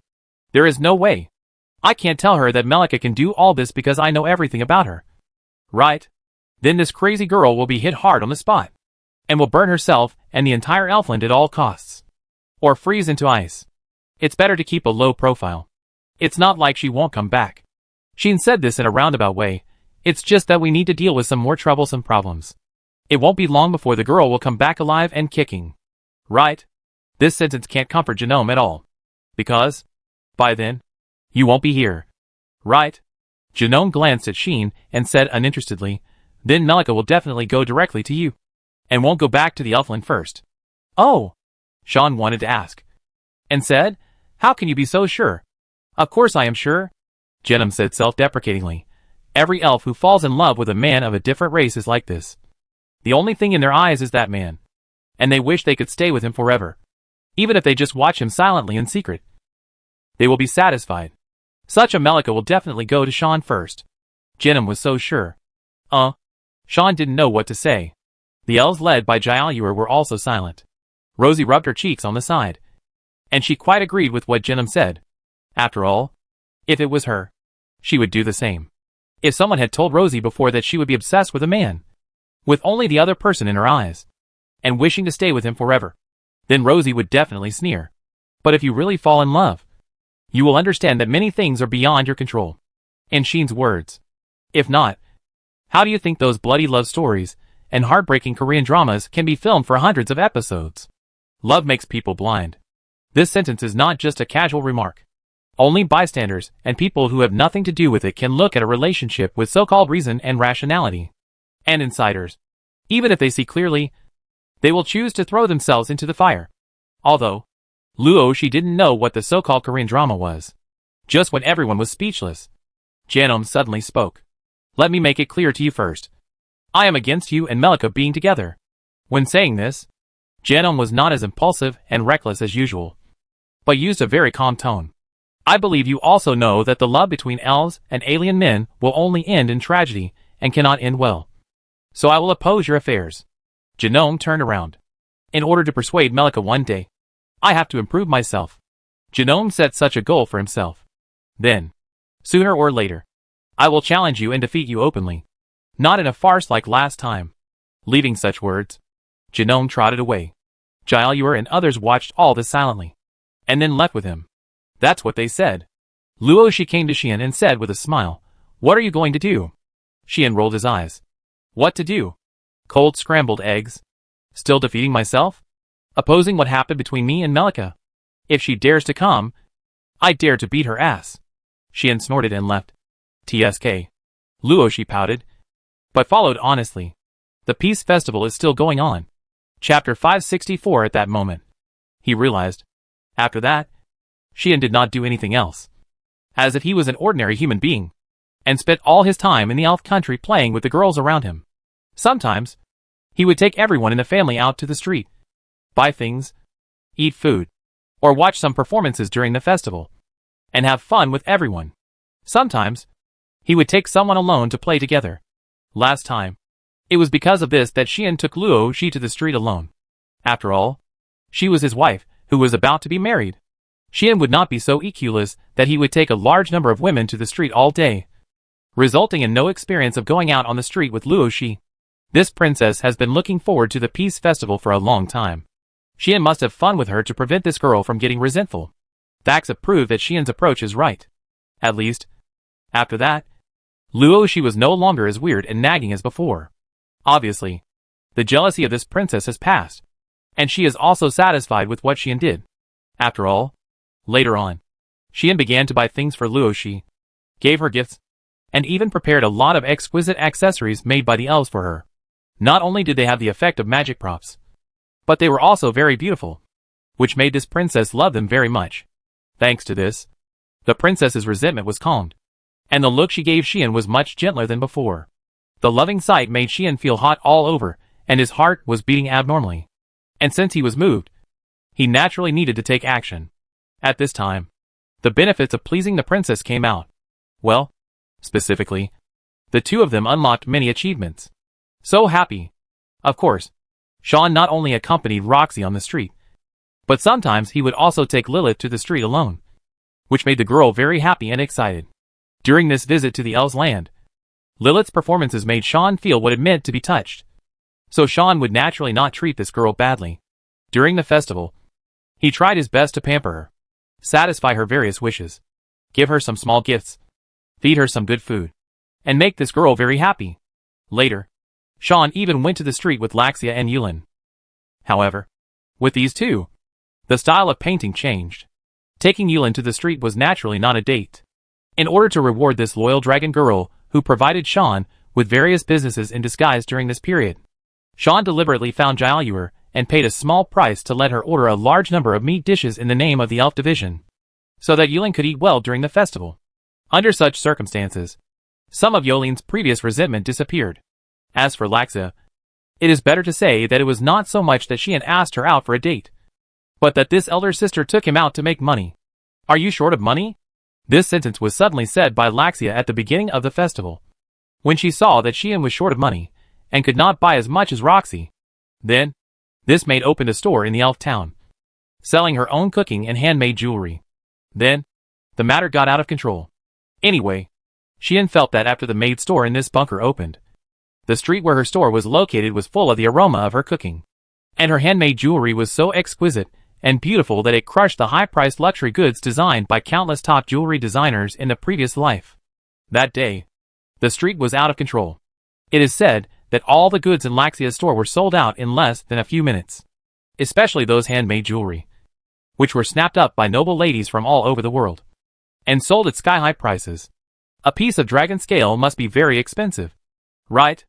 A drop of dragon's birthday is also a very precious potion material, right? But a piece of pure natural jewelry made by Laxia with leaves and branches was sold at a price higher than dragon scales and dragon's birthday, which is outrageous. That night, Xian will probably never forget the scene when the maid threw a pile of gold coins in front of him. For you. At that time, Laxia calmly threw down these two words and turned around and left. Xian was confused on the spot. At that moment, he realized, what is the princess's soft rice? I am eating the maid's soft rice. This made Xian almost autistic. Later, Laxia didn't want to open a shop anymore. But she was visited by noble ladies from all over the elves and all over the world to ask for business. Which was another episode. Xian only knew that from that day on. His elder sister became the elder sister of the whole elf town. And she was very popular. It is said that many nobles have offered all kinds of amazing conditions to dig this elder sister to their side. But they were rejected neatly. I already have a daughter. And now I serve my temporary master. I can't agree to your request. Laxia's expressionless refusal made countless people sigh. Xian felt extremely complicated. Especially when he heard the temporary master's words. He felt uncomfortable. Xian must admit that at this time, if Laxia appeared in front of him, he might not be able to help but take action. Kill and take the maid. And completely turn this overly excellent maid to his side. It is worth mentioning that i.e. Lid and Milu's moods were more complicated than Xian's. Xian remembered that when he brought these 3 demons to Laxia's store, and let them see Laxia, who was acting as the poster girl with a calm face. The 3 demons' expressions of wanting to say something but stopping were like they had thousands of words to say. And when they saw those elves and foreign women calling her sister and offering high prices to poach Laxia, the 3 demons almost rushed forward. Yi and Lid were fine. At least they controlled themselves. But Mila didn't have that self-control, and rushed over on the spot, almost causing a bloody storm. After such a chaotic period, Xian decided to take some time from time to time to accompany the big sister next to him to watch the store, so as to avoid any moths. It's really unheard of for a dignified hero and earl of a kingdom to be selling things on the roadside in the land of elves. Even Rosie couldn't help but say something. I think it's better for you to let this maid out less in the future. Otherwise something bad will happen. Thanks for the advice. I have deeply experienced it. Thank you. In this way, the countdown to the Peace Festival is gradually approaching. Later, Xian went to the street with Ai, and even Lid and Milu several times.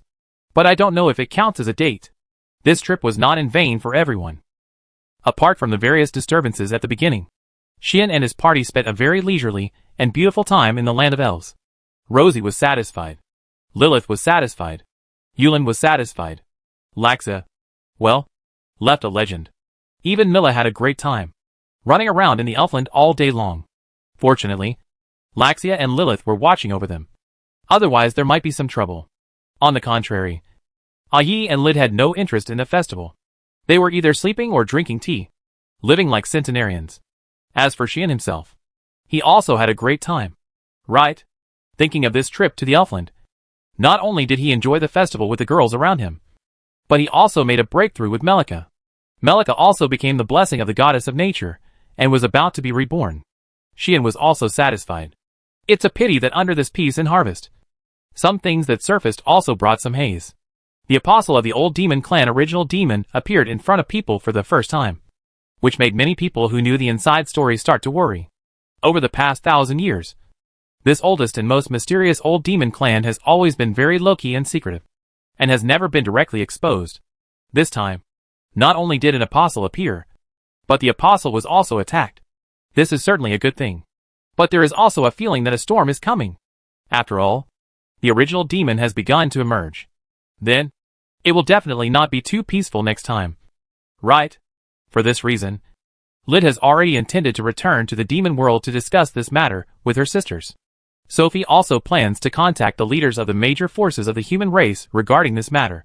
Xian still does not plan to be idle. Because, next, he is ready to go to the Empire. There is a little girl waiting for him there. I promised to give you a month. And now it is almost up. Right? Xian sometimes looks in the direction of the Empire and murmurs like this. When the 1-month deadline is about to expire, there is still no news from Tyr. Obviously the goal has not been achieved. Perhaps, the girl has encountered a difficult situation. In this case, I should also set off. Xian remembered the agreement between him and the prince. Moro? This mysterious imperial concubine, who is likely to be related to the old demon clan, is Xian's next target. He has decided to get in touch with some secrets and solve some mysteries. With his current strength, he is also qualified enough to get in touch with these. Right? The mysterious imperial concubine named Moro is Xian's first target. He may learn something from her. Also, Xian wants to go to the God Realm. The purpose is naturally to find Nian, the first generation of heroes. What is the relationship between this hero, with the same name as the goddess, who summoned him and her. Xian wants to solve it. By then, perhaps, the truth about why he was summoned to this world will be revealed. Thinking about it, Xian began to lose consciousness. Little did he know that someone was looking at him like this with deep eyes. And someone was planning to contact him, which would cause all kinds of turmoil. Chapter 565 Farewell Night. Finally, the Peace Festival ended, when Sophie appeared in front of the Queen's palace as the Queen of the Elf, and gave a speech of thanks for peace and praise for the friendship of all races in front of the people of the entire elf country. The Peace Festival, which was held once every 100 years, officially came to an end. The elves clapped their hands happily and gave applause. The people from other races, who were invited to come, applauded and felt reluctant to leave. For the elves, such a ceremony would probably be held a dozen times in their lifetime. But it might not be the case for people of other races.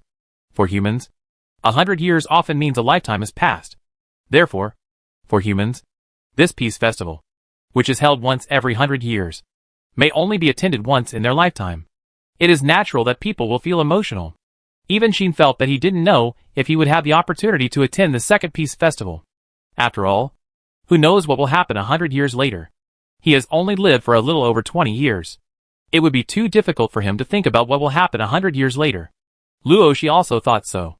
In the end, she stopped selling her image and smiled peacefully and beautifully with her back to the dream forest like a real princess. Xian felt that she would never forget the beautiful scene in her life. But no matter what, life must go on. The Peace Festival is over, and foreigners from all over the world will rest for the last night in the land of elves. Tomorrow morning, the invited people of all races will leave one after another.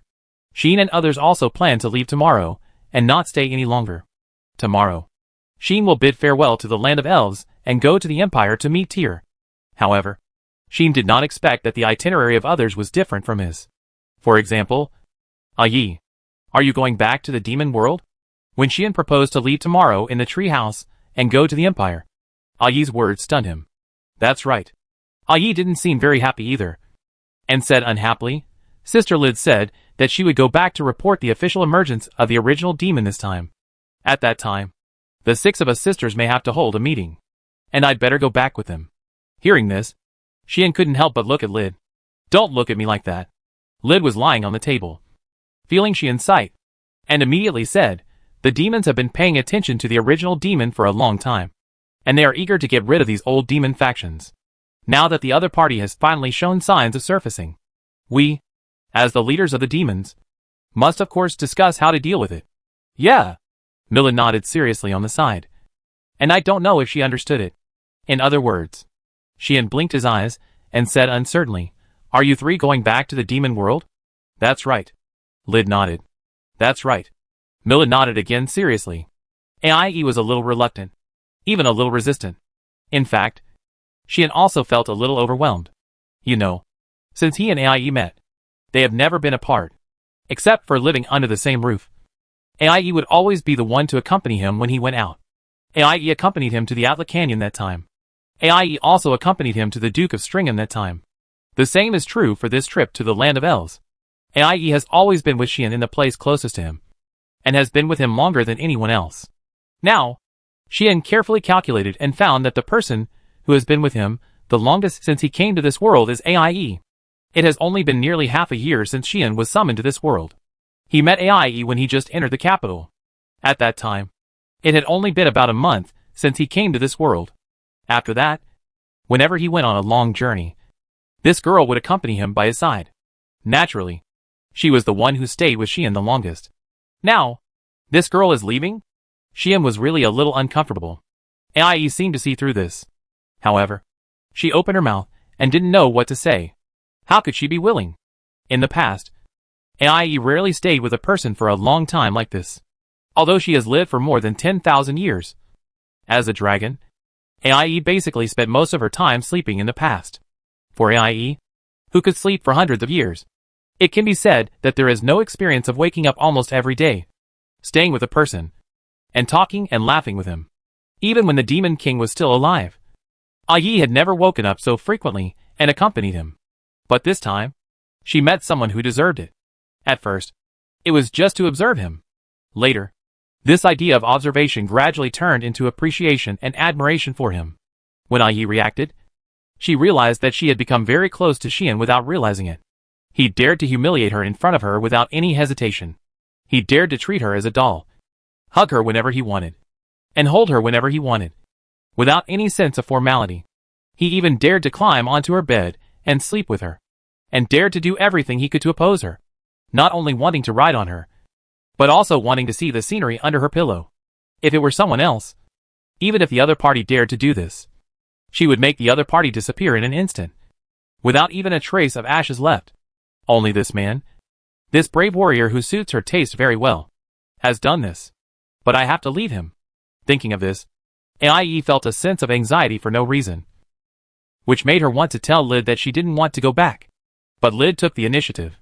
Don't tell me you don't want to go back. We still need you to give orders to your subordinates in your territory and let them cooperate with us to arrange. Lid said unhappily. Besides, this doesn't take too long. Most of the work will probably be done by Sister Sarah. We just need to cooperate. And it doesn't take much effort. Can't you even squeeze out this little time? Ai was speechless and could only say stubbornly, what if someone bullies him when I'm not around? After this, many people were speechless. Bully Lid then looked empty-eyed and sighed. I really want to know who dares to bully him. Recalling the sword that could even cut through the collapsed space, and recalling the brilliant flames that made her heart palpitate.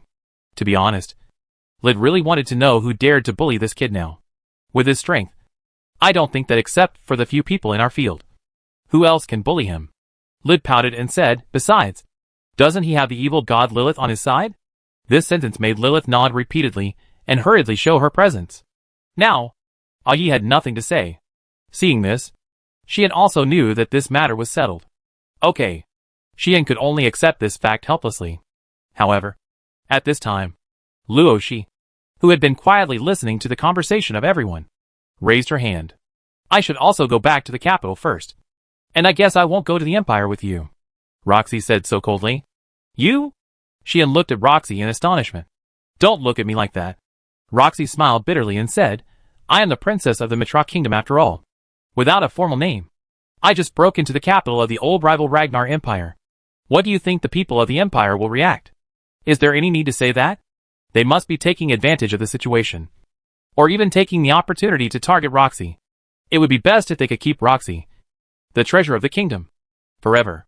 In view of this, Roxy had better not go to the Empire to avoid being accused.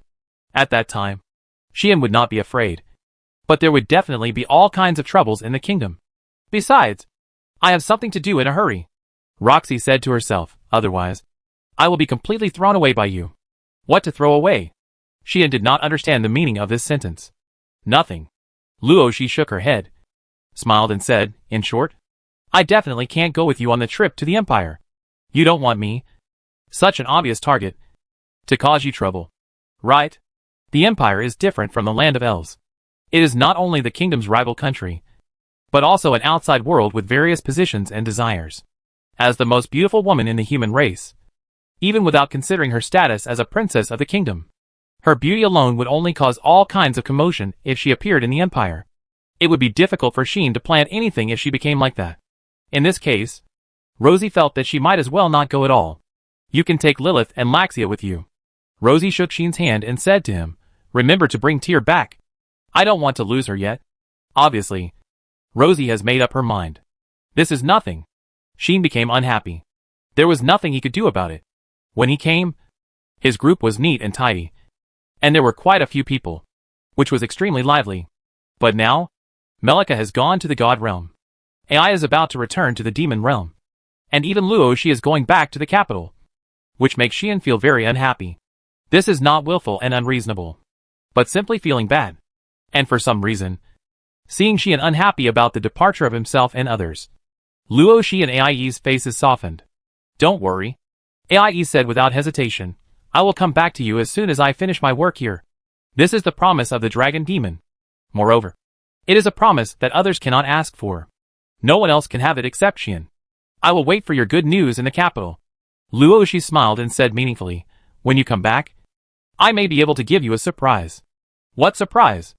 Luo Shi didn't say, and Xian was not in the mood to ask. Okay, Xian sighed. In this way, the night of departure came. Chapter 566 The Beloved Hero. Since the festival had just ended, there was still some lively afterglow in the Elfland tonight. The brilliance of the light tree was much more dazzling than in the past, embellishing the entire Elfland into an ideal land, making people feel like they had fallen into a dreamland. This caused many people to be reluctant to go to sleep, as if they wanted to see the Elfland again. Some of them strolled in the streets together, and some walked back and forth in the windows of the tree houses, feeling reluctant to leave. And this time, Sheen was just like these people, as if he was reluctant to go to sleep, and came to the roof. Alas, Sheen lay on the tree house, looking at the night sky, sighing for no reason. Obviously, Sheen still felt reluctant to let Ai and Luoshi leave. This is probably because he is too used to it. I was the one who left before, but now it is someone else who is leaving, which makes me a little uncomfortable. Luoshi was fine. When Sean went to the Duke of Stirling, he had been inseparable from her once before. After finishing his business in the Empire, Sean would go back to see her immediately, so he was not too sad. But as for Ai, Sean really didn't expect that he would be so depressed. As the saying goes, only when you lose someone do you know how precious they are, and how much they are worth cherishing. Although, in the current situation, it is always a bit strange to say that you have lost someone. But when someone who has always been with you suddenly leaves, you often have many feelings at this time. Sean is like this now. At this moment, even Sean himself is surprised. Surprised that he actually cares so much about the departure of that dragon girl. Is that girl so important in my heart? This is what Sean feels at this time. It seems that I can't sleep tonight. Sean can only murmur like this. At this moment, a figure descended from midair and came to Sean's side. Sheen felt the familiar magic and breath, and instantly understood who was coming. Why are you staying in this place instead of being affectionate with your fiancé in the room? As the familiar voice came into his ears, Sheen slightly raised his eyelids. He saw that the girl holding the pillow just folded up a pair of dragon wings and fell beside him. Who else could it be except Ai? Why are you here? Sheen couldn't help but sit up. Nothing. Ai looked at Sheen like this and said lightly, I just can't sleep. This is strange. You still can't sleep? Sheen was really shocked. It's so difficult to hear the 3 words can't sleep from this dragon demon, who always looks sleepy, and can sleep soundly as soon as he lies down. Ai naturally knew that she was not normal now. But there was no way. Even I would be like this sometimes. Ai didn't know why. So she said, when the demon king who was like my mother passed away, I also couldn't sleep that night. What is the deep meaning of this sentence? Sheen felt that he seemed to understand. But he seemed not to understand. Forget it. Anyway, do what you should do first. Come here. Sheen waved to Ai. What for? Ai asked subconsciously. Give me a hug. Sheen said very honestly. You? Ai suddenly became angry. But she neither refused nor wanted to refuse. So, Ai walked toward Sheen honestly and came to Sheen. Sheen was not polite and directly picked up the big doll and put it in his arms. Ai sat in Sheen's arms and was held by Sheen, sitting on the roof together, looking at the elf town at night. All the anxiety, reluctance and slight discomfort before separation that surged in the hearts of the two suddenly disappeared at this moment. Not long after, Ai spoke. It's incredible. Ai looked ahead and said this without turning back. What's wrong? Sheen did the same. He didn't look at Ai, but put all his attention on Ai. In this situation, Ai began to talk. I never thought that one day I would be held in the arms of a brave man and look at the night sky together like this.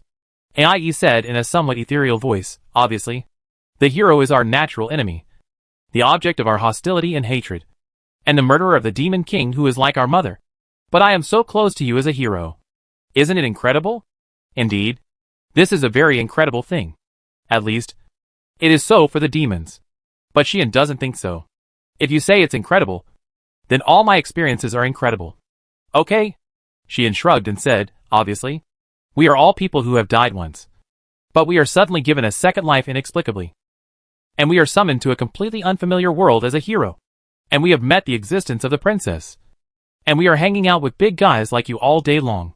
No matter how you think about it, it makes people feel unrealistic. Right?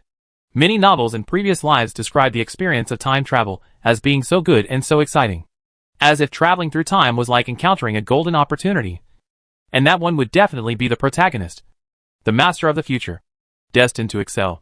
Completely overturning all the mediocrity in the past in the real world and reaching the pinnacle of life. But for Sheen, as a person involved, being thrown into a completely unfamiliar world, and having to survive and fight there. Wouldn't that really make people feel uneasy? It must be. Right? Not to mention, you have to change from an ordinary person who has never fought to a person who is decisive in killing, can fight monsters, and can also fight enemies. Is that really an easy thing? Nonsense. Right? Anyway, Sheen thinks that those who have become big guys after traveling through time, from a person who has never killed a chicken to a so-called decisive and psychologically strong protagonist who dares to cut people, can only be YY. Take Sheen himself. If it weren't for Tion and who learned so many combat skills, his first thought when he encountered a monster would definitely be to run away quickly, as far as he could. And after really killing the monster, he vomited all over the floor. Now thinking back, how unbearable I was at that time. In this case, if I tell myself before I came to this world that I will become like that after I come to this world, will I feel happy? It's hard to say. Right? So, for such a Sheen, all the experiences in this world are incredible. Yi probably understood it. Therefore, she said it, we seem to have never considered the situation of the heroes. Yi said faintly, to us, the heroes have always been hateful enemies. We have never thought about how difficult it would be for them to fight with us as people from another world. Although the heroes are very feared, how can the demons be simple characters? They are born to stand at the top of the world and have innate strength. For those heroes who have just come to this world, it is no different from a nightmare, knowing that they must fight with such existences, or even destroy them. The pressure in the hearts of the heroes of all generations can be imagined. In the end, only a few of them had the power to threaten the demons, and the rest died in the hands of the demons before they even crossed the limit of their lives. If you really care about them, they are the most difficult. The love-hate dispute between the heroes and the demons has lasted for thousands of years. It was not until the end of the war 1,000 years ago that Sheen, a hero, and AI, a demon, could snuggle together like this and look at the stars. AI couldn't help thinking so. If you were summoned to this world before the war ended, then, would it be possible for us to become like this? AI wanted to say this. And as she spoke, she felt a sharp pain in her heart, because she knew that if it really became like that, the result would be obvious, and the two of them would never become like this. This made AIE feel suffocated suddenly. Who would have thought? Then I will just throw down the holy sword and surrender. Xian said this very seriously and seriously. Huh? AIE was stunned. Xian was excited. Please, if I knew that I had to fight to the death with so many big guys who could destroy the continent and the world at any time for no reason, I would definitely quit. Okay? Xian rolled his eyes. I am not from this world, and I have no relatives or friends with anyone. As a result, they gave me the title of a hero and wanted me to save the world. I am afraid those guys from the God clan are dreaming. This is the reality. Such Xian may have forgotten that he accepted Nian's call when he knew that he had to deal with the Demon King. But even at that time, Xian would never be blinded by the so-called righteousness of saving the world, and would not rush to fight the demons in a fit of rage. At that time, he first thought about how to grow up in a sneaky way, and even thought about hiding secretly, becoming stronger first, and then sneaking away to be an assassin and assassinate the Demon King. This is me. A different firework. Puff. After being stunned for a while, AIE suddenly burst into laughter. That smile was different from any other smile she had had so far. It was not a smile pretending to be mature, but a smile from the heart, innocent and pure to the extreme. Sure enough, you are completely different from other heroes. AIE seemed to have pulled out the thorn in her heart, because, she understood, as long as Xian is still Xian, then, even if he was summoned to this world before the war ended, he would attract her ideas and attract her, and eventually become the relationship like now. This is the hero that Dragon Demon AI likes the most, loves the most, and is the one she loves the most. Chapter 567 Asking for someone to support. At this moment, Yi finally understood. Understand what the emotion surging in her heart at this moment is.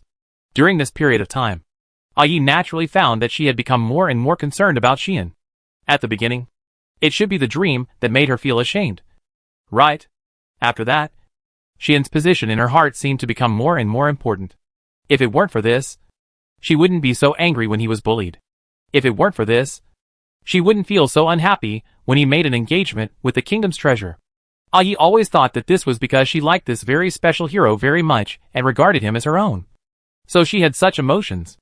Until this moment, Ayi realized that it turned out that she had such emotions not just because of that. She had already regarded this person as her own without realizing it. Could it be that this is love? In a trance? A memory awakened in Ayi's mind. It was something that happened a long time ago. At that time, she had just been born in this world. It was also at that time that humans gradually multiplied on the earth and entered the vision of Ayi, who was not very big at that time. Ayi had heard that it was a life created by the gods to imitate the brave, with the purpose of helping the gods to deal with the demons. Perhaps out of caution and worry, Ayi observed that race. At that time, she saw all kinds of relationships between humans. Among them, some were very unbearable. Some were very realistic. Some were very hypocritical. Some were very infuriating. But some made Ayi feel very confused. For example, there are very strong men who will go to the battlefield to die for a woman who is much weaker than themselves. For example, there are very weak women who will give everything for a man who doesn't even look at her. There are men who stand up and save women desperately when they are in danger. There was a woman who stepped forward when the man was in danger and used her body to block the spear that pierced his heart. That surprised Ayi very much and was very puzzled. So, Ayi had such a conversation with the existence that was like her mother. Why did the man, who was so powerful, care about such a weak woman? I don't know. Why was the woman, who was so weak, willing to pay so much for the man who didn't even look at her? I don't know. Why did he save her? I don't know. Why did she die for him? I really don't know. Obviously, my mother doesn't understand the human race. It should be said that she doesn't know much about any life in this world, even though she is the origin of the demon race and the mother of the demon race. Unlike the supreme God who created everything with his own power, my mother will not create life or race, but will only destroy everything. The reason why the demon race was born is because her invincible magic power was radiated to the outside world, thus giving birth to life. Just like some monsters are born from the source of magic power, and the magic power flowing through the earth, the magic power far beyond the world scale gave birth to the existence of the demon race. Therefore, although she is the mother of the demon race, she did not want to create life out of her own will, but passively became the origin of the demon race, and was followed by the demons who worshipped her. Therefore, she cannot understand life, let alone the relationship between life and life. It is normal for her to keep saying that I don't know. However, she said something that impressed Ayi deeply. Perhaps, this is what is called love. I don't know whether this sentence was said to myself or to the young Ayi at that time. Ayi only remembers that she didn't understand the meaning of it at that time. Love? This unfamiliar word was engraved into the depths of Ayi's heart while she was puzzled, and even buried with this memory. Until today, this long-forgotten old story was unearthed. Let Ayi understand that the emotion flowing in her heart at this moment is the so-called love. Yes, even if this is ridiculous, or even a fairy tale, the dragon demon fell in love with the brave man, which is a fact that cannot be denied, even if the person involved has just realized it and feels a little confused and at a loss. It is the same. When did this start? Why do I have such feelings for someone who should be my enemy? Is it because of that dream? Or is it because of the daily interactions? Ayi didn't figure it out. But, love? Xian seemed to have heard Ayi's mumbling, and couldn't help but lower his head and look at her sitting in his arms. What love? Xian was curious. Ayi also raised her head and looked at Xian, and her eyes met with Xian's. Then, Ayi saw Xian's dark and deep pupils, and also saw his curious face. This sight made Ayi's heart warm. The next second, Ayi made a shocking move that was completely unthought of and almost instinctive. Chirp! When such a slight sound appeared under the night sky and above the roof, the air became silent. Xian was stunned. Ayi was also stunned. Ayi suddenly leaned over and kissed Xian's face as he looked down at her. That's right. Ayi kissed Xian. You? Xian opened his eyes wide, his face full of astonishment. Ayi finally realized what she had done, and her pretty face changed in an unprecedented way. Xian couldn't believe that Ayi would do such a thing. Of course, Ayi herself couldn't believe that she had done such a thing. This made both of them look at each other in shock and confusion. And the scene was so wonderful. Ahem. After a while, Ayi was the first to react, suppressing all the emotions in her heart and pretending to be calm. There is nothing special about it. I really don't know why you humans like this behavior so much. The tone was almost like telling Xian directly that she was not panicked at all. What was the reality? Ayi was naturally panicked. On the contrary, Xian's mouth twitched after being evaluated by Yi in such a calm manner. What do you mean there is nothing special? What do you mean I really don't know why you humans like this behavior so much? Don't demons have people kissing? This guy took advantage of others, and dared to comment on them in such a calm manner. This is intolerable. Do you want to know what is special about this? Xian smiled. Come! I will personally guide you. As he said that, Xian didn't even give Yi time to react. He directly pinched her chin, lifted her little face, and made her face towards him. Immediately, Xian kissed her hard. Woo! Yi's eyes instantly opened as wide as possible, and she subconsciously prepared to struggle. But Xian directly locked her limbs, and with a long drive, he broke through Yi's teeth and captured her tongue. Yi seemed to squeeze out a sound from her throat. Poor dragon demon, who has existed in the world for thousands of years, has never experienced such a battle. He was directly kissed by Xian's heavy and deep kiss, and his mind went blank. He could only be confused and messy in the wind, and completely lost his reaction. Xian was naturally not polite. While using his giant tongue to whip the dragon demon, he kissed him dizzy, and prepared the grip of Hades. In this situation, the pillow that Yi was holding in her arms disappeared. Not long after, Yi was shocked. This shock, Xian was tragic. Bang! Accompanied by a thunderous sound, a figure flew backwards from the tree house, and was instantly shaken hundreds of meters away. Damn it! Xian only felt a pain in his chest, and the whole person flew up to the sky. He quickly controlled his body, gave himself the characteristics of flying, and stopped in midair. The huge force acting on him was borne by Li Tuo Tianming. But even so, Xian still felt a dull pain in his chest. You can imagine how heavy the blow just now was. If it were someone else, no matter how tough and thick-skinned he was, he would probably die now. Xian was immediately angry. Are you murdering? Xian strongly condemned. Yi was standing on the roof of the tree house, panting. That scene made Xian's eyes jump wildly, just because the girl's pillow had been thrown away by him. In other words, Yi was now completely exposed in front of her, and it was so magnificent. Now, after being complained by Xian, Yi was also angry. Who told you to touch her? Yi was furious. Xian wanted to tell her that he couldn't help it. Who could stand this? But Xian didn't dare to tell the truth. So Xian said something. Did I call that touching her? Xian said stubbornly, it was just a rub. Why did you say it so harshly? At this moment, Yi even felt like strangling Xian to death. That's called a rub? So hard. And you still dare to say it was just a rub? Come here. Yi was so angry that she waved at Xian with an extremely unfriendly look, saying, I will rub you too. See if you can bear it. Good guy. I'm a real good guy. Now, if I dare to go over, I will definitely be rubbed out of the elf town by this rub. Right? Although Xian is stubborn, he is not stupid. You wait. Xian can only say hard, after I transcend, I will definitely rub you so hard that even my grandma won't recognize you. This double entendre is also perfect. Anyway, Ai didn't know whether she should be angry or laugh. At that moment, Ai turned her head, didn't even look at the shameless guy, and walked towards the direction of her throne pillow. Seeing this, Xian relaxed without a trace, moved instantly, and returned to the roof.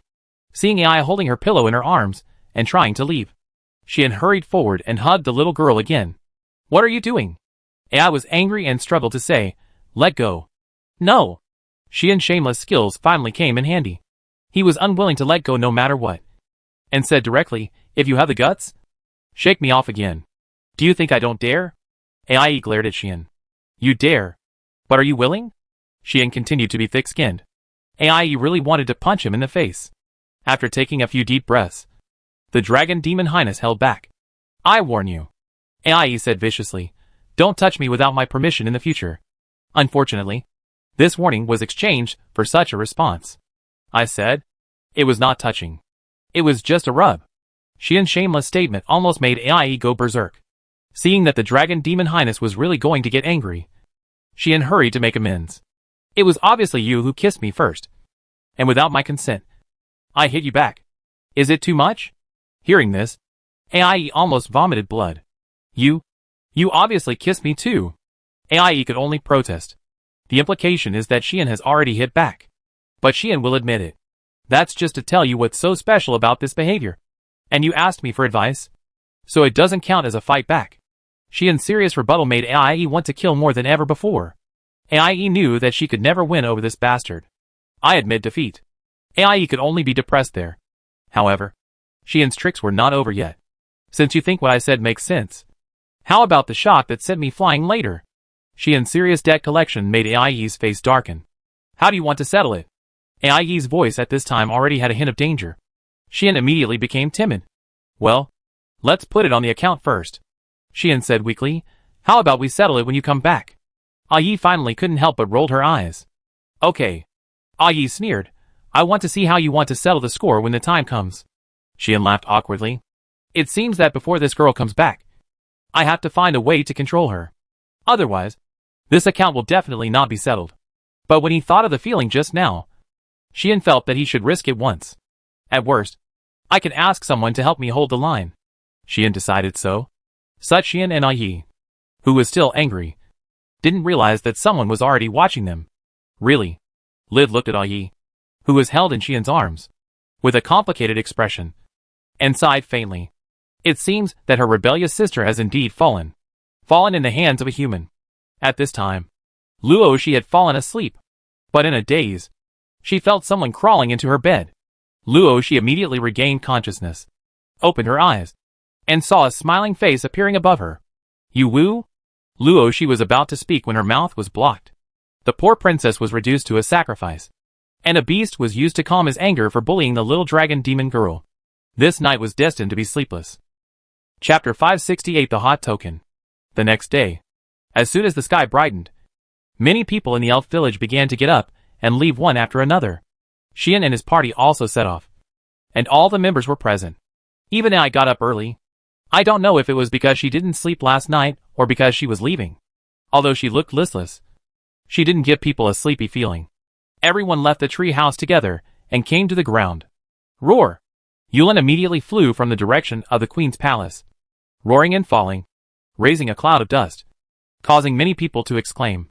There were not only Xian and his party here, but also many elves. Some of them were watching, while others came with Jiaoyuer to maintain order at the scene.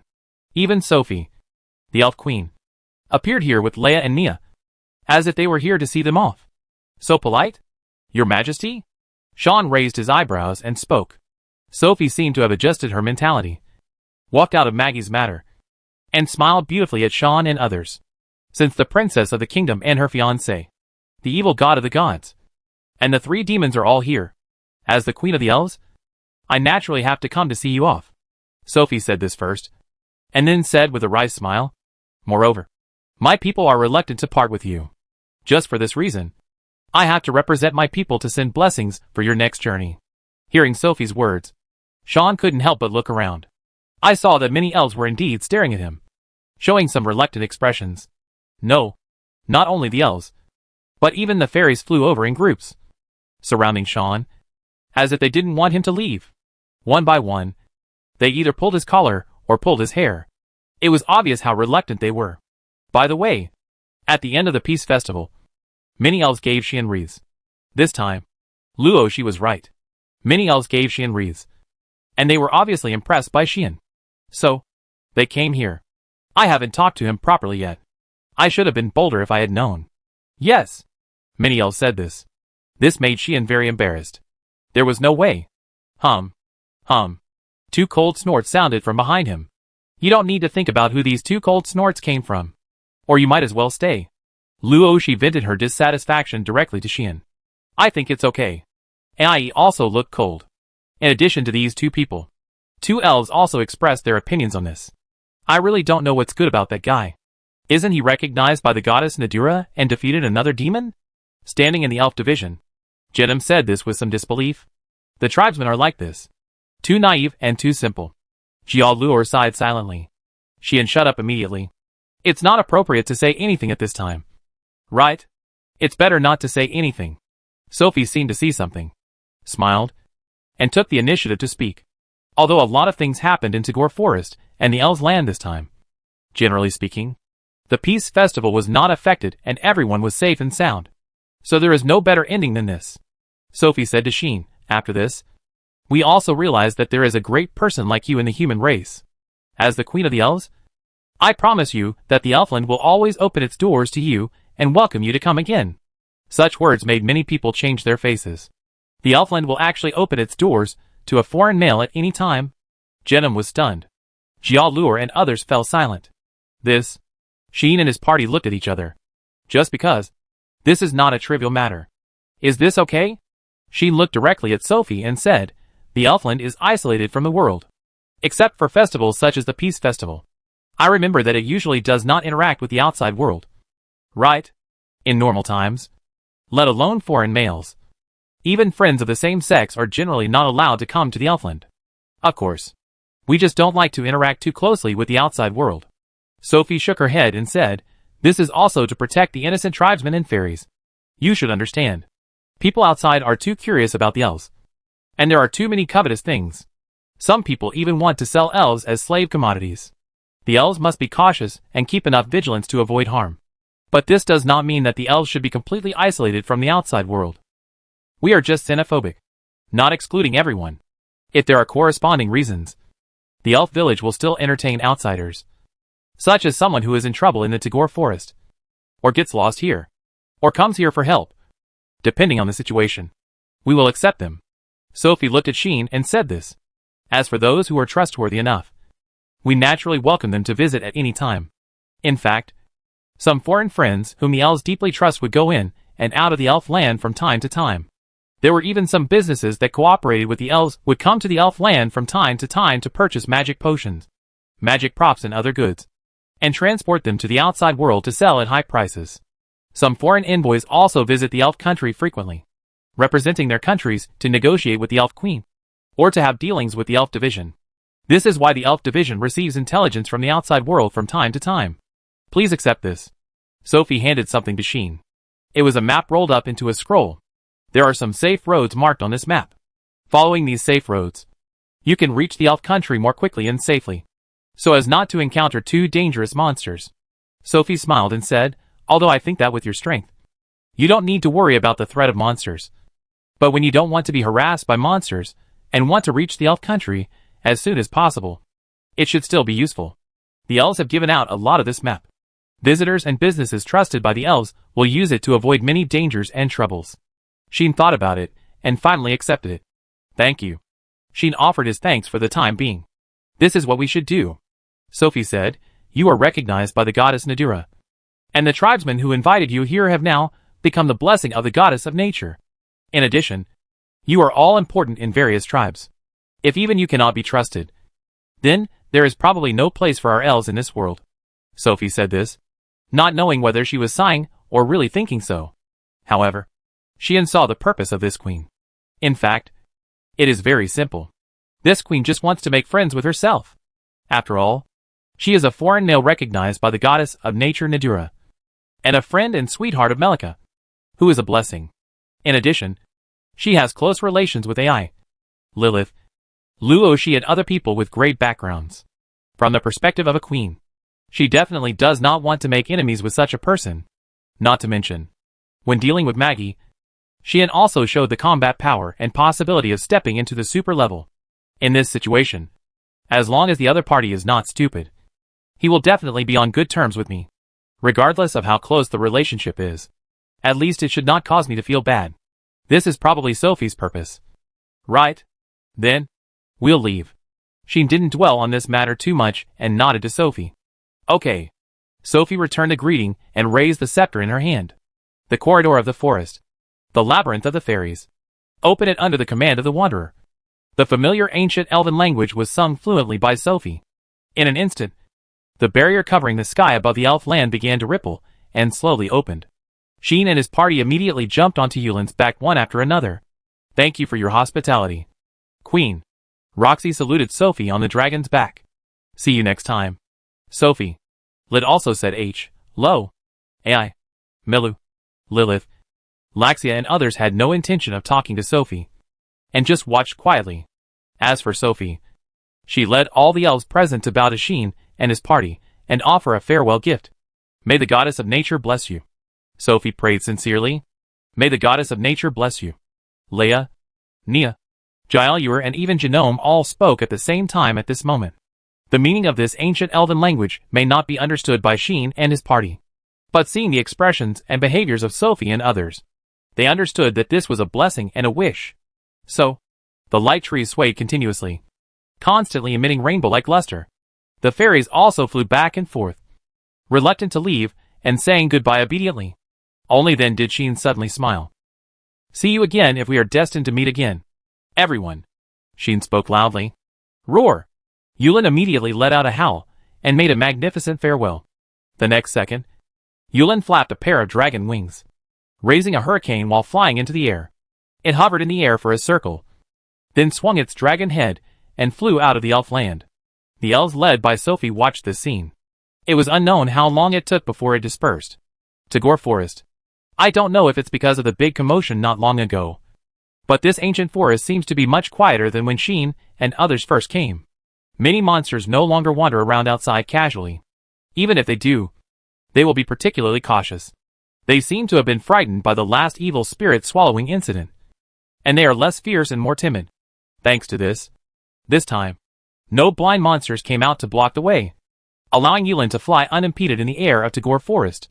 Even when passing by the territory where some legendary monsters are located, there is no movement. Sheen watched the scene, then turned his head and looked at the three demons. "What are you going to do?" Sheen asked. Lid didn't answer, but glanced at Yi. Yi didn't respond, as if she was still angry with Sheen, pretending to be cold. Lid rolled her eyes at her unhappily. "Let's say goodbye here," Lid said directly. "The entrance to the demon world is not far from Tagore Forest. The three of us will fly there by ourselves." "Okay." Sheen didn't hesitate, thought about it, and said, "Speaking of it, if you want to go to the demon world, what do you usually do?" The god realm is connected to the temples in various parts of the human realm. The door connecting the two realms can be opened through the ritual set up by the facilities called temples. So, what is the situation in the demon realm? Lid answered this question very straightforwardly. The demon realm is different from the god realm. The entrance is not open through facilities such as temples, but exists at the bottom of some large magic sources that are more than 1,000 years old. Lid said, usually, the entrance is closed. Only when you hold a special token close to the bottom of the magic source and enter the sensing range of the entrance, the entrance will automatically open. Token? Xian asked almost subconsciously. What token? It's the emblem. Lid said truthfully. Just like your human nobles have their own family emblems, some high-level people in our demon clan also have their own emblems, such as our 6 sisters and their respective cadres. Those emblems are the tokens of the demon clan, which can be used to open the entrance to the demon realm, but can only be used in specific locations. In addition, there are also places in the demon world that specialize in temporary tokens for passage, and some demons will be allowed to come to the human world when necessary. Of course, some forces also have the means to open the entrance, such as the old demon faction. Lid looked at Xian and asked, "What? Do you want to go to the demon world?" "Well," Xian shrugged and said, "if there is a chance." After this, Yi was finally willing to speak. "If you want to go to the demon world, use this." Yi threw a pendant to Xian. It was a black pendant. There was an emblem on the pendant, and the emblem was engraved with a terrible dragon that breathed out dragon breath, which was much more ferocious and hideous than the dragon engraved on the emblem of Xian's Boztut family. This is undoubtedly Yi's token. "Hey, Yi." Lid saw this scene and called out to Yi in astonishment. "This is..." Luo Shi, who had been watching silently, had a slightly changed expression. Yi ignored it. After arriving in the demon world, most things can be solved by using this token. You can do it yourself. Yi said this in a nonchalant tone. Everyone was speechless, including Xian, holding the pendant in his hand. He felt that it seemed a little hot. Could it be that he had obtained something extraordinary? Chapter 569 Bullying Many People. In fact, Xian has another token of the same kind. That is the royal token that Rosie gave him. Xian has used this royal token to show off before, because seeing the token is like seeing the royal family in person. As long as he holds the royal token, then Xian is equivalent to the representative of the royal family. Even the Duke, who is a royal relative, must treat him with courtesy. Isn't the Duke of Stringham's family arrogant?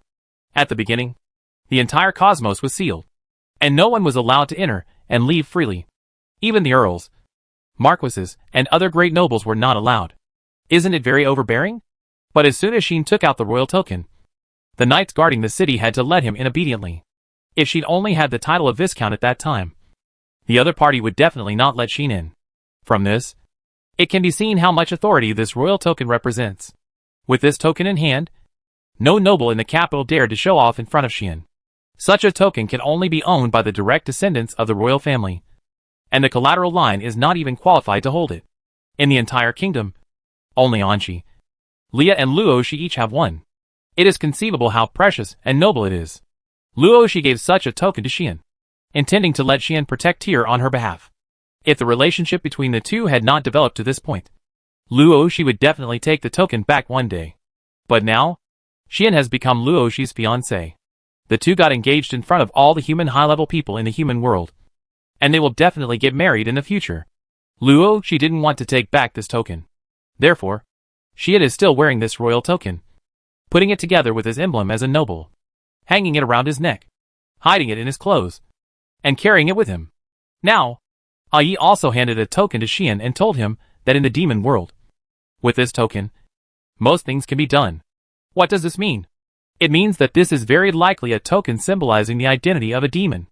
If the meaning of the royal token is that holding it is equivalent to the presence of the royal family, and can be regarded as the representative of the royal family, then holding the demon token, does it mean that holding it is equivalent to the presence of the demon, and will be regarded as the representative of this demon? If this is true, then Sheen can really walk sideways in the demon world. No, not just in the demon world. You know, whether in the gods or in the human world, demons are synonymous with terror. If holding the demon token is equivalent to the presence of the demon, then even the gods and humans will have to open the door for Sheen, and dare not be rude or even offend him easily. With it, Sheen can even call on the demons to do things for him, which is no different from holding a gold medal of immunity from death. No wonder Lyd and Roxy reacted so strongly. Really, give it to me? Sheen said uncertainly. Aren't you afraid that I will mess with it? The answer to this question is yes. Of course I am afraid, Ai said without hesitation. Who knows what mess you will do? Obviously, Ai knew how bad Sheen could be sometimes. But there is no way. Who made her fall in love with a bad hero who is about 10,000 years younger than herself after 1,000 years of war? Although I am afraid that you will do something weird, I am more afraid that you will be bullied. Ai snorted and said, just take it and use it however you want. This is the greatest indulgence. At this moment, Sheen stopped being hypocritical. Okay. Sheen took the token without hesitation and said, I'm not afraid of being bullied. But with it, I can definitely bully a lot of people. In this case, why not? Of course. After hearing Sheen's words, Ai felt regretful for a moment. This bastard. Won't he really do something that can't be dealt with? Forget it. Don't think about it. The more you think about it, the more worried you are. So don't give yourself the chance to regret it. Ai immediately looked at Sheen and said in a complicated tone, I'm leaving. The atmosphere suddenly became a little heavy. Sheen also restrained his smile. However, he has let it go now. Sheen's ability to accept is very strong, and he won't become desperate for a separation. Besides, it's not like you'll never come back. So why be so hypocritical?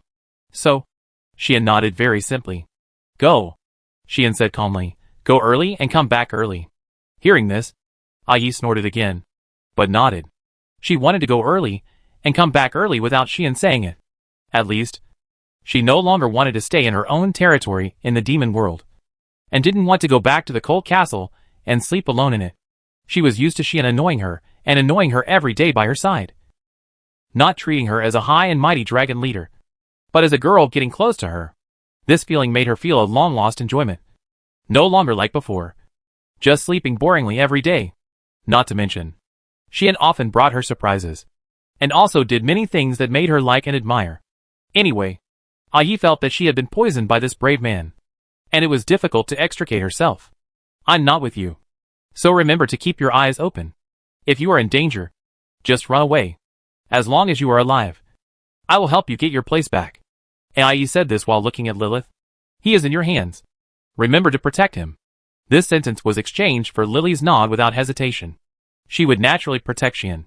Not only because Sheen was the one she entrusted the true seal to, but also because, like Ai, she could not bear to see anyone bullying this man. Ai seemed to be very clear about this, and her mood was somewhat relaxed. With Lilith protecting him, Even if he got into a big trouble, he would be able to get away with it. Right? I'm leaving. Yi raised her eyes and looked directly at Xian, as if she wanted to carve his appearance into the depths of her heart. Immediately, a pair of dragon wings spread out behind her, allowing the girl holding the pillow to float into the air. The next second, Yi turned decisively, turned into a stream of light, and swept towards the horizon. See you next time. Lid also looked at Xian deeply, glanced at Laxia, and then turned into a stream of light and chased after Yi. Bye. Milla waved at Lilith and Laxia reluctantly. These days, this little devil girl has been playing with Lilith, and she especially likes to stick to Laxia and act like a spoiled child. Now that she is leaving, she is naturally reluctant to leave. Yes. Lilith was not so reluctant, and nodded repeatedly, waving to Milu. Laxia said nothing and watched quietly. Milu then waved her hand vigorously, like a ghostly afterimage, sweeping towards the sky. The three demons left one after another and disappeared into the horizon. At the scene, only Xian, Luoxi, Lilith and Laxia were left. Roar! Yulin flew while making a dragon roar, as if she was sad for Ai's departure. The dragon girl did not forget Ai's care for her, so she naturally felt reluctant to leave. Fortunately, Ai was only leaving temporarily. Otherwise, the dragon might follow Ai to the demon world. Yulin was still quite interested in the demon world and the territory governed by the dragon demons, where the dragons other than herself lived. Okay. Xian noticed the emotion in Yulin's voice, patted her head, and said, I will have a chance to see it in the future. Roar! Yulin's roar returned to its usual majestic and magnificent tone. Luoxi spoke as if it was just right.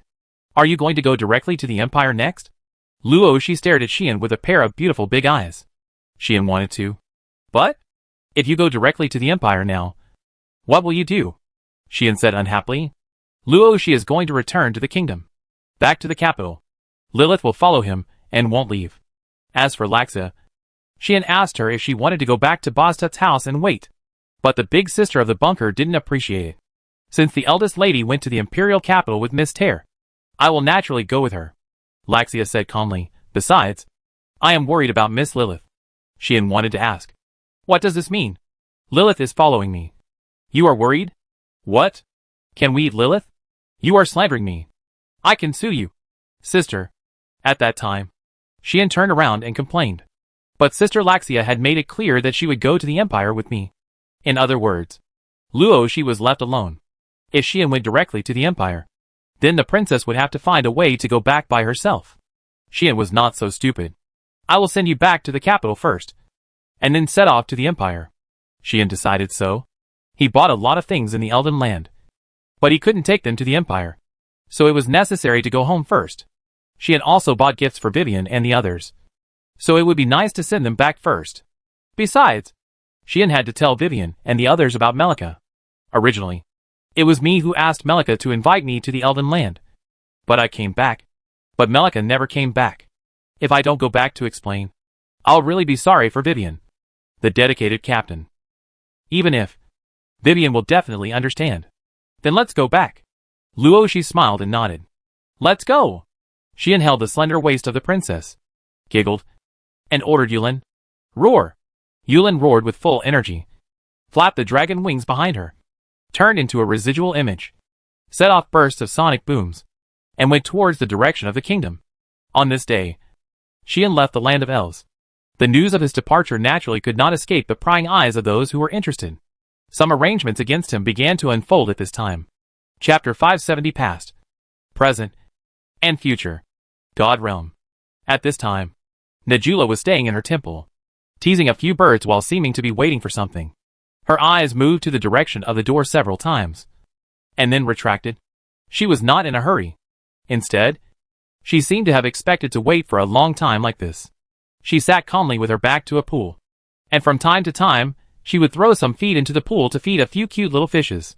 She felt like a fairy living in seclusion between mountains and rivers. This made the whole temple filled with a quiet and peaceful atmosphere, which made people feel very comfortable and warm. Until not long after, a sudden noise sounded at the door, ruthlessly breaking this quiet and peaceful atmosphere. Finally arrived. I said it was this way. It's all your fault. Such a noise reached Nadura's ears. causing her to stop what she was doing and look towards the gate. The next second, the noise was getting closer and closer, and the temple welcomed 3 guests. They were 3 very cute girls. The girls didn't look very old, probably between 14 and 15 years old, like a group of innocent and romantic middle school students. Quite noisy, but also quite intimate and playful. They were wearing robes, and the wide robes on them were indescribably cute, like children playing in adult clothes, which made people smile. But these 3 girls all had a delicate and beautiful face, and the 3 faces were like carved out of the same mold. Exactly the same, without any difference at all. However, although they looked the same, the girls had different styles. Woohoo! I'm late. The girl standing in the middle has a sad face, as if she has been bullied. She looks weak and cute. Her medium-length hair hangs straight down her back, making people want to hug her tightly and take good care of her. Really, if you don't do unnecessary things at the beginning, it won't be so troublesome if you come here directly. Right? The girl standing on the left side, with an expression of disappointment. She exudes a calm and intellectual atmosphere. Her long hair is tied into a single ponytail. You can tell at a glance that she is a more reliable type. There is no way. I also want to try another way to see if I can find anything interesting. The girl standing on the right has a wronged face and mutters there. She seems to be very unconvinced and guilty. Her hairstyle is a double ponytail that gives people a lively and cheerful impression. She should be a type with strong action and sunshine, but she often gets into trouble. The 3 girls with very distinct personalities came in from outside, and they continued to quarrel and make noise as they walked, as if they had completely forgotten why they came here. They had clearly come to the temple of the goddess of nature, one of the 3 goddesses, and were ready to meet one of the top beings of the gods. However, these 3 girls were so self-willed, or had no self-awareness at all, which was really worrying. But when Nadira saw the scene, she had only one thought in her mind. Sure enough, this was the style of these 3 sisters. Nadira felt both amused and helpless. Then, Nadira reminded them, "You 3, as superior gods, must not be so rude when you come to the temple of the goddess of nature." Nadira spoke to the 3 sisters, who were arguing more and more fiercely in front of her like a teacher teaching etiquette. The 3 sisters woke up from their dreams and cried out in surprise. "Oh no! Sorry, Goddess Nadira. Forgot we were in the temple of the goddess of nature." The 3 girls all panicked. One covered her mouth, one lowered her head, and one was at a loss, showing their own styles. Najula felt funny in her heart, but her face was stern. "Hurry up and salute," Najula reminded them, although she didn't want to care. She also knew how the 3 sisters usually made trouble. If she didn't remind them well, they would be so unruly in front of others, which would probably leave a joke. Therefore, as the most perfect and most dignified goddess in the world of gods, Najula could only take some pains to give these 3 girls a lecture. Fortunately, these 3 girls were obedient. "Meet the goddess Najula. I was really rude just now. Wow wow wow.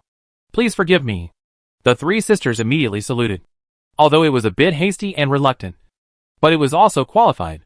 Nadira nodded in satisfaction, but she didn't forget to say something. "Although you are still young, and you have only been born for 2,000 years, you are relatively inexperienced compared to many lower gods. But you are higher gods after all. And you are also the only twin goddesses in our tribe who live and die together. You who are in charge of the higher concept of time undoubtedly have infinite possibilities, which even Anima and I can't catch up with. As the 3 goddesses of time and space, you must remember to improve your literacy and experience, and set a good example for the lower gods and even the higher gods, so as not to let down the life and power bestowed on you by the great supreme god. Do you understand?" Nadira said so. "Yes. The 3 girls in front of us are the 3 goddesses in charge of time. The soft and cute girl with medium and long straight hair standing in the middle, who looks easier to bully, is the eldest of the 3, and symbolizes the goddess of time in the past. Nord, the girl with a ponytail standing on the left, who looks more intellectual and calm, is the second daughter of the 3 and symbolizes the current goddess of time. Violet, the twin-tailed girl standing on the right, who looks more lively and cheerful, is the youngest of the 3, and symbolizes the future goddess of time. Shirdi. These 3 goddesses are the youngest and least experienced in the god realm. They were born only 2,000 years ago, but they have extremely powerful strength. They are at the extreme level when they are alone, and at the transcendent level when they are combined. They fought the poisonous demon among the 6 demons to a draw 1,000 years ago. They are favored by countless goddesses of the god clan, and are even considered to be the successors of the three goddesses, the three goddesses of time and space, as the superior gods of the Trinity. These three goddesses are under the command of Nadura. Therefore, Nadura also regards the three youngest goddesses in the god clan as cute juniors, who need to be cultivated with all her heart and soul, and usually teaches them like this. It's a pity. Wow! I saw fish. I want to feed them.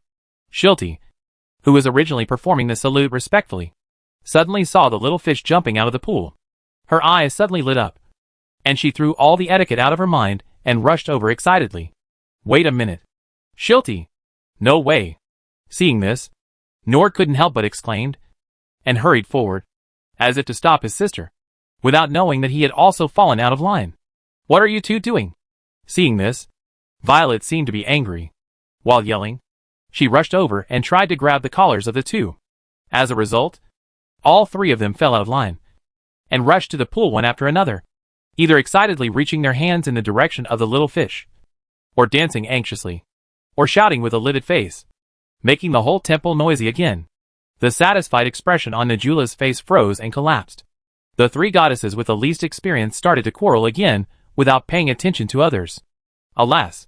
Najula rubbed her eyebrows, not knowing whether to be angry or to laugh and cry. Logically, she should have scolded these three girls severely. But as the direct superior of these three goddesses, Najula also knew that the innocence and romance of these three people were engraved in their instincts. She had already taught them a lesson more than once about this matter. But how could they change? Sometimes, Najula wanted to be a little more ruthless and simply give them a little punishment so that they would remember the lesson in their hearts. But in the end, she felt reluctant. After all, they are still too young. It is normal for them to like to play a little. Najula always told herself this. Or maybe the goddesses in the god realm are all like this, because these three goddesses are still young, cute, and have such strong abilities, so they are reluctant to scold or hit them. And in the end, they all become pampered to these three girls. It can be said that in the god realm, the most popular one is Nadura. But the ones who are most loved by the goddesses are these three goddesses with the least experience and the youngest age. You three. I'm still talking. Come here quickly. Nadura could only helplessly scold the three people. The three people reacted at this time, but they looked at the small fish in the pond reluctantly. Not only Shilty, but also Nord and Vilt were like this, which made Nadura even more helpless. It turned out that the three girls were making a fuss, but they actually got together and played with the fish in the pond with interest. These are the three goddesses of time and space, innocent and romantic, doing their own way, and the twin triplets, who may be lost if you are not careful, which makes people worry. Nadura began to doubt whether she should give the task of monitoring Xian to these three people. With the style of these three people, Nadura always felt that they would probably get lost in the human world and go to a remote corner somewhere unknown before they could even find the people. In this case, can these three people really be sent to carry out such a delicate task?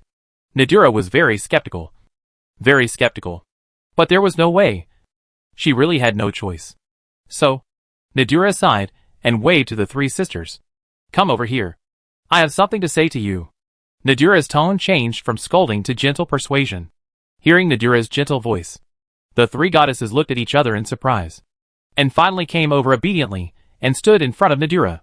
The three looked at Nadura with admiration and worship, because, in fact, their favorite is this gentle goddess of nature. Chapter 571. Can I give it to them?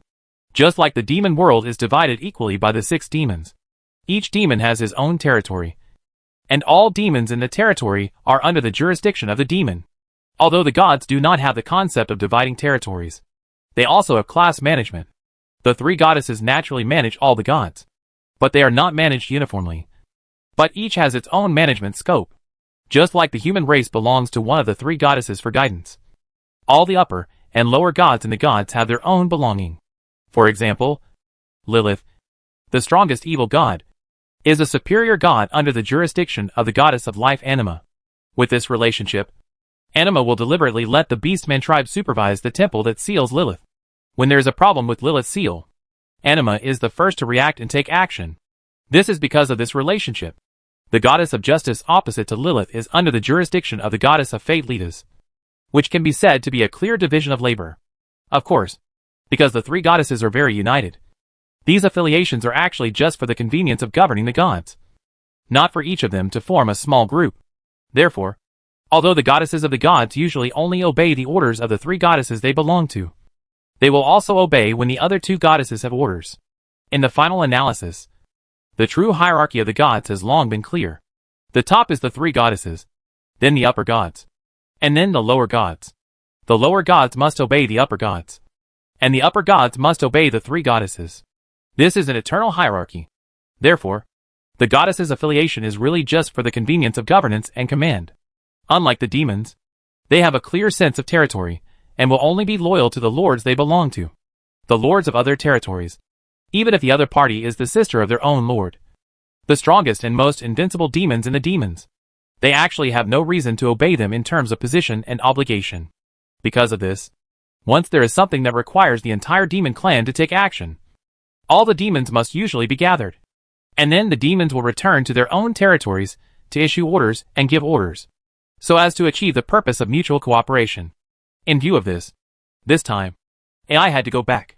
It can be seen that the management methods and class policies of the gods and demons are different. At the beginning, Jacinta took the initiative to contact Sarah for AI without obtaining her consent and called Sarah to the human world. Didn't AI hold a grudge against her? As a cadre directly under AI, she asked other demons for help without obtaining the consent of the master. If the 6 demon sisters were not very united, Jacinta's behavior could actually be regarded as betrayal. On the other hand, the gods are not like this. Even if Lurd, Vilt, and Shurti are not superior gods under the goddess of nature Nadura, they still have to listen to Nadura's orders. Under such circumstances, when the 3 sisters were born, they were given very great rights, and could freely choose their own affiliation. As a result, the 3 sisters chose Nadura without hesitation. All this was because the 3 innocent and romantic sisters were deeply attracted to Nadura when they first met. Nadura's dignified, polite, elegant and beautiful temperament probably had a natural attraction for little girls like them, making them envy, admire, yearn for and desire her. After all, which girl doesn't want to grow up to be such an elegant, dignified and polite goddess? So the 3 sisters chose to join Nadura and accept her jurisdiction. For 2,000 years, Nadura has also taught and guided them wholeheartedly. Although she has had many headaches because of the innocence and romance of the 3 sisters, she is still so gentle and approachable. For such Nadura, the 3 sisters deeply love and admire her.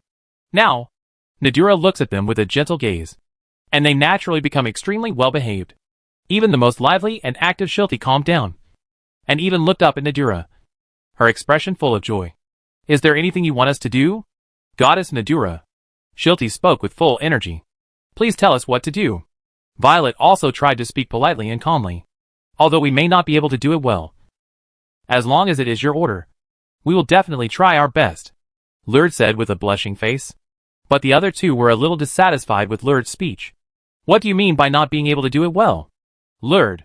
Shilti puffed up her cheeks and said, can you not say it's so unambitious? That's right. Violet agreed, since it is a rare job that Goddess Nadura has asked us to do. Of course we have to do our best to do it well. The 2 of them are full of fighting spirit. But Lurd doesn't seem to be so confident. Can we really do it? Lurd said worriedly, although everyone has taught us a lot, we are still unable to handle the work on our own. We have to rely on everyone in the God clan to do it. Obviously, Lurd is a little self-aware, and knows that the abilities of her 3 sisters as goddesses need to be tempered. Maybe they are very strong, but as goddesses, they are actually far from being independent. Let's not talk about anything else. Just say that their blessings have never been given to anyone so far. The person who can receive the blessing of the goddess of time has never appeared. This is not because there is no suitable candidate, but because they are not allowed to work alone as goddesses. If you can't work, then naturally you can't guide the human race and bless the human race. Lurd is aware of the situation of herself and others, so she is so unconfident. But Violet and Shierti have different ideas. It is precisely because we are not independent that we have to do our work well and try to prove to everyone that we have grown up. Violet is very concerned about this, as if she is a little adult who is eager to be recognized as an adult, rather than being treated as a child. Under her intellectual and calm face, she hides stubbornness and persistence. That's right. We can do it. Shurti also said this with full confidence. But unfortunately, unlike Violet, this girl really didn't think too much. But Lurd is still very unconfident. The three sisters each showed their own personality. Looking at these three sisters, Najula was actually quite worried. She knew that it was because the eldest daughter was unconfident. The second daughter was eager to win. And the youngest sister never thought about complicated things, which led to the three people becoming noisy every time they acted. And finally getting further and further away from the goal. And getting further and further away on the road to success. At the moment, Najula sighed. This mission may be too heavy for you. Najula said to the three of them, you can think about it carefully before deciding whether to accept it. I won't force you. As soon as this was said, the three sisters responded immediately. Needless to say, Goddess Najula, we accept it. As expected, Violet, who wanted to prove herself the most, spoke first, with an anxious face. That's right. She already shouted with a little cheer. And those who didn't know thought that she was asked to go out and play instead of to perform the mission. Wait. You decided too quickly. Lurd was a little panicked. Don't worry. Listen to me first. Najula stretched out her hand to stop the three people's actions, and let the three of them look over. This time, what I want you to do is very simple.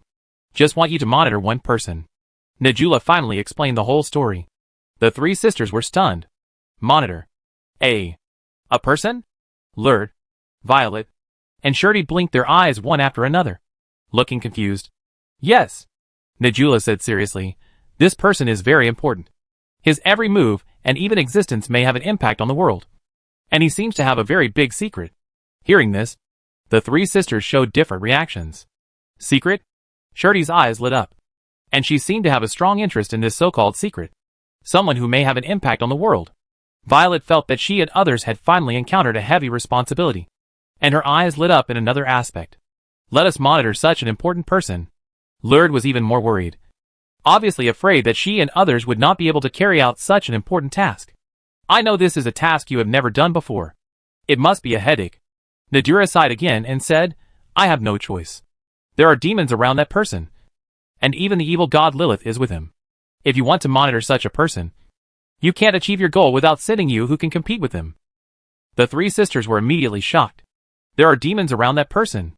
Shirley opened her eyes wide in surprise. Evil god Lilith. Violet frowned. Wow. Lurd clearly felt that the situation was beyond her expectations, and was completely panicked. The three of them certainly didn't expect it this time. They were called, and they would be given such a task. And they had to deal with demons and evil gods. Think about it carefully. Nadira seemed to feel a little embarrassed for them. So she planned to say so. But before he could finish his sentence, the three sisters put their heads together and whispered. What should we do now? It seems that something serious is about to be handed over to us. The level of the task of fighting the demon and the strongest evil god is too high. I don't want to challenge it from here. What should we do then? I'm a little scared now. Should we just refuse it? Idiot. Goddess Najula will be disappointed in us. Ah. Then I don't want it. What should we do? I think we can try it first. Try it?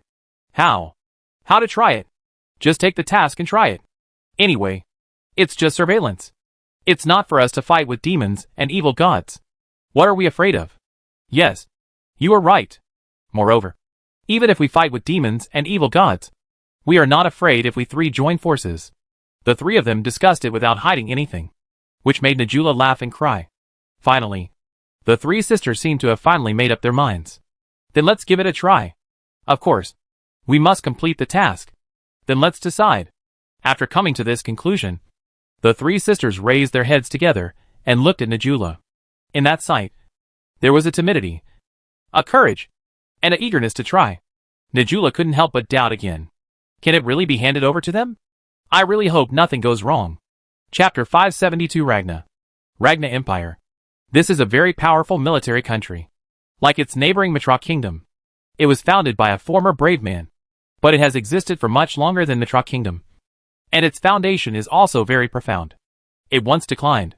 It once was weak. But under the test of time, it successfully survived and eventually became the most powerful country in the entire human world. It is considered the first powerful country of the human race. In terms of military capabilities alone, even the Mitra Kingdom, which has always been cared for by the gods, is slightly inferior to it. If it weren't for the fact that the Mitra Kingdom was founded by the strongest brave man who successfully defeated the Demon King thousands of years ago, and received a lot of care from the gods. Then perhaps, a long time ago, the Ragna Empire had already flattened the Mitrak Kingdom and occupied the territory of the Mitrak Kingdom. To this day, although there is a tendency to be gradually surpassed by the Mitrak Kingdom, at present, the Ragna Empire is undoubtedly the #1 military power in the human world. The strongest force in this country is the military, and the most popular force is also the force. Unlike the Mitrak Kingdom, which allows nobles to establish their own private armies and knights, the Ragna Empire also gives nobles the right to establish armies and knights, but requires nobles to establish them in the name of the country and not to own private soldiers. In other words, in the empire, all armies and knights established by nobles are strictly owned by the state. The nobles have the right to establish, convene and command, but not the right to own. Once the empire needs it, all armies and knights must accept the dispatch of the empire and cannot be counted as private soldiers. Of course, there are countermeasures for every strategy. Although the nobles of the empire cannot own private armies and knights, they can still inevitably have the right to form guards in their own name. It is impossible for a noble to not even have a guard at ordinary times. Right? For this reason, the nobles of the empire generally cultivate their own exclusive guards and secret forces. And the higher the nobles, the more powerful the nobles, the more they tend to do so. Like the Leffelet family. Isn't it privately cultivating elite assassination forces, death squads, and spies? The rest of the nobles are also like this. And they all have the habit of cultivating their own private forces in private, which is a custom of this country. The imperial family also chose to turn a blind eye to this behavior, because the more the nobles cultivate these talents, the stronger the empire's military will be. As long as the army and knights they have still belong to the empire, these talents cultivated in private will definitely contribute to the empire in the end. The empire has been urging and promoting the development of the military like this, which has led to the birth of a military power, especially the imperial knights of the empire, which has an expeditionary army of hundreds of thousands of heavily armored knights, and is the strongest knight group in the empire. With the iron cavalry in front of us, the world can be conquered. This is the praise of other countries for this knight group. Or it can be said to be an evaluation and fear. In front of this army, even the kingdom's guard knights may be swallowed up, which shows how powerful it is. The leader of the imperial knights is the head of the Bygusler family, the first knight family in the empire. This head of the family is the strongest knight in the empire, and is known as the legendary strongman second only to the kingdom of Aridia, Rocket Bygusler. Speaking of this strongest knight in the empire, in the past, it was known to everyone and worshipped by everyone. It can be said that he is the role model and goal of all the knights in the empire.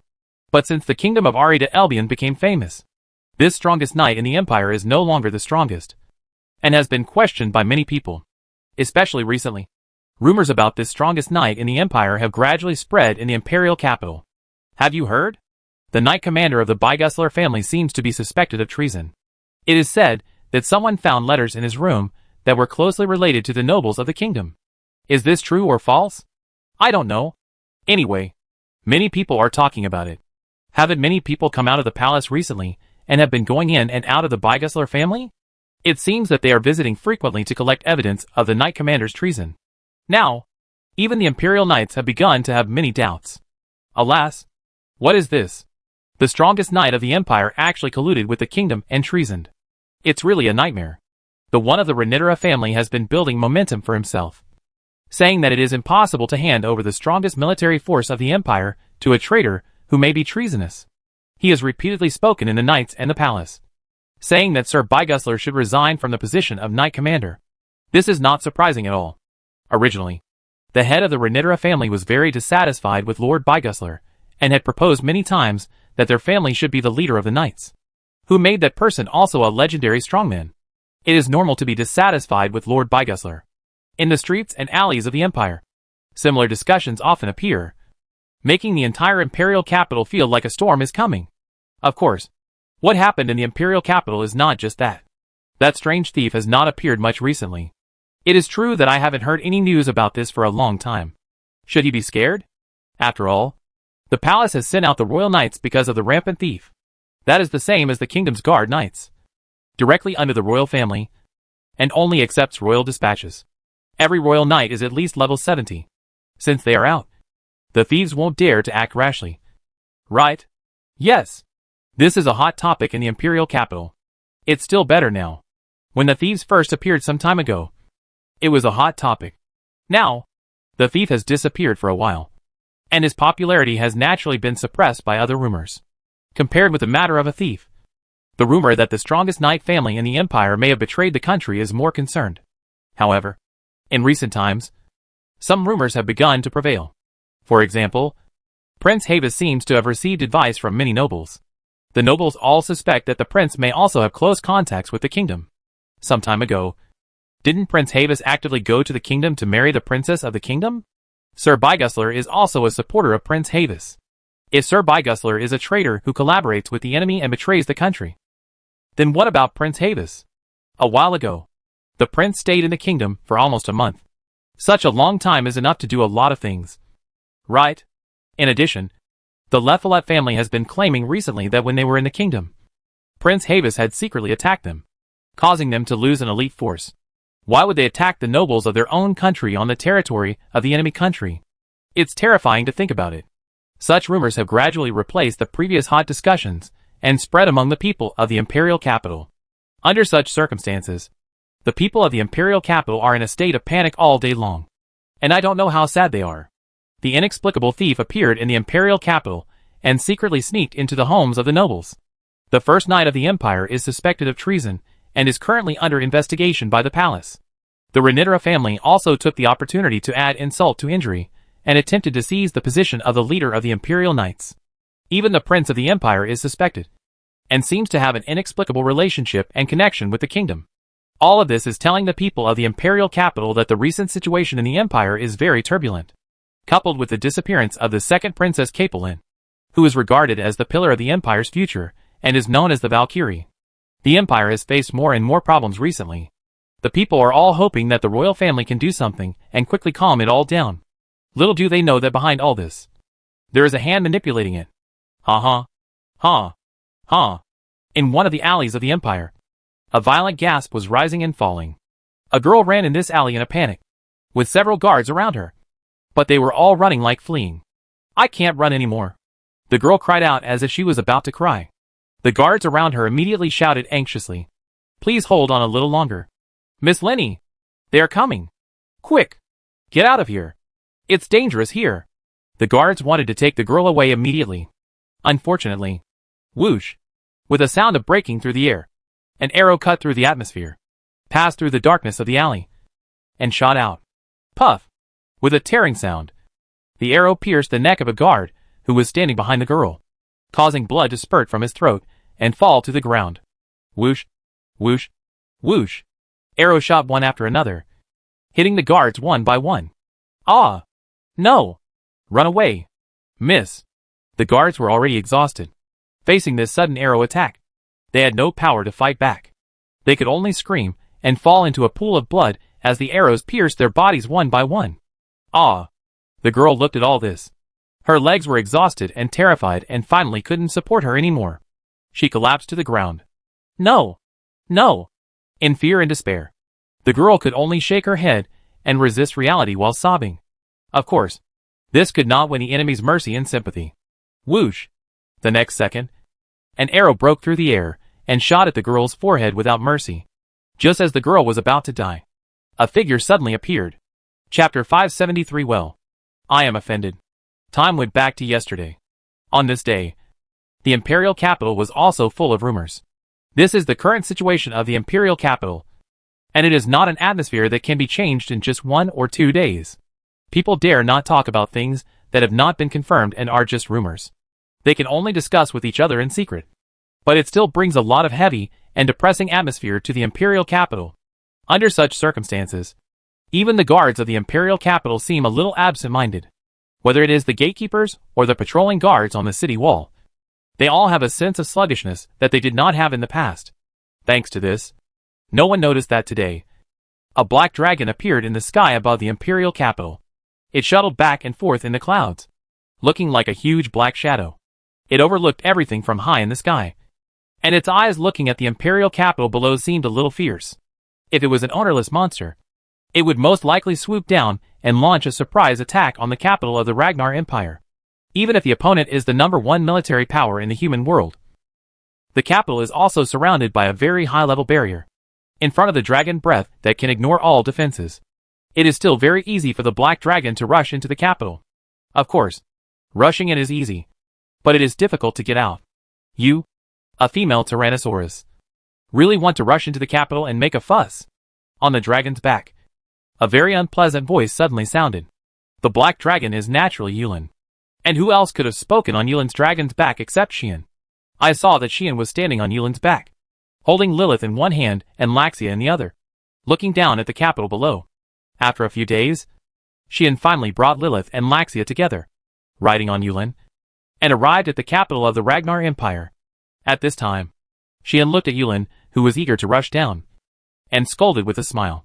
Don't think that you are invincible just because you have been promoted to the extreme level. I tell you, before you have transformed into a human and have unique skills, even a legendary existence, with powerful unique skills, can easily defeat you. Not to mention the Imperial Knights of the Empire. If you don't want to be skinned and pulled out, it's better to be honest. Xian's words were exchanged for Yulin's dissatisfaction. The Black Dragon roared a few times, both complaining and aggrieved. There is no way. Thanks to Xian's unremitting efforts to provide magic during this period. After leaving the elf country and returning to the capital, Yulin finally took a very crucial step. This monster king, who was nearly invincible among monsters and had reached level 99, successfully upgraded his level to 100 just a few days ago. In other words, Yulin was now at the ultimate level, reaching the limit of life and the highest level that could be reached in theory. This made the Black Dragon very excited. When in the capital, it could not help but let out a thunderous roar and blew a magnificent dragon breath into the sky, causing a great commotion. It was also because of this that Xian decided to set off immediately, after giving gifts to Vivian and others, explaining Melika's situation, and spending a night with Roxy. He left the capital with a commotion-causing female Tyrannosaurus Rex and headed for the Empire. The people who went with him, as agreed before, were only Lilith and Laxia. However, because of the promotion to the extreme level, Yulin has been very excited these days, and she can't wait to find a strong opponent to fight, looking like a violent person who is about to destroy everything. Now, the group has finally arrived in the Imperial capital, but Xian poured cold water on them when they were most excited. It's no wonder that Yulin wants to complain and feel wronged. But what Xian said is not wrong. Even if Yulin has been promoted to the extreme level, without unique skills, he may still lose miserably against those with powerful unique skills. Let's not talk about anything else. Just say that the strongest knight in the Empire, Rocket, is at least at the top level of the legendary level. Even if he is not as strong as Aridia, he is not much worse. Xian still remembers that the opponent's level is as high as 97, and his strength is so strong that he can pose some threats before he has obtained numerology. Facing this old knight, Yulin may capsize in the gutter, not to mention rushing directly into the Imperial capital and facing the army of the Empire. On the side, Laxia looked down at the Imperial capital below and spoke lightly. Unlike the royal capital that vigorously develops magic business, the Imperial capital is a steel city that emphasizes military combat power. The number of warriors is overwhelmingly more than that of magicians, and it is very martial. Xian already knew this. Even looking down from here, Xian could see a metropolis with the color of steel, which looked like a military fortress, and was somewhat similar to Cosmos. The difference was that the area of the Imperial capital was not only much wider than that of Cosmos, but also exuded a strong atmosphere. I remember that in the Empire, the most famous knight group was not a royal exclusive knight group like the Kingdom's Guard Knights, but the Imperial Knights with hundreds of thousands of troops. Right? Xian vaguely remembered some intelligence about the Empire that he had learned. Yes. Laxia nodded and said expressionlessly, the nature of the Imperial Knights and the Kingdom Knights is the same, but the strength of the Imperial Knights is far greater than that of the Kingdom Knights. Before being severely damaged by Mr. Xian, the Kingdom Knights had less than 100,000 troops. The Imperial Knights are different. Not only do they have hundreds of thousands of knights, but each of them is a heavily armored knight equipped with a heavy armored warhorse. The combat effectiveness of one knight may be several times that of the Kingdom Knights, or even higher. In this way, the Imperial Knights are far superior to the Kingdom Knights in both quality and quantity, as expected of a country with the best military. If the kingdom did not have the Guards Knights and the Dragon Corps, perhaps it would not be able to compete. Right? Xian curled his lips. Xian had heard Luo Shi mention the military policy of the Empire several times. So, he knew that in order to develop the military, the Empire not only monopolized the military power, but also encouraged the nobles to train their own private troops, constantly improving the military atmosphere and making the empire's military stronger. Under the impetus of this atmosphere, the strength of the imperial knights was naturally continuously expanded and improved. But on the contrary, the knights directly under the imperial royal family were not as strong as the guards knights of the kingdom. I remember that the royal knights directly under the imperial royal family, although only high-level knights above level 70 could join, did not have a level of 80 or above. The nature was more similar to the private troops trained by the royal family itself, rather than like the guards knights of the kingdom, which even had legendary strongmen. Right? Xian asked Laxia, who was somehow well informed. For confirmation, Laxia gave him an accurate answer. Yes, Laxia said, here, the status and power of the imperial knights are very great. Unlike the kingdom knights, which were once firmly controlled by the Gallioli family, only the empire itself has the command power. With the support and expansion of the royal family and the empire, not only the existence of level 70 and 80, but even the legendary strong will choose to join the imperial knights, rather than the royal knights, which is similar to the private army of the royal family. This is very different from the kingdom knights. In the kingdom knights, the highest level knight commander is only around 70, and several deputy commanders are only around 60, making the kingdom knights a gathering place for the grassroots combat power of the kingdom. The high-end combat power either joins the guard knights or is recruited by the major nobles to become the commander of the knights in the territories of the major nobles. The combat power stratification is very clear. The imperial knights are different. They include knights of all levels. Even the legendary warrior Rocket is the leader of the imperial knights. Instead of joining the royal knights and becoming the guardian of the royal family, the imperial knights fight in all directions, protecting the country and guarding the borders. The royal knights of the royal family are responsible for completing various confidential tasks ordered by the royal family, so their nature is more like the royal family's private army. On the other hand, the guards knights are composed of the backbone and high-end combat power of the various nobles in the kingdom. The meaning of their existence is to protect the royal family and become the strongest shield of the kingdom. Therefore, in the empire, the most powerful and praised knights are the imperial knights, which gather hundreds of thousands of cavalry, rather than the royal knights, which specialize in completing confidential tasks ordered by the royal family. The number of people in the royal knights is about 33, and the highest level is the royal knights, whose level seems to be only 78. Laxia's words made Xian's mouth twitch. Only level 78? Well, I am offended. As we are both level 78, Xian has a word hack that he doesn't know whether he should say. Anyway, you want to tell me that the empire is actually very powerful, that there is no one perfect under their iron cavalry, and that corpses are everywhere wherever they go. I should be on guard. Right? Xian rolled his eyes. No, I just mentioned it, Laxia said unmoved, with Mr. Xian's strength. Even if the opponent is the Imperial Knights, he should not be too worried. After all, Xian is a ruthless person who destroyed nearly half of the Kingdom Knights with a single Aurora meteor shower. Of course, since the Imperial Knights are different from the Kingdom Knights, the knights in them are not all low-level grassroots combat forces. Even if it is me, it is impossible for me to destroy half of them with a single Aurora meteor shower. Xian was very modest, and then changed the subject. Although, I really want to try it. After all, I am different now than I was then. Right? Roar! Yulin roared immediately, as if she was strongly agreeing with Xian's actions. Lilith tilted her head, not knowing whether she understood. Xian looked at the little girl and couldn't help but touch her head. I don't know if I can destroy nearly half of the Imperial Knights with one Aurora meteor shower. But if this evil god takes action, then, let alone half, the entire Imperial Knights can be solved with one shot. Right? Even if there are legendary strongmen like Rocket inside. It's the same. Then, let's go to the Imperial capital. Xian patted Yulin's head. As usual, you stay in the sky, and fly to nearby to play when you are bored. But don't play too much. Okay? Hearing this, Yulin seemed a little dissatisfied. But there was nothing he could do, so he could only growl. Let's go! Xian then took Lilith in one hand and Laxia in the other, and jumped directly from the dragon's back. The three of them fell freely towards the Imperial capital. At the same time, in a dark corner of the Imperial capital, a figure in a black robe seemed to raise his head. In his eyes, an inexplicable light was flickering. Chapter 574. Please don't harm her. Okay. This time, Xian came to the Imperial capital not only to take back Terre, but also to deal with the imperial concubine named Moro, and find out some things he wanted to know. Therefore, Xian did not want to reveal his identity, so as not to be targeted by people with ulterior motives and then noticed by the people in the palace. Now he is no longer an unknown person.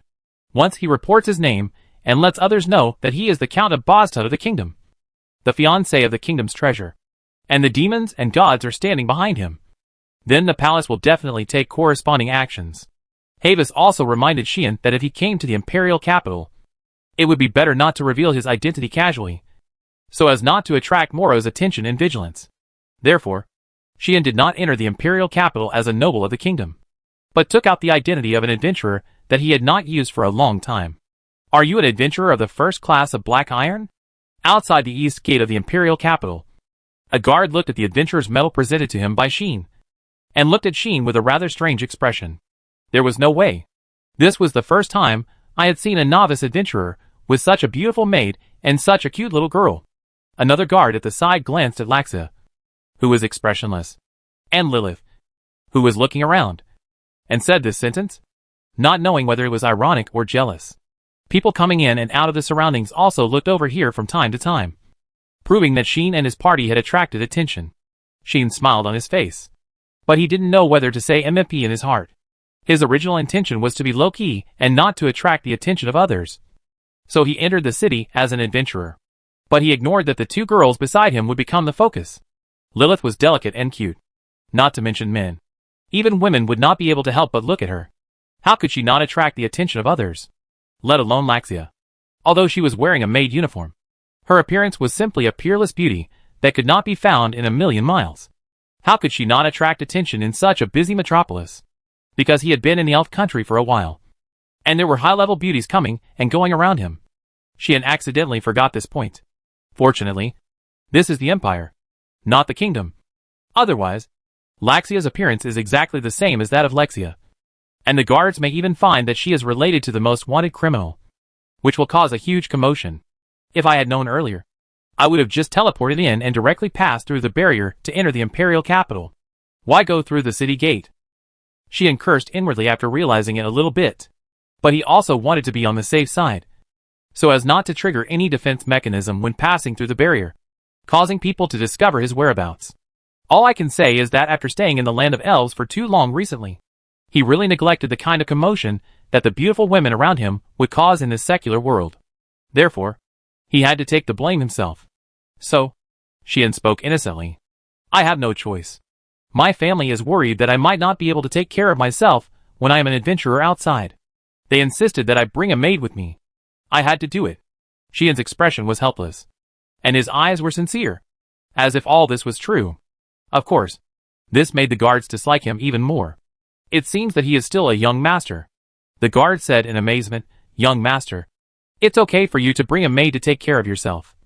But why do you bring such a cute little girl? This question made Xian blink his eyes. Then, Xian laughed. The laugh was very evil. You also think she is cute, right? As Xian said this, he picked up Lilith and bit her fair and smooth face like a crocodile, looking proud and intoxicated. That look made everyone present feel a chill in their hearts, and they understood something instantly. Xian's performance made these people think of the unknown perverted hobbies of some wealthy young masters in private. So, that little girl. Could it be the forbidden delicacy of the young master of this wealthy family? Thinking of this, everyone looked at Xian with contempt. Is this an adventurer? This is simply a dandy playing the adventurer's game. Okay, you go in. The guard threw the adventurer's medal back to Xian, as if he didn't want to get entangled with Xian anymore, and his attitude was extremely bad. Thank you. Xian didn't seem to notice all this. Holding Lilith, whose mood had inexplicably improved, and holding Laxia's hand, he walked into the imperial capital. Seeing Xian like this, everyone whispered one after another. That little girl is really pitiful. She was actually targeted by that kind of scum. He's still an adventurer. I think he just came out to have fun. That maid is also his plaything. Right? How can ordinary rich people walk with maids? I hope he will be bitten to death by monsters in the wild. Such voices more or less reached Xian's ears. Xian just wanted to laugh. Unlocking an achievement that everyone despised on the first day of arriving in the imperial capital? This is very indifferent. However, the customs of the people in the imperial capital are somewhat different from those in the kingdom. I have been showing off my good family background intentionally or unintentionally. But the guards and civilians all dared to look down on me in front of me. It's amazing. The people of the empire seem to be a bit tough and straightforward. As a military power, the people in this country will inevitably admire people with real abilities. They despise those dandy boys who rely on their family background and have no abilities. Although, everyone would despise those incompetent dude. However, most people are more afraid of the other party's family background than despise them. So they will not express their inner thoughts openly. But the people of the empire seem to be different. Even if they don't express all this in person, they will not be submissive. No wonder the empire has always played the role of the strong party in the disputes between the empire and the kingdom for many years. The kingdom has been harassed by the empire for thousands of years, proving that the other party is indeed very domineering and strong, and even quite unreasonable.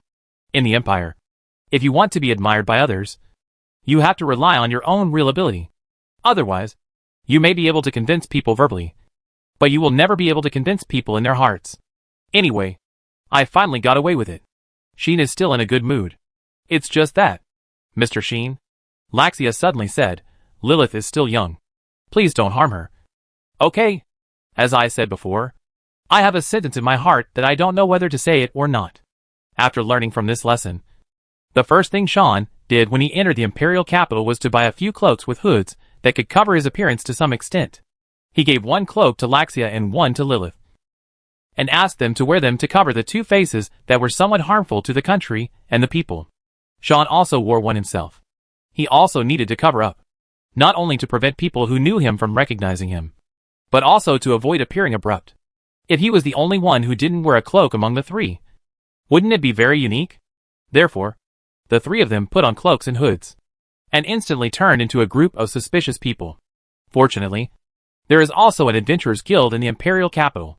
Adventurers wearing various styles of equipment often appear on the streets, which makes Sean and his group look a little suspicious, but not too conspicuous. However, Sheen still found some problems. That is, the atmosphere in the imperial capital seemed a little wrong.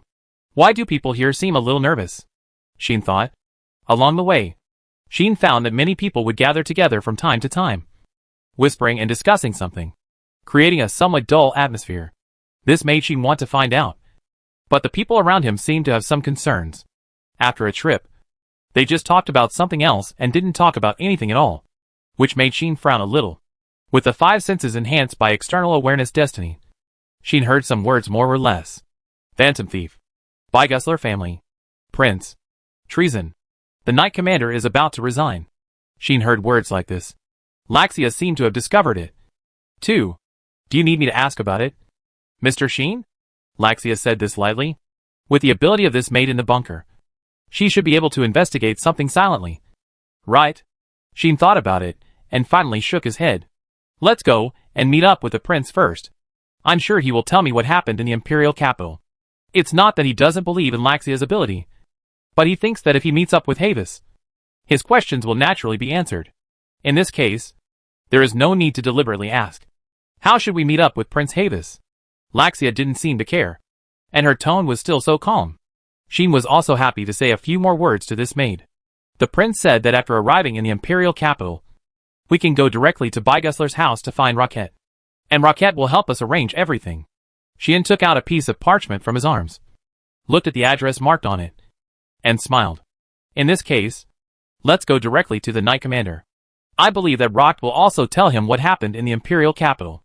After all, the words just mentioned are related to him. What about you? Do you want to find Laxia first? Sheen turned to Laxia. No need. Laxia shook her head without hesitation and said, Miss Laxia's whereabouts are the most difficult to find. Once she wants to hide, basically no one can find her.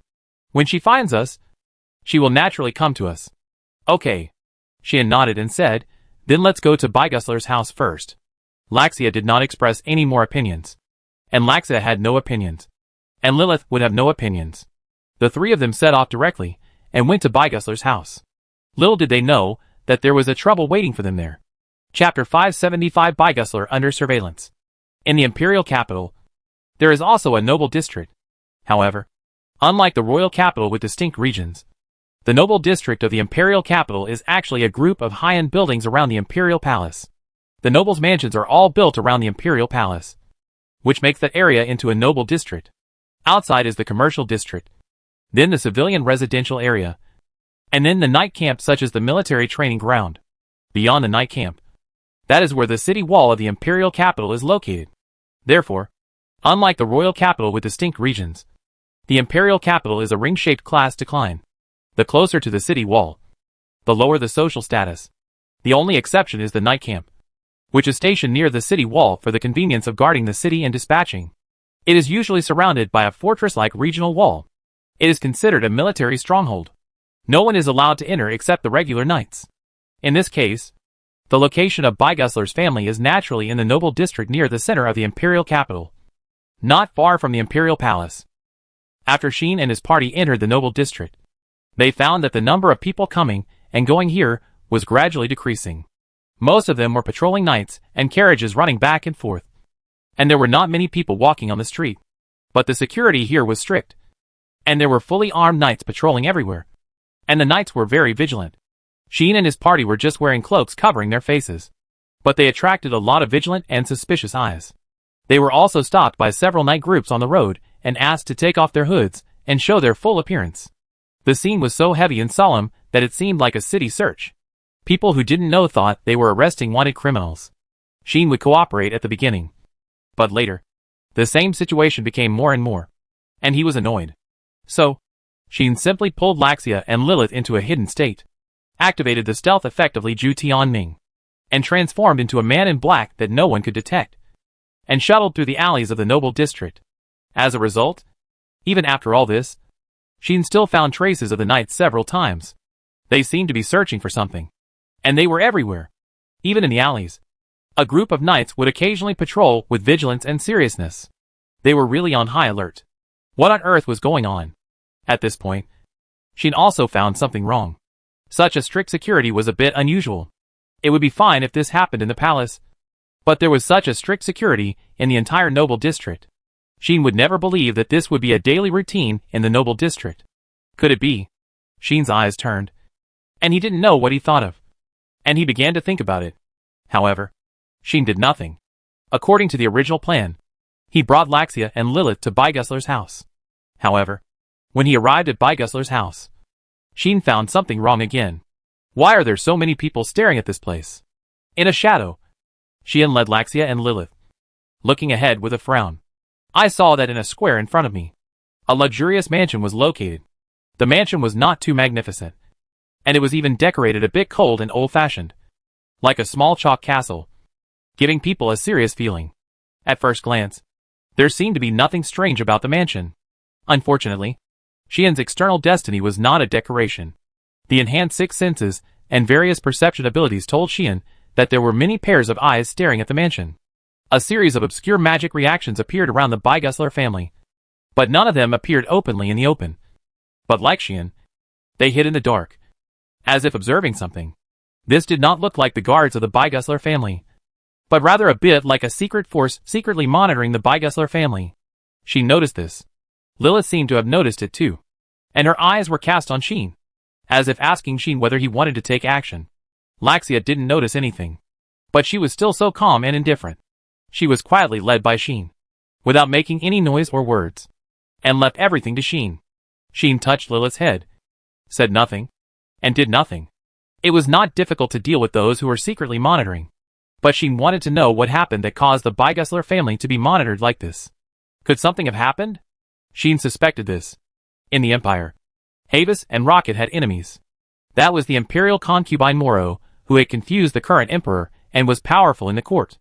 According to Havis, Moro had dealt with several of his brothers and sisters in disguise, and had been trying to deal with him and his sister Kaplan. As a supporter of Havis, Rocket was also one of the imperial nobles who opposed Moro's power. In this case, Moro would definitely not let Havis, Rocket, and others have an easy time. Now, Havis, Rocket, and others have been back from the kingdom for half a month. It is entirely possible that something happened during this period that caused them to fall into trouble. In other words, are they now in trouble? Sheen narrowed his eyes. At the beginning, the reason why Sheen chose to cooperate with Havis was because of his power in the Empire. With the help of the most powerful prince in the Empire, it would be much easier for him to deal with Moro. At least, he could know Moro's whereabouts based on the information provided by Havis, so as to prevent the mysterious imperial concubine from escaping. If it weren't for this concern, Sheen could have brought AI and Lilith to the imperial capital and started a massacre directly, which would be easier than anything else.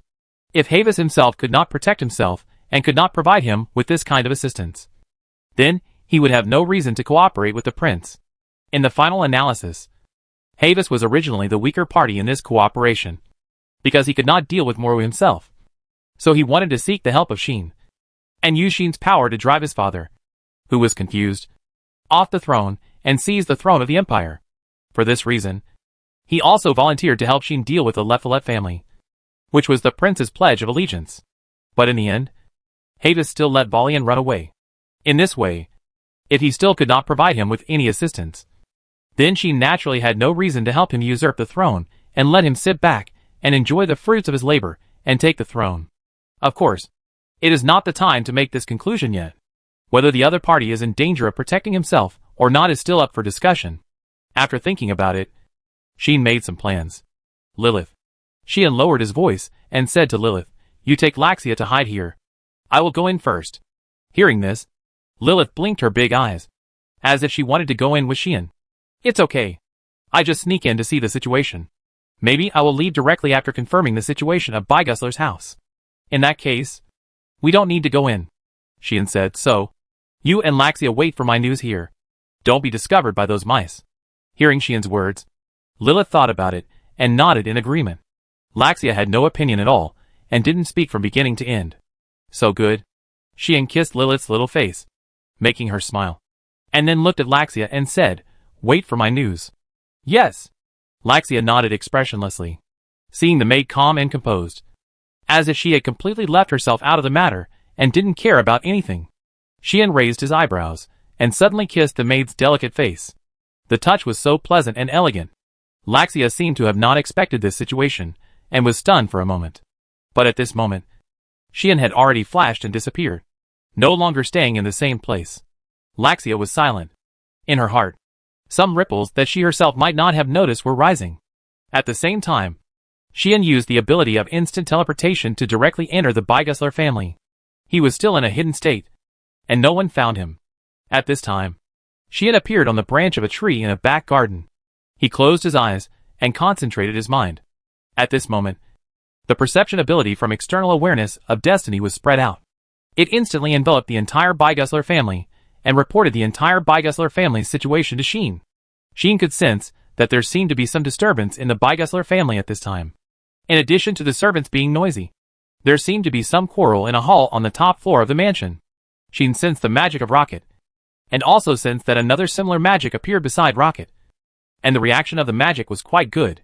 But Rocket's current situation did not seem to be very good, because, in addition to the reaction of the magic that stayed beside him, there were several other magics in the hall. Those magics were in a state of confrontation with Rocket, and each of them was quite good. One of them had a magic reaction that was not much different from Rocket, which surprised Sheen. The second legendary powerhouse. Sheen almost thought of something at once. It should be that person, right? In the capital of the kingdom, there is only one famous legendary powerhouse, and that is Aridia. Although there are definitely more than one legendary strongman in the kingdom, Aridia is the only legendary strongman who works for the kingdom and has a position in the royal capital. On the other hand, in addition to Rocket, there is actually another legendary strongman in the Empire. His reputation is not as loud as Rocket, but he is also regarded as the Imperial Knight second only to Rocket. Like Rocket, he is the head of a knight family, and his status is not much different from Rocket. But how could that legendary strongman appear here and be in a confrontation with Rocket? It seems that something really happened on their side. Sheen opened his eyes. "Let's go and take a look first." Sheen made such a decision. The next second, Sheen's figure disappeared, as if he had never appeared. Chapter 576 Knights in Confrontation. Bygusler's house. Reception hall. Rocket sat on the sofa, looking at the person opposite him. His resolute face, which rarely showed obvious emotions in the past, was now filled with gloom and a faint anger. "Father." A voice that was also full of anger, but also carried a hint of uneasiness, sounded from beside Rocket and entered Rocket's ears. causing Rocket to look sideways. There, a woman wearing light armor, with a sword on her waist, and looking very heroic sat next to Rocket, looking at him, and the humiliation in her eyes was obvious to everyone. Rocket had reason to believe that he must have the same humiliation in his eyes as hers. What they are experiencing now is no different from an insult. Have you thought about it, Lord Rocket? A voice with a sneer sounded opposite Rocket. I saw a middle-aged man who was slightly younger than Rocket, but in his 40s sitting there. The middle-aged man was very similar to Rocket. They were both almost fully armed in armor, and carrying a huge long sword. The long sword was held in the arms of a young knight in his 20s or 30s standing behind him, showing a very strong presence in this environment. It was as if he was intimidating, or threatening, making the young knight, holding it, look smug, like a villain who was relying on the power of the tiger. And the heroic woman's face was full of disgust.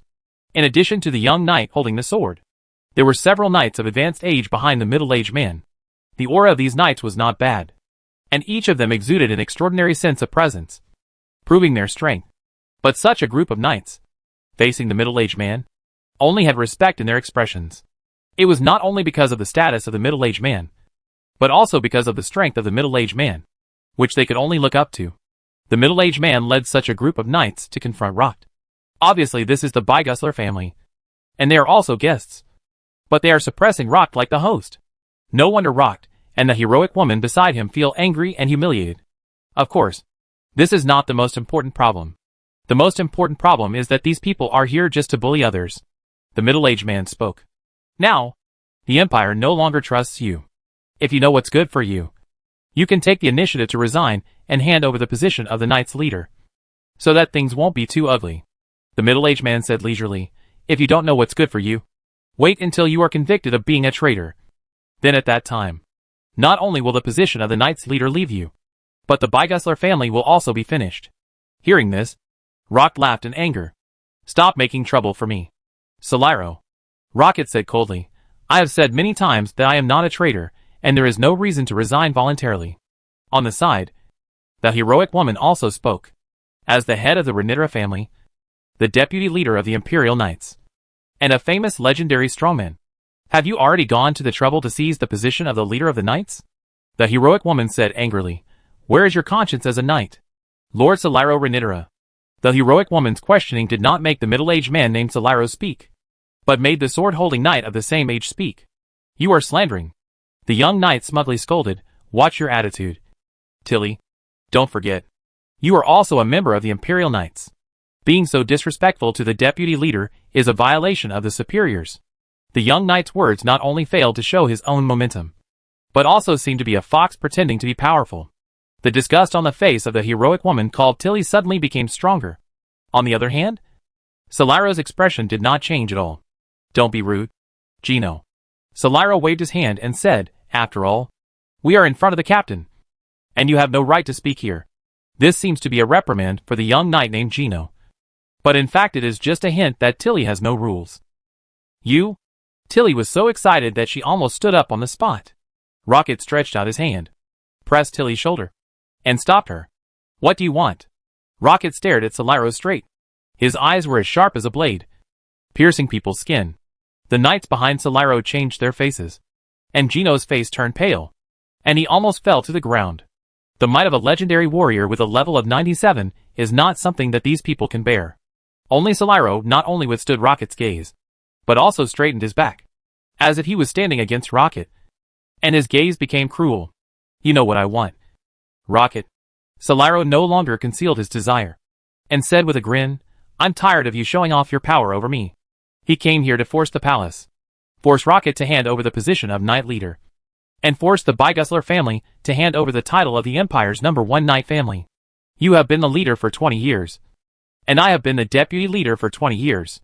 You Bygusler family are even more ruthless. The title of the Empire's #1 Knight family has been occupied by you for hundreds of years, and our Renatella family has been second for hundreds of years. Whenever someone mentions the Knights of the Empire and the Knight family of the Empire, it is always you and your Bygusler family that are mentioned. What about us? Just because we are in the second place, we are always ignored. A strong aura swept out of Solaro's body. This taught us a lesson. That is, only the strongest will be remembered by people. Only the first place is the real winner, and the rest are just losers. Even if it is second, it will not be noticed. So, our Renatella family has been fighting for the first place, and the strongest for hundreds of years. Until today. We finally have a chance. You say, since the opportunity has come, is it possible for me to give up? Solaro stared straight at Rocket, and spoke word by word. No! Impossible. Therefore, taking advantage of this opportunity, Solaro showed the strongest attitude and also took the Renatella family to do the most domineering behavior. The purpose is to drive Rocket out of power. Drive Bygusler out of power. And replace him to become the strongest in the Empire. Rocket certainly knows how hostile the other party is to him and Bygusler. Bygusler and Renitra have been fighting for hundreds of years without stopping. It is not surprising that the situation has become like this. But, Rocket still wants to say, I said, I did not collaborate with the enemy and commit treason. Rocket spoke in a deep voice. What a pity. Is that so? Solaro sneered. Is that important? Rocket's breath was choked. Yes. Is that important? For Rocket, it should be very important. Right? But not for Solaro. He doesn't care whether Rocket has collaborated with the enemy and committed treason or not. As long as he is suspected of this. If there is suspicion, there is an opportunity to make a fuss about it. This is exactly what Solaro needs. Tilly couldn't help it. I think the people who spread the rumor that my father collaborated with the enemy and committed treason are actually you. Right? Tilly said angrily. You spread this rumor deliberately in order to drive my father out of the position of the leader and replace the position of our Bygusler family. Tilly's remarks were already irrational. At least, in the eyes of the Renatella family, this was simply slander. Speak nicely, little girl of the Bygusler family. Solaro stared at Tilly coldly, and Tilly's heart tightened. This is smearing our Renatella family. Gino also shouted as if he had caught the opportunity. The knights brought by Solaro all sank their faces, and their eyes looking at Tilly became extremely fierce. This made Tilly feel breathless. Among all the people present, except Gino, the strength of the others was above Tilly. Even though Tilly is a new generation knight favored by countless people, she is ultimately just a new generation. A leader among the younger generation. Compared with the older people present, who are already old, and have been trained in the Empire for a long time. She is still far behind. If she was too presumptuous, I believe that the knights of the Renitra family would not mind giving her a good lesson. She was not afraid, and even wanted to make a big fuss to teach these guys who were too bullying a lesson. But the world was going downhill. And too many things happened in the past half-month, which weakened the power of the Bygusler family a lot. And all the people were taken away. As a result, in the face of the Renitra family's forced abdication, only she and her father could come forward.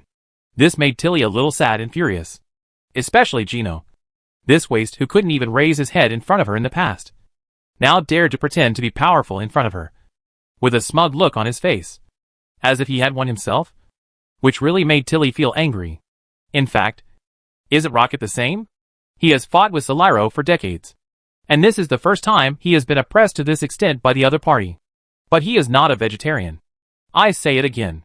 Rocket said expressionlessly, I have not collaborated with the enemy, and I am not a traitor. I believe that Solaro can hear the meaning of this sentence. Sure enough.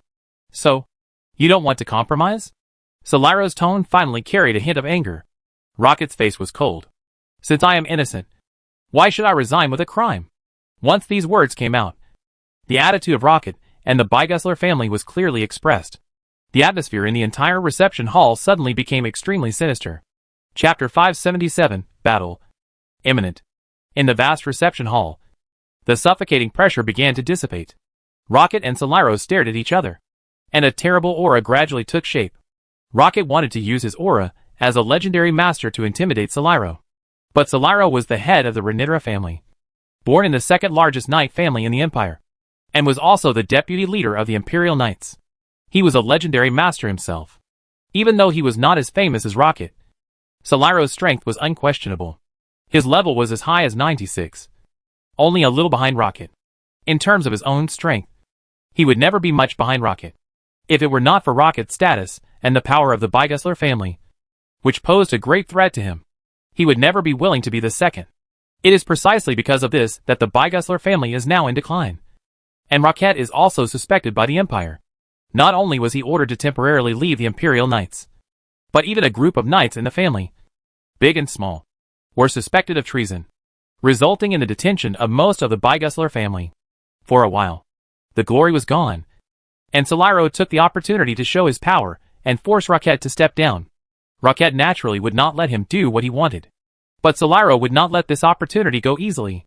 The two of them could not help but release their magic power, letting the monstrous momentum burn around them like a flame, instantly making the atmosphere tremble.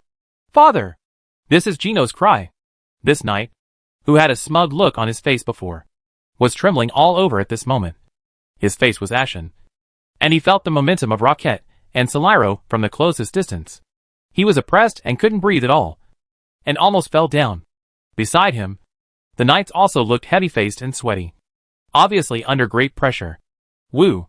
Tilly sat next to Rocket, closer to Solaro than Gino, and felt more pressure.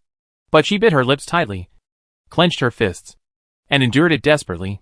That performance was many times better than Gino's.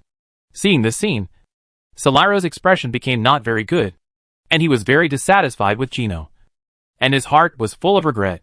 Tilly and Gino are the descendants of Rocket and Solaro respectively, and if nothing unexpected happens, they will be the successors of the next generation of the two families. The performance of the two will determine to the greatest extent who will be better in the competition between the next generation of the two knight families. But it is obvious that Gino is inferior to Tilly in terms of character, prospects, strength and potential. Tilly is a leader among the younger generation. She is only 24 years old, but her rank is 73.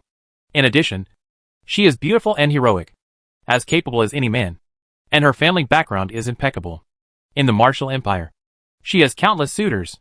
It is even believed that if it were not for the existence of the second Princess Capel line, the title of Valkyrie might have belonged to her. On the other hand, his son is 1 year older than Tilly, but his rank is only 68. He likes to use his power to bully others. He has done many bad things outside by relying on his family and his own favor, and has been despised by many people. Tilly is one of those who despises Gino. But Gino has also taken a fancy to her and pursued her. But he was beaten to a pulp by Tilly every time, which shows how much he is weaker than her. This time, Gino will volunteer to come with Solaro to force the palace, just to show off in front of Tilly. But looking at the current situation, he came here just to embarrass himself.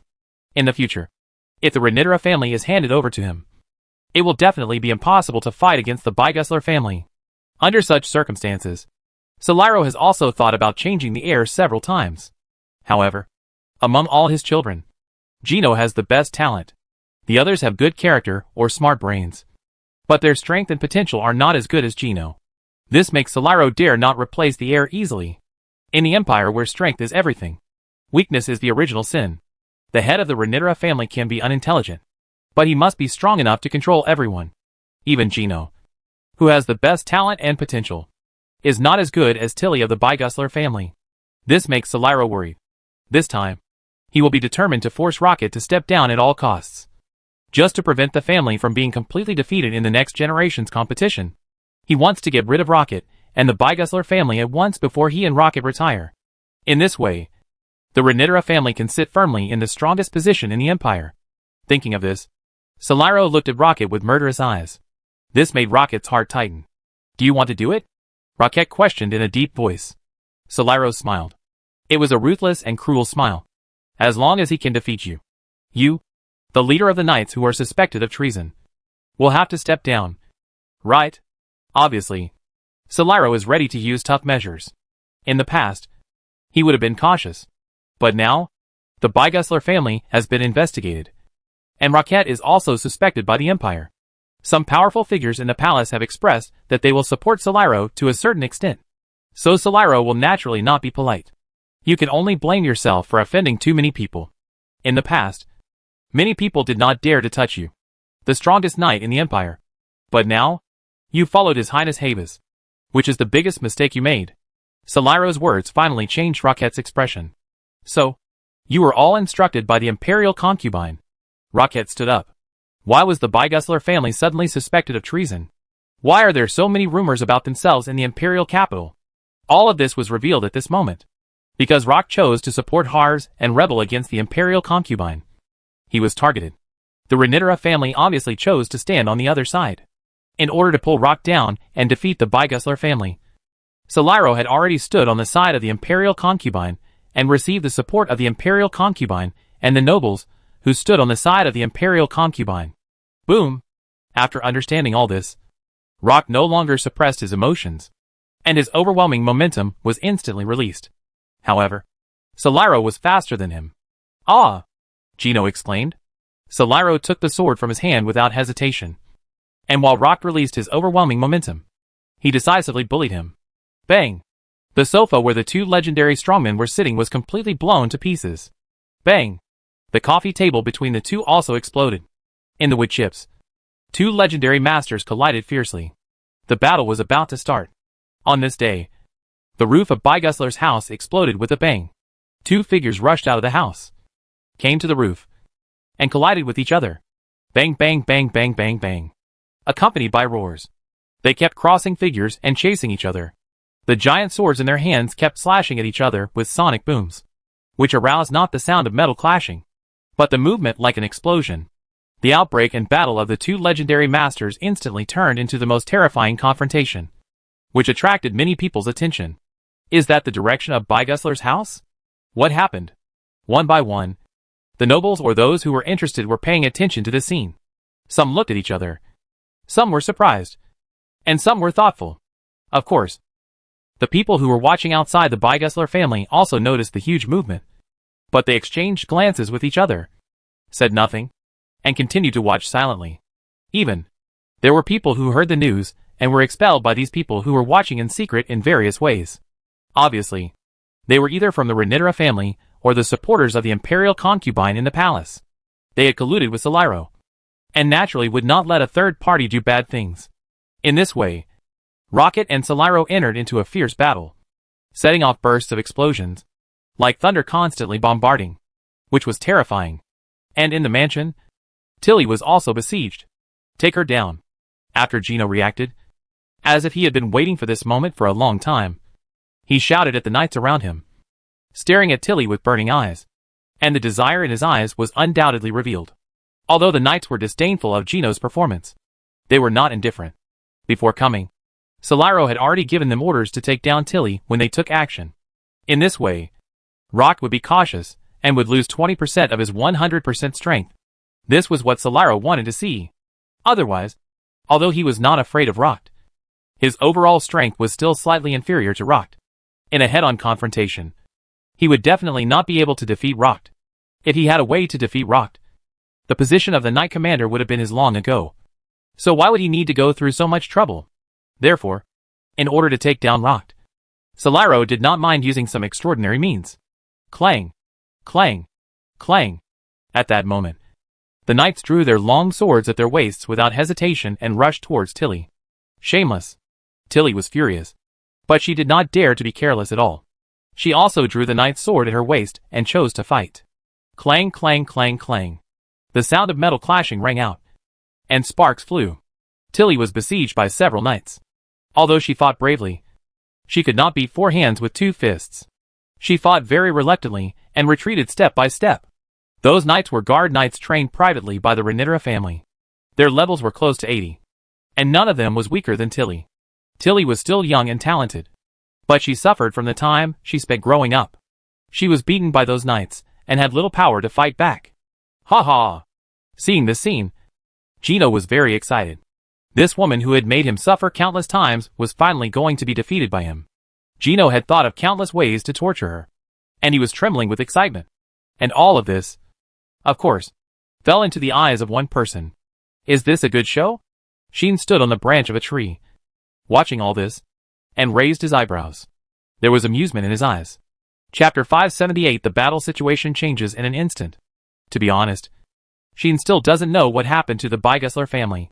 Why did Rocket suddenly fight with others? Who are those guys who fought with Rocket? These questions flashed through Sheen's mind several times. But then, Sheen knew that he should not consider this question now. He should consider another question now. That is, should I take action? Sheen pondered. There is no doubt that Rocket is in trouble. And it is not a small trouble. If I don't help him, maybe he won't be able to get through this level.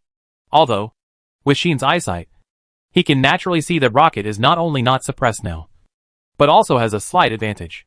The overall strength must be above his opponent. It is not easy to win easily, but it will not be a loss. The problem is that the besieged female knight seems to have a special relationship with Rocket. If something happens to the female knight, it will definitely affect Rocket. At that time, the situation Rocket faces will become much more difficult. In fact, this tendency can be seen from Rocket's current performance. Tilly, Rocket, who was fighting fiercely with Solaro, noticed the situation on Tilly's side. Seeing his daughter, who was surrounded by people, and could only barely parry, a trace of anxiety finally appeared on his face. He wanted to go over to help, but failed. You dare to look around while fighting with me? Do you really think you are Ari de Elbian? Rocket. Solaro took the opportunity to approach Rocket, and the giant sword in his hand was like a pillar of heaven falling from the sky, constantly bombarding Rocket. Rocket hurriedly parried and shouted at Solaro in anger. You actually attacked my daughter. Solaro, you are presumptuous to be a knight. Rocket obviously saw that Solaro wanted to use Tilly to contain him. Solaro sneered. The winner is the king. Captain Rocket, just admit defeat.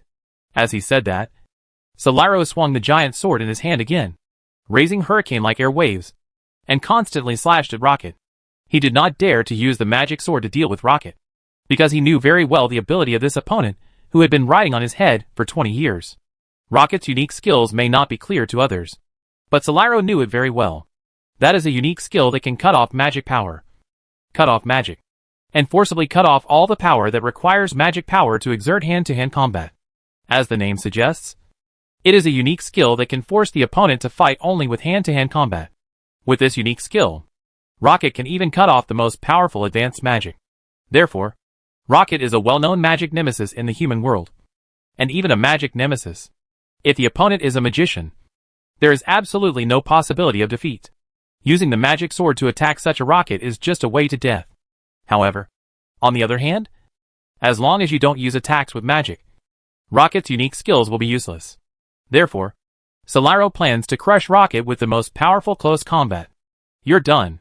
Solaro continued to attack, while using verbal offensives to deal with Rocket. TSK. Rocket naturally knew that his unique skills were seen through by Solaro, and it was almost impossible to use them. At the moment, he was also shocked, and the hand holding the sword shook, and the magic began to surge on the sword. Solaro didn't dare to use the magic sword to attack, but Rocket had no such concerns. He could use the magic sword skill, which was known as a close combat trick, while others could not use it, which was also a huge advantage. This was also the reason why Rocket could tie with Solaro, and even have a slight advantage when his unique skills could not work. After all, Solaro was stronger than Rocket in terms of strength, because Solaro's unique skill was to transform his body to a strength that humans could not have, and to achieve the ability to be on par with Dragon's dragon power. In other words, although Solaro was a human, he had a physical strength that was enough to rival a dragon at this moment. His skin was comparable to dragon scales, hard and difficult to attack. His strength was incomparable, and one blow was powerful. In view of this, he does not need to wear heavy armor, and can block most attacks with his body's defense alone. In addition to his immense strength, he uses a heavy giant sword that can purely increase his attack power, and each strike can split mountains and break rocks. If Rocket had not used the magic sword to fight the enemy, he would definitely not be able to break Solaro's skin, let alone confront Solaro head-on. This is a humanoid dragon, except for not being able to spit out dragon breath. It has all the advantages of dragon species. Boom!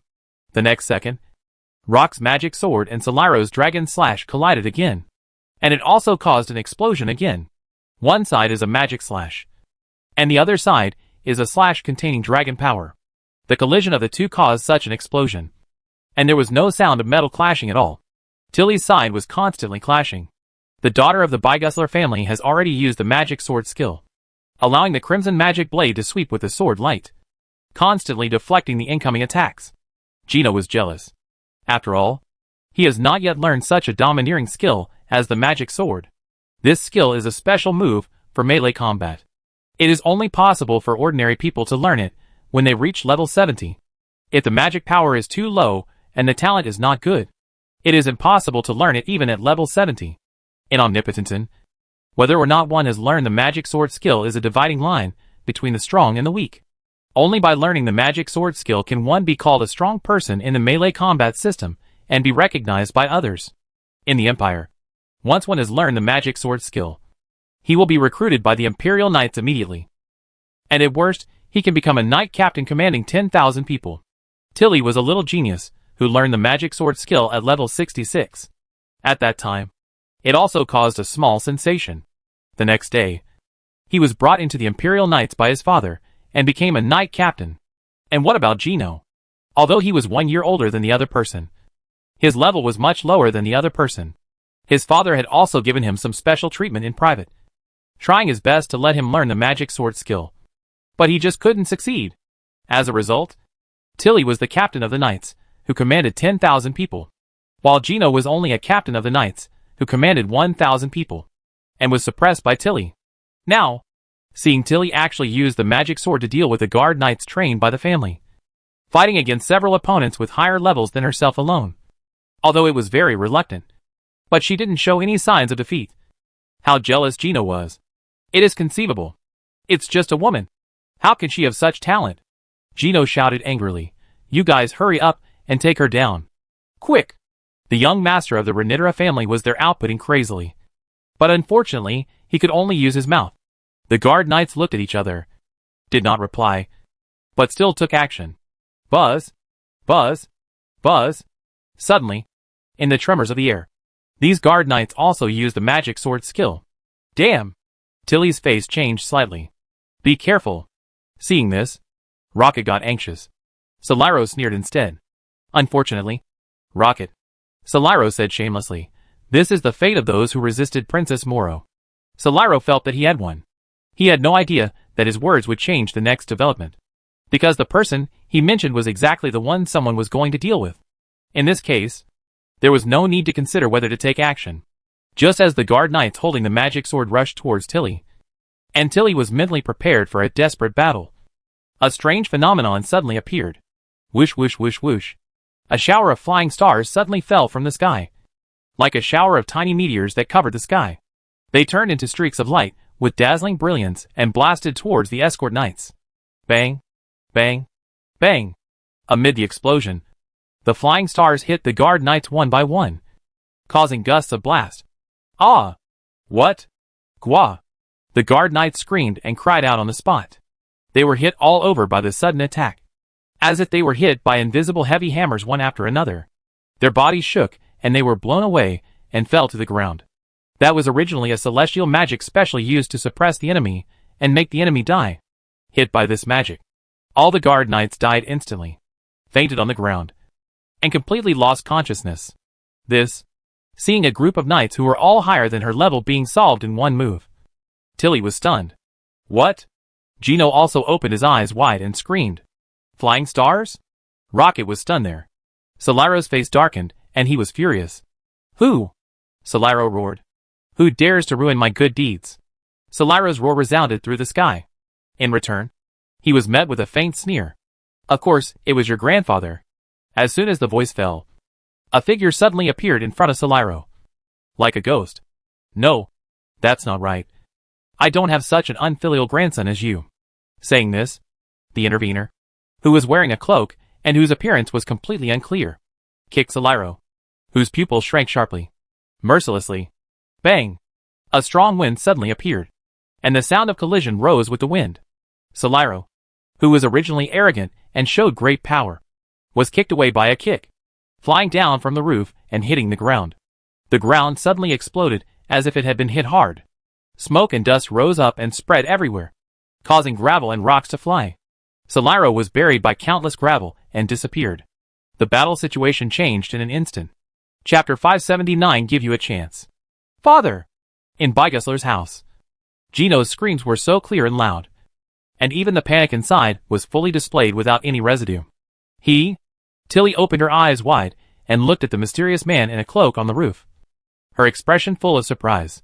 You are? Rocket almost didn't react, looking at the figure with his back to him. He seemed a little doubtful. The sudden change made everyone present stunned, even at a loss. Sheen glanced at these people, said nothing, but cast his eyes on the ground below. There, smoke and dust were still spreading, and gravel fell one after another, hitting the ground with a crackling sound. Solaro was buried in it, and completely disappeared. From the perspective of others, Sheen's attack should be extremely heroic. It is incredible that a legendary warrior was kicked away with one kick. However, Sheen was not very happy. Because the feeling of that kick just now was not very good. Really hard. Sheen murmured. With that kick, he felt like he kicked a piece of fine iron. Not only was it extremely hard, but the force of the rebound almost made him take a step back. So, the kick just now seemed extremely heroic. But in fact, it should not have caused much damage to the opponent. Right? At least, Sheen thought so. The fact seems to be the case. Bang! With a bang, the smoke and dust on the ground were suddenly shaken away, exposing the scene inside. Solaro seemed to have smashed the ground and exploded the rubble that buried him. He was holding up a huge sword and standing in a huge pit, with magic power surging on his body. The falling rubble was bounced away. The rubble and dust could not even get close to Solaro, isolated by the surging magic power. Father! Seeing Solaro completely safe and sound, Gino shouted out in surprise and joy. Unfortunately, Solaro was no longer in the mood to care about this useless son. Who are you? Solaro stared at Sheen with a gloomy face. Why do you meddle in other people's business? Solaro was really annoyed. Almost. Just a little bit. In a little while, his forcing of the palace will be completed. And he will take down Tilly, then take down Rocket, and get what he has always dreamed of. As a result, Sheen's arrival only added a lot of variables, making the situation unclear, and Solaro was naturally very annoyed. However, Sheen said nothing, glancing at the surprised and alert Rocket behind him, and then at Tilly, who was staring at him closely. Sheen thought for a moment and took a step forward. Swish! Suddenly, Sheen's figure seemed to break through the constraints of space, and appeared in front of Solaro as if he had traveled 1,000 miles in one step. Solaro's pupil shrank, and without any hesitation, he stepped on the ground almost reflexively, retreated violently, and distanced himself from Sheen. But Sheen only took another step, and then he rushed in front of Solaro again like a ghost. Snap! With a crisp sound, Sheen stretched out his hand and pressed on Solaro's shoulder before Solaro could react. This time, Solaro's hairs all exploded. He felt as if a sword was pressed against his throat, instead of a hand pressing on his shoulder, and the chill in his heart rose sharply. There was no way. The mysterious man in front of him was elusive, coming and going without a trace, like a ghost, biting him tightly and holding his shoulder before he could react. If he wanted to put a sword against his throat, it would be easy. How could Solaro not feel cold all over? He even pushed his unique skills to the extreme, making his skin as hard as steel to avoid sudden attacks from this mysterious man. If he hadn't controlled himself tightly, Solaro would have wanted to swing his sword and chop off the head of the man in front of him. Who are you? Solaro could only desperately suppress the uneasiness rising from deep in his heart, squeeze out a voice from his throat, and question the other party. The others also witnessed all this with their own eyes, and their hearts were shocked, and their faces were full of horror. The second strongest knight in the Empire, a legendary warrior, the head of the Renitra family, the deputy commander of the Imperial Knights, was so shocked by a person of unknown origin that he dared not even move. The impact on everyone can be imagined. This is impossible. Gino's reaction was the biggest, and his cry was even louder than before. His most relied upon father, a legendary warrior feared by everyone, was now so easily shocked. Gino was unwilling to believe it. That Solaro Renitra? Even Tilly was shocked. On the contrary, Rocket, with his eyes fixed, looked at Sheen's back, and finally remembered something. Instant teleportation. This ability, this skill, in Rocket's memory. There is a person who has it. That person was the fiancé of the kingdom's treasure, and he had defeated the strongest knight in the human world, Arida, half a month ago, leaving a very deep impression on Rocket. Is it him? Rocket's eyes began to light up. If it was him, then this crisis might have a chance to turn around. Rocket's eyes became brighter and brighter. And what about Sheen? At this moment, he seemed to be smiling. Who am I? You don't need to know yet. Sheen lowered his voice, deliberately making his voice seem vicissitudes, and spoke like this. I'll give you a chance. Quit now. Sheen made such an ultimatum. Quit. Solaro's empty hand suddenly clenched. Quit. You actually let yourself quit at this time? Don't be kidding. Before Solaro could express his opinion, Gino was already jumping up and down over there. How could he quit? They were just one step away from successfully suppressing Rocket and Tilly and making them surrender.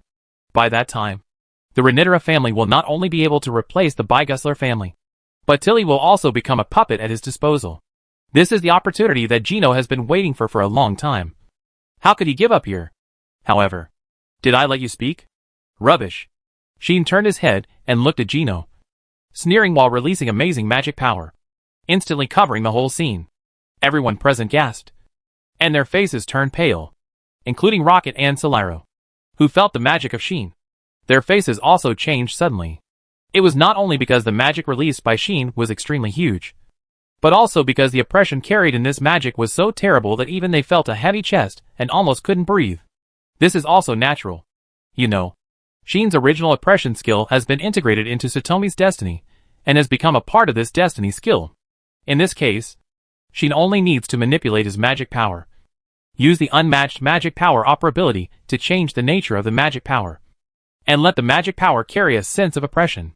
Then, once his magic power is released, it can achieve the purpose of oppression. Under such oppression, even legendary strongmen will be affected. Not to mention a waste like Gino. Bang!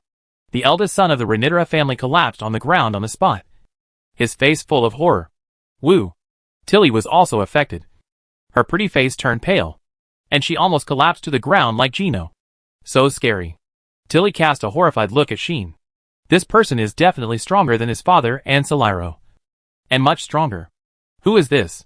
How could such a terrible strongman suddenly appear in the Empire? His father is a top-notch human, with a level of 97. Even in the entire human world, he can be ranked among the top 5. Except for the one in the Mitra Kingdom. There should be no one who can be that much stronger than him. Could it be that he is Aradia Elbian? Or is he a master of the demon clan? Tilly was confused. If Tilly was confused, then Solaro was embarrassed.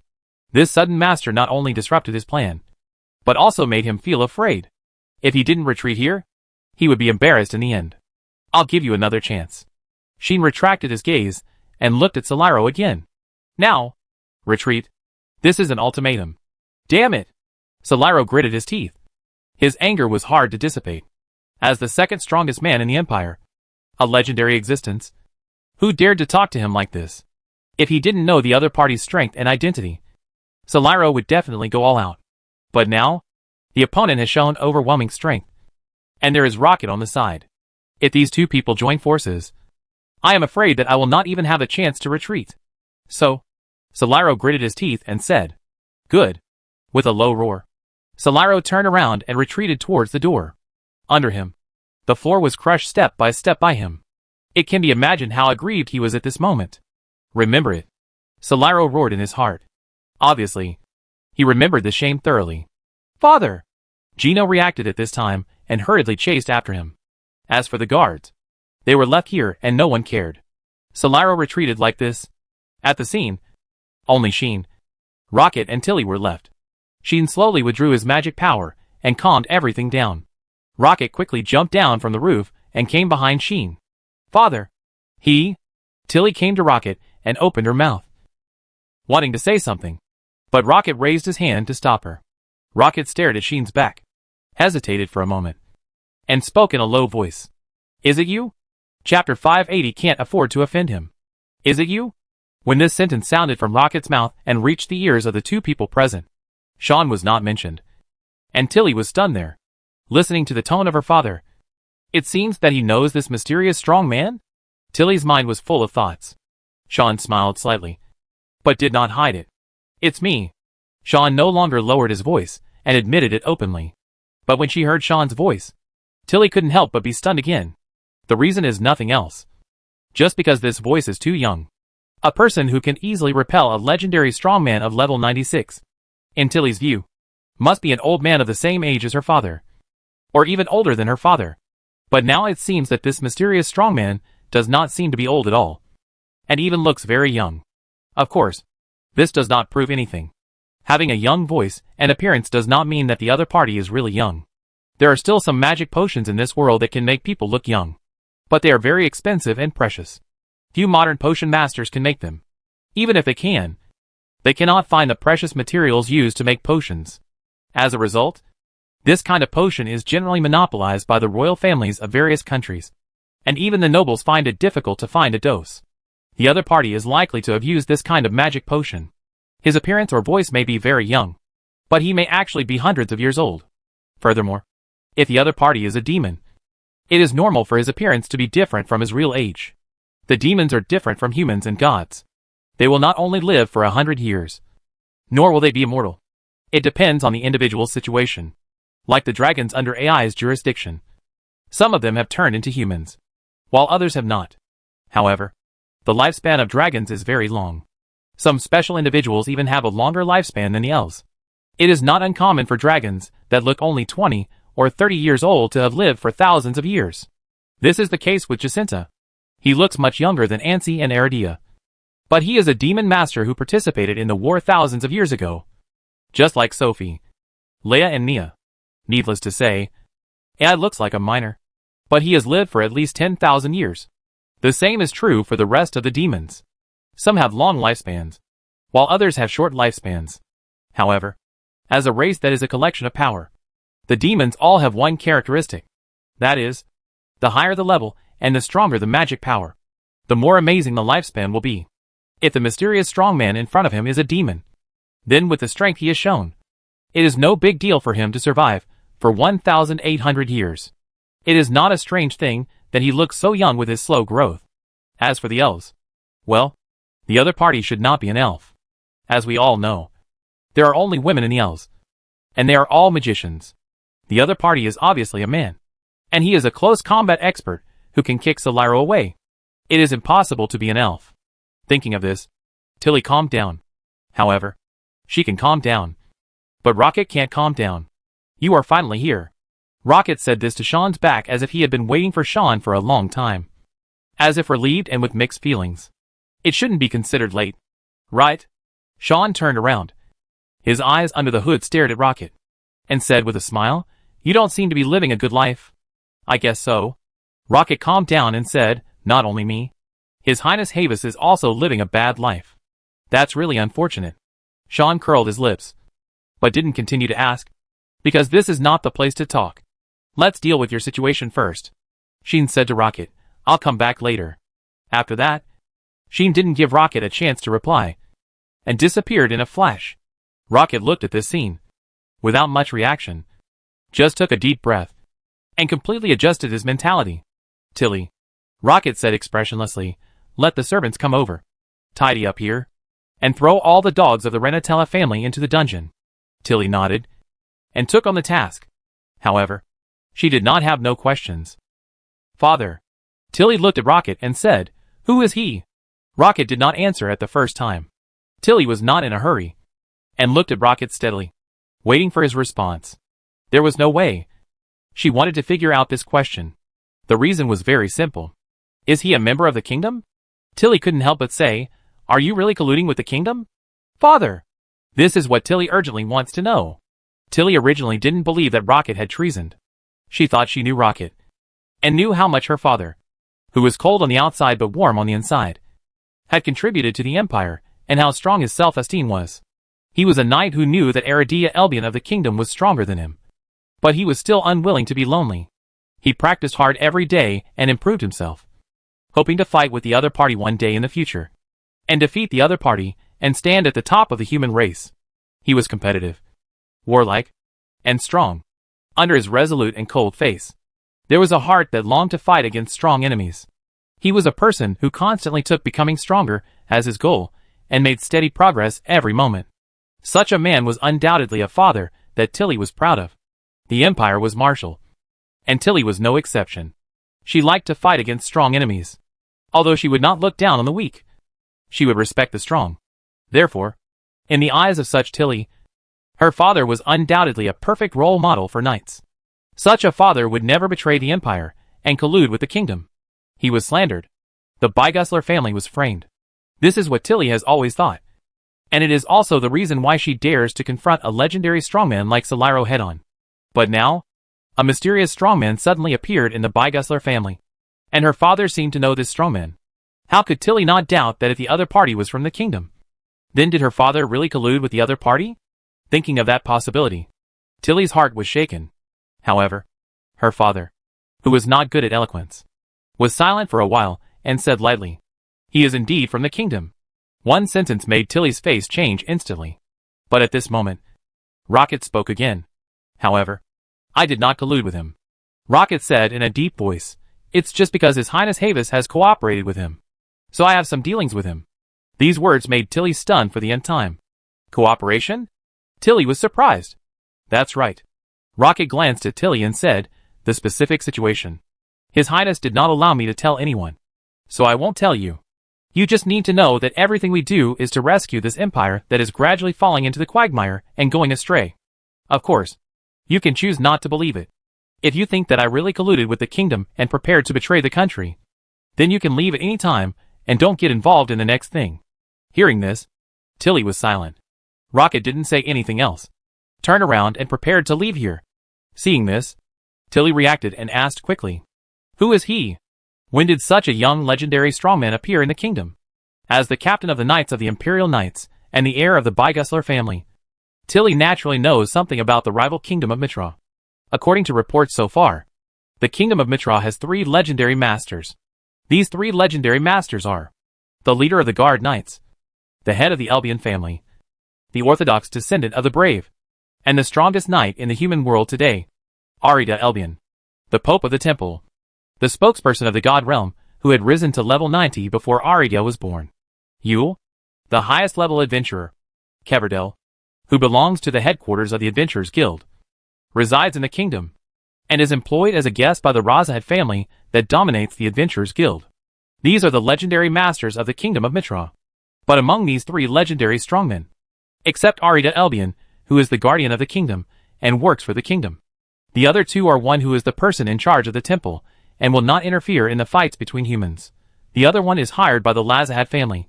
But he is just a guest and an adventurer after all, and he is not really working for the kingdom.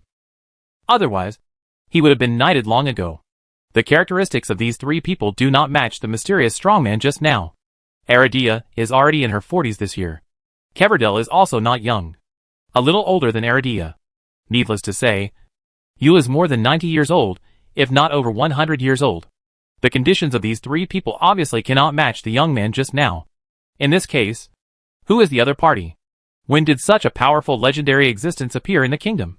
Tilly had to be concerned about this. It's a pity. You better not pursue his affairs. Rocket was silent for a long time, and then said this without question. Why? Tilly frowned and asked unconvincedly. In this regard, Rocket only has one piece of advice. He is not someone you can afford to offend. Nor can I afford to offend him. And even the entire human race cannot afford to offend him. Rocket's voice reached Tilly's ears. Although he was from the kingdom, whether the kingdom could invite him was another matter. After speaking, Rocket left without saying anything more. Tilly was left standing there, her face full of astonishment. A kingdom person that the kingdom couldn't invite? Who on earth was this person? Tilly was confused.